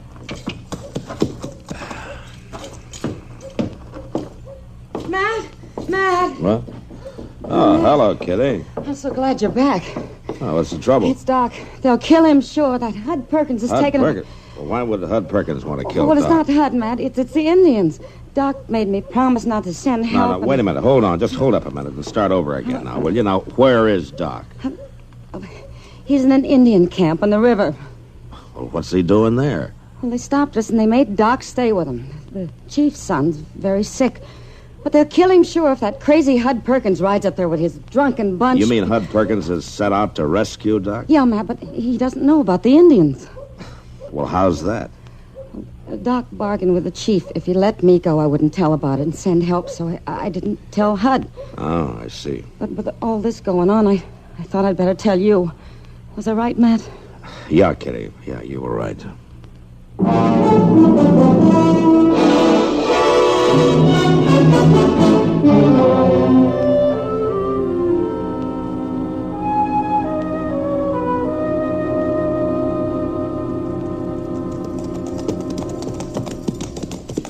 Mr. Dillon, you don't think Hud Perkins be fool enough to ride all night, do you? Well, I don't know, Chester. He's not the kind to stop and figure things out. He sure ain't. The simpleton, he don't even know where he's headed for. And I hope we find him in time to tell him. Well, looks like we're having a little luck. Somebody's fire down that wash there. Reckon it's Hud's? I hope it's Hud's. Come on.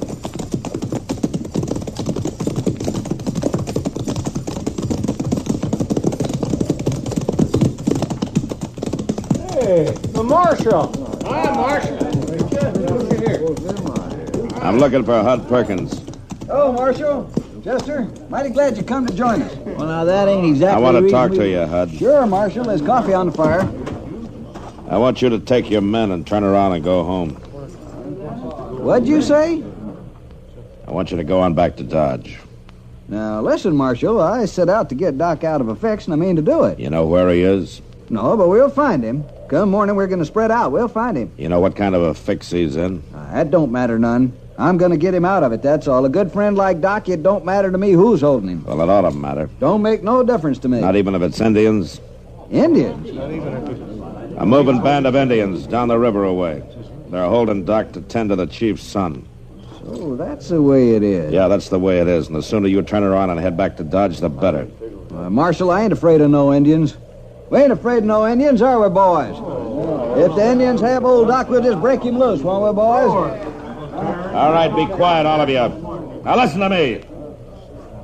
Is there anybody here who thinks he's a better friend of Doc Adams than I am? Well, is there?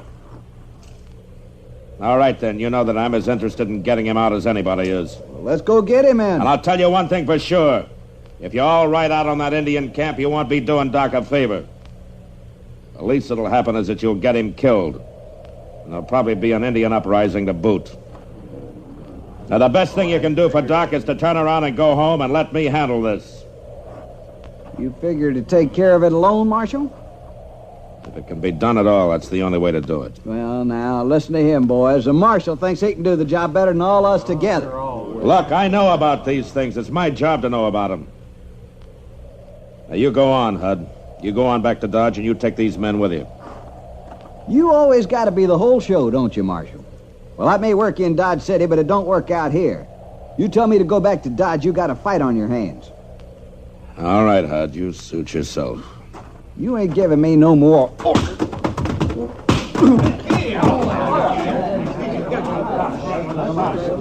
Want me to get his gun, Mr. Dillon? No, Chester, I think he's through. Now, any of the rest of you set on riding out of that camp? Because if you are, you're going to have to fight me before you fight any Indians. All right, then. Pick up Hud and get him back to Dodge. Come on, Chester. Let's see what we can do for Doc.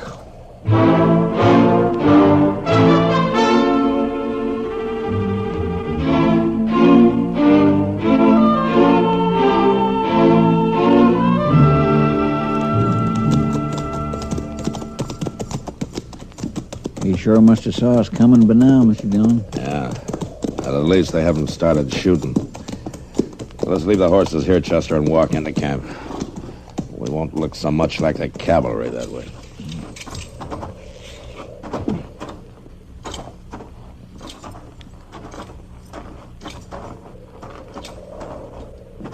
White men, stop. They've saw us now, all right. All around us. You just stand steady. We come in peace. White men wear guns. Our guns stay covered. Indian guns not covered. You reckon they're going to shoot? I don't know, Chester. Just don't make any fast moves. It's all right. It's all right. They're friends of mine. The two white men are friends of mine. Yeah, it's all right now. It's all right, I tell you. You can put your guns down. My gracious alive, Mr. Dillon, them Indians is doing just what he says to do. Hello, Matt and Chester. Well, you can be thankful that I was here. Well, I am, Doc. But you don't seem very glad to see us. And I told Kitty not to send anybody after me. That's a long story, Doc. I'm not interested in any long stories, Matt. Now that you've come, how do you figure to get me back to Dodge? Riding behind one of you two? Well, to tell you the truth, Doc, we figured to get you out the best way we could. Well, it's a good thing I didn't rely on you to work things out. Oh, you there, bring me my horse. Doc, you mean they give you your very own horse to keep? Why, certainly, Chester. That was part of the bargain. If I cured the boy, I got a horse and my freedom. What about the other part of the bargain, Doc? What if you hadn't cured the boy? Well, that's pretty simple, man. I wouldn't have needed the horse.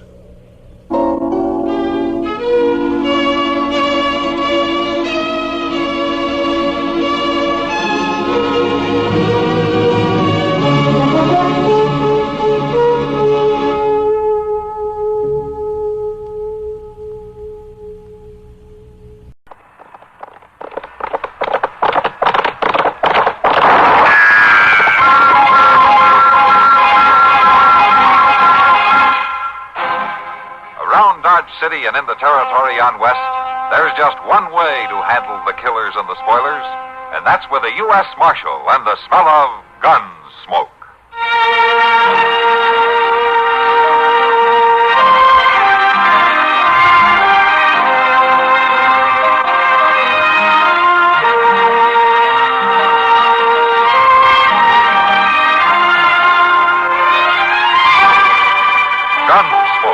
Starring William Conrad, the story of the violence that moved west with young America, and the story of a man who moved with it. I'm that man, Matt Dillon, United States Marshal. The first man they look for and the last they want to meet. It's a chancy job, and it makes a man watchful and a little lonely.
"25 years in the Army, and I still like retreat." Well, it's about the best time in a soldier's day, Major.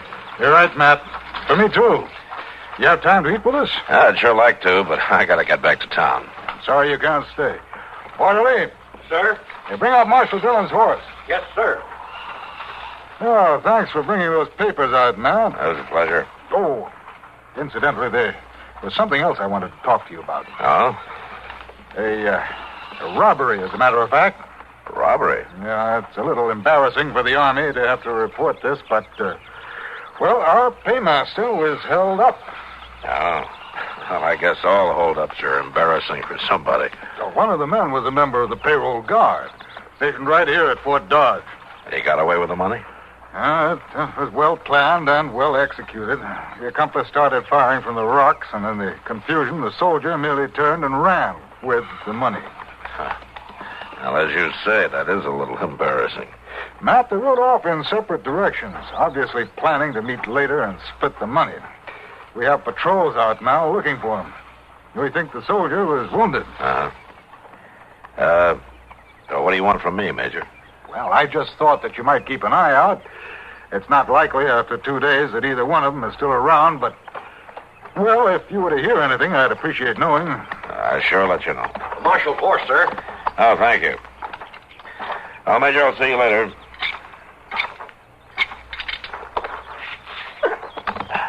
Give my regards to Miss Russell and Chester. Sure will.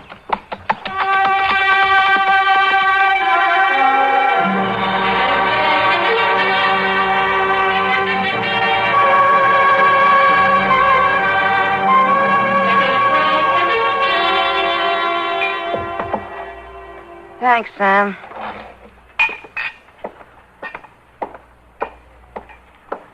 Two beers on the house. Thanks, Kitty. Yes, ma'am, I sure do thank you, Miss Kitty. Well, wait now. I'll hold that chair for you. No need to help me like this, Chester. I'm not an old lady, you know. Ain't that, Miss Kitty? It's just that I try to be gentlemanly like. Oh, I know, Chester. And I appreciate it. I wonder where Doc is. I don't know. Hey, you promised him a free beer, too, didn't you? Yeah, I did. It's not like him to miss out on that. It sure ain't. Well, Doc's not one to neglect a patient for a beer, Chester. Oh, well, now, Miss Kitty, I didn't mean that. It seems to me she's mighty quick to defend Doc, isn't she, Chester? It sounds like... Who's defending me now? From what? I am, Doc, from your friends. Well, friends are the most dangerous of all. Yeah. Sit down, Doc. Well, I shouldn't, but I got to get back to my office now. But I just wanted to see Matt a minute. Well, you've got time for a beer What's anyway. on your mind, Doc? Well, something kind of funny happened, Matt, and I think you ought to know about it. All right. Well, sir, a couple of hours ago, a young fella dragged himself up to my office. He'd been shot in the leg. I took the bullet out for him, and it hurt him pretty bad. Oh, he lost a lot of blood. So I told him to lie down in the back room for a while and warned him to take it easy for a few days, not to do anything to start the bleeding up again. Well, what happened? Well, I left the office for a few minutes, Matt. I was expecting some quinine to come in on the stage, you see, and I went down to pick it up. Well, when I got back to the office, he'd gone. He run off without paying you, Doc? Well, that's not the important fact. I thought that you should know about this, Matt, because this man was wearing army pants and boots. What? I wouldn't have thought too much about it if he hadn't run out that way. Oh, you think he might be a deserter, Doc? You wouldn't have any idea which way he went, would you, Doc? Well, now, that's another funny thing, Matt. Moss Grimmett. He came in a little bit after I got back to the office. Yeah? Yeah. Oh, Moss, the poor fellow, he had the most terrible toothache. It was, well, I didn't need to roll it. Doc, Moss, it was just... what did he say? Well, he said some fella with a bad leg came into the livery stable and paid him for the hire of a horse and rode off right out of town. Which way, Doc? Well, Moss watched him because he seemed so unsteady in the saddle. Which way, Doc? Yeah, well, Moss said he rode west, right on out Front Street. Chester, go get the horses. I'll meet you in front of the office. Yes. Matt, you think he is a deserter? I got an idea that's not all he is, Doc.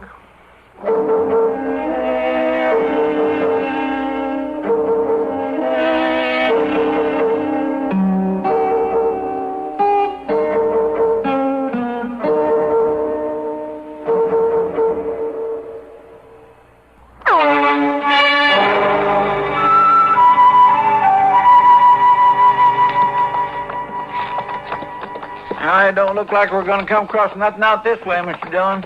The wind last night blowed everything awful bare. Yeah. Well, we'll ride on a little farther just to make sure. I figure you'd think a fellow in the Army would have more sense than to hold up the paymaster now, wouldn't you? You figure that's worse than holding up a bank, Chester? Well, sure it is.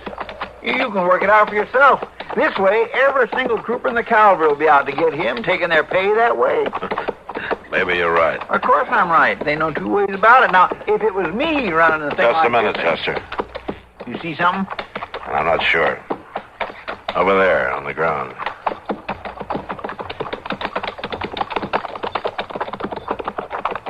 Oh, it's a canteen. Yeah.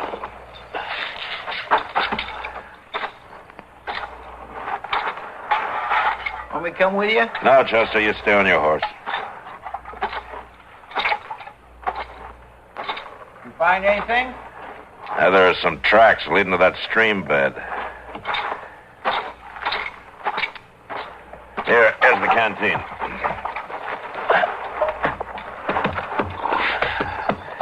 That's right over there, huh? Mr. Dillon? Yeah. It's an Army canteen. Yeah, I know it. Looks like our men came through here. All right, Chester, we'll stop here. Yes, sir.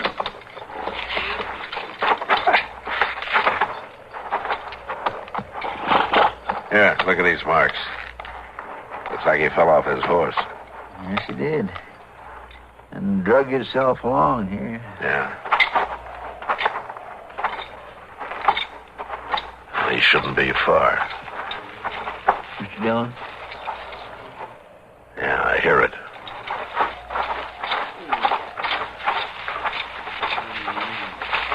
Now, here he is. Here, help me turn him over. Take it easy. Swear he looks awful bad. Yeah. And he's in no shape to travel.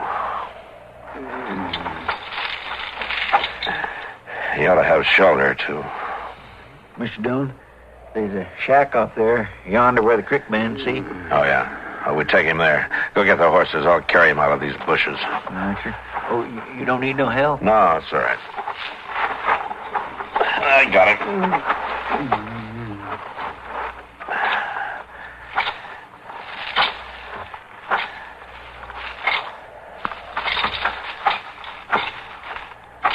Don't move, mister.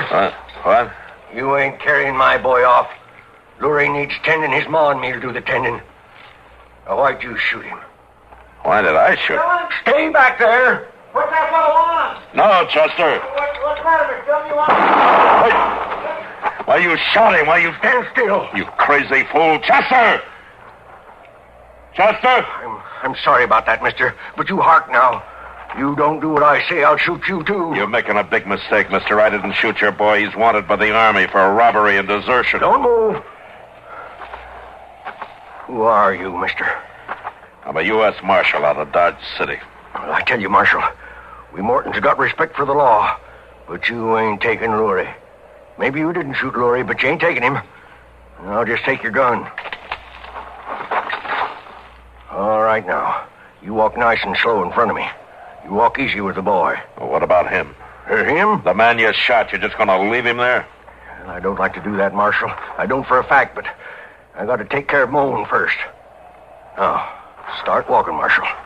Nice and easy. I'm not going to leave him lying there. You ain't right. I got no choice, Marshal. Not right now. Maybe you act nice, you can come back and get him. Go on now. Carry my boy home.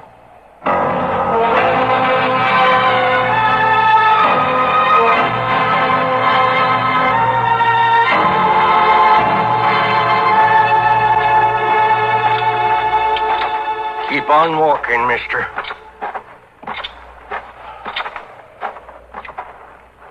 Oh, Maddie, come on out. Yes, Dad, what? Laurie. What happened to Laurie? He's hurt bad, Maddie. Bring him inside. Here. Put him down over here, mister.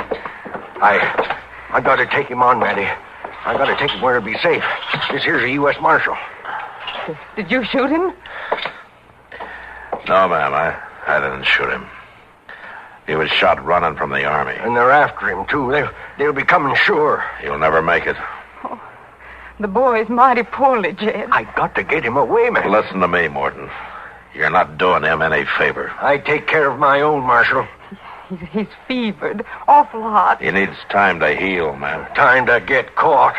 You figure to do better than our boy than his ma and pa?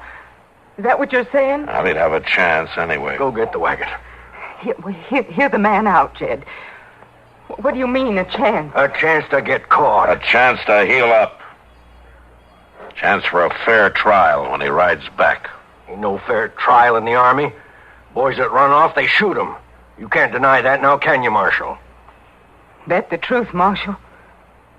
You listen to me, ma'am. If he keeps running, they'll shoot him for sure. They've got to catch him first. Now, go on, Maddie. You sure, Jed? Ain't no other way, I tell you. They ain't going to give the boy no fair trial. I'll have to follow you. You ain't following nobody. Might as well find out now. Maddie, here, take the gun. You know how to use it. You shoot him if he tries anything. All right. What about my friend lying out there? What's he talking about, Jed? I shot the fella he was traveling with. You kill him? I don't rightly know. Jed. I had to look to our boy first. All right. All right, you take him off. Get him safe. Then me and the marshal will see to his friend. You got to guard him, Maddie, every minute. I'll guard him. But I ain't letting no man lay dying outside my door. You tend to the boy, Jed. I'll tend to things round here.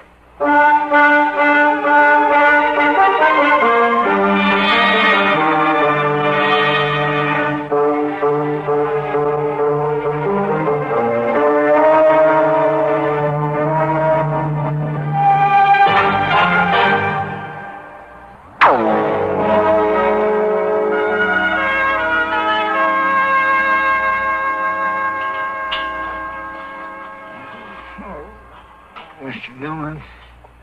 Yeah, Chester. Yeah, it's gonna be all right now. I ain't... He's fainted. That wound needs a lot of dressing. Yeah. Now, look, it ain't likely I can do no good for him unless I put this gun down. No, I guess it isn't. A U.S. Marshal give me his word. I'd take it. His word about what? His word that he wouldn't do nothing foolish, like trying to wander off or shoot me with my own gun while I was tending his friend. I haven't shot many women. I don't expect you have. Just give me your word, Marshal, that you won't make no moves against Laurie till I take up this gun again. Well, you don't give me much choice, do you? I could have seen that you was tied up. All right, Matty. It's a bargain. But just until Chester comes out of it. That'll do. Now, you go fetch me some water and set it on the stove. I'll get to work.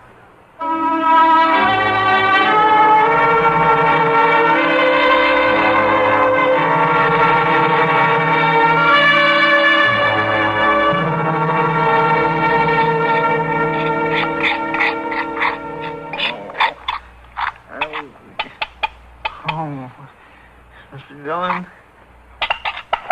He's outside. You need something? He ain't hurt. Not hardly. He's fetching wood. Now, let's have a look at you.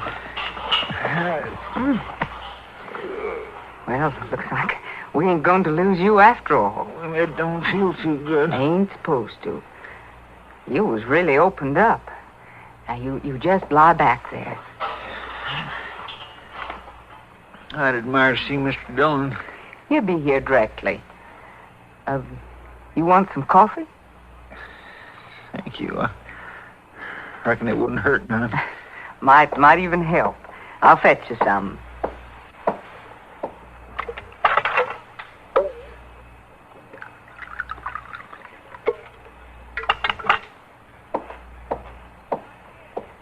Here.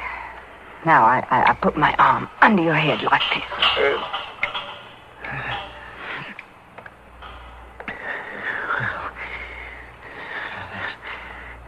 That's right, Casey. Thank you. It's about time you woke up. Well, now, Mr. Dillon, You can just put the wood down by the stove. All right.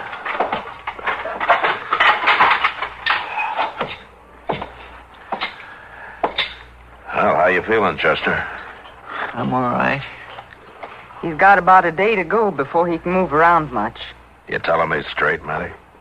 I'm telling you straight. It'll be about a day before I start holding a gun on you. What's she talking about, Mr. Never Dillon? mind, Chester. Well, if we're in any kind of a fix, I could get up No, right now. You just lie quiet. You ain't in no trouble yet. Somebody's coming. Yeah.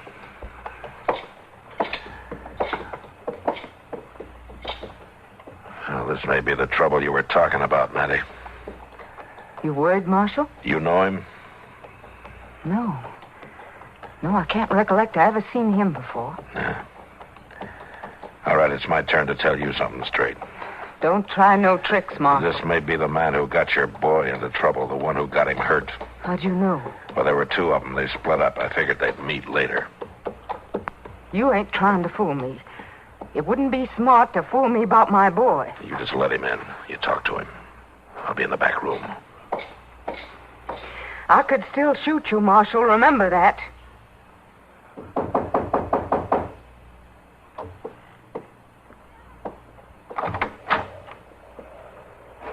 You looking for the Morton place? I'm looking for Laurie, Morton. Well, you come to the right place, mister, but Laurie ain't here. He'll be here. I think I'll just come in and wait. I've come a long way. Well, one more won't matter none, I guess. Sit down. I declare, we set out in this prairie alone for months. And all at once I got me a cider company. What's your name? Joe Raleigh. What's ailing him? Got himself shot. Who shot him? I don't know. We just found him. You in the Army? What are you asking that for? Well, I just figured with Laurie being in the Army and all, it'd stand... No, I ain't in the Army. He sure ought to be here by now. Are you his ma? I'm his ma. Where's his pa? He ain't here. He had to ride into town. This ain't no sense Laurie ain't here. He should have been here last night, easy. He didn't have that far to ride. You know a lot about Laurie, considering you ain't an Army man. I know your boy real good. You was the one. What are you talking about? You was the one who made him run off, who got him hurt. He's been here. Ain't that so? Ain't you the one that got my boy into trouble? Where's he gone? His pa took him off. He's hurt bad. Did they take the money? I don't know nothing about any money. Now, you're going to save yourself a lot of trouble, lady, if you talk straight. Now, is the money here, or did they take it with them? I tell you, I don't know nothing about no money, and I don't care about no money. I told you to talk straight. You get out of here. I can't talk no straighter than that. You talk, woman, or you going to get bad hurt. I ain't a patient man. You ain't a man at all. Where is that money? All right, hold on there. Who...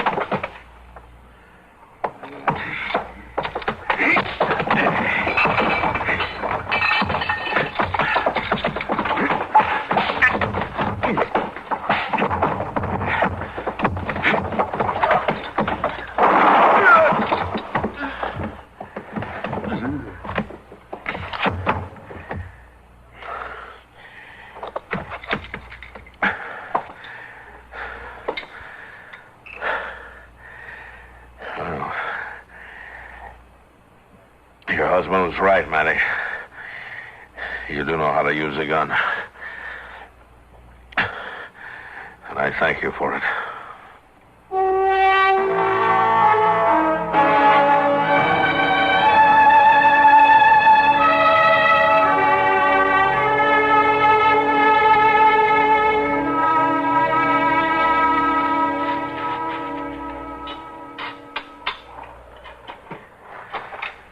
I guess that takes care of it. Well, thanks for helping with the burying, Marshal. Sure. I ain't going to forget this sight, never. I killed a man. It's a terrible thing, Marshal. Yeah, but you saved a life. I just don't know how it all come about. Things just happen, that's all. My Jed and I was always peace-loving folks. We was always on the side of the law. I believe that. And just look what come about. Our boy running off. Jed shooting your friend. Me killing that man. It don't prove out, Marshal. It just don't prove out. But I know what I'm going to do now. What's that? I'm going to give you your gun. Yeah. Matty, I'm going to have to go after him. I know that.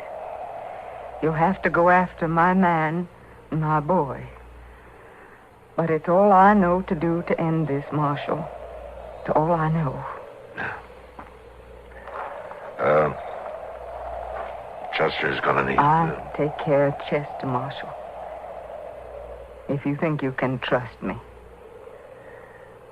Yes, Matty, I think I can trust you. Now, come on, let's go up to the house.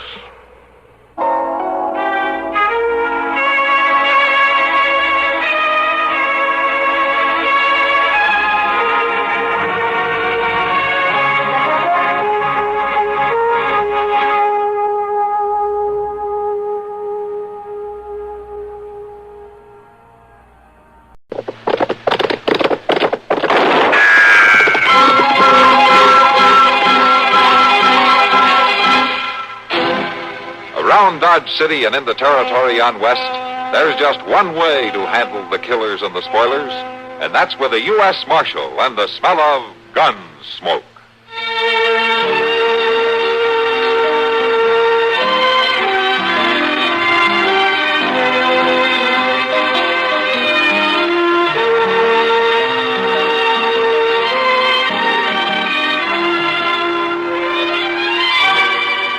Gunsmoke, starring William Conrad, the story of the violence that moved west with young America, and the story of a man who moved with it.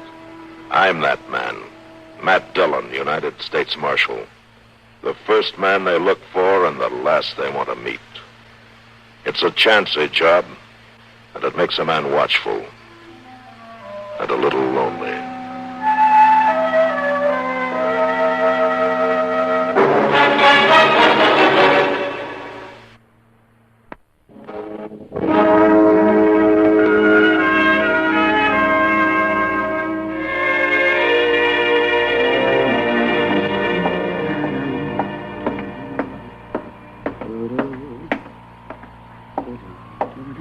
Hi, Matt.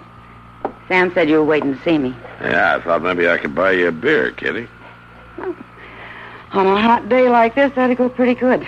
You sit still, Matt. I'll get it. All right. Where's Chester? Oh, he's hanging around down at Moss Grimmick's. I brought a pitcher full for you, just in case. Thank you. Dog days, Matt. It's days like this I wish I was back in Kansas City. Just as bad there. Well, at least there's something happening to keep your mind off it. Mr. Dillon, quick, come here. Well, what is it, Chester? There's an elephant out here in the street. Oh, all right, Chester. Elephant right here on the plaza. I could use an elephant in the street today, man. You already seen Mr. Dillon doing tricks and everything. Chester, will you get in out of the sun? He's gone. You know, Chester sees things even on a good day. Hey, Matt, you in here? Yeah, Doc, I'm in here. That sun's so bright out there, I can hardly see you, Matt. Well, I'm in here, Doc. Now, what do you want? Well, I thought as marshal around here, you'd be interested in knowing that there's a elephant out in the street. Yeah, so I hear. But it's true, Matt. It's really true. Well, I can't stand it any longer, Matt. Neither can I, Kitty. All right, Doc, what's it really all about? You'll see, Matt. You'll see. Well, I'll be.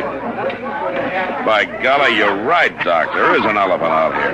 Yeah, he's advertising the circus. There, see him, Mr. Dillon, right over there. See him? See him? See him there? I see him, Well, I can't hardly wait, Mr. Dillon. That man with Jenny there giving me this handbill. Jenny? Yeah, that's the elephant, Jenny. Oh.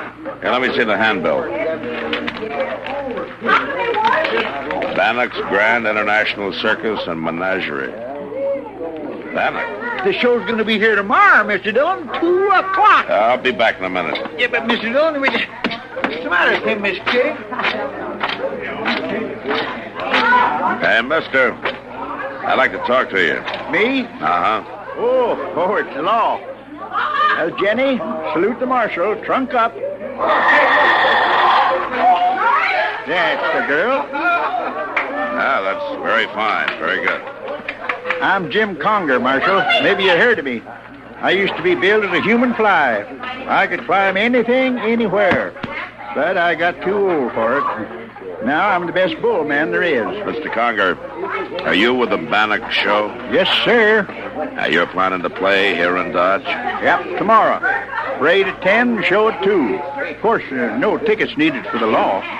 You have to have a permit to play in Dodge, you know. We know that, Marshal. You wasn't in your office when I came looking for one. Mr. Conger, I'm responsible for the peace in Dodge City, and I'm not going to sign a permit for this circus to play here. Well, why's that, Marshal? You know as well as I do why. For what happened in Hayes City and a few other towns where that show is played. I don't want any riots here in Dodge. Oh, you know about them things? 2 people were killed in Hayes, weren't they? Well, I reckon so, but, Marshal, that don't say it happened here. I can't take that chance. Now, you go on back to your boss and you tell him that I won't let you play Dodge. Oh, I can't do that, Marshal. Why not? She wouldn't listen to me. She's a strong woman. She? Yeah. Maggie Bannock. She's my wife, Maggie is. She used to be known as Dainty Margarita, the strongest woman in the world. Well, Marshal, she could lift 5 men at one time when she was younger. Look, Mr. Conger. Well, I'd rather not have to tell her what you said. All right, Mr. Conger, you show me where I can find Maggie Bannock, and I'll tell her.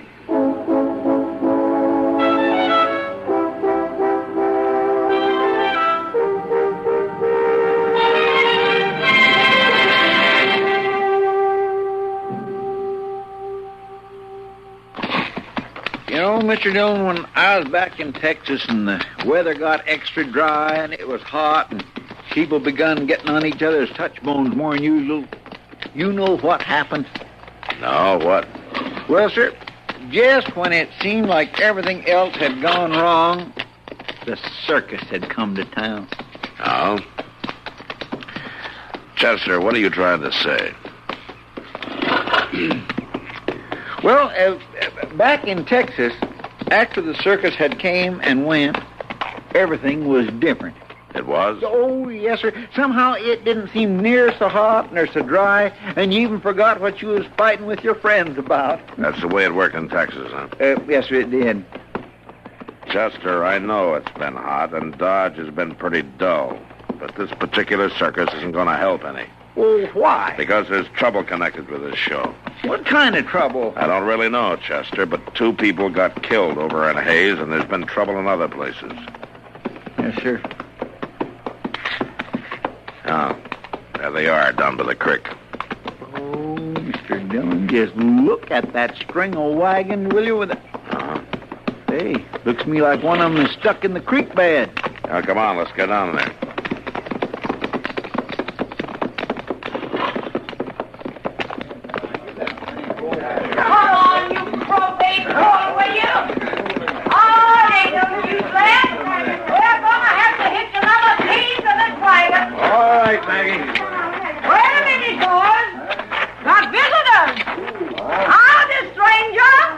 Hello, ma'am.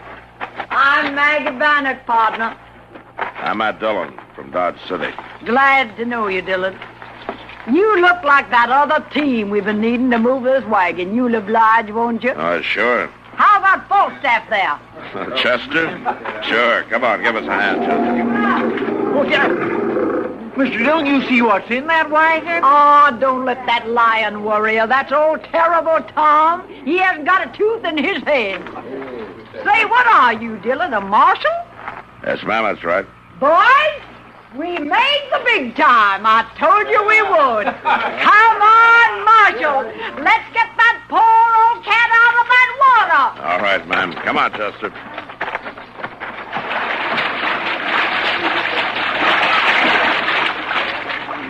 All right, Leb. Work them horses now. I got him, Maggie. Come on, boys. Get your shoulders into it. All right, now. Whipple up, Leb. Here we go.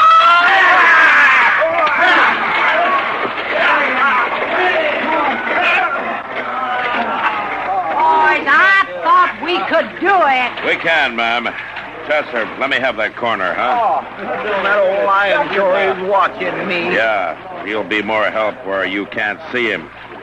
Get over there. That's it. All right, Maggie. Here we go again. Come on out.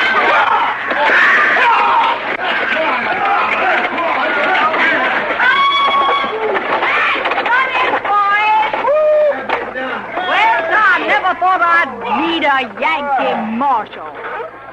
But I guess you can't help being what you are. Thanks. Maggie. You aren't leaving Dodge, are you? We're going to put on a show there tomorrow. Now, that's what I came to talk to you about. Well, then talk. Maggie, you can't bring your show to Dodge City. Say, you are a big-time marshal, aren't you? Your performance in Hayes left 2 people dead. They came looking for trouble, and they got it, Marshal. Now get out of my way. I'm heading for Dodge. Who started the trouble, Maggie? I told you who started it. Over in Kinsley, too? And Atchison? Seems like trouble follows your show, Maggie. Now, why? You got a big badge on you, Marshal. Why don't you figure it out for yourself? Let's go, boys! Maggie, you're not gonna play Dodge. All right, Marshal. We won't play Dodge. Does that make you feel better? Move out, Ned! All right.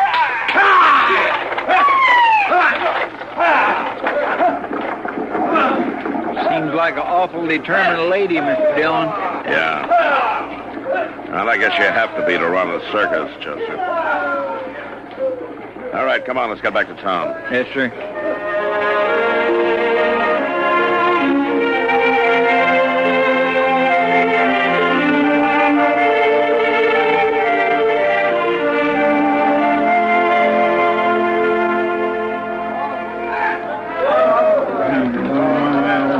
This way Mr. Dillon sees this parade. I swear he'll just have himself a fit on. Chester? Oh, Chester. Where's Matt? Miss Kitty, he slept in this morning, and I just ain't got the heart to wake him to this parade. I swear he's going to have a conniption fit when he sees that lady's planning to go ahead with her circus. Well, that ought to wake him up if nothing else does. Good morning, Kitty. And Chester, where's the killjoy this morning? You mean Matt? Chester says he's still sleeping. Sleeping with this parade going by under his nose? Oh, and ain't it fine, Doc? Ain't it just fine? Oh, look at the 3 of you. You look like 3 grubby little kids. Well, Mr. Dillon, I didn't know you was up. When did it start, Chester? Oh, about 15 minutes ago. Jenny just went by with a big sign on her back saying circus at 2 o'clock. Why didn't you come and wake me up? Well, I don't know, Mr. Dillon. You kind of go to pieces around a circus, don't you, Chester? Well, most people do, Matt. It looks to me like you didn't scare that circus owner too bad, Nat. And I don't mind admitting that I'm glad. I'd enjoy a little innocent entertainment for a change. Innocent? Doc, if this circus takes place, all the entertainment you're going to get will be mending heads. Oh, Matt. Look at all the people on the street. The word spread all over the county. I bet people have come from miles around for this. Why would they make trouble? I don't know, Kitty, but there must be something that sets them off. It's happened too many times. Doc, look at that clown. All right, he's tumbling right under the heels of them horses. Yeah, Chester, but look what's on the horses. Ever seen anything like that in pink tights before? Oh, my. No wonder you like the circus, Doc. Well, I do, and you should too. It's good red-blooded fun. Oh, look at those pink tights. You man. Doc, I have to admit there's something mighty fine about hearing the music and seeing those animals and the clowns. Are you sure it's the clowns, Matt? Look at that man, Mr. Dillon. He's standing on 4 horses at one time. I'm going to try that. Hey, you have enough trouble with one horse. Oh, well, I declare I feel like I could do it, Miss Kitty. They are, Matt. You see, there's the magic of the circus. A country boy like Chester can suddenly ride 4 horses. And whether he ever does or not doesn't make any difference at all. Yeah, sure, Doc. Now, you're going to take that away from the hard-working people of this county? Doc, I like a circus as much as anybody. Well, then prove it. Don't try to stop it. You're not changing my mind. Oh, stubborn, that's what you are. I may be. The way I see it, Matt, you will have a riot on your hands if you do stop. Mr. Dillon, look, coming around the corner. Miss Bannock riding a big white horse. And... Oh, looky there what she's got. Yeah. She's carrying a Confederate flag. So that's it. That's where the trouble starts. Well, what are you going to do, Matt? Good morning, Marshal Dillon. It's a fine day for a circus, isn't it? Hold up, Maggie. I want to talk to you. I said, hold up. Let go of that bridle, Marshal. There's no law says we can't have the circus outside the town limits. That's not what's bothering me now, Maggie. It's that flag. Oh, that even bothers the law, don't it? That's not what I mean. This flag is all I got left, Marshal. My sons died holding it high. Since then, I swore I'd hold it for them. No Yankee yet has told me I had to burn it. Are you going to? I'm not telling you to burn it. I'm just saying you shouldn't parade it through Kansas. I do what I want, Marshal, whether it's Dodge City, Kansas, or Atlanta, Georgia. Let go of that bridle. All right. But if you keep showing that flag, I can't be responsible for what happens to you or your men. We take care of ourselves, Marshal. How? What are you going to do about it, Mr. Dillon? Hope I'm wrong, Chester. It's about all I can do right now.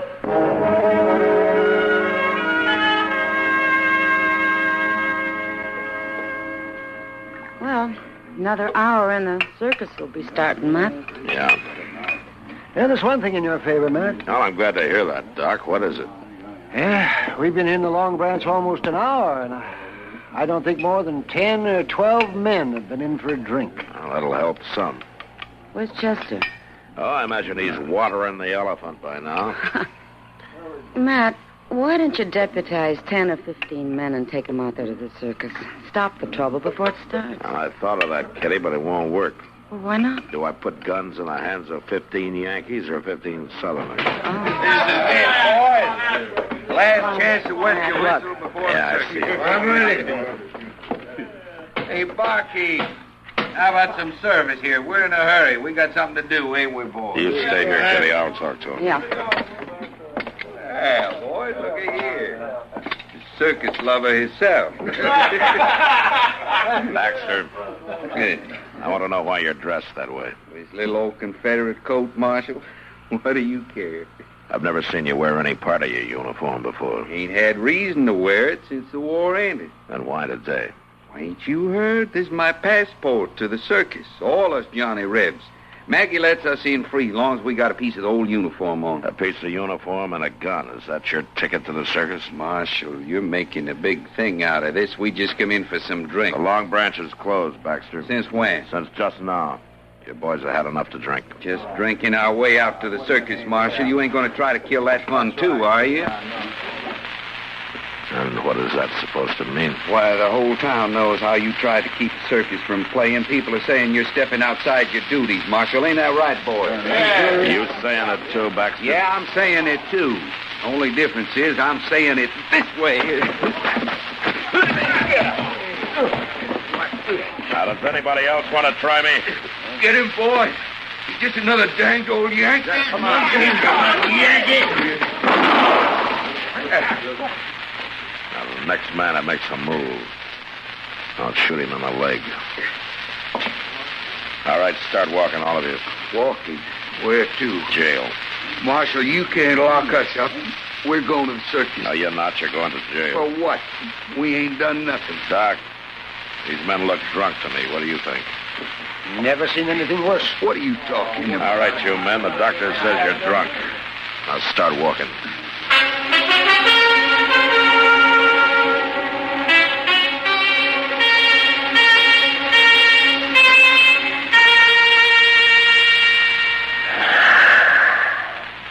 Hey, Jenny, you want a piece of this apple?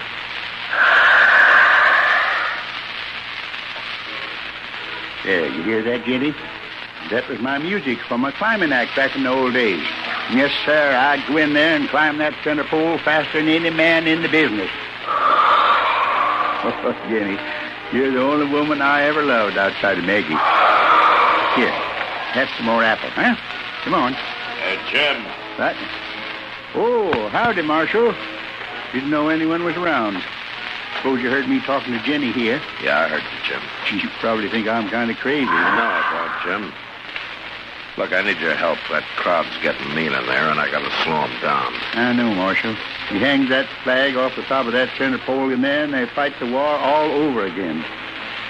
Maybe if Maggie had had sons in the war, she would have let it end proper like. What? She told me her sons died defending that flag. No, Marshal. We never had no children. We always wanted some. And when the war came along, Maggie went in as a nurse. She saw a lot of the boys die, and each one was just like her own. And she just never got over it. Yeah, so that's it. Look, what can I do, Marshal? This thing's got to stop. I tried to tell Maggie, but she just won't listen to me. Well, I'll tell you what you can do, Jim. You can find me 6 men that think the way you do and have them meet me by the main tent right away.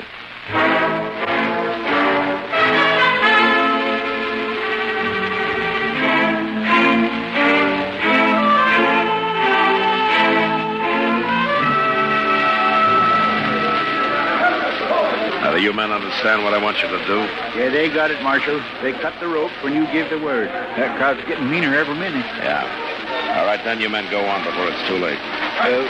What do you want me to do, Mr. Dillon? You just follow me and do what I tell you. Where are you going? In there. All right. I'll go too, Marshal. Well, that's the start of it. Come on, Chester. All right, listen to me. Fire a couple of rounds in the air. Now, everybody, settle down. Quiet now. Marshal, you keep out of this. Them Yankees started the trouble. Listen, everybody. I've got men stationed around outside this tent. If any man leaves his seat before the show's over, I'll have him cut the ropes and drop the tent. Don't let him buffalo you. He wouldn't dare. Maggie, I will if you make me. It's that flag up there that's causing all this trouble. I'm going to bring it down. No, Jim! You'll fall. Mr. Dillon, look at him climb that pole. Jim! Jim! Don't try it! Jim, please! Please, Jim, you can't climb no more! I'm doing it, Maggie. Look here, Maggie. I got it. I got your flag, Maggie. The war's over.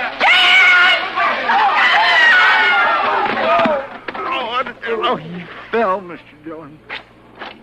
Stand back, Chester. You take it easy, Jim. It's all right now. Jim. Jim. Oh, my poor Jim. Why did you try? Maggie, darling, I had to. You wouldn't let the war end. But I will, Jim. Don't die. I will, I promise. I'll never put the flag up again, Jim. Maggie, I'm sorry.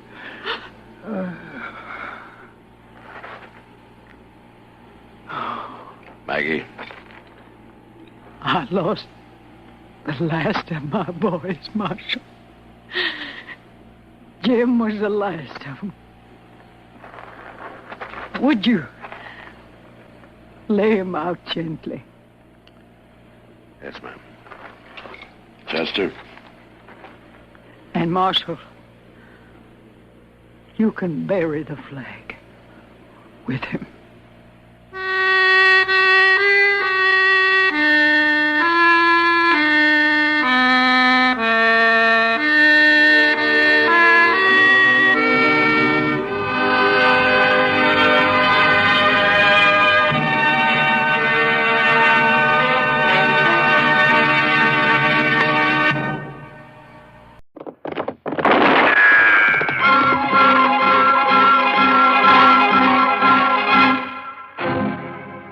Dodge City and in the territory on West, there's just one way to handle the killers and the spoilers, and that's with a U.S. Marshal and the smell of Gunsmoke.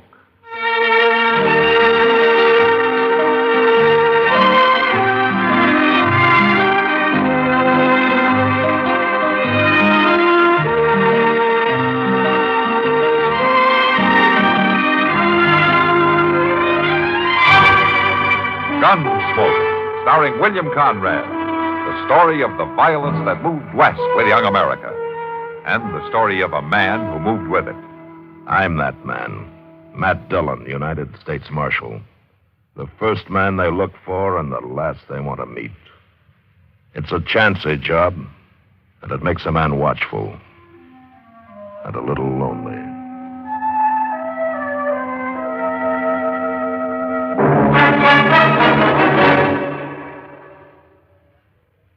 This is Frank Knight speaking for the world's most honored watch, Longines. When the West was being won, Longines was there.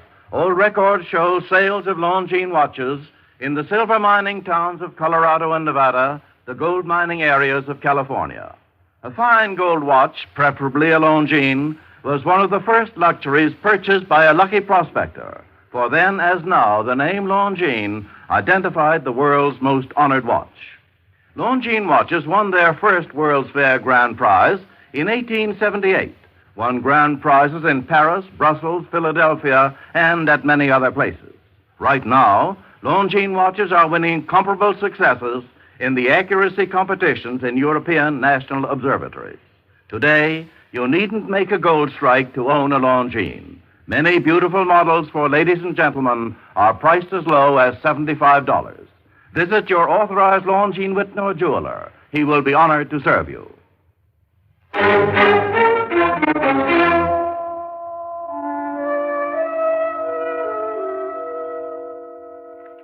man running toward the house. Get back inside. Close the door. What is it? I don't know. Be quiet.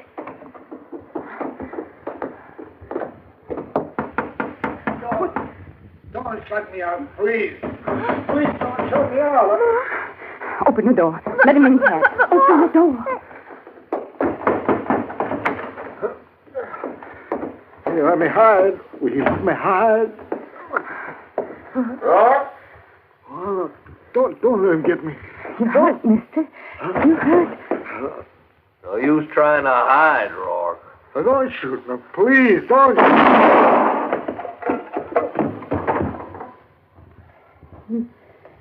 You shot a dying man. Yeah, he wasn't dying long. You shot him in the back. He was still dead. You're a right smart boy, ain't you? Where's your daddy? Dad. Let the boy talk. Where's your daddy, I said? He's dead. You two living here all alone? We ain't scared. Of course you ain't. Yeah, too bad it had to happen right in your kitchen, ma'am. Rourke has had that coming a long time. What are you going to do, mister? Well, just nothing, ma'am. Nothing at all, if you'll let me. What do you mean? You just remember this was my affair, mine and Rourke's. And now walk right on out of here. Forget about it. As long as you two forget about it. Marshall's gonna come after you. Sure not. Dad. Yeah, like I said, he's a real smart boy, ain't he, ma'am? I guess you're right, though. I guess he does talk a mite too much. No, he don't talk. Don't. I'm mighty glad to hear that. Because it'd be a shame for a bright boy like that to get his throat cut because he didn't know when to keep his mouth shut, now wouldn't it? Wouldn't it? He won't talk. I promise. That's good. Real good. And both of you just stand quiet till I get away from here. Won't be no trouble. What about him? No, plumb forgot my manners. Well, I guess I better get him out of here.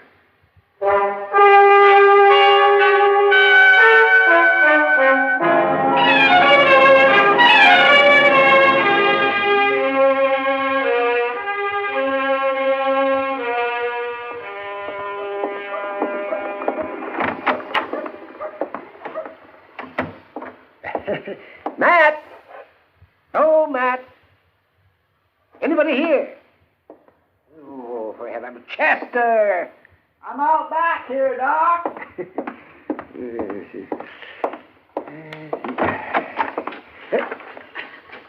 What in the world are you doing? Well, hello, Doc. What are you digging there? A set of graves? Graves? My goodness, Doc, don't talk like that. This here's a garden. A what? A garden. Well, it looks more like a buffalo wallow.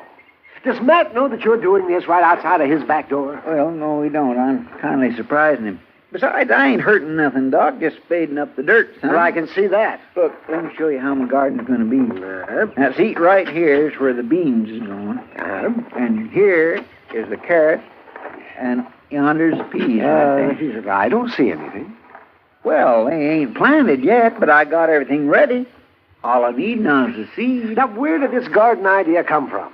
You. Yeah. What do you... Me? Well, sure. Don't you remember that time you was talking to Mr. Dillon about how people eat out here on the frontier and how they might get scullery? Scullery?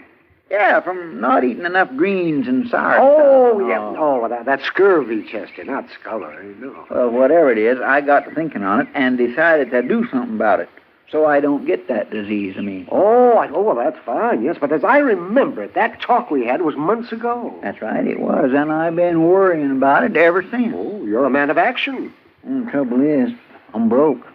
Plumb. I can't buy no seed. Well, let me... Oh, no, don't look at me. Well, now, Doc, you'd like a plate of greens every now and then, wouldn't you? Oh, well, sure I would, but not enough to pay for the seeds. You might get scullery, Doc. Scurvy, Chester, and I won't get it. Wouldn't take very much to buy them seeds from Mr. Jonas. Just a few pennies is all, Doc, and then none of us wouldn't never have to worry again. Well, now, Chester, suppose you did get those seeds. Now, you think everything that you plant is going to bloom like a sunflower? Well, my gracious, Doc, this ain't no problem. You just kindly push them little old seed into the ground, and before you know it, you got vegetables. Oh, yeah, oh, my. You're quite a farmer. All right, now, Doc, ain't no need to smart off. All right, Chester. All right, here's some money. There, now. Go and get your seed. Well, thank you, Doc. And from now on, you're half owner of this garden. You can have part of whatever I grow free. Oh, well, that's good of you, Chester. Hey, it's pretty warm, ain't it? It usually is in the sun. Must be near noon. Yeah, let me see. It's just about 12:45. 12:45. My gracious, I'm going to be late. Late? Where are you going? Or to meet Mr. Dillon at Delmonico. Lunch or... What about our garden? I'll get to it, Doc. But after all, if Dodge ain't had no green vegetables for all this time, it ain't gonna hurt us none to wait a little longer.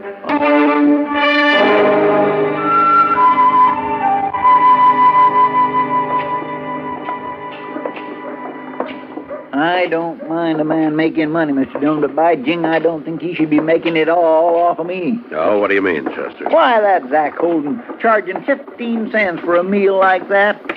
I swear that steak still had a piece of the hide on it. Prices are going up, Chester. You just gotta face it. But it's getting so the man don't hardly have nothing left after feeding himself a little, and that's a fact. Look yonder, Mr. Dillon. There's a lady going into the office. Uh-huh. Reckon what she wants. And if she's like most women, we won't be long in finding out.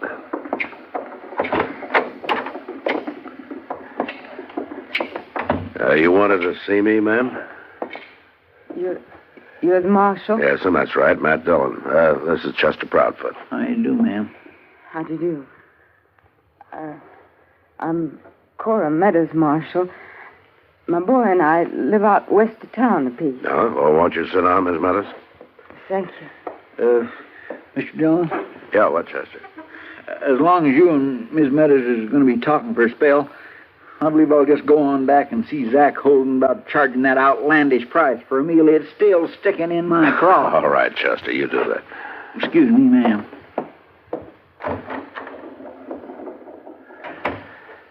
Now, Miss Meadows. Marshal, I don't rightly know what to do. Well, suppose you just tell me what's the matter. Well, that's just it, Marshal. I'm afraid of what'll happen if I tell you, and I'm afraid of what'll happen if I don't. You need help? Yes, Marshal. I need help, all right. Uh-huh. Just speak right out. Well, it's my boy. My boy, Tad. He's missing. Oh? I think he's taken out after that man, and he'll kill the boy if he sees him, and he'll kill me if he knows I've been here. Wait a minute. What man are you talking about? The one that shot that fellow out to my place yesterday. He shot him down just like he was an Now, animal. you're telling me there was a killing there yesterday and that your son may have gone after the murderer? Yes, Marshal, I am. Well, I think you better go back to the beginning and tell me the whole story.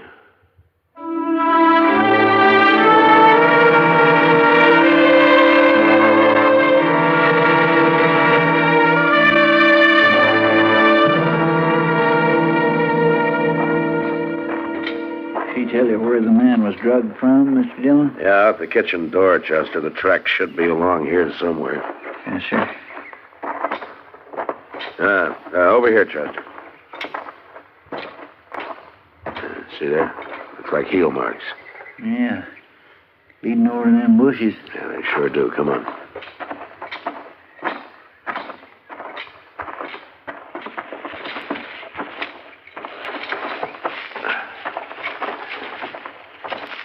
I don't think he'd have taken much time with him. Oh. Yeah. There he is. Seems to me you could have took the trouble to bury him. Well, when a man shoots you in the back, he's not going to worry about your funeral, Chester. I've seen him before, Mr. Dillon. He was at the Long Branch lot playing cards. Yeah, it's a gambler by the name of Rourke. Well, I guess the burying's up to us. Yes, sir.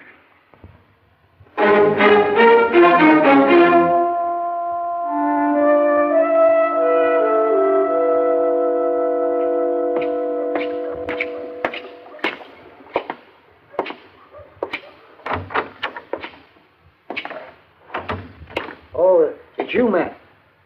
I'm glad you're here. Well, I came as soon as I got your message, Doc. Is there something wrong? Yes, Matt, there is.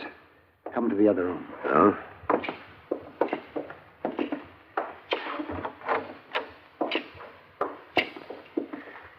It's this youngster, Matt. I found him by the road. Oh, what's the matter with him? He's been beaten. Cruelly, brutally beaten. Look. Yeah. I didn't even know if I could bring him out of it for a while there. Did you say who he is? No, and that's a funny thing, Matt. He hasn't talked at all. He's been conscious most of the day, but he won't say a word.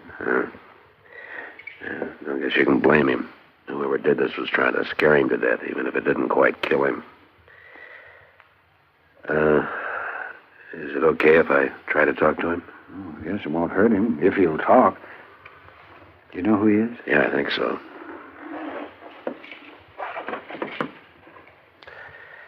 Hello, Tad. Tad? Tad, I'm Marshal Dillon.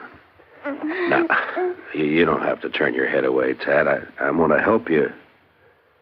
I want to help you and help your mother.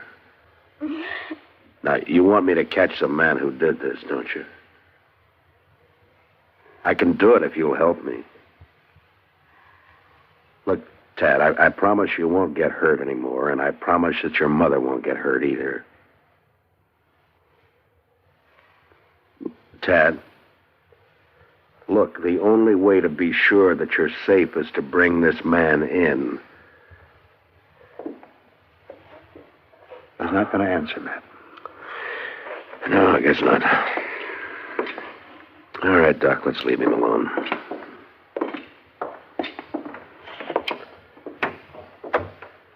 How long are you going to keep him here, Doc? Oh, I expect he'll be up by tomorrow if he's quiet. The boy recovers mighty fast. Mm-hmm. Would he be well enough to stay in town with Kitty for a few days? Oh, well, sure, Matt, I guess so, but if you know who he is, why don't you take him home? Well, I'll tell you later, Doc, but there are a couple of people I want to see first.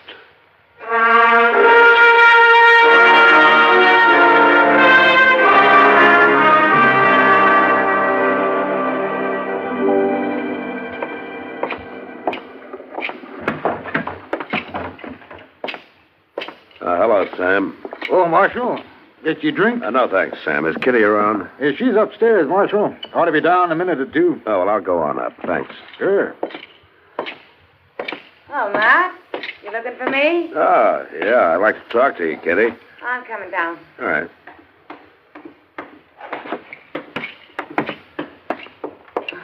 Come on over to a table. We can sit down. No, thanks, Kitty. I haven't got time. I want to ask you to do a favor for me. Well, sure, Matt. What is it? I want you to take care of a small boy for me for a couple of days. A boy?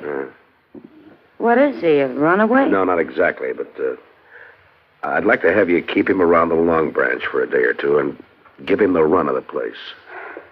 Doesn't sound exactly like the best surroundings for a young boy, Matt. You're going to have to trust my judgment, Kitty. Will you do it for me? Well, sure. I guess so, if you want me to. I do want you to. I'll explain later. Yeah. Thanks, Kitty. Oh, sure, Matt.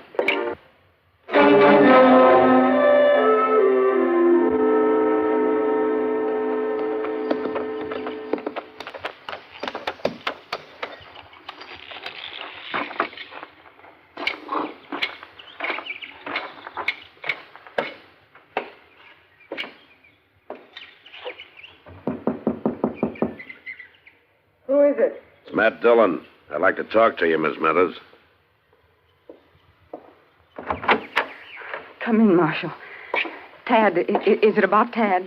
Yes, it is, ma'am. I'm pretty sure we found him. Well, where is he? Is he all right? He's at Doc Adams' office. Doc? He's all right now, Miss Meadows, but he's had a bad beating. Beating? I think the killer beat him to keep him quiet. And it worked because Tad won't talk to anybody. I'll go get him, Marshal. I'll fetch him home. Well, that's what I want to talk to you about, Miss Meadows. I'd like to keep the boy in town for a few days. No, a sick boy belongs in his own home. I'll go get him right now. Will you listen to me for a minute, Miss Meadows? You've got to understand that as long as this man is on the loose, neither you or Tad is going to be safe. Well, we're not going to get mixed up in that no more, Marshal. Me and Tad will stay right out here and never say a word more. Yeah, but if the killer gets worried about you, it won't matter where you are, especially if he knows that you've been to see me. I shouldn't have come. No, you did right to come, Miss Meadows, and if you'll let me keep Tad in town for a few days, maybe we can get this man. Now, I'm pretty sure that he's a gambler, and he'll be back. You mean you want Tad to help you? Well, he won't know anything about it, ma'am. He'll be perfectly safe, I promise Oh, you. no, Marshal, you've got no right I'm to not take talking about rights, ma'am. I'm talking about maybe saving your life and your boy's life, too. I want him here at home. Now, you just let him recognize that gunman for us, and he'll be home, safe and for good.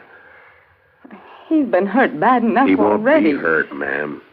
Now, Chester or I will be watching him every minute, and as soon as it's over, I'll bring him right home.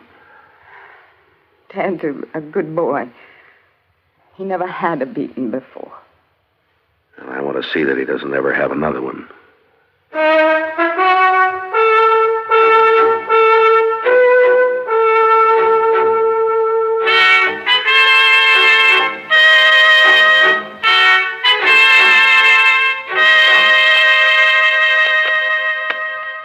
Now, Tad, there's one thing about playing poker that you might as well learn right off. It ain't so much what you've got in your hand as what folks thinks you've got. Now, you understand that? I think so, Mr. Proudfoot. Some folks just has a face for it, and that's a fact. Now, you know, lots of folks calls me poker because nobody don't never know what I got in my hand. Give me one card, please. All right. Now, don't you let on what you've got. Yes, Now, that's good. That is good. You ain't letting on one bit. Now, I'll take one myself. Oh! Well, what's the matter? A thing like this wouldn't happen in 6 months of Sundays. But I thought you weren't supposed to let on. Yeah, you ain't. But you take a hand like this, a 6 and a 7 and a 9 and a 10, and then you haul off and draw an 8 and... Mine are all blue. You getting hungry, Chester? Yeah. No, I can last it out, Miss Kid, till Mr. Dunn comes back. Oh, he ought to be here pretty soon. He went out to see your mother, Tad. He wanted her to know that you've been doing just fine these last few days. Oh, yes, and I hope she's fine, too. I sure like to go home. Hello, Kitty. hello, Matt. Here, Mr. Dillon, you know what I just did? How's Ma? Oh, she's fine, Tad. She said to tell you not to worry about anything, and she sent you some clean clothes. Did she say when I could come home? That ought to be soon. Why don't you take those clothes on up to the room, honey? Yes, sir. And when you come down, we'll have Sam bring you some supper. Oh, thank you, Miss Kitty. Mr. Dillon, you know what happened just a minute ago? No. I was drawn to an inside straight, and the... What? What is it, boy? There he is! Don't let me, Marshal! Don't let me, no. Kitty, that's our man. Take the boy upstairs, will Sure, you? Matt. Come on, honey. What's all the commotion, Marshal? Can men walk in here for a drink? We, been waiting for you, mister. The boy and I. Well, I don't know what you're talking about. I never saw that boy before in my life. You never expected to see him again, either. At least not alive. After that beating you gave him. Beating? Now, you listen, Marshal. You listen to me. That boy knows you. And so does his mother. Well, she ain't here. She'll be here in good time. Marshal, you ain't taking me. You better look out, mister. Because I'm not turning my back on you like Rourke did. Oh, you...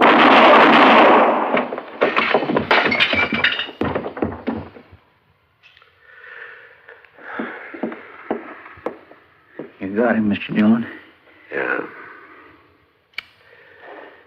Well, anybody can shoot a man, Chester. It's that boy's mother, what she did, that took real courage. Well, come on, let's take Tad home. I think his mother's waited long enough.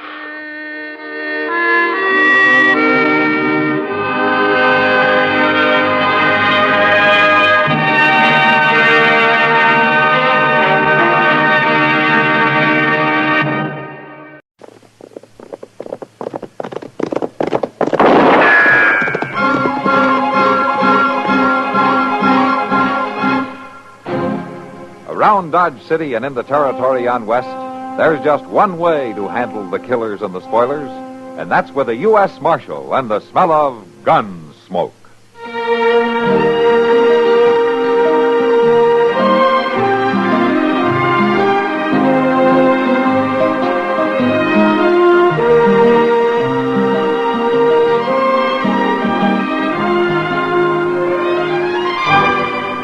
Gunsmoke, starring William Conrad, the story of the violence that moved west with young America, and the story of a man who moved with it. I'm that man, Matt Dillon, United States Marshal. The first man they look for and the last they want to meet. It's a chancy job, and it makes a man watchful and a little lonely.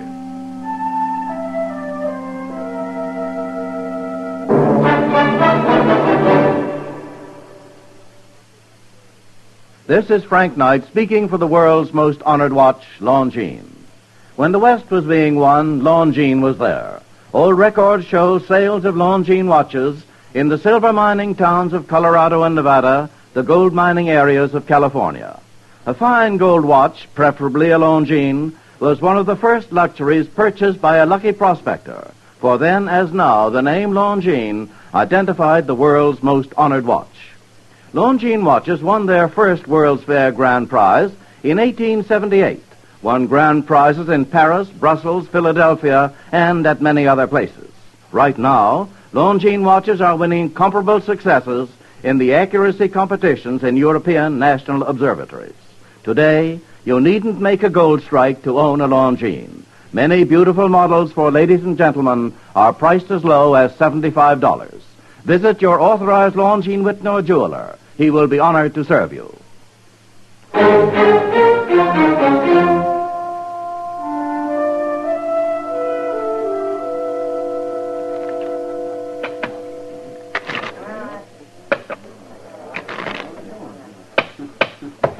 All right, cut the cards.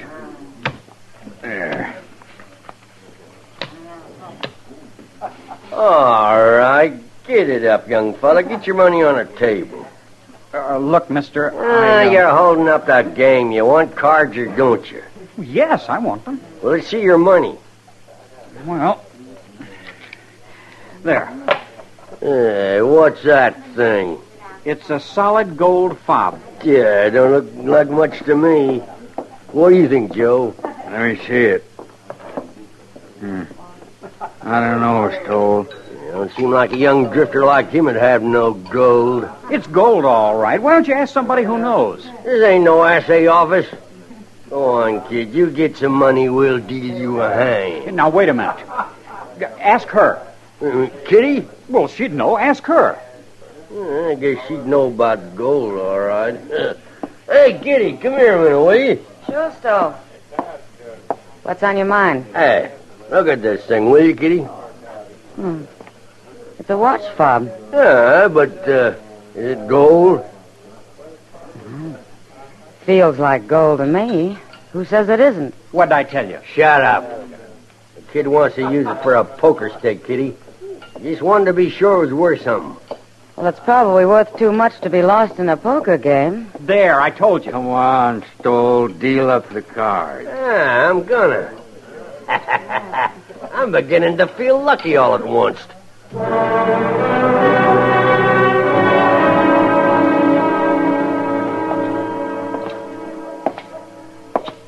Mr. Dillon? What? Mr. Dillon? Yeah, Chester. I declare I sure am glad I found you, Mr. Dillon. Oh, what's the trouble? Oh, well, sir, I just think you better get on back to the office right away. You sound mighty excited. Somebody start an Indian uprising or something? Well, no, sir, it ain't nothing like that. A prisoner escape? No, it ain't that neither. Well, you are going to tell me what it is. Yes, sir. Hey, it's that lady. What lady? Well, that lady sitting there waiting for you in the office. Well, who is she, Chester? She wouldn't tell me, Mr. Dillon. She wouldn't tell me nothing.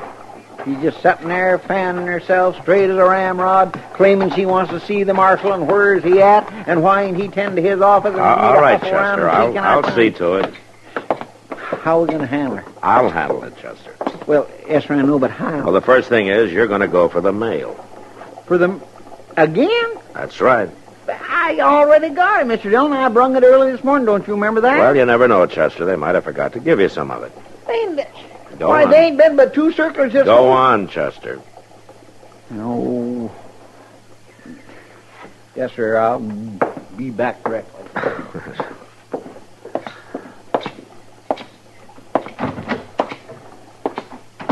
Good morning, ma'am. Yes, are you the marshal? Yes, ma'am. Matt Dillon. What can I do for you? Well, for one thing, young man, you can be here when you're needed. I do not think this is the proper way to run a United States Marshal's office, even in this forsaken country. Well, even United States Marshals have to eat sometimes, ma'am. That's so. Yes, now, do you know who I am? No, ma'am, I don't. Is there any reason why I should? Most people do. I am Mrs. Junius Chamberlain. My husband was the late Senator Chamberlain. Well, I'm glad to meet you, Miss Chamberlain. I require your assistance. Oh, how's that? I have come to Dodge City in search of my grandson. I want you to find him. Well, maybe you better tell me a little more about it, Miss Chamberlain. Has he done anything? Done anything? What do you mean, has he done anything? I mean, is he wanted? Why, of course he's wanted. That's what I'm telling you. I want him to come home and forget this nonsense about the West. He is wanted back at Yale College, where he belongs. Oh, I guess we're talking about different things, ma'am. What I want to know is, has he broken the law? Certainly not. Chamberlains don't break the law, Marshal Dillon. And Junius is a Chamberlain. Junius Chamberlain III. I don't think you need a U.S. Marshal, ma'am. What do you mean? Well, if your grandson hasn't broken the law... You often find people, do you not? Yes, ma'am, I You do. have men and horses at your disposal. You have the authority to organize a search party. Oh, I have the authority, all Well, I right. want you to use it. I want you to organize a search at once. Miss Chamberlain... I want you to find my grandson. I see no need to say more. Well, there's a need for me to say more. I can't organize the kind of a search that you're talking about. Why not? You are the marshal, are you not? I'm the marshal, all right, ma'am, and you may find it hard to believe, but my job has a lot more to it than riding off after a boy wanted by Yale College. Why, how dare you? Now, the marshal's office can't close down to look for every stray, Miss Chamberlain. I have great influence in Washington. Well, it's too bad, ma'am, that you don't have more influence with your grandson. You refuse to help me, then? I'll keep an eye out for him, and I'll let you know if I hear anything about him, but that's about the best I can do. I believe I have a right to expect more, Marshal Dillon. I'm sorry, Miss Chamberlain. I wouldn't worry too much. He'll probably turn up in Dodge one of these days, and I'll see if I can't send him home to you. That won't be necessary, Marshal. I intend to stay here until I find him. And I'll take him home myself.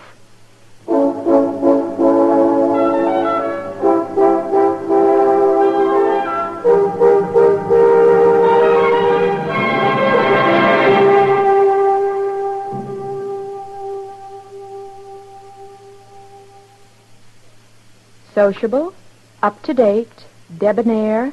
What's this, a new word game? No, I'm just mentioning the qualities that people admire in other people. Oh, I see. If you're sociable, up-to-date, and what was that other word, debonair? Yes, debonair. But listen to it this way.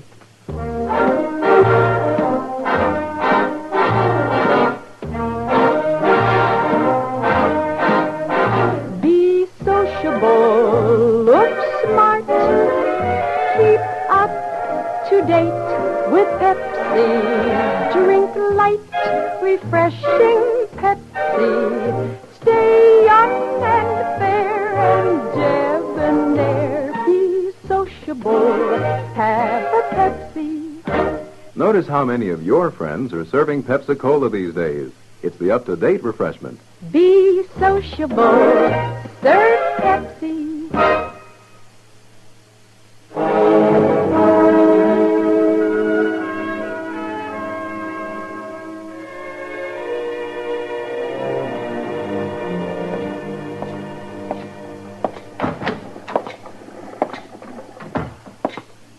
Hello, Ma. Hi, Kitty. Sit down. We ordered a steak for you. Oh, thanks. You better not think it's none that gets here, Mr. Jones. They sure have been offering some terrible stringy steak around this place. Oh, I don't think you'll be too particular about the food, Chester. Just so he gets a chance to eat in peace. From what I hear, he's lucky to sneak in here without being caught by that woman who's causing him so much trouble. You two think it's all pretty funny, don't you? Well, no, Matt, there's two ways of looking at it. Uh-huh. You take Mrs. Chamberlain now. I've never met her, but I hear she's a strong, good woman doing what she thinks is right. All over town. Well, you'll have to admit, Matt, picture of an old lady going around like a Pinkerton man's pretty funny. Yeah. Well, I'll feel more like laughing after she moves on out of Dodge. I'll bet you will. Some of the men down at the Long Branch say she's not being too complimentary to you. Kind of talks as though she's doing your job for you, looking for that boy. Yeah, well... Mr. Dillon, there's one thing about this all that I just don't understand. But you are laughing, though, aren't you, Chester? Well, yes, sir, I was laughing all right, but... But what? Well, it's just that I never heard of this place that feller escaped from. What place? What are you talking about? Why, that Yale, the place that lady says he broke loose from. What is that place, Mr. Dillon? Some kind of a stockade or such like? Well, it'd seem like a stockade to you, Chester. Now, will you go ahead and eat and let Miss Chamberlain do the worrying about Yale?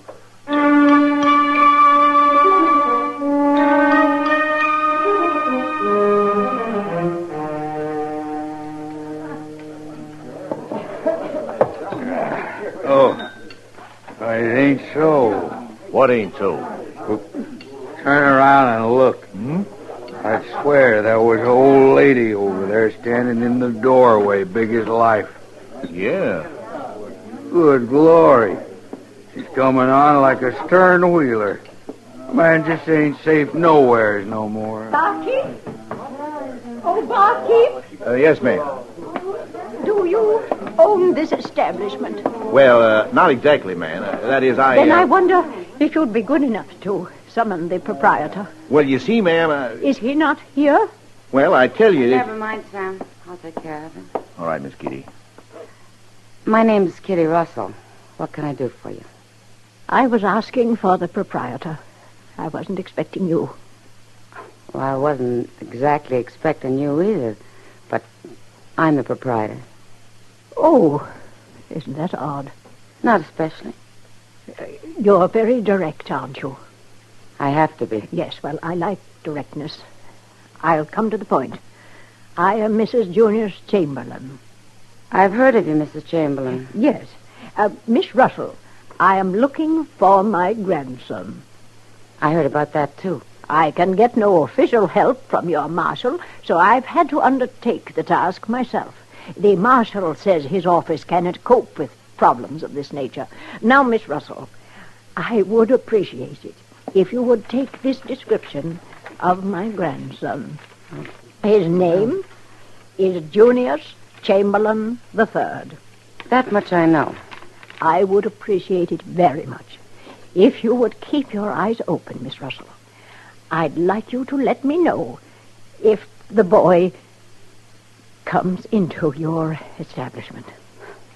Well, eyes open or not, Mrs. Chamberlain, I very well might not see him. You'd see him. Junius is a gentleman. I'll be staying at the Dodge House. Good day, Miss Russell. Good day.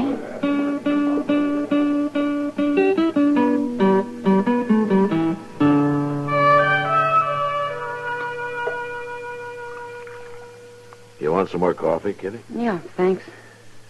Well, go on. What did she say then? Well, nothing. She just swept out, proud as you please, as though she'd been in the governor's mansion instead of a saloon. I tell you, Matt, she had me kind of flabbergasted. Yeah, well, you've got a lot of company. Matt, I'm not sure, of course, but I think I did see her grandson. Oh? When was this? About a week ago. What, did he tell you his name? No, he didn't, Matt, and that's why I didn't say anything to the woman about it. Anyway, I don't know where the boy is now. Well, what makes you think it was young Chamberlain? You remember me telling you about Lou Stoll calling me over to a poker game to tell him whether a watch fob was pure gold or not? Yeah. You told him you thought it was. Well, since I saw Mrs. Chamberlain, I haven't been able to get that watch fob out of my mind. Well, why is that? It had a design on it, Matt. A family crest or something like that. And Mrs. Chamberlain was wearing a pin with the same design on it. I could swear to it. Well, I'm glad you didn't. Huh? Why? Miss Chamberlain would probably have had the cavalry out looking for the boy by now. Oh, Matt, the boy means a great deal to his grandmother. I don't think you should joke about it. I'm not joking, Kitty. I don't see anything funny about the whole thing.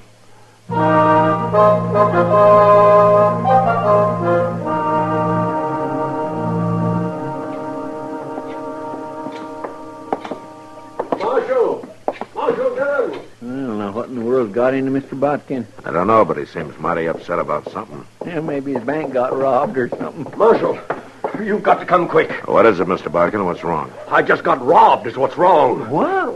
One of the men got hit. He's lying there in the street. Come on, Chester. Who shot him? I did. I had to shoot him. There were two of them. They were holding up the bank. Oh, where's the other one? He got away. Rode right out of town. All right, will you stand aside, please? Please, will you stand aside? Let me in, please. Will you let me in there? Looks like he's hurt bad, Mr. Dillon. Yeah. That's what happened now. Like I say, there were two of them. Came into the bank. Guns drawn. Demanded the money. I shot at them. I don't think I hit the other one. You sure didn't miss this one. I mean, he's dead? No, not yet. You know who he is? No, Marshal. I never saw him before. You recognize him, Chester? Well, no, sir, I don't. There's one peculiar thing, though, Mr. Dillon. Oh, what's that? Oh, look at there. Hanging from his gun belt. Huh? Oh, yeah. I've never seen no gunman wearing a watch fob there before, have you? He may not be an ordinary gunman, Chester. Come on, let's get him up to Doc.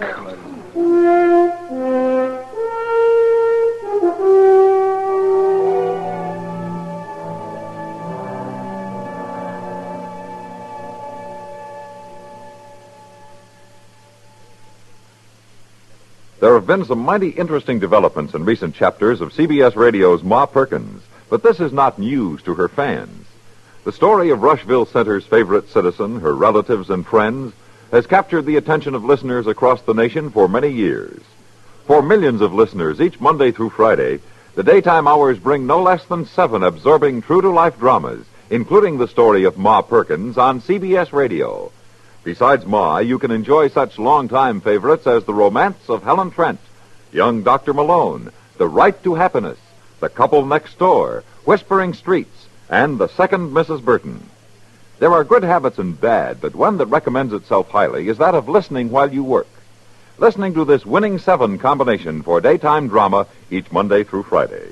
Work won't evaporate like magic, but it will go along at a higher momentum when keeping company with CBS Radio's winning 7 combination of entertaining serial dramas.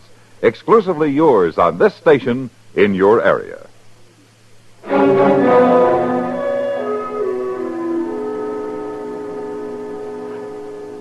Does Doc reckon he'll make it, Mr. Dillon? No, he doesn't think so. Are you going to try talking to him? Yeah, I guess I'd better. Well, maybe we ought to wait till Doc gets back. Yeah, we probably should, but I don't know how long he's going to be conscious.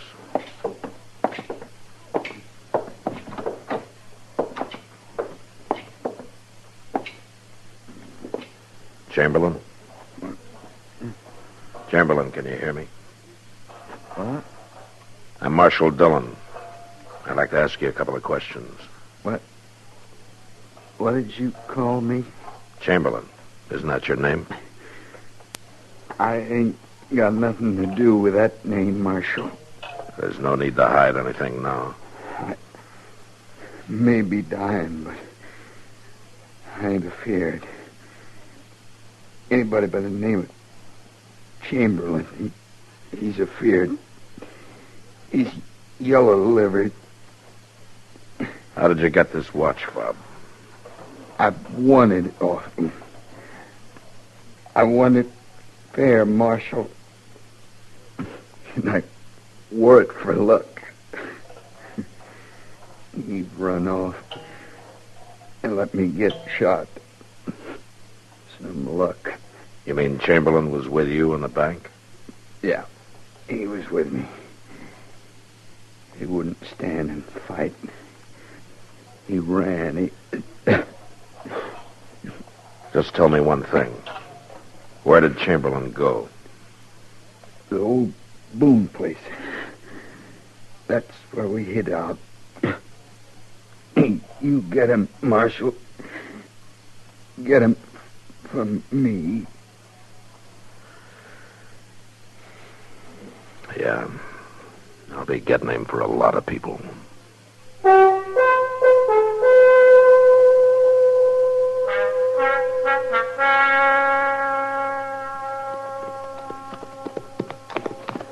Mr. Dillon? Yeah, Chester. Don't you think it's an awful mean day to go out hunting a man? They're all mean, Chester. Well, I know that, but if it was nice and cool and pretty... If it was nice and cool and pretty, you wouldn't want to be working at all. Now, will you quit complaining? Well, I ain't complaining. Well, I'm glad to hear that. I'm not in any frame of mind to listen to you. Hey, Mr. Dillon, ain't it kind of funny that nobody ain't found out who that dead gunman is yet? Well, he was much more interested in telling me who he wasn't than who he was. No wonder why. He didn't want to be mistaken for a Chamberlain. Now, there's the Boone place. Come on. We'll ride right up to the house, Chester. You cover me as I go in. I don't think there's going to be any trouble. All right, sir. All right, you stay with the horses.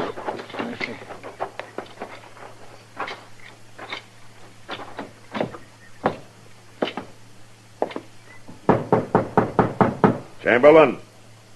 It's Matt Dillon. Come on out. Come on out. They're all coming after you right now. Don't shoot, Marshal. Don't shoot. All right, come on out then.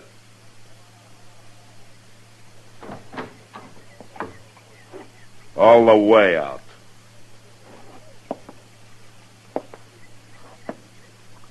I don't know what you want me for, Marshal. Where's your gun? I don't wear a gun, Marshal. You were wearing one in the bank this morning. But I didn't use it, Marshal. I didn't use it. I didn't steal anything. I didn't hurt anybody. I just rode right out of town. Now you can ride right back in again. But you haven't any right to do this to me, Marshal. I didn't do anything. That's just what your partner said. Now, come on, Chamberlain. Get on your horse.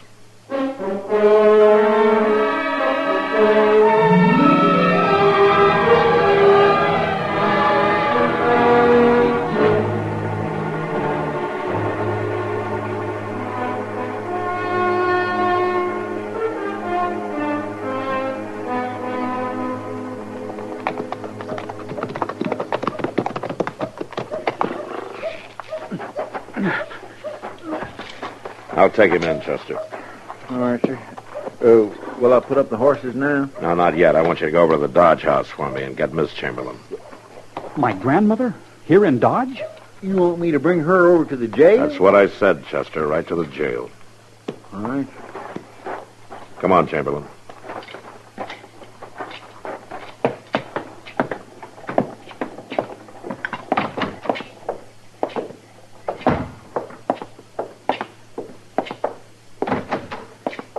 My grandmother's a determined woman. She has a lot of influence in Washington. All right, get in there. My grandmother has great family pride, Marshal. She won't take kindly to my being in jail. I'm kind of ashamed to have you here myself. Mr. Dillon? Yeah, Chester. She must have saw us right up, Mr. Dillon. She was halfway across the street. Where is my grandson? He's in the cell here, Miss Chamberlain. I want to talk to him. All right, ma'am. I told him you wouldn't let me stay in jail. Well, Junius, I must say I would rather have found you in different surroundings. I know. It's the way they do things out here. Back home, they would never have locked up a Chamberlain. I hope not, Junius. Well, go ahead, Grandmother. Tell him about us. I want to know some things about you, Junius. We can talk later. Get him to let me out first. Is it true, Junius, that you participated in the hold-up of the bank this morning? I didn't do anything, Grandmother. I swear it. Were you there? Well, yes, I was there, but I didn't do anything. I didn't take anything. I didn't shoot anybody. But you threatened to. It was just a prank. Nothing more than a prank. And when there was trouble, you turned and ran. Why, of course I ran. I didn't want to get involved. And you left your partner in crime to bleed and die alone. But I was thinking of the family. I was thinking of the Chamberlain name. The Chamberlain name has never been worn by cowards, Junius. But, Grandmother... Right or wrong, we don't run. Marshal Dillon? Yes, ma'am. Could your man help me back to the hotel? I'm a little tired. I'll go with you, Miss Chamberlain. You can't leave me here. You've got to help me. I can't help you, Junius. I pray it's not too late for you to help yourself. Marshal Dillon? Right away, ma'am. Here, take my arm.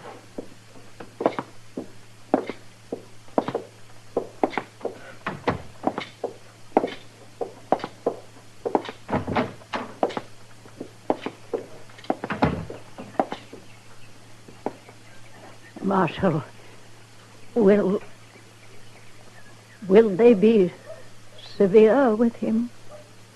Well, he'll have a sentence to serve, ma'am. But as he said, he didn't really hurt anybody. Except you.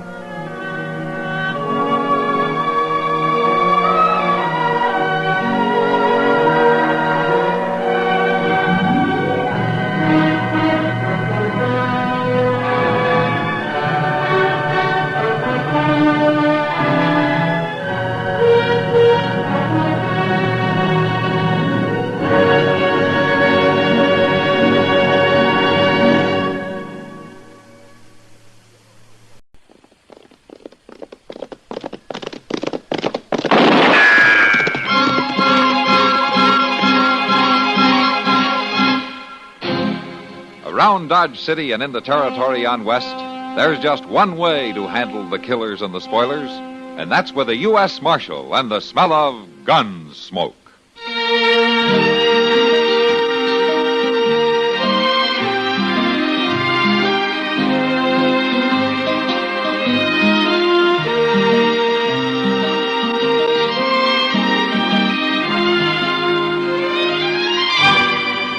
Gunsmoke, starring William Conrad. The story of the violence that moved west with young America, and the story of a man who moved with it.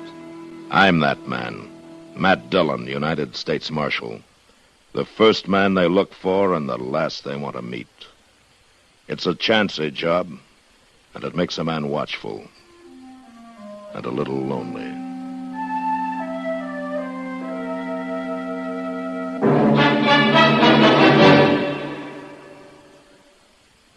This is Frank Knight speaking for the world's most honored watch, Longines. When the West was being won, Longines was there. All records show sales of Longines watches in the silver mining towns of Colorado and Nevada, the gold mining areas of California. A fine gold watch, preferably a Longines, was one of the first luxuries purchased by a lucky prospector, for then as now, the name Longines identified the world's most honored watch.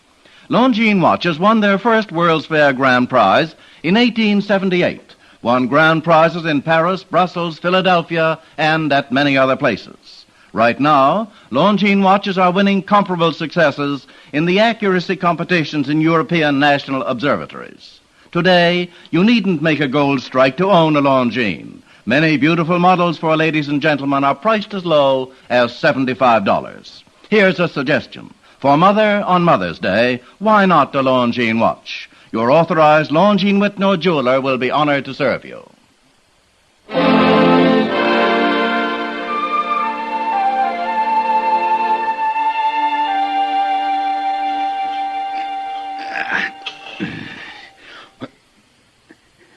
Maisie! Maisie! I'm coming. I told you to wake me at sunup.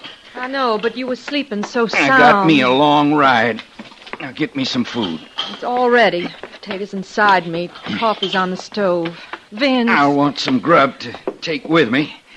It's ready, but... And some water. You fill up them canteens. Vince, you listen to me. I ain't got time for talking.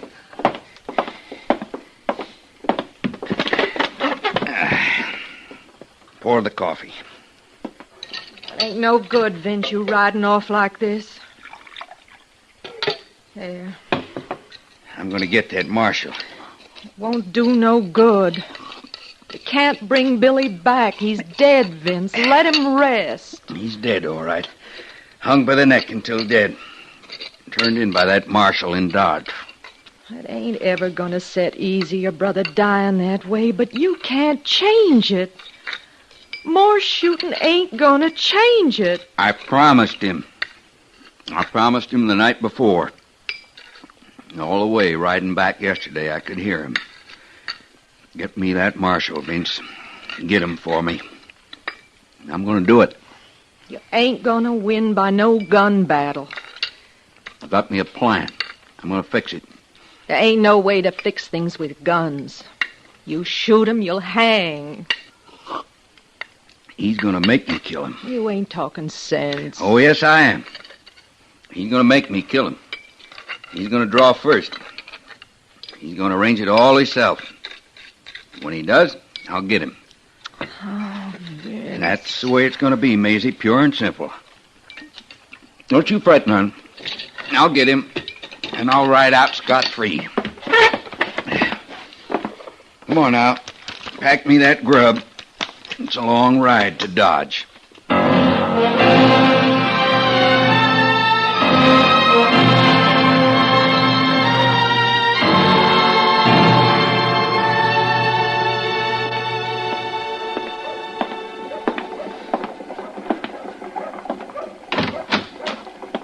You the marshal?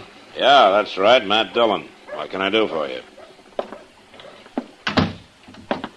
Well, now, Marshal, I was kind of figuring that maybe I could do something for you. Oh, is that so? Now, what's your name?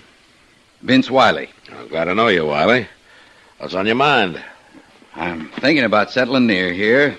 Buying me a ranch, maybe. Yeah, that's good. How do I come into it? Well, I'll tell you right out. I was thinking that maybe you could use my help. Oh? How's that? Well, now, Dodge is a hard-living town, ain't it? Yeah, it can be. Must run a lawman ragged, keeping the peace. I manage. Sure you do, Marshal. Of course you do, but it seems to me there ain't no man living can't use some help. I got help. Yes, I know. I've heard about Chester. But I figured you could use somebody who could really handle the job. I'm mighty good with a gun, Marshal. You're anxious to use it, is that it? No, it ain't nothing like that. It's just that I got a real deep interest in the marshals. Well, I'll tell you something, Mr. Wiley. I'll remember what you've said. And if the time ever does come when I need your help, I'll ask you for it, huh?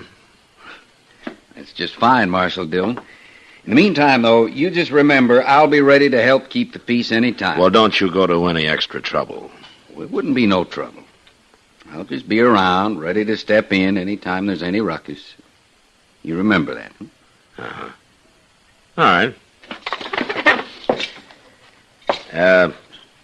Mr. Wiley, I got something I want you to remember, too. Oh?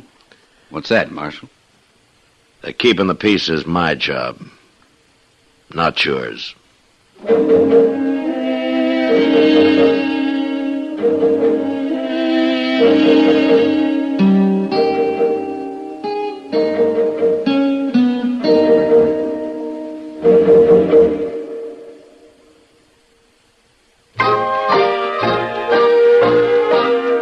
Be sociable, look smart, keep up to date with Pepsi, drink light, refreshing Pepsi, stay young and fair and debonair, be sociable, have a Pepsi. When friends drop in, let your hospitality show you're sociable in the modern manner. Pepsi, you know, is the favorite of the smart and young at heart. Be sociable, look smart, keep up to date with Pepsi, drink light, refreshing Pepsi, stay young and fair and debonair, be sociable, have a Pepsi. Have you tried a Pepsi lately?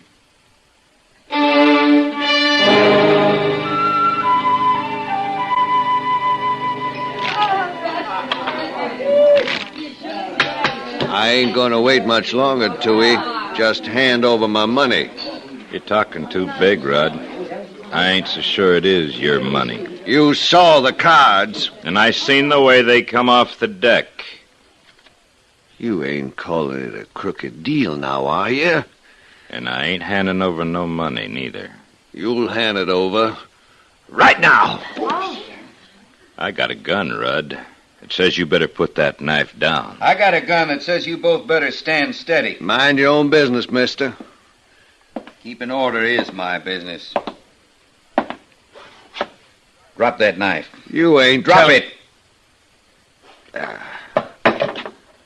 Now, put the gun on the table. I don't know who you are, mister, but I don't give my gun to no stranger. Put it down.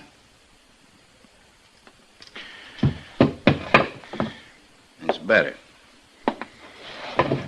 I'm going to turn these things in at the marshal's office. You can pick them up when you're ready to leave. All right, what's the trouble here? Oh, Marshal, I was just coming up to your office. I got a gun and a knife for you. What happened? Marshal, there was going to be bloodshed, sure. One man there drew a knife, the other one drew a gun. So you stepped in and disarmed him, huh? Why, sure. You wouldn't have wanted me to just stand there looking on, would you? Marshal, how about getting my knife back? I guess I better keep it, Rudd, until you're ready to leave. I'll keep your gun, too, Tooey. All right, Marshal. I'm glad you see it my way, Marshal. Yeah. All right, you two men, get out of here and cool off. Go on.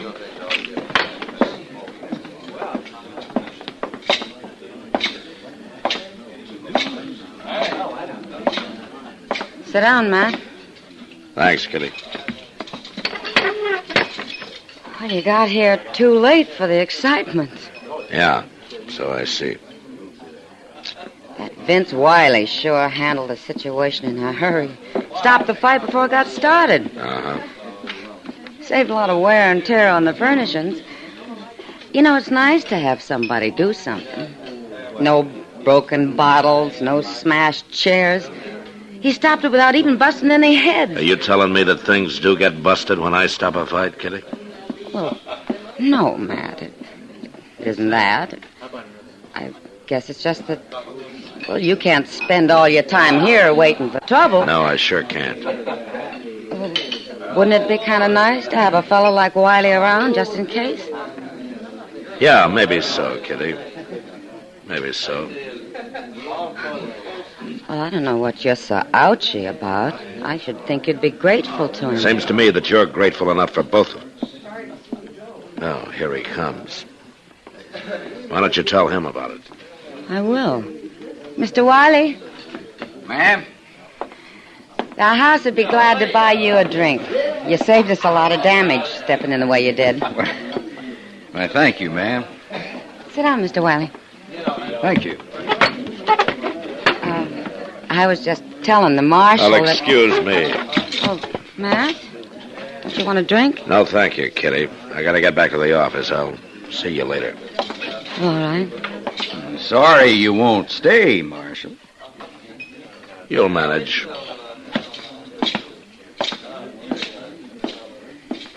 You know, Miss Kitty, I think the Marshal's kind of put out with me. Oh, well, he's got a lot on his mind. No, ma'am.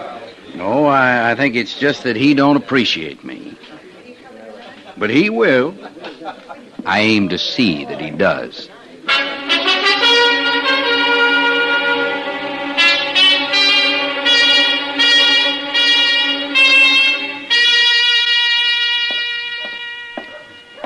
Oh, yeah, there's Matt.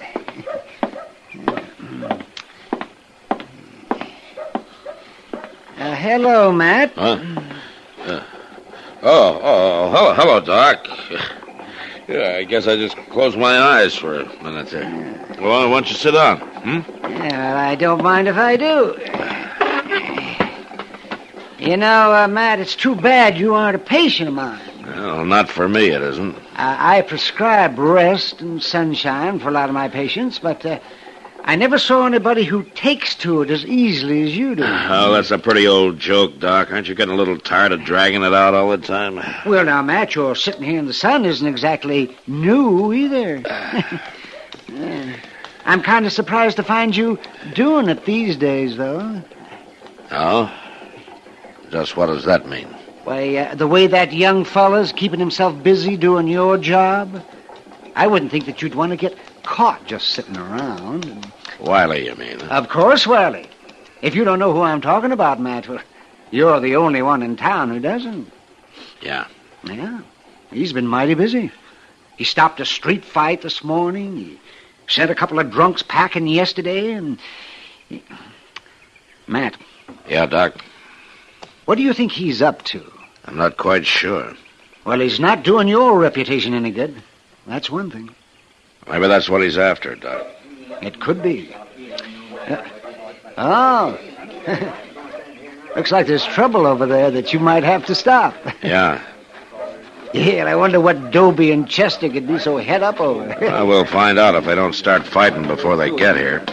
Oh, I don't know there, Mr. Dobie. You're just plain apple-headed. Well, I know what I see, Chester. Well, ain't nothing to it at all. That fella ain't done nothing amount to nothing since he come to town. What's the trouble, Chester? Mr. Dillon, Mr. Dobie here says you got a new deputy. And he's doing a fine job, Marshal. But he ain't no deputy, is he, Mr. Dillon? No, Chester, he isn't. Well, if he ain't, he ought to be. He sure is keeping the peace in this town like it's never been kept before. Why, he ain't doing nothing at all. That wily fella steps into a fight now and then, don't amount to nothing. He stops things before they get a chance to start. That's what we need around here. A firm hand. A firm hand? Why, that Wiley ain't nothing but a busybody. Just this morning he run old Newt Price out of town. Newt? Yes, sir. And everybody knows old Newt never done nothing to hurt nobody in his whole life. He was drunk. Well, forevermore, what if he was? All right, never mind, Chester. But Mr. Dillon, Mr. Dobie and the folks is talking like this Wiley fellow's doing a better job than you are. I said never mind, Chester.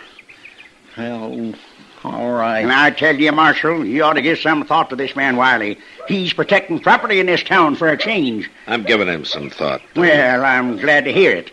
Good day, Marshal. prune-faced old gossipy.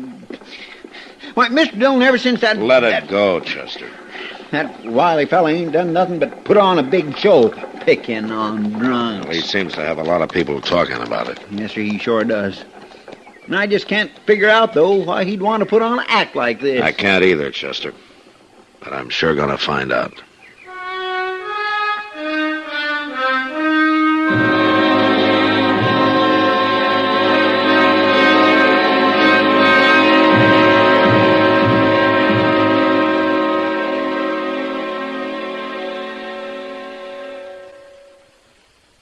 Now here's a lilting little tune, sung by a group that really knows how to keep you looking your best dressed best. There's a difference, see the difference with Stay New. Stay New, S-T-A-N-U, the quality finishing, offered only by quality dry cleaners from coast to coast. Stay New costs nothing extra, restores the like-new look to all your clothes, makes them soil and wrinkle resistant, brings back original store-fresh texture, sparkling color, and cashmere-like feel. Stay New dry cleaners are listed in the yellow pages under the Stay New trademark. Why don't you send your next dry cleaning order to your nearest Stay New dry cleaners? All dry cleaners don't have Stay New, only the best do. You can see the difference, feel the difference with Stay New. Stay New, Stay New.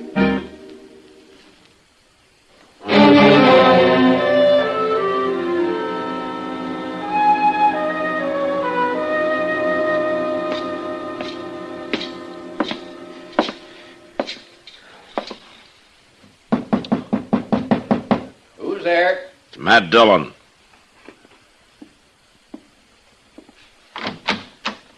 Hello, Marshal. I want to talk to you, Wiley. Sure you do. Come on in. You, come to take me up on my offer, after all? I've come to tell you to quit going around town acting like the law. I'm just trying to help out. I don't want that kind of help.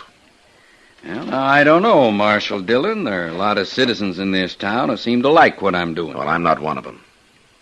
It ain't likely that you would be. Just what are you after, Wiley? After? Is it my job that you want? You want to be the marshal? Is that it? No, I don't want to be no lawman. But I wouldn't mind fixing it so you wasn't no lawman neither. You don't want my job, huh? You want me? Is that it? Makes you nervous now, Marshal, don't it? No. I've had men come gunning after me before. Well, you see, Marshal, that's where I'm different. I ain't gunning for you. At least not right out. Well, whatever it is, you're through.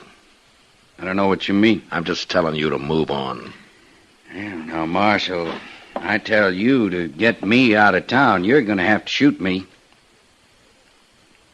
Well, that's up to you. No, it ain't, Marshal. It's up to you. And I ain't going to draw on you. It ain't healthy to draw first. I had a brother that done that. He done it. He killed a man. And the marshal took him in for murder. Ah. So that's it. Yes, sir, that's it. I didn't take in a man named Wiley. I'd remember that. And I took a small advantage of you, Marshal. I just sort of changed the name from Wilson. Wilson? Billy Wilson? That's the one. He drew first, and they hanged him a little bit ago, remember? And he was guilty of murder. Well, I ain't going to take no chance like that. No, sir, I ain't going to draw first. You are. When I kill you, it's going to be all nice and legal like Now, you listen to me, Wiley. Ever since you come to town, you've been trying to show me up. You've been trying to goad me into a fight. Looks like I come pretty close to doing a fair job, too. Well, it isn't going to work. Yes, it is. And there ain't nothing you can do about it, Marshal. I ain't breaking no law. I'm helping you keep the peace, ain't I? You start complaining on me, folks will think you're afraid for your job. You're wasting your time. I got plenty of time. I'm not going to give you a pat hand, Wiley. If you kill me, it'll be murder. And then they'll hang you just the way they hung your brother. Now, your scheme isn't going to work. Oh, I'll find a way to make it work, Marshal. I'll find a way.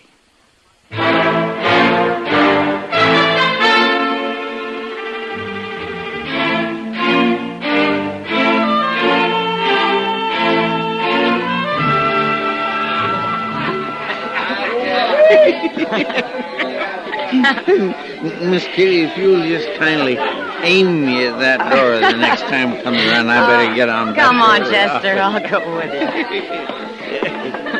Oh, thank you. There we go. Miss Kitty, you better watch that door. It hit me from behind. Chester, you sure you can make it back to the office? Well, my land, of course I can.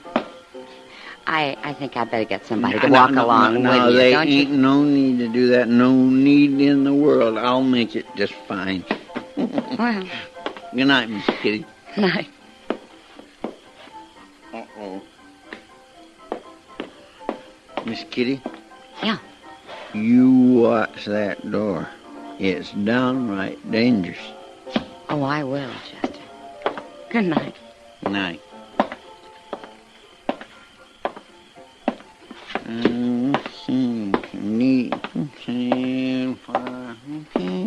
Chester, hold up a minute. Who's it? Well, hello there, Mr. Wiley. You out keeping the peace? As a matter of fact, I've been waiting for you. You have? You've been bellied up to the bar all evening. Well, I had a few. That's a fact. Come to think of it, Chester, I'd say you was drunk. No, I ain't neither drunk. I'm feeling right nice, but I ain't what you'd exactly call drunk. Any self-respecting lawman'd call you drunk. Why, they wouldn't do no such a thing. I'm sorry, but I'm going to arrest you. Arrest me? Mm-hmm. What in the world are you talking about? Come on now, I'm going to take you in. Look here now, you ain't going to do no such a thing with me. You give me an argument. All right, I'll settle it.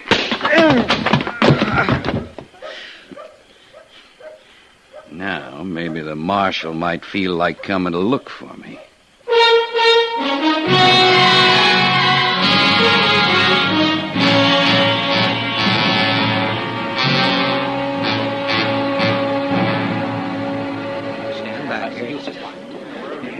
What about it, Doc? Is he going to be all right? Yeah. Well, yeah, sure, Matt. Yeah, now, Chester, just take it. Nobody's going to hurt Chester by hitting him in the head. Yeah, now, all right, Chester. You can sit up now. Oh, that hurts something awful, Doc. Yeah, I don't wonder. From the smell of whiskey around here, I'd say your head was bound to hurt, whether anybody hit you or not. All right, listen to me, all of you. Now, who did this? Who hit Chester? No. Didn't anybody see who did it? No need to ask anybody, Marshal. I did it. You pistol whipped him, huh, Wiley?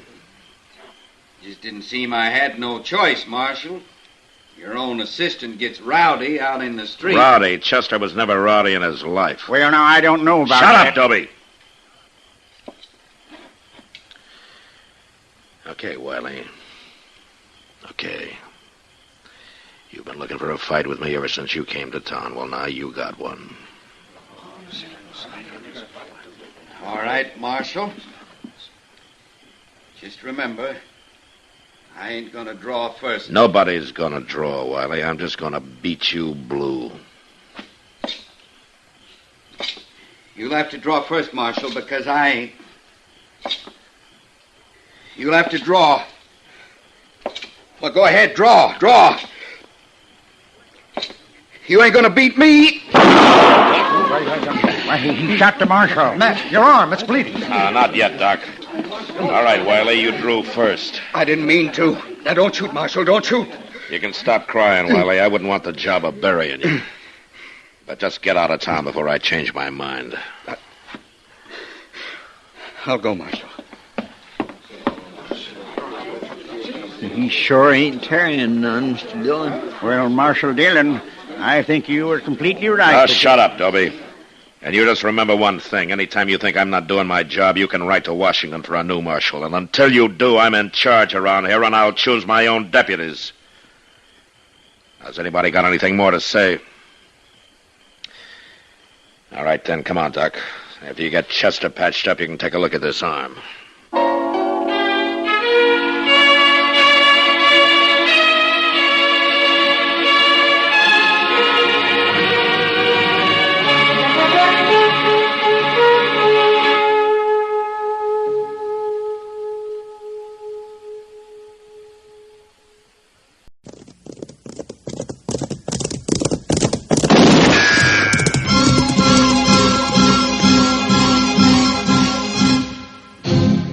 Around Dodge City and in the territory on West, there's just one way to handle the killers and the spoilers, and that's with a U.S. Marshal and the smell of Gunsmoke.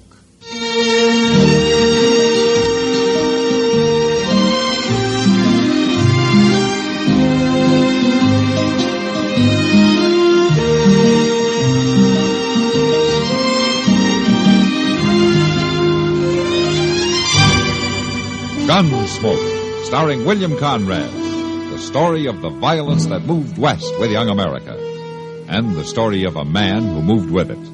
I'm that man, Matt Dillon, United States Marshal. The first man they look for and the last they want to meet. It's a chancy job, and it makes a man watchful and a little lonely.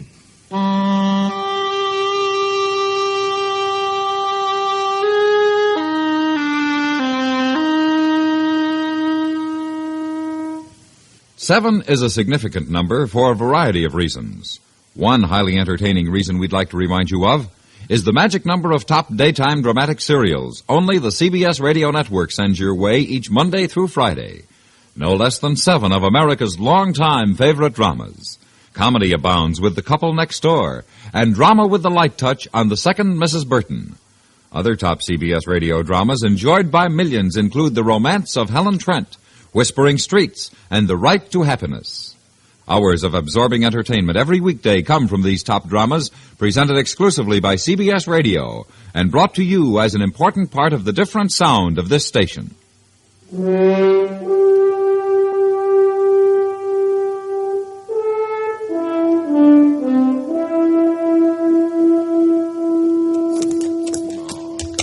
your head around.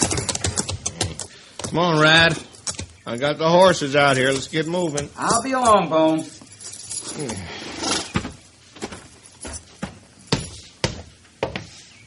No, even that rot gut they call whiskey is gonna... What you doing? I'm changing my shirt.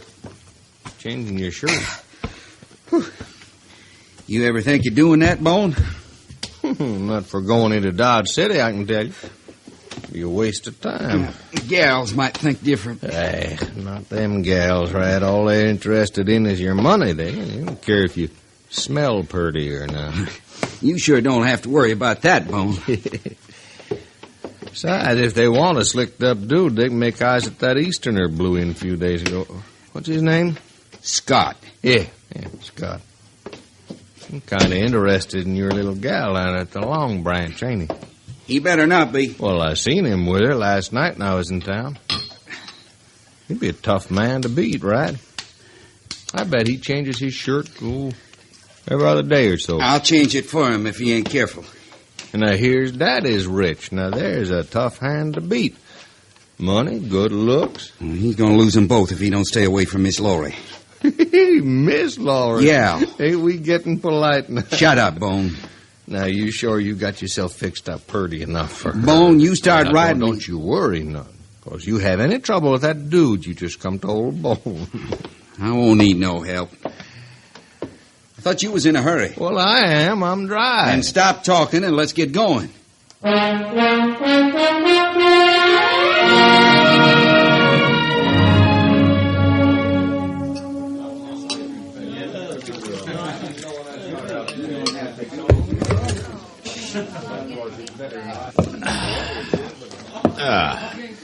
Well, this may not be the best beer in the world, Kitty, but it's a lot better than that stuff they serve up at Hayes City. Well, thanks a lot. Yeah, Kitty, this saloon, bad as it is, looks mighty good after some of the places I've been in on this trip. Now, look here, Matt. You get as good a run for your money here as any place in Kansas. Well, I was just saying, Kitty, that I'm glad to be back. You better be. Excuse me, Miss Kitty. Oh, hello, Andy. You know Marshal Dillon? Marshal? This is Andy Scott, Matt. Glad to know you, Andy. Andy's on a visit from back east. Oh, business trip? No, it's a graduation present from my father, Marshal. This trip out here, I mean. Ah. When I get back home this fall, I'll be going to work. Sounds like you better enjoy yourself while you can. Yes, I guess that's right. Miss Kitty. Yeah? I was looking for Laurie. She ought to be here any time.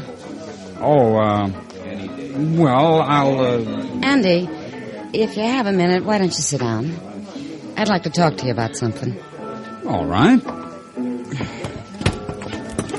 You want a beer? No, thank you. Kitty, I'll be over at the bar. Well, you can stay if you want. It's not private. Oh, I know that, but Mr. Hightower just came in. He has some papers for me, so I'll see you later. What did you want to talk about? Laurie. Oh? What about her? She's very young, you know, Andy. She's just 18. Yes, I know. And I wouldn't want to see her hurt. Neither would I. If her parents were alive, she wouldn't be working here at all. Miss Kitty, Laurie and I have become good friends, very good friends. And she's told me a lot about herself. I'm sure she has. She was stranded. She needed money and a place to stay and people to be around. I don't think it's been hurting her. Working here, I mean. I don't either. Then what you're saying is that you don't want to see her hurt by me. That's right. Neither do I. You're seeing an awful lot of each other. She's pretty fond of you. I hope she is. But with you, this whole thing's just part of your trip west, your big adventure on the plains. It's after you leave that I'm worried about. When the time comes for me to leave, I hope Laurie will leave with me. Come back to Philadelphia to stay. You talking about marriage? Yes, I am. I see. Now, if you'll excuse me. I'll see you later, Miss Kitty. Sure. Well, I sure solved a lot that time, didn't I?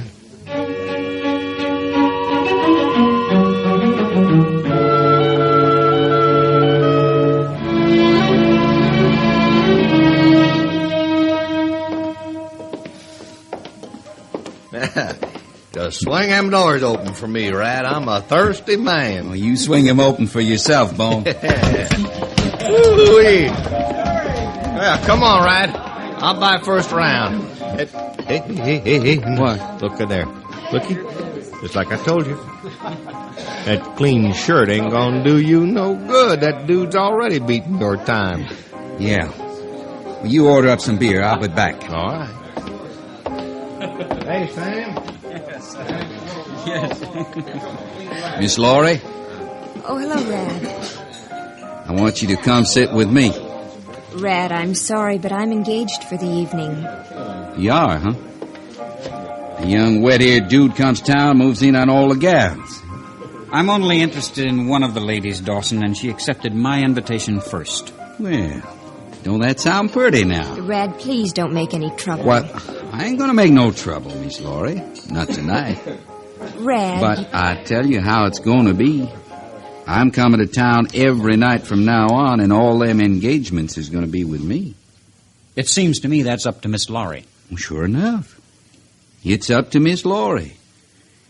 And if she wants you to be able to get back where you come from in one piece, schoolboy, she'll see it my way. You get out of here. Sure I will. I'll go right now. But you better not let me catch you near this gal again, schoolboy. I'll teach you a new kind of lesson.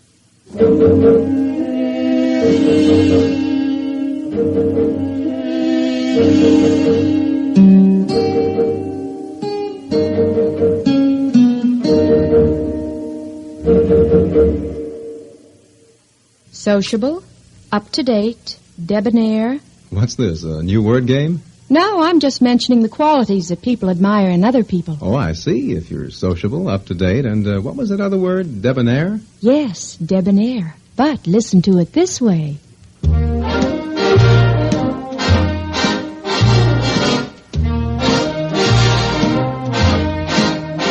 Be sociable, look smart, keep up to date with Pepsi, drink light, refreshing Pepsi, stay young and fair and debonair, be sociable, have a Pepsi. Notice how many of your friends are serving Pepsi-Cola these days. It's the up-to-date refreshment. Be sociable, serve Pepsi.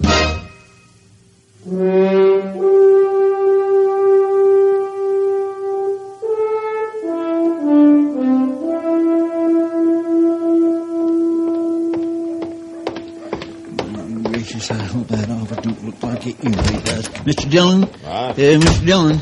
Oh, what's on your mind, Chester? We got to get cleaned up. What's happened? Cleaned up for what? Why, she's coming to see you. That's what's... Excuse me, Mr. Dillon. I got to get things picked up. Chester, will you leave those papers on my desk alone? Well, all right, but it looks awful tacky. Now just stand still and tell me what this is all about. Who's coming to see me? Why, that pretty little Laurie Benson, Mr. Dillon. I just seen her having dinner over at Delmonico's, and that's what she said. She said she was coming right down here. That's what... Oh, my goodness, there she is. Just take it easy, Chester. I think we can handle it. Well, I surely do hope so. How'd you do, Miss Laurie? Come right in. Hello, Chester. Marshal Dillon. Hello, Laurie. Marshal, I don't know if I should have come here or not, but... Well, I need help. Oh? Well, why don't you sit down? Let me dust off this chair for you. Well, thank you, Chester. Now, Laurie. We surely would be glad to help you, Miss Laurie. That's very kind of you. All you have to do is just say the word, and we'll be there fixing up anything that you need fixing up. Ain't that so, Mr. Dillon? Well, I think we ought to know what it was first, Chester, don't you? Well, yes, sir, of course. We'd have to know what it was first. Now, all you need to do is just speak right up, Miss Laurie. Well, That's right. Now, you just Chester. tell us. Mr. Dillon? Weren't you on your way over to the livery stable to see how that sore-legged horse was getting on? Well, yes, sir, I was. All right. All right. Excuse me, Miss Laurie. Certainly, Chester. Now, Laurie, what's on your mind? Marshal Dillon, can one man keep another man from seeing somebody? Oh. Well, I'd say that would depend on the men, Laurie. I have a friend named Andrew Scott. Oh, yes, I met him. Well, do you know Red Dawson? Mm-hmm. I know Dawson. Well, he seems to like me. He's always been, well, very nice until Andy came to Dodge. Now Rad says he'll hurt Andy if Andy and I see any more of each other. Well, that's not too surprising, Laurie. Andy's stubborn, Marshal. I'm afraid he'll get hurt. I don't want him to get hurt on account of me. He seems to have a mind of his own. But, Marshal, they mustn't fight. I thought you might kind of talk to them. Well, I tell you, Laurie, stopping a couple of men from fighting over a pretty girl is something that I can't do much about. You're laughing at me. No, Laurie, I'm not laughing at you. I'm very serious. It's just that, well, this kind of thing isn't exactly in my department. Then you won't help me? You won't talk to them? I'll do anything I can, Laurie, to help you, but there's just one thing. What's that? I can't promise that either one of them's going to pay any attention to what I say.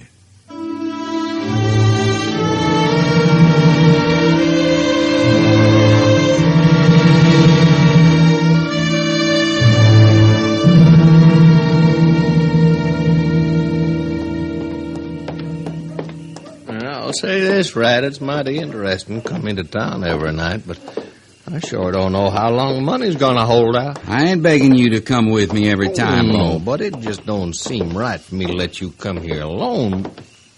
Hey, look at there, coming out of Delmonico's. Don't seem like you scared that schoolboy so bad after all. You shut up. Little gal hanging on his arm, so nice and pretty. Thought you wasn't going to stand for that no more, Rat. I ain't, Bone, I ain't. Now, come on.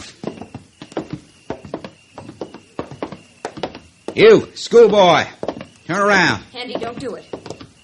You calling me? Hey, he's wearing a gun, Rat. He better be. I warned you, schoolboy. I told you to stay away from her. Get back, Laurie. Get back in the doorway. Andy. You'll have to do more than warn me, Dawson. I'm a-going to. Andy. Get him, Bone. Get him. All right, that's enough. Now drop your guns, all of you. He shot me, Marshal. I got a right to protect myself. I saw it, Rad. You drew on him first. Now go on, drop your guns right now. All right, Andy, get Laurie away from here. I'm not afraid of him, Marshal. Do what I said. Yes, sir. Come on, Laurie. Well, seem to me you're letting the wrong man go, Marshal. That kid shot Rad in the shoulder. It might be a pretty bad wound. You ought to lock that boy You up. listen to me, Bone. If you want to help Rad, you get him up to docks, then you get him out of Dodge, and you keep him out. Well, ain't no law says he can't come back here. There is now.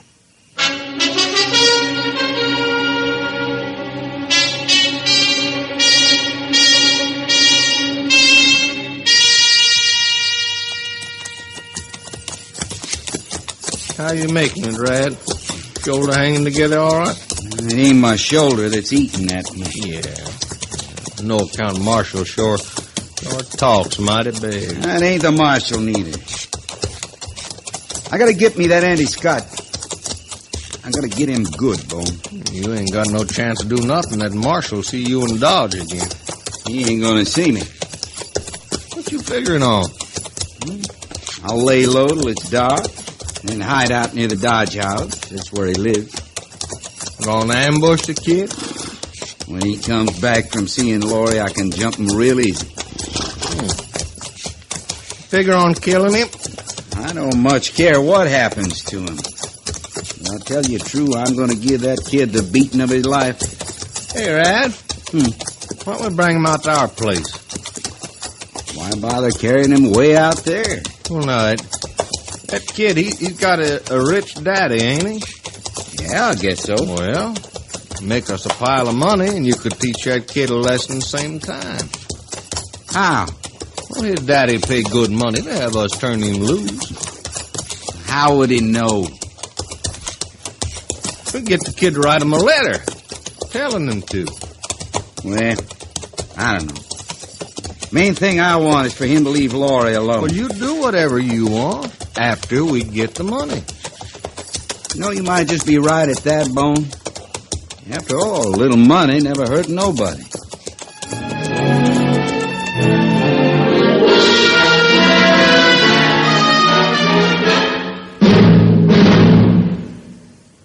Here comes Elmer Blurt, world's lowest pressure salesman. Nobody home, I hope. It says here, J.P. Pullum, dentist. You wouldn't want to buy a new 1959 Rambler, would you, Doc? You are a lucky man. I just happen to have a vacancy. Sit down. Yeah, but Doc... Open wide. Oh, that's right. You know, you don't have to sell me on the 59 Rambler. It's first in economy, first in sales gains, and no wonder. Rambler has the best of both. Big car room, small car economy. Yeah, but Doc... Oh, relax. Can't you salesmen ever stop selling? You know, Rambler's got quite an idea with that personalized comfort.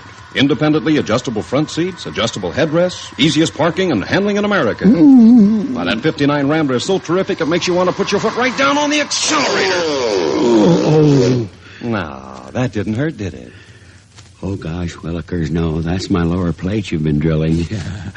Rambler outsells all 6 of the best-selling foreign makes combined. 59 Rambler sales are nearly 2.5 times greater than a year ago. See the success car at Rambler dealers.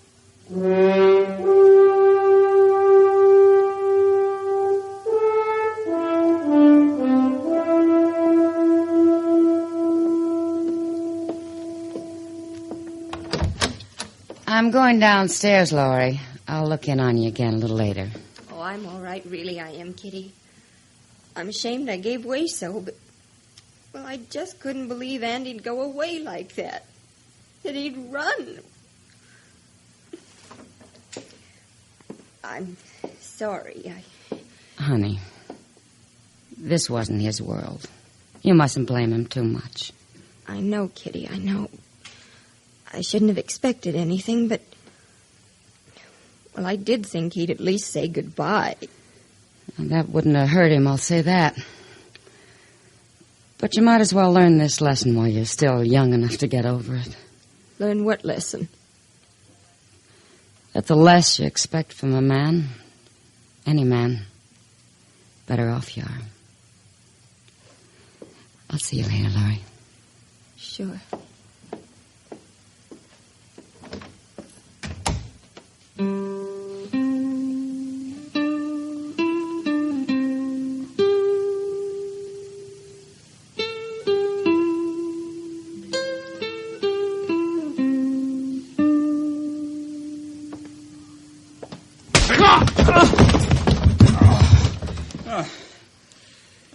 Well, you better answer me, boy. You better speak up. You're wasting your time, Bone. Not my time, schoolboy. Yours. Get up off of the floor. Come on, get up. Now, I'm telling you true. I'm your friend. Old Rat, he'd shot you right off. He had his chance. Well, he'd have shot you last night if I hadn't argued him out of it. Now, look, all you have to do is just tell me how to write your daddy. That ain't so much, is it? I'm not going to tell you.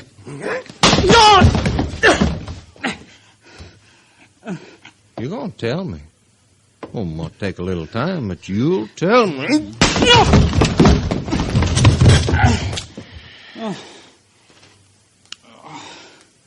All right, you just lay there while I figure on it. I'll be back. It won't do you any good to kill me.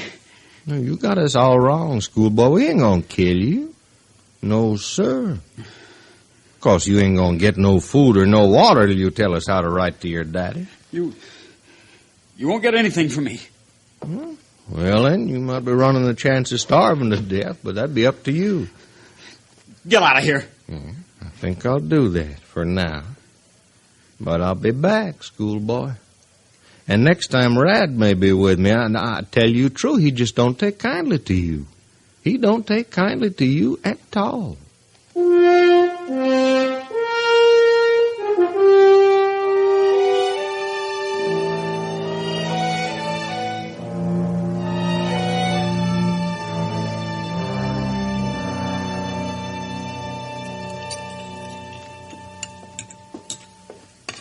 Can I sit down with you, Mr. Dillon? Sure, Chester. I was beginning to worry about you. It's not like you to be late for a meal. I sure do hope there's some of that pie left. I declare I could have wrung his neck. Oh, wrung whose neck? Old Dobie or the Dodge House. I just couldn't get away from him, and I knowed it was dinner time. What was Dobie ragging you about this time? Well, he's awful upset over that young fella, Andy Scott. Scott? Is he back in town? Well, that's just the trouble. He ain't.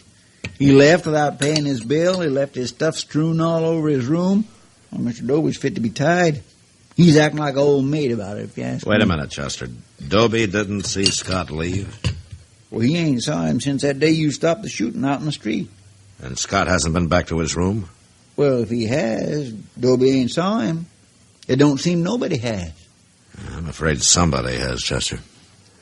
And we better find out.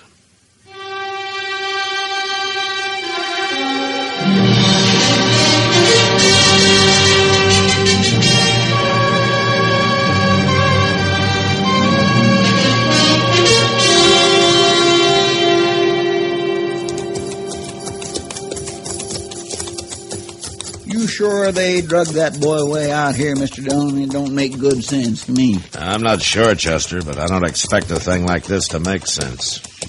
I guess you're right. Yonder's the house. Yeah. Let's leave the horses here.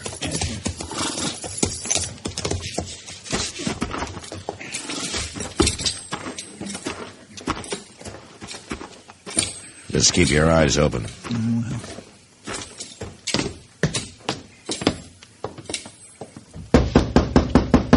Dawson, Bone, open up.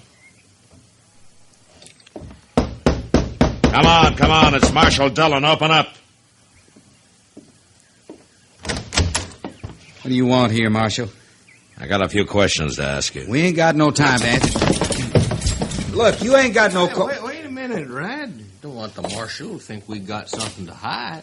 That's right, Bo. Well, what do you want to know, Marshal? Where's Andy Scott?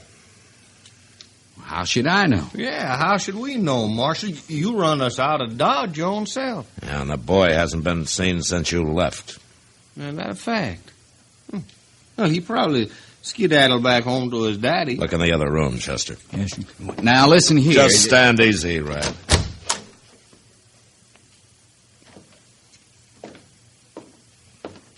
Ain't nobody in there, Mr. Well, Dillon. of course there ain't. Now, it's like I Mr. told Dillon, you. look out the window. There's smoke coming out of that shed. What? Come on. Marshal, you ain't going nowhere. Don't try it, Rad!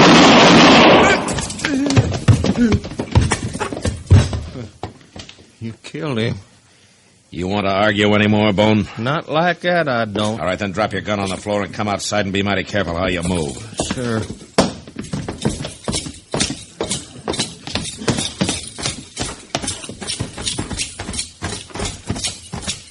Bust open the door, Chester. Yes, sir. Come on. Why, it's Scott, Mr. Dillon. Yeah. Are you all right, Andy? Here, untie his arms and legs, Chester. I'll get this rag out of his mouth. Oh, thank you, Marshal.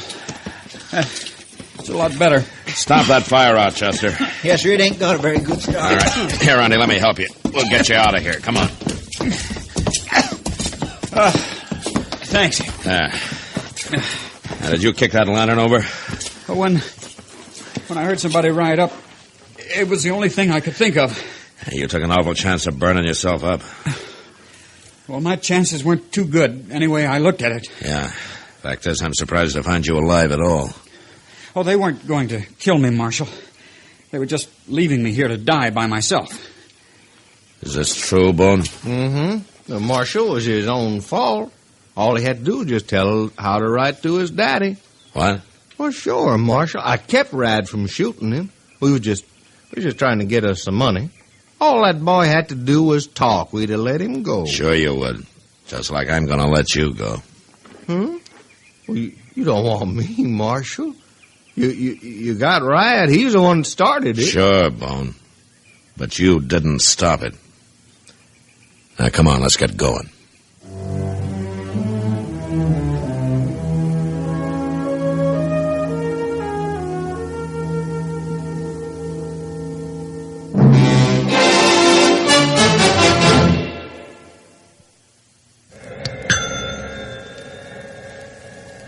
Coming up to 10 gallons, Mr. Johns. There. Check your oil filter and air filter might pay you $1,000. How's that? Well, haven't you heard about Fram's big silver treasure hunt? Oh, yes. Heard something about it over my car radio this morning. What's it all about? Well, a regular filter check is so important that Fram Corporation is paying $60,000 to get car owners to check their filters now. $60,000 in cash? Yeah, this is Fram's silver anniversary.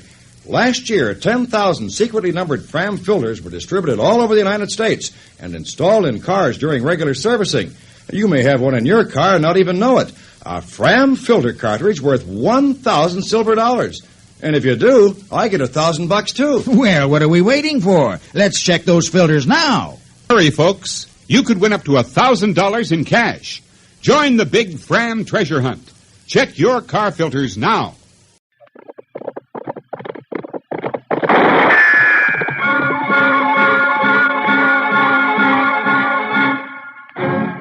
Around Dodge City and in the territory on West, there's just one way to handle the killers and the spoilers, and that's with a U.S. Marshal and the smell of Gunsmoke.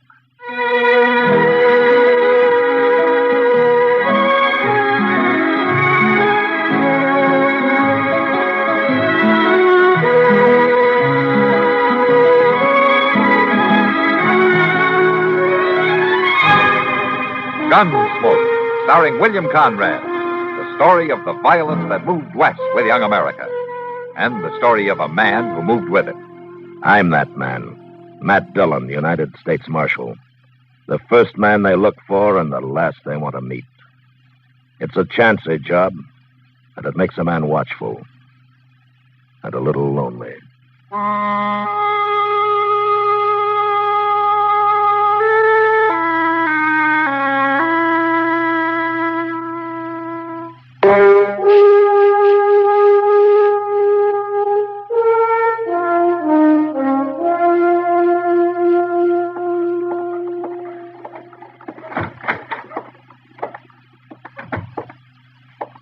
Matt?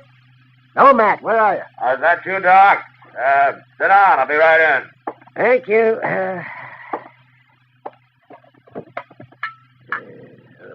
Coffee.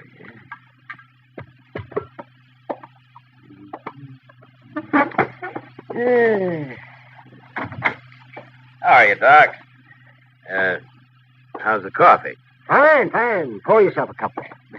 Well, gee, thank you. What were you doing out there, Matt? Watering the prisoners? I haven't got any prisoners now, Doc. Oh, then you're falling down on the job. Offhand, I can think of a dozen men around Dodge that ought to be in jail. Now, will you give me a list? I'm going to need somebody to bring to trial next week. You are? Well, what do you mean? Well, there's a new circuit court judge coming. He's going to be disappointed if there's nothing for him to do. A new judge? What happened to Judge Brookins? Well, he just needed help, I guess. After all, he has to cover about the whole of western Kansas. Well, who is this new man? What's his name? By the name of Stokes. Judge Stokes. That's all I know about him. Stokes? I hope he's a good one. I've seen some remarkably unlearned judges in my time. Well, it's not an easy job, Doc. And out here, it doesn't pay enough to make it worthwhile to most men. You know, Judge Brooking could probably do twice as well back east. And so could I, man. I know, Doc, but then you wouldn't have anything to complain about. And if you didn't have anything to complain about, you'd just shrivel up and die. Well, at least I wouldn't go to the pauper's grave I'm headed for now.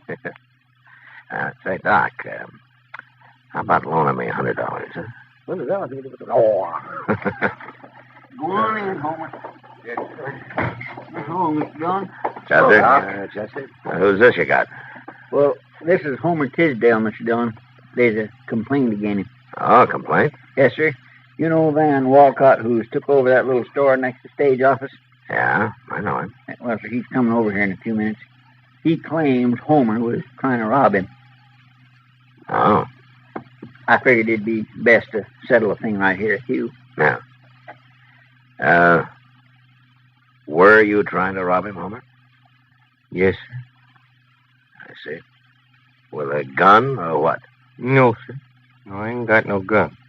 You were trying to steal something out of his store, then, is that it? Yes, sir. Where you from, Homer? I haven't seen you in Dodge before. No, sir. I've been homesteading, Saline River. But I got starved out. I had to quit. I didn't have no luck at all. Yeah. Well, you sure don't look as though you'd been eating very regular. No, sir, I ain't. Well, you got him here. Well, of course I got him here, Walcott. Dirty little thief. Marshal, I want to sign a complaint against this man. Mr. Walcott, you've been in Dodge about a month now, haven't you? What's that got to do with it? Well, back east, I guess they're a little more formal in the way they handle things. Now, why don't you just tell me what happened, huh? Well, I was next door at the stage office talking to Jay Buford. We heard a crash over in my store or something falling. So we run out, and there he was. We caught him red-handed, Marshal. Caught him doing what? Stealing, that's what. You haven't told me what he stole. He had a whole handful of potatoes, Marshal. Man's a thief. He belongs in jail. A whole handful of potatoes. Is that true, Homer? Is that what happened? Yes, sir, Marshal. Yes, sir, it's true. I was hungry, and I seen the potatoes. I thought he wouldn't miss a couple. I could pay him back later. Man who steals belongs in jail. Look, Walcott, he shouldn't have done it. I admit that, but... Then throw him in jail. And I can't do that. Why? Well, for one thing, Chester and I have to ride up to Fort Larned for a few days, and there wouldn't be anybody here to watch him and feed him. Leave him some water. That's all he needs. Chester. Yes, sir. You take Homer over to the Long Branch. Maybe Sam Noonan can put him to work sweeping out or washing glasses or something, huh? Now, look here, Marshal. You ain't gonna make a fool of me. Get going, Chester. Marshal, I'm telling you. Mr. Walcott, why don't you get back to your store? Maybe somebody's found a few pennies and wants to buy that handful of potatoes.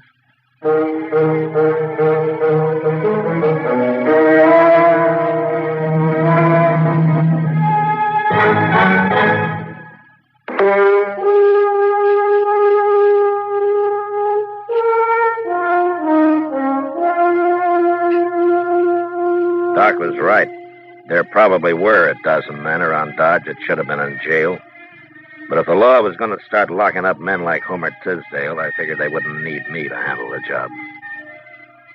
At least that's what I thought on the way to Fort Larned. It was 4 days later when we got back, and I found out different.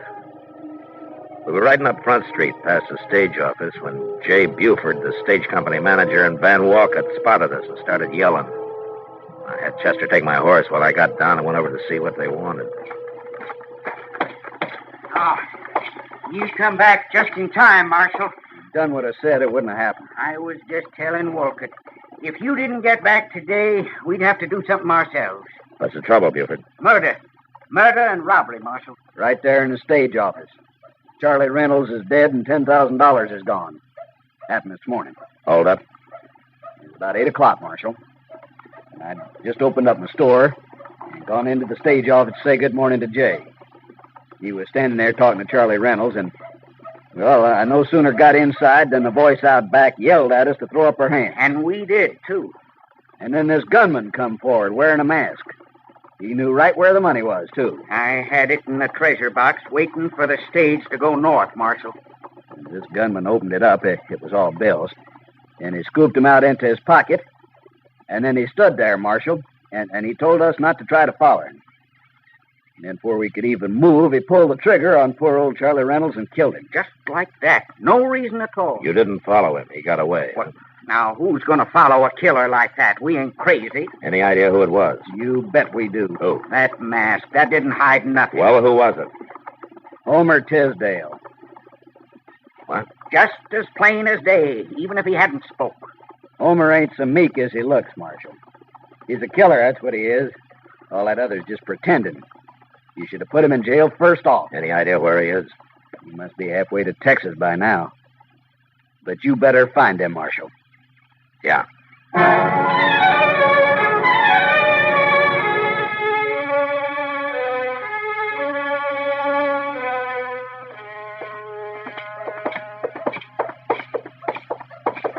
Yeah. That Homer's a mighty cool one if he is still in Dodge, Mr. Jones. Maybe he hasn't heard about it yet, Chester. You don't think he did, do you? Well, we'll ask him if he's in here. There he is, sweeping out back them tables. Yeah.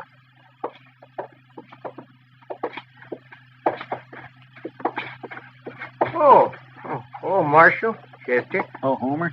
The fella's looking for a drink. It ain't 10 o'clock yet. Homer. Hmm? How long have you been here? Oh, come into work about 8:30, Marshal. Why? Where were you before that? Out back.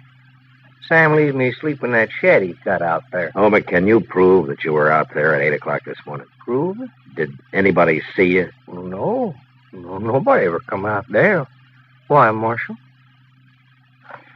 Well, the stage office was robbed this morning, and a man was shot and killed. No. Jay Buford and Van Walcott witnessed it. Yeah. They say you did it. Me? They're willing to swear to it. Well, I didn't rob her. I didn't kill nobody. I wouldn't do nothing like that, Marshal. You don't believe them, do you? Doesn't matter what I believe, Homer. There are 2 witnesses. You haven't even got an alibi. Well, I was right out back there, Marshal. I was eating a little bread and some bacon. Will you promise me something, Homer? Well, sure, Marshal. What? You promise me that you won't leave Dodge. I'm in bad trouble, ain't I? Yeah.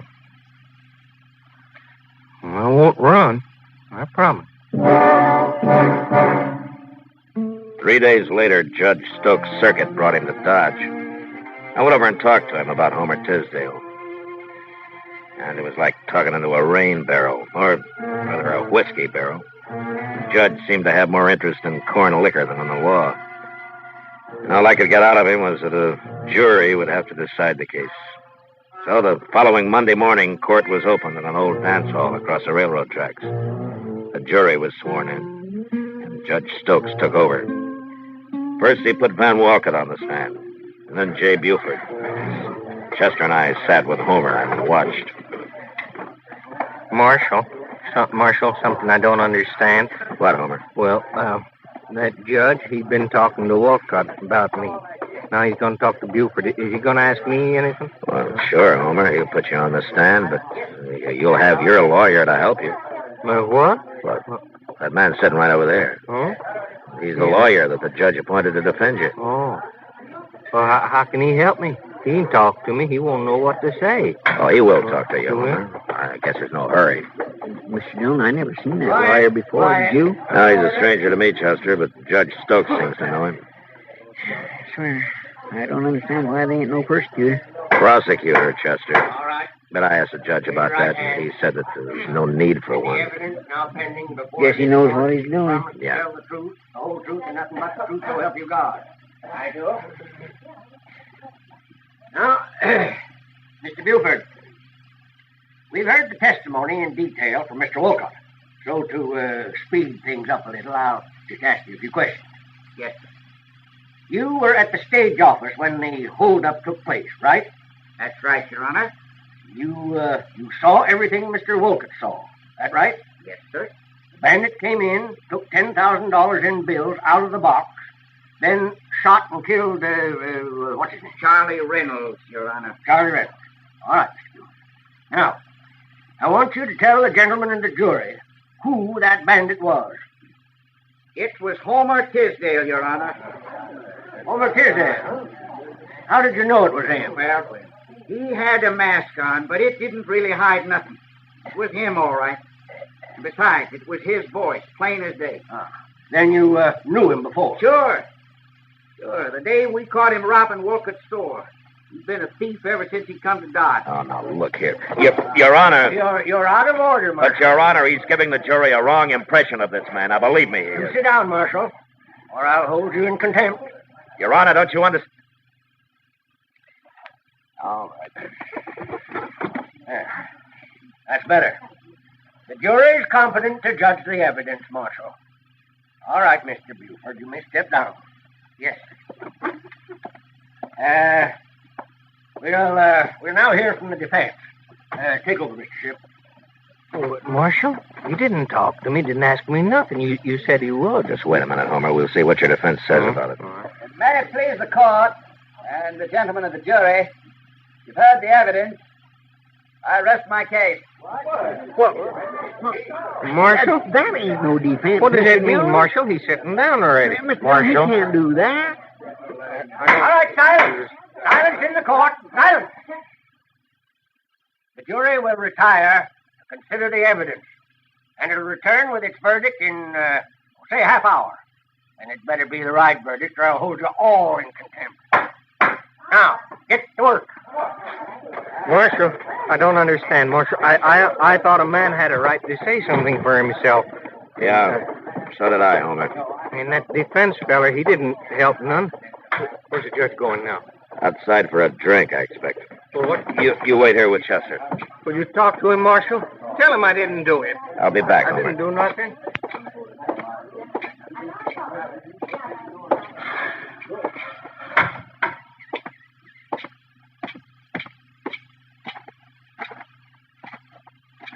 Oh.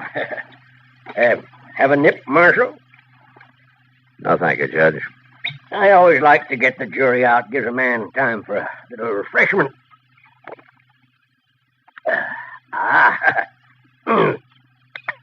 That's good corn you make here. Yeah. You know, Marshal, I'm a drinking man, but I've never been drunk in my life. Never once. Well, that's fine, Judge. Marshal, I'm sorry I had to sit you down so hard in there, but a court's got to be run by one man or it'll get out of hand. I know. I've seen it happen. I've seen some things happen in court, too, Judge. I never saw an accused man not get a chance to defend himself before. Well, you heard the evidence, Marshal. What defense could he make?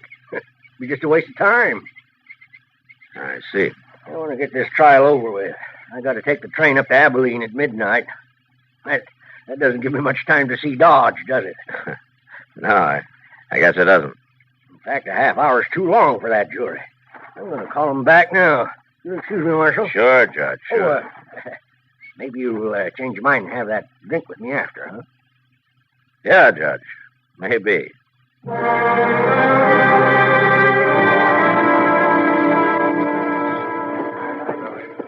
Well, he sure didn't give that jury much time, did he, Mr. John? No, he didn't, Chester.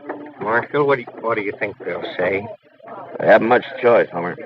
Well, gentlemen, have you reached a verdict?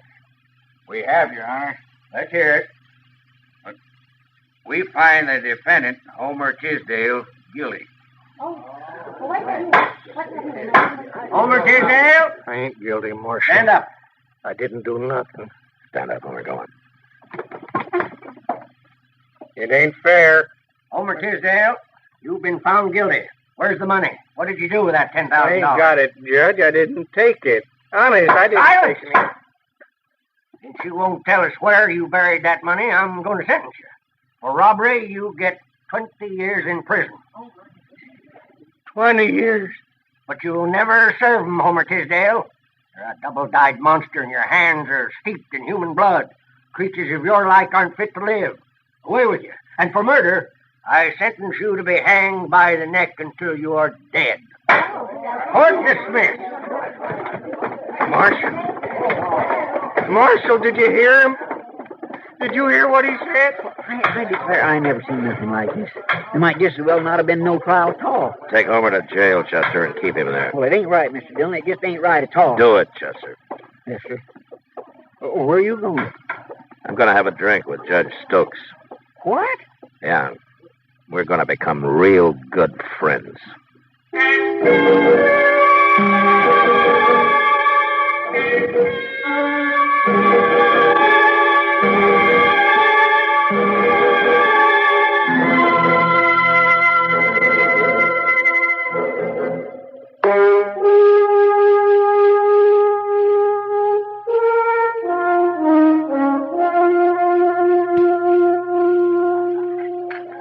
Have another drink, Judge? No more, Miss Kitty. I've got to be going. Ah, pour him one, Kitty. He's got an hour yet before his train leaves. Have you, Judge? Sure. You'll have another, Judge. There you are. You can't sit around a whole hour without a drink. I told you, Aren't you enjoying yourself, Judge? Oh, it isn't that, Miss Kitty, but, I haven't been alone all day long. Well, it's been my pleasure, Judge. I don't often get a chance to be with a man like you. I know, but Sure. there must be things you have to do. I just don't feel right taking up all your time this way. Oh, don't worry about him, Judge. People don't get really serious about breaking the law around here until after midnight anyway. That's right, Judge. I'll tell you what I'll do. I'll put you on the train, and then I'll get to work. Huh? No, I don't want anybody to put me on the train. Well, it's less than an hour from now. Marshal, I insist I go alone. I'm going to leave now. Well, it doesn't take that long to get to the depot, Judge. I want to walk around first by myself. I like being alone sometimes. Well, everybody does. Oh, okay, Judge. Sure, I understand. You go on alone if you want. Well, I'm grateful to you, Marshal, for all you've done. Well, it was a pleasure meeting you, Miss Kitty. Well, goodbye, Judge. Look me up when you come back. Of course. Goodbye. Goodbye, Marshal. Goodbye, Judge. Goodbye. Let me know when he gets out the door, Kitty. I will. I don't know what this is all about, Matt, but I hope I did what you wanted. You were a big help. Got pretty tiresome till we came in here. There he goes. You better hurry if you're going to follow him. Yeah, I'm going to pick up Chester first. I think I know where the judge is going. I'll see you later, Kitty. Yeah, sure.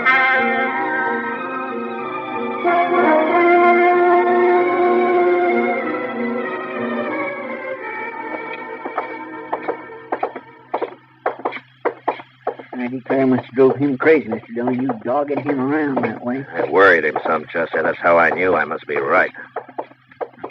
Here we are. We better watch through the side window there. They'll see us. Yeah.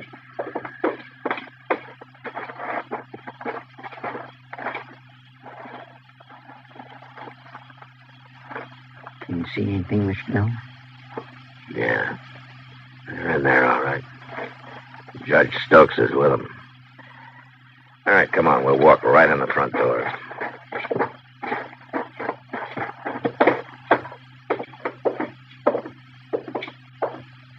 You get to one side when we go in, Chester. Yes, sir. Gillen, what are you doing here? I thought you wanted to be alone, Judge. Shoot him. Shoot him, I tell you. He knows. Now, Buford, Walker, which one of you is going to shoot me? Now, one of you must have a gun somewhere. You shot Charlie Reynolds. No? Then get your hands up while we search you. I got a gun, Marshal. Here. I'll give it to him. Get his gun, Chester. It's still in his pocket. Tell me, Judge, how much money did they give you out of the $10,000? I don't know what you're talking about, Marshal. But I'll have you in court for this. Oh, I'll be in court with you and in front of Judge Brooking. You know, you overplayed your hand today, Judge Stokes. You and that bought defense lawyer, and I'll find him before the night's out. You wouldn't dare arrest a judge. Whoever heard of such a thing? Well, now, I guess maybe a judge is a pretty important man, isn't he? He certainly is. Yeah. Well, I tell you, since you are the most important man here, I'm going to give you a cell by yourself. You can have Homer Tisdale's. He won't be needing it anymore.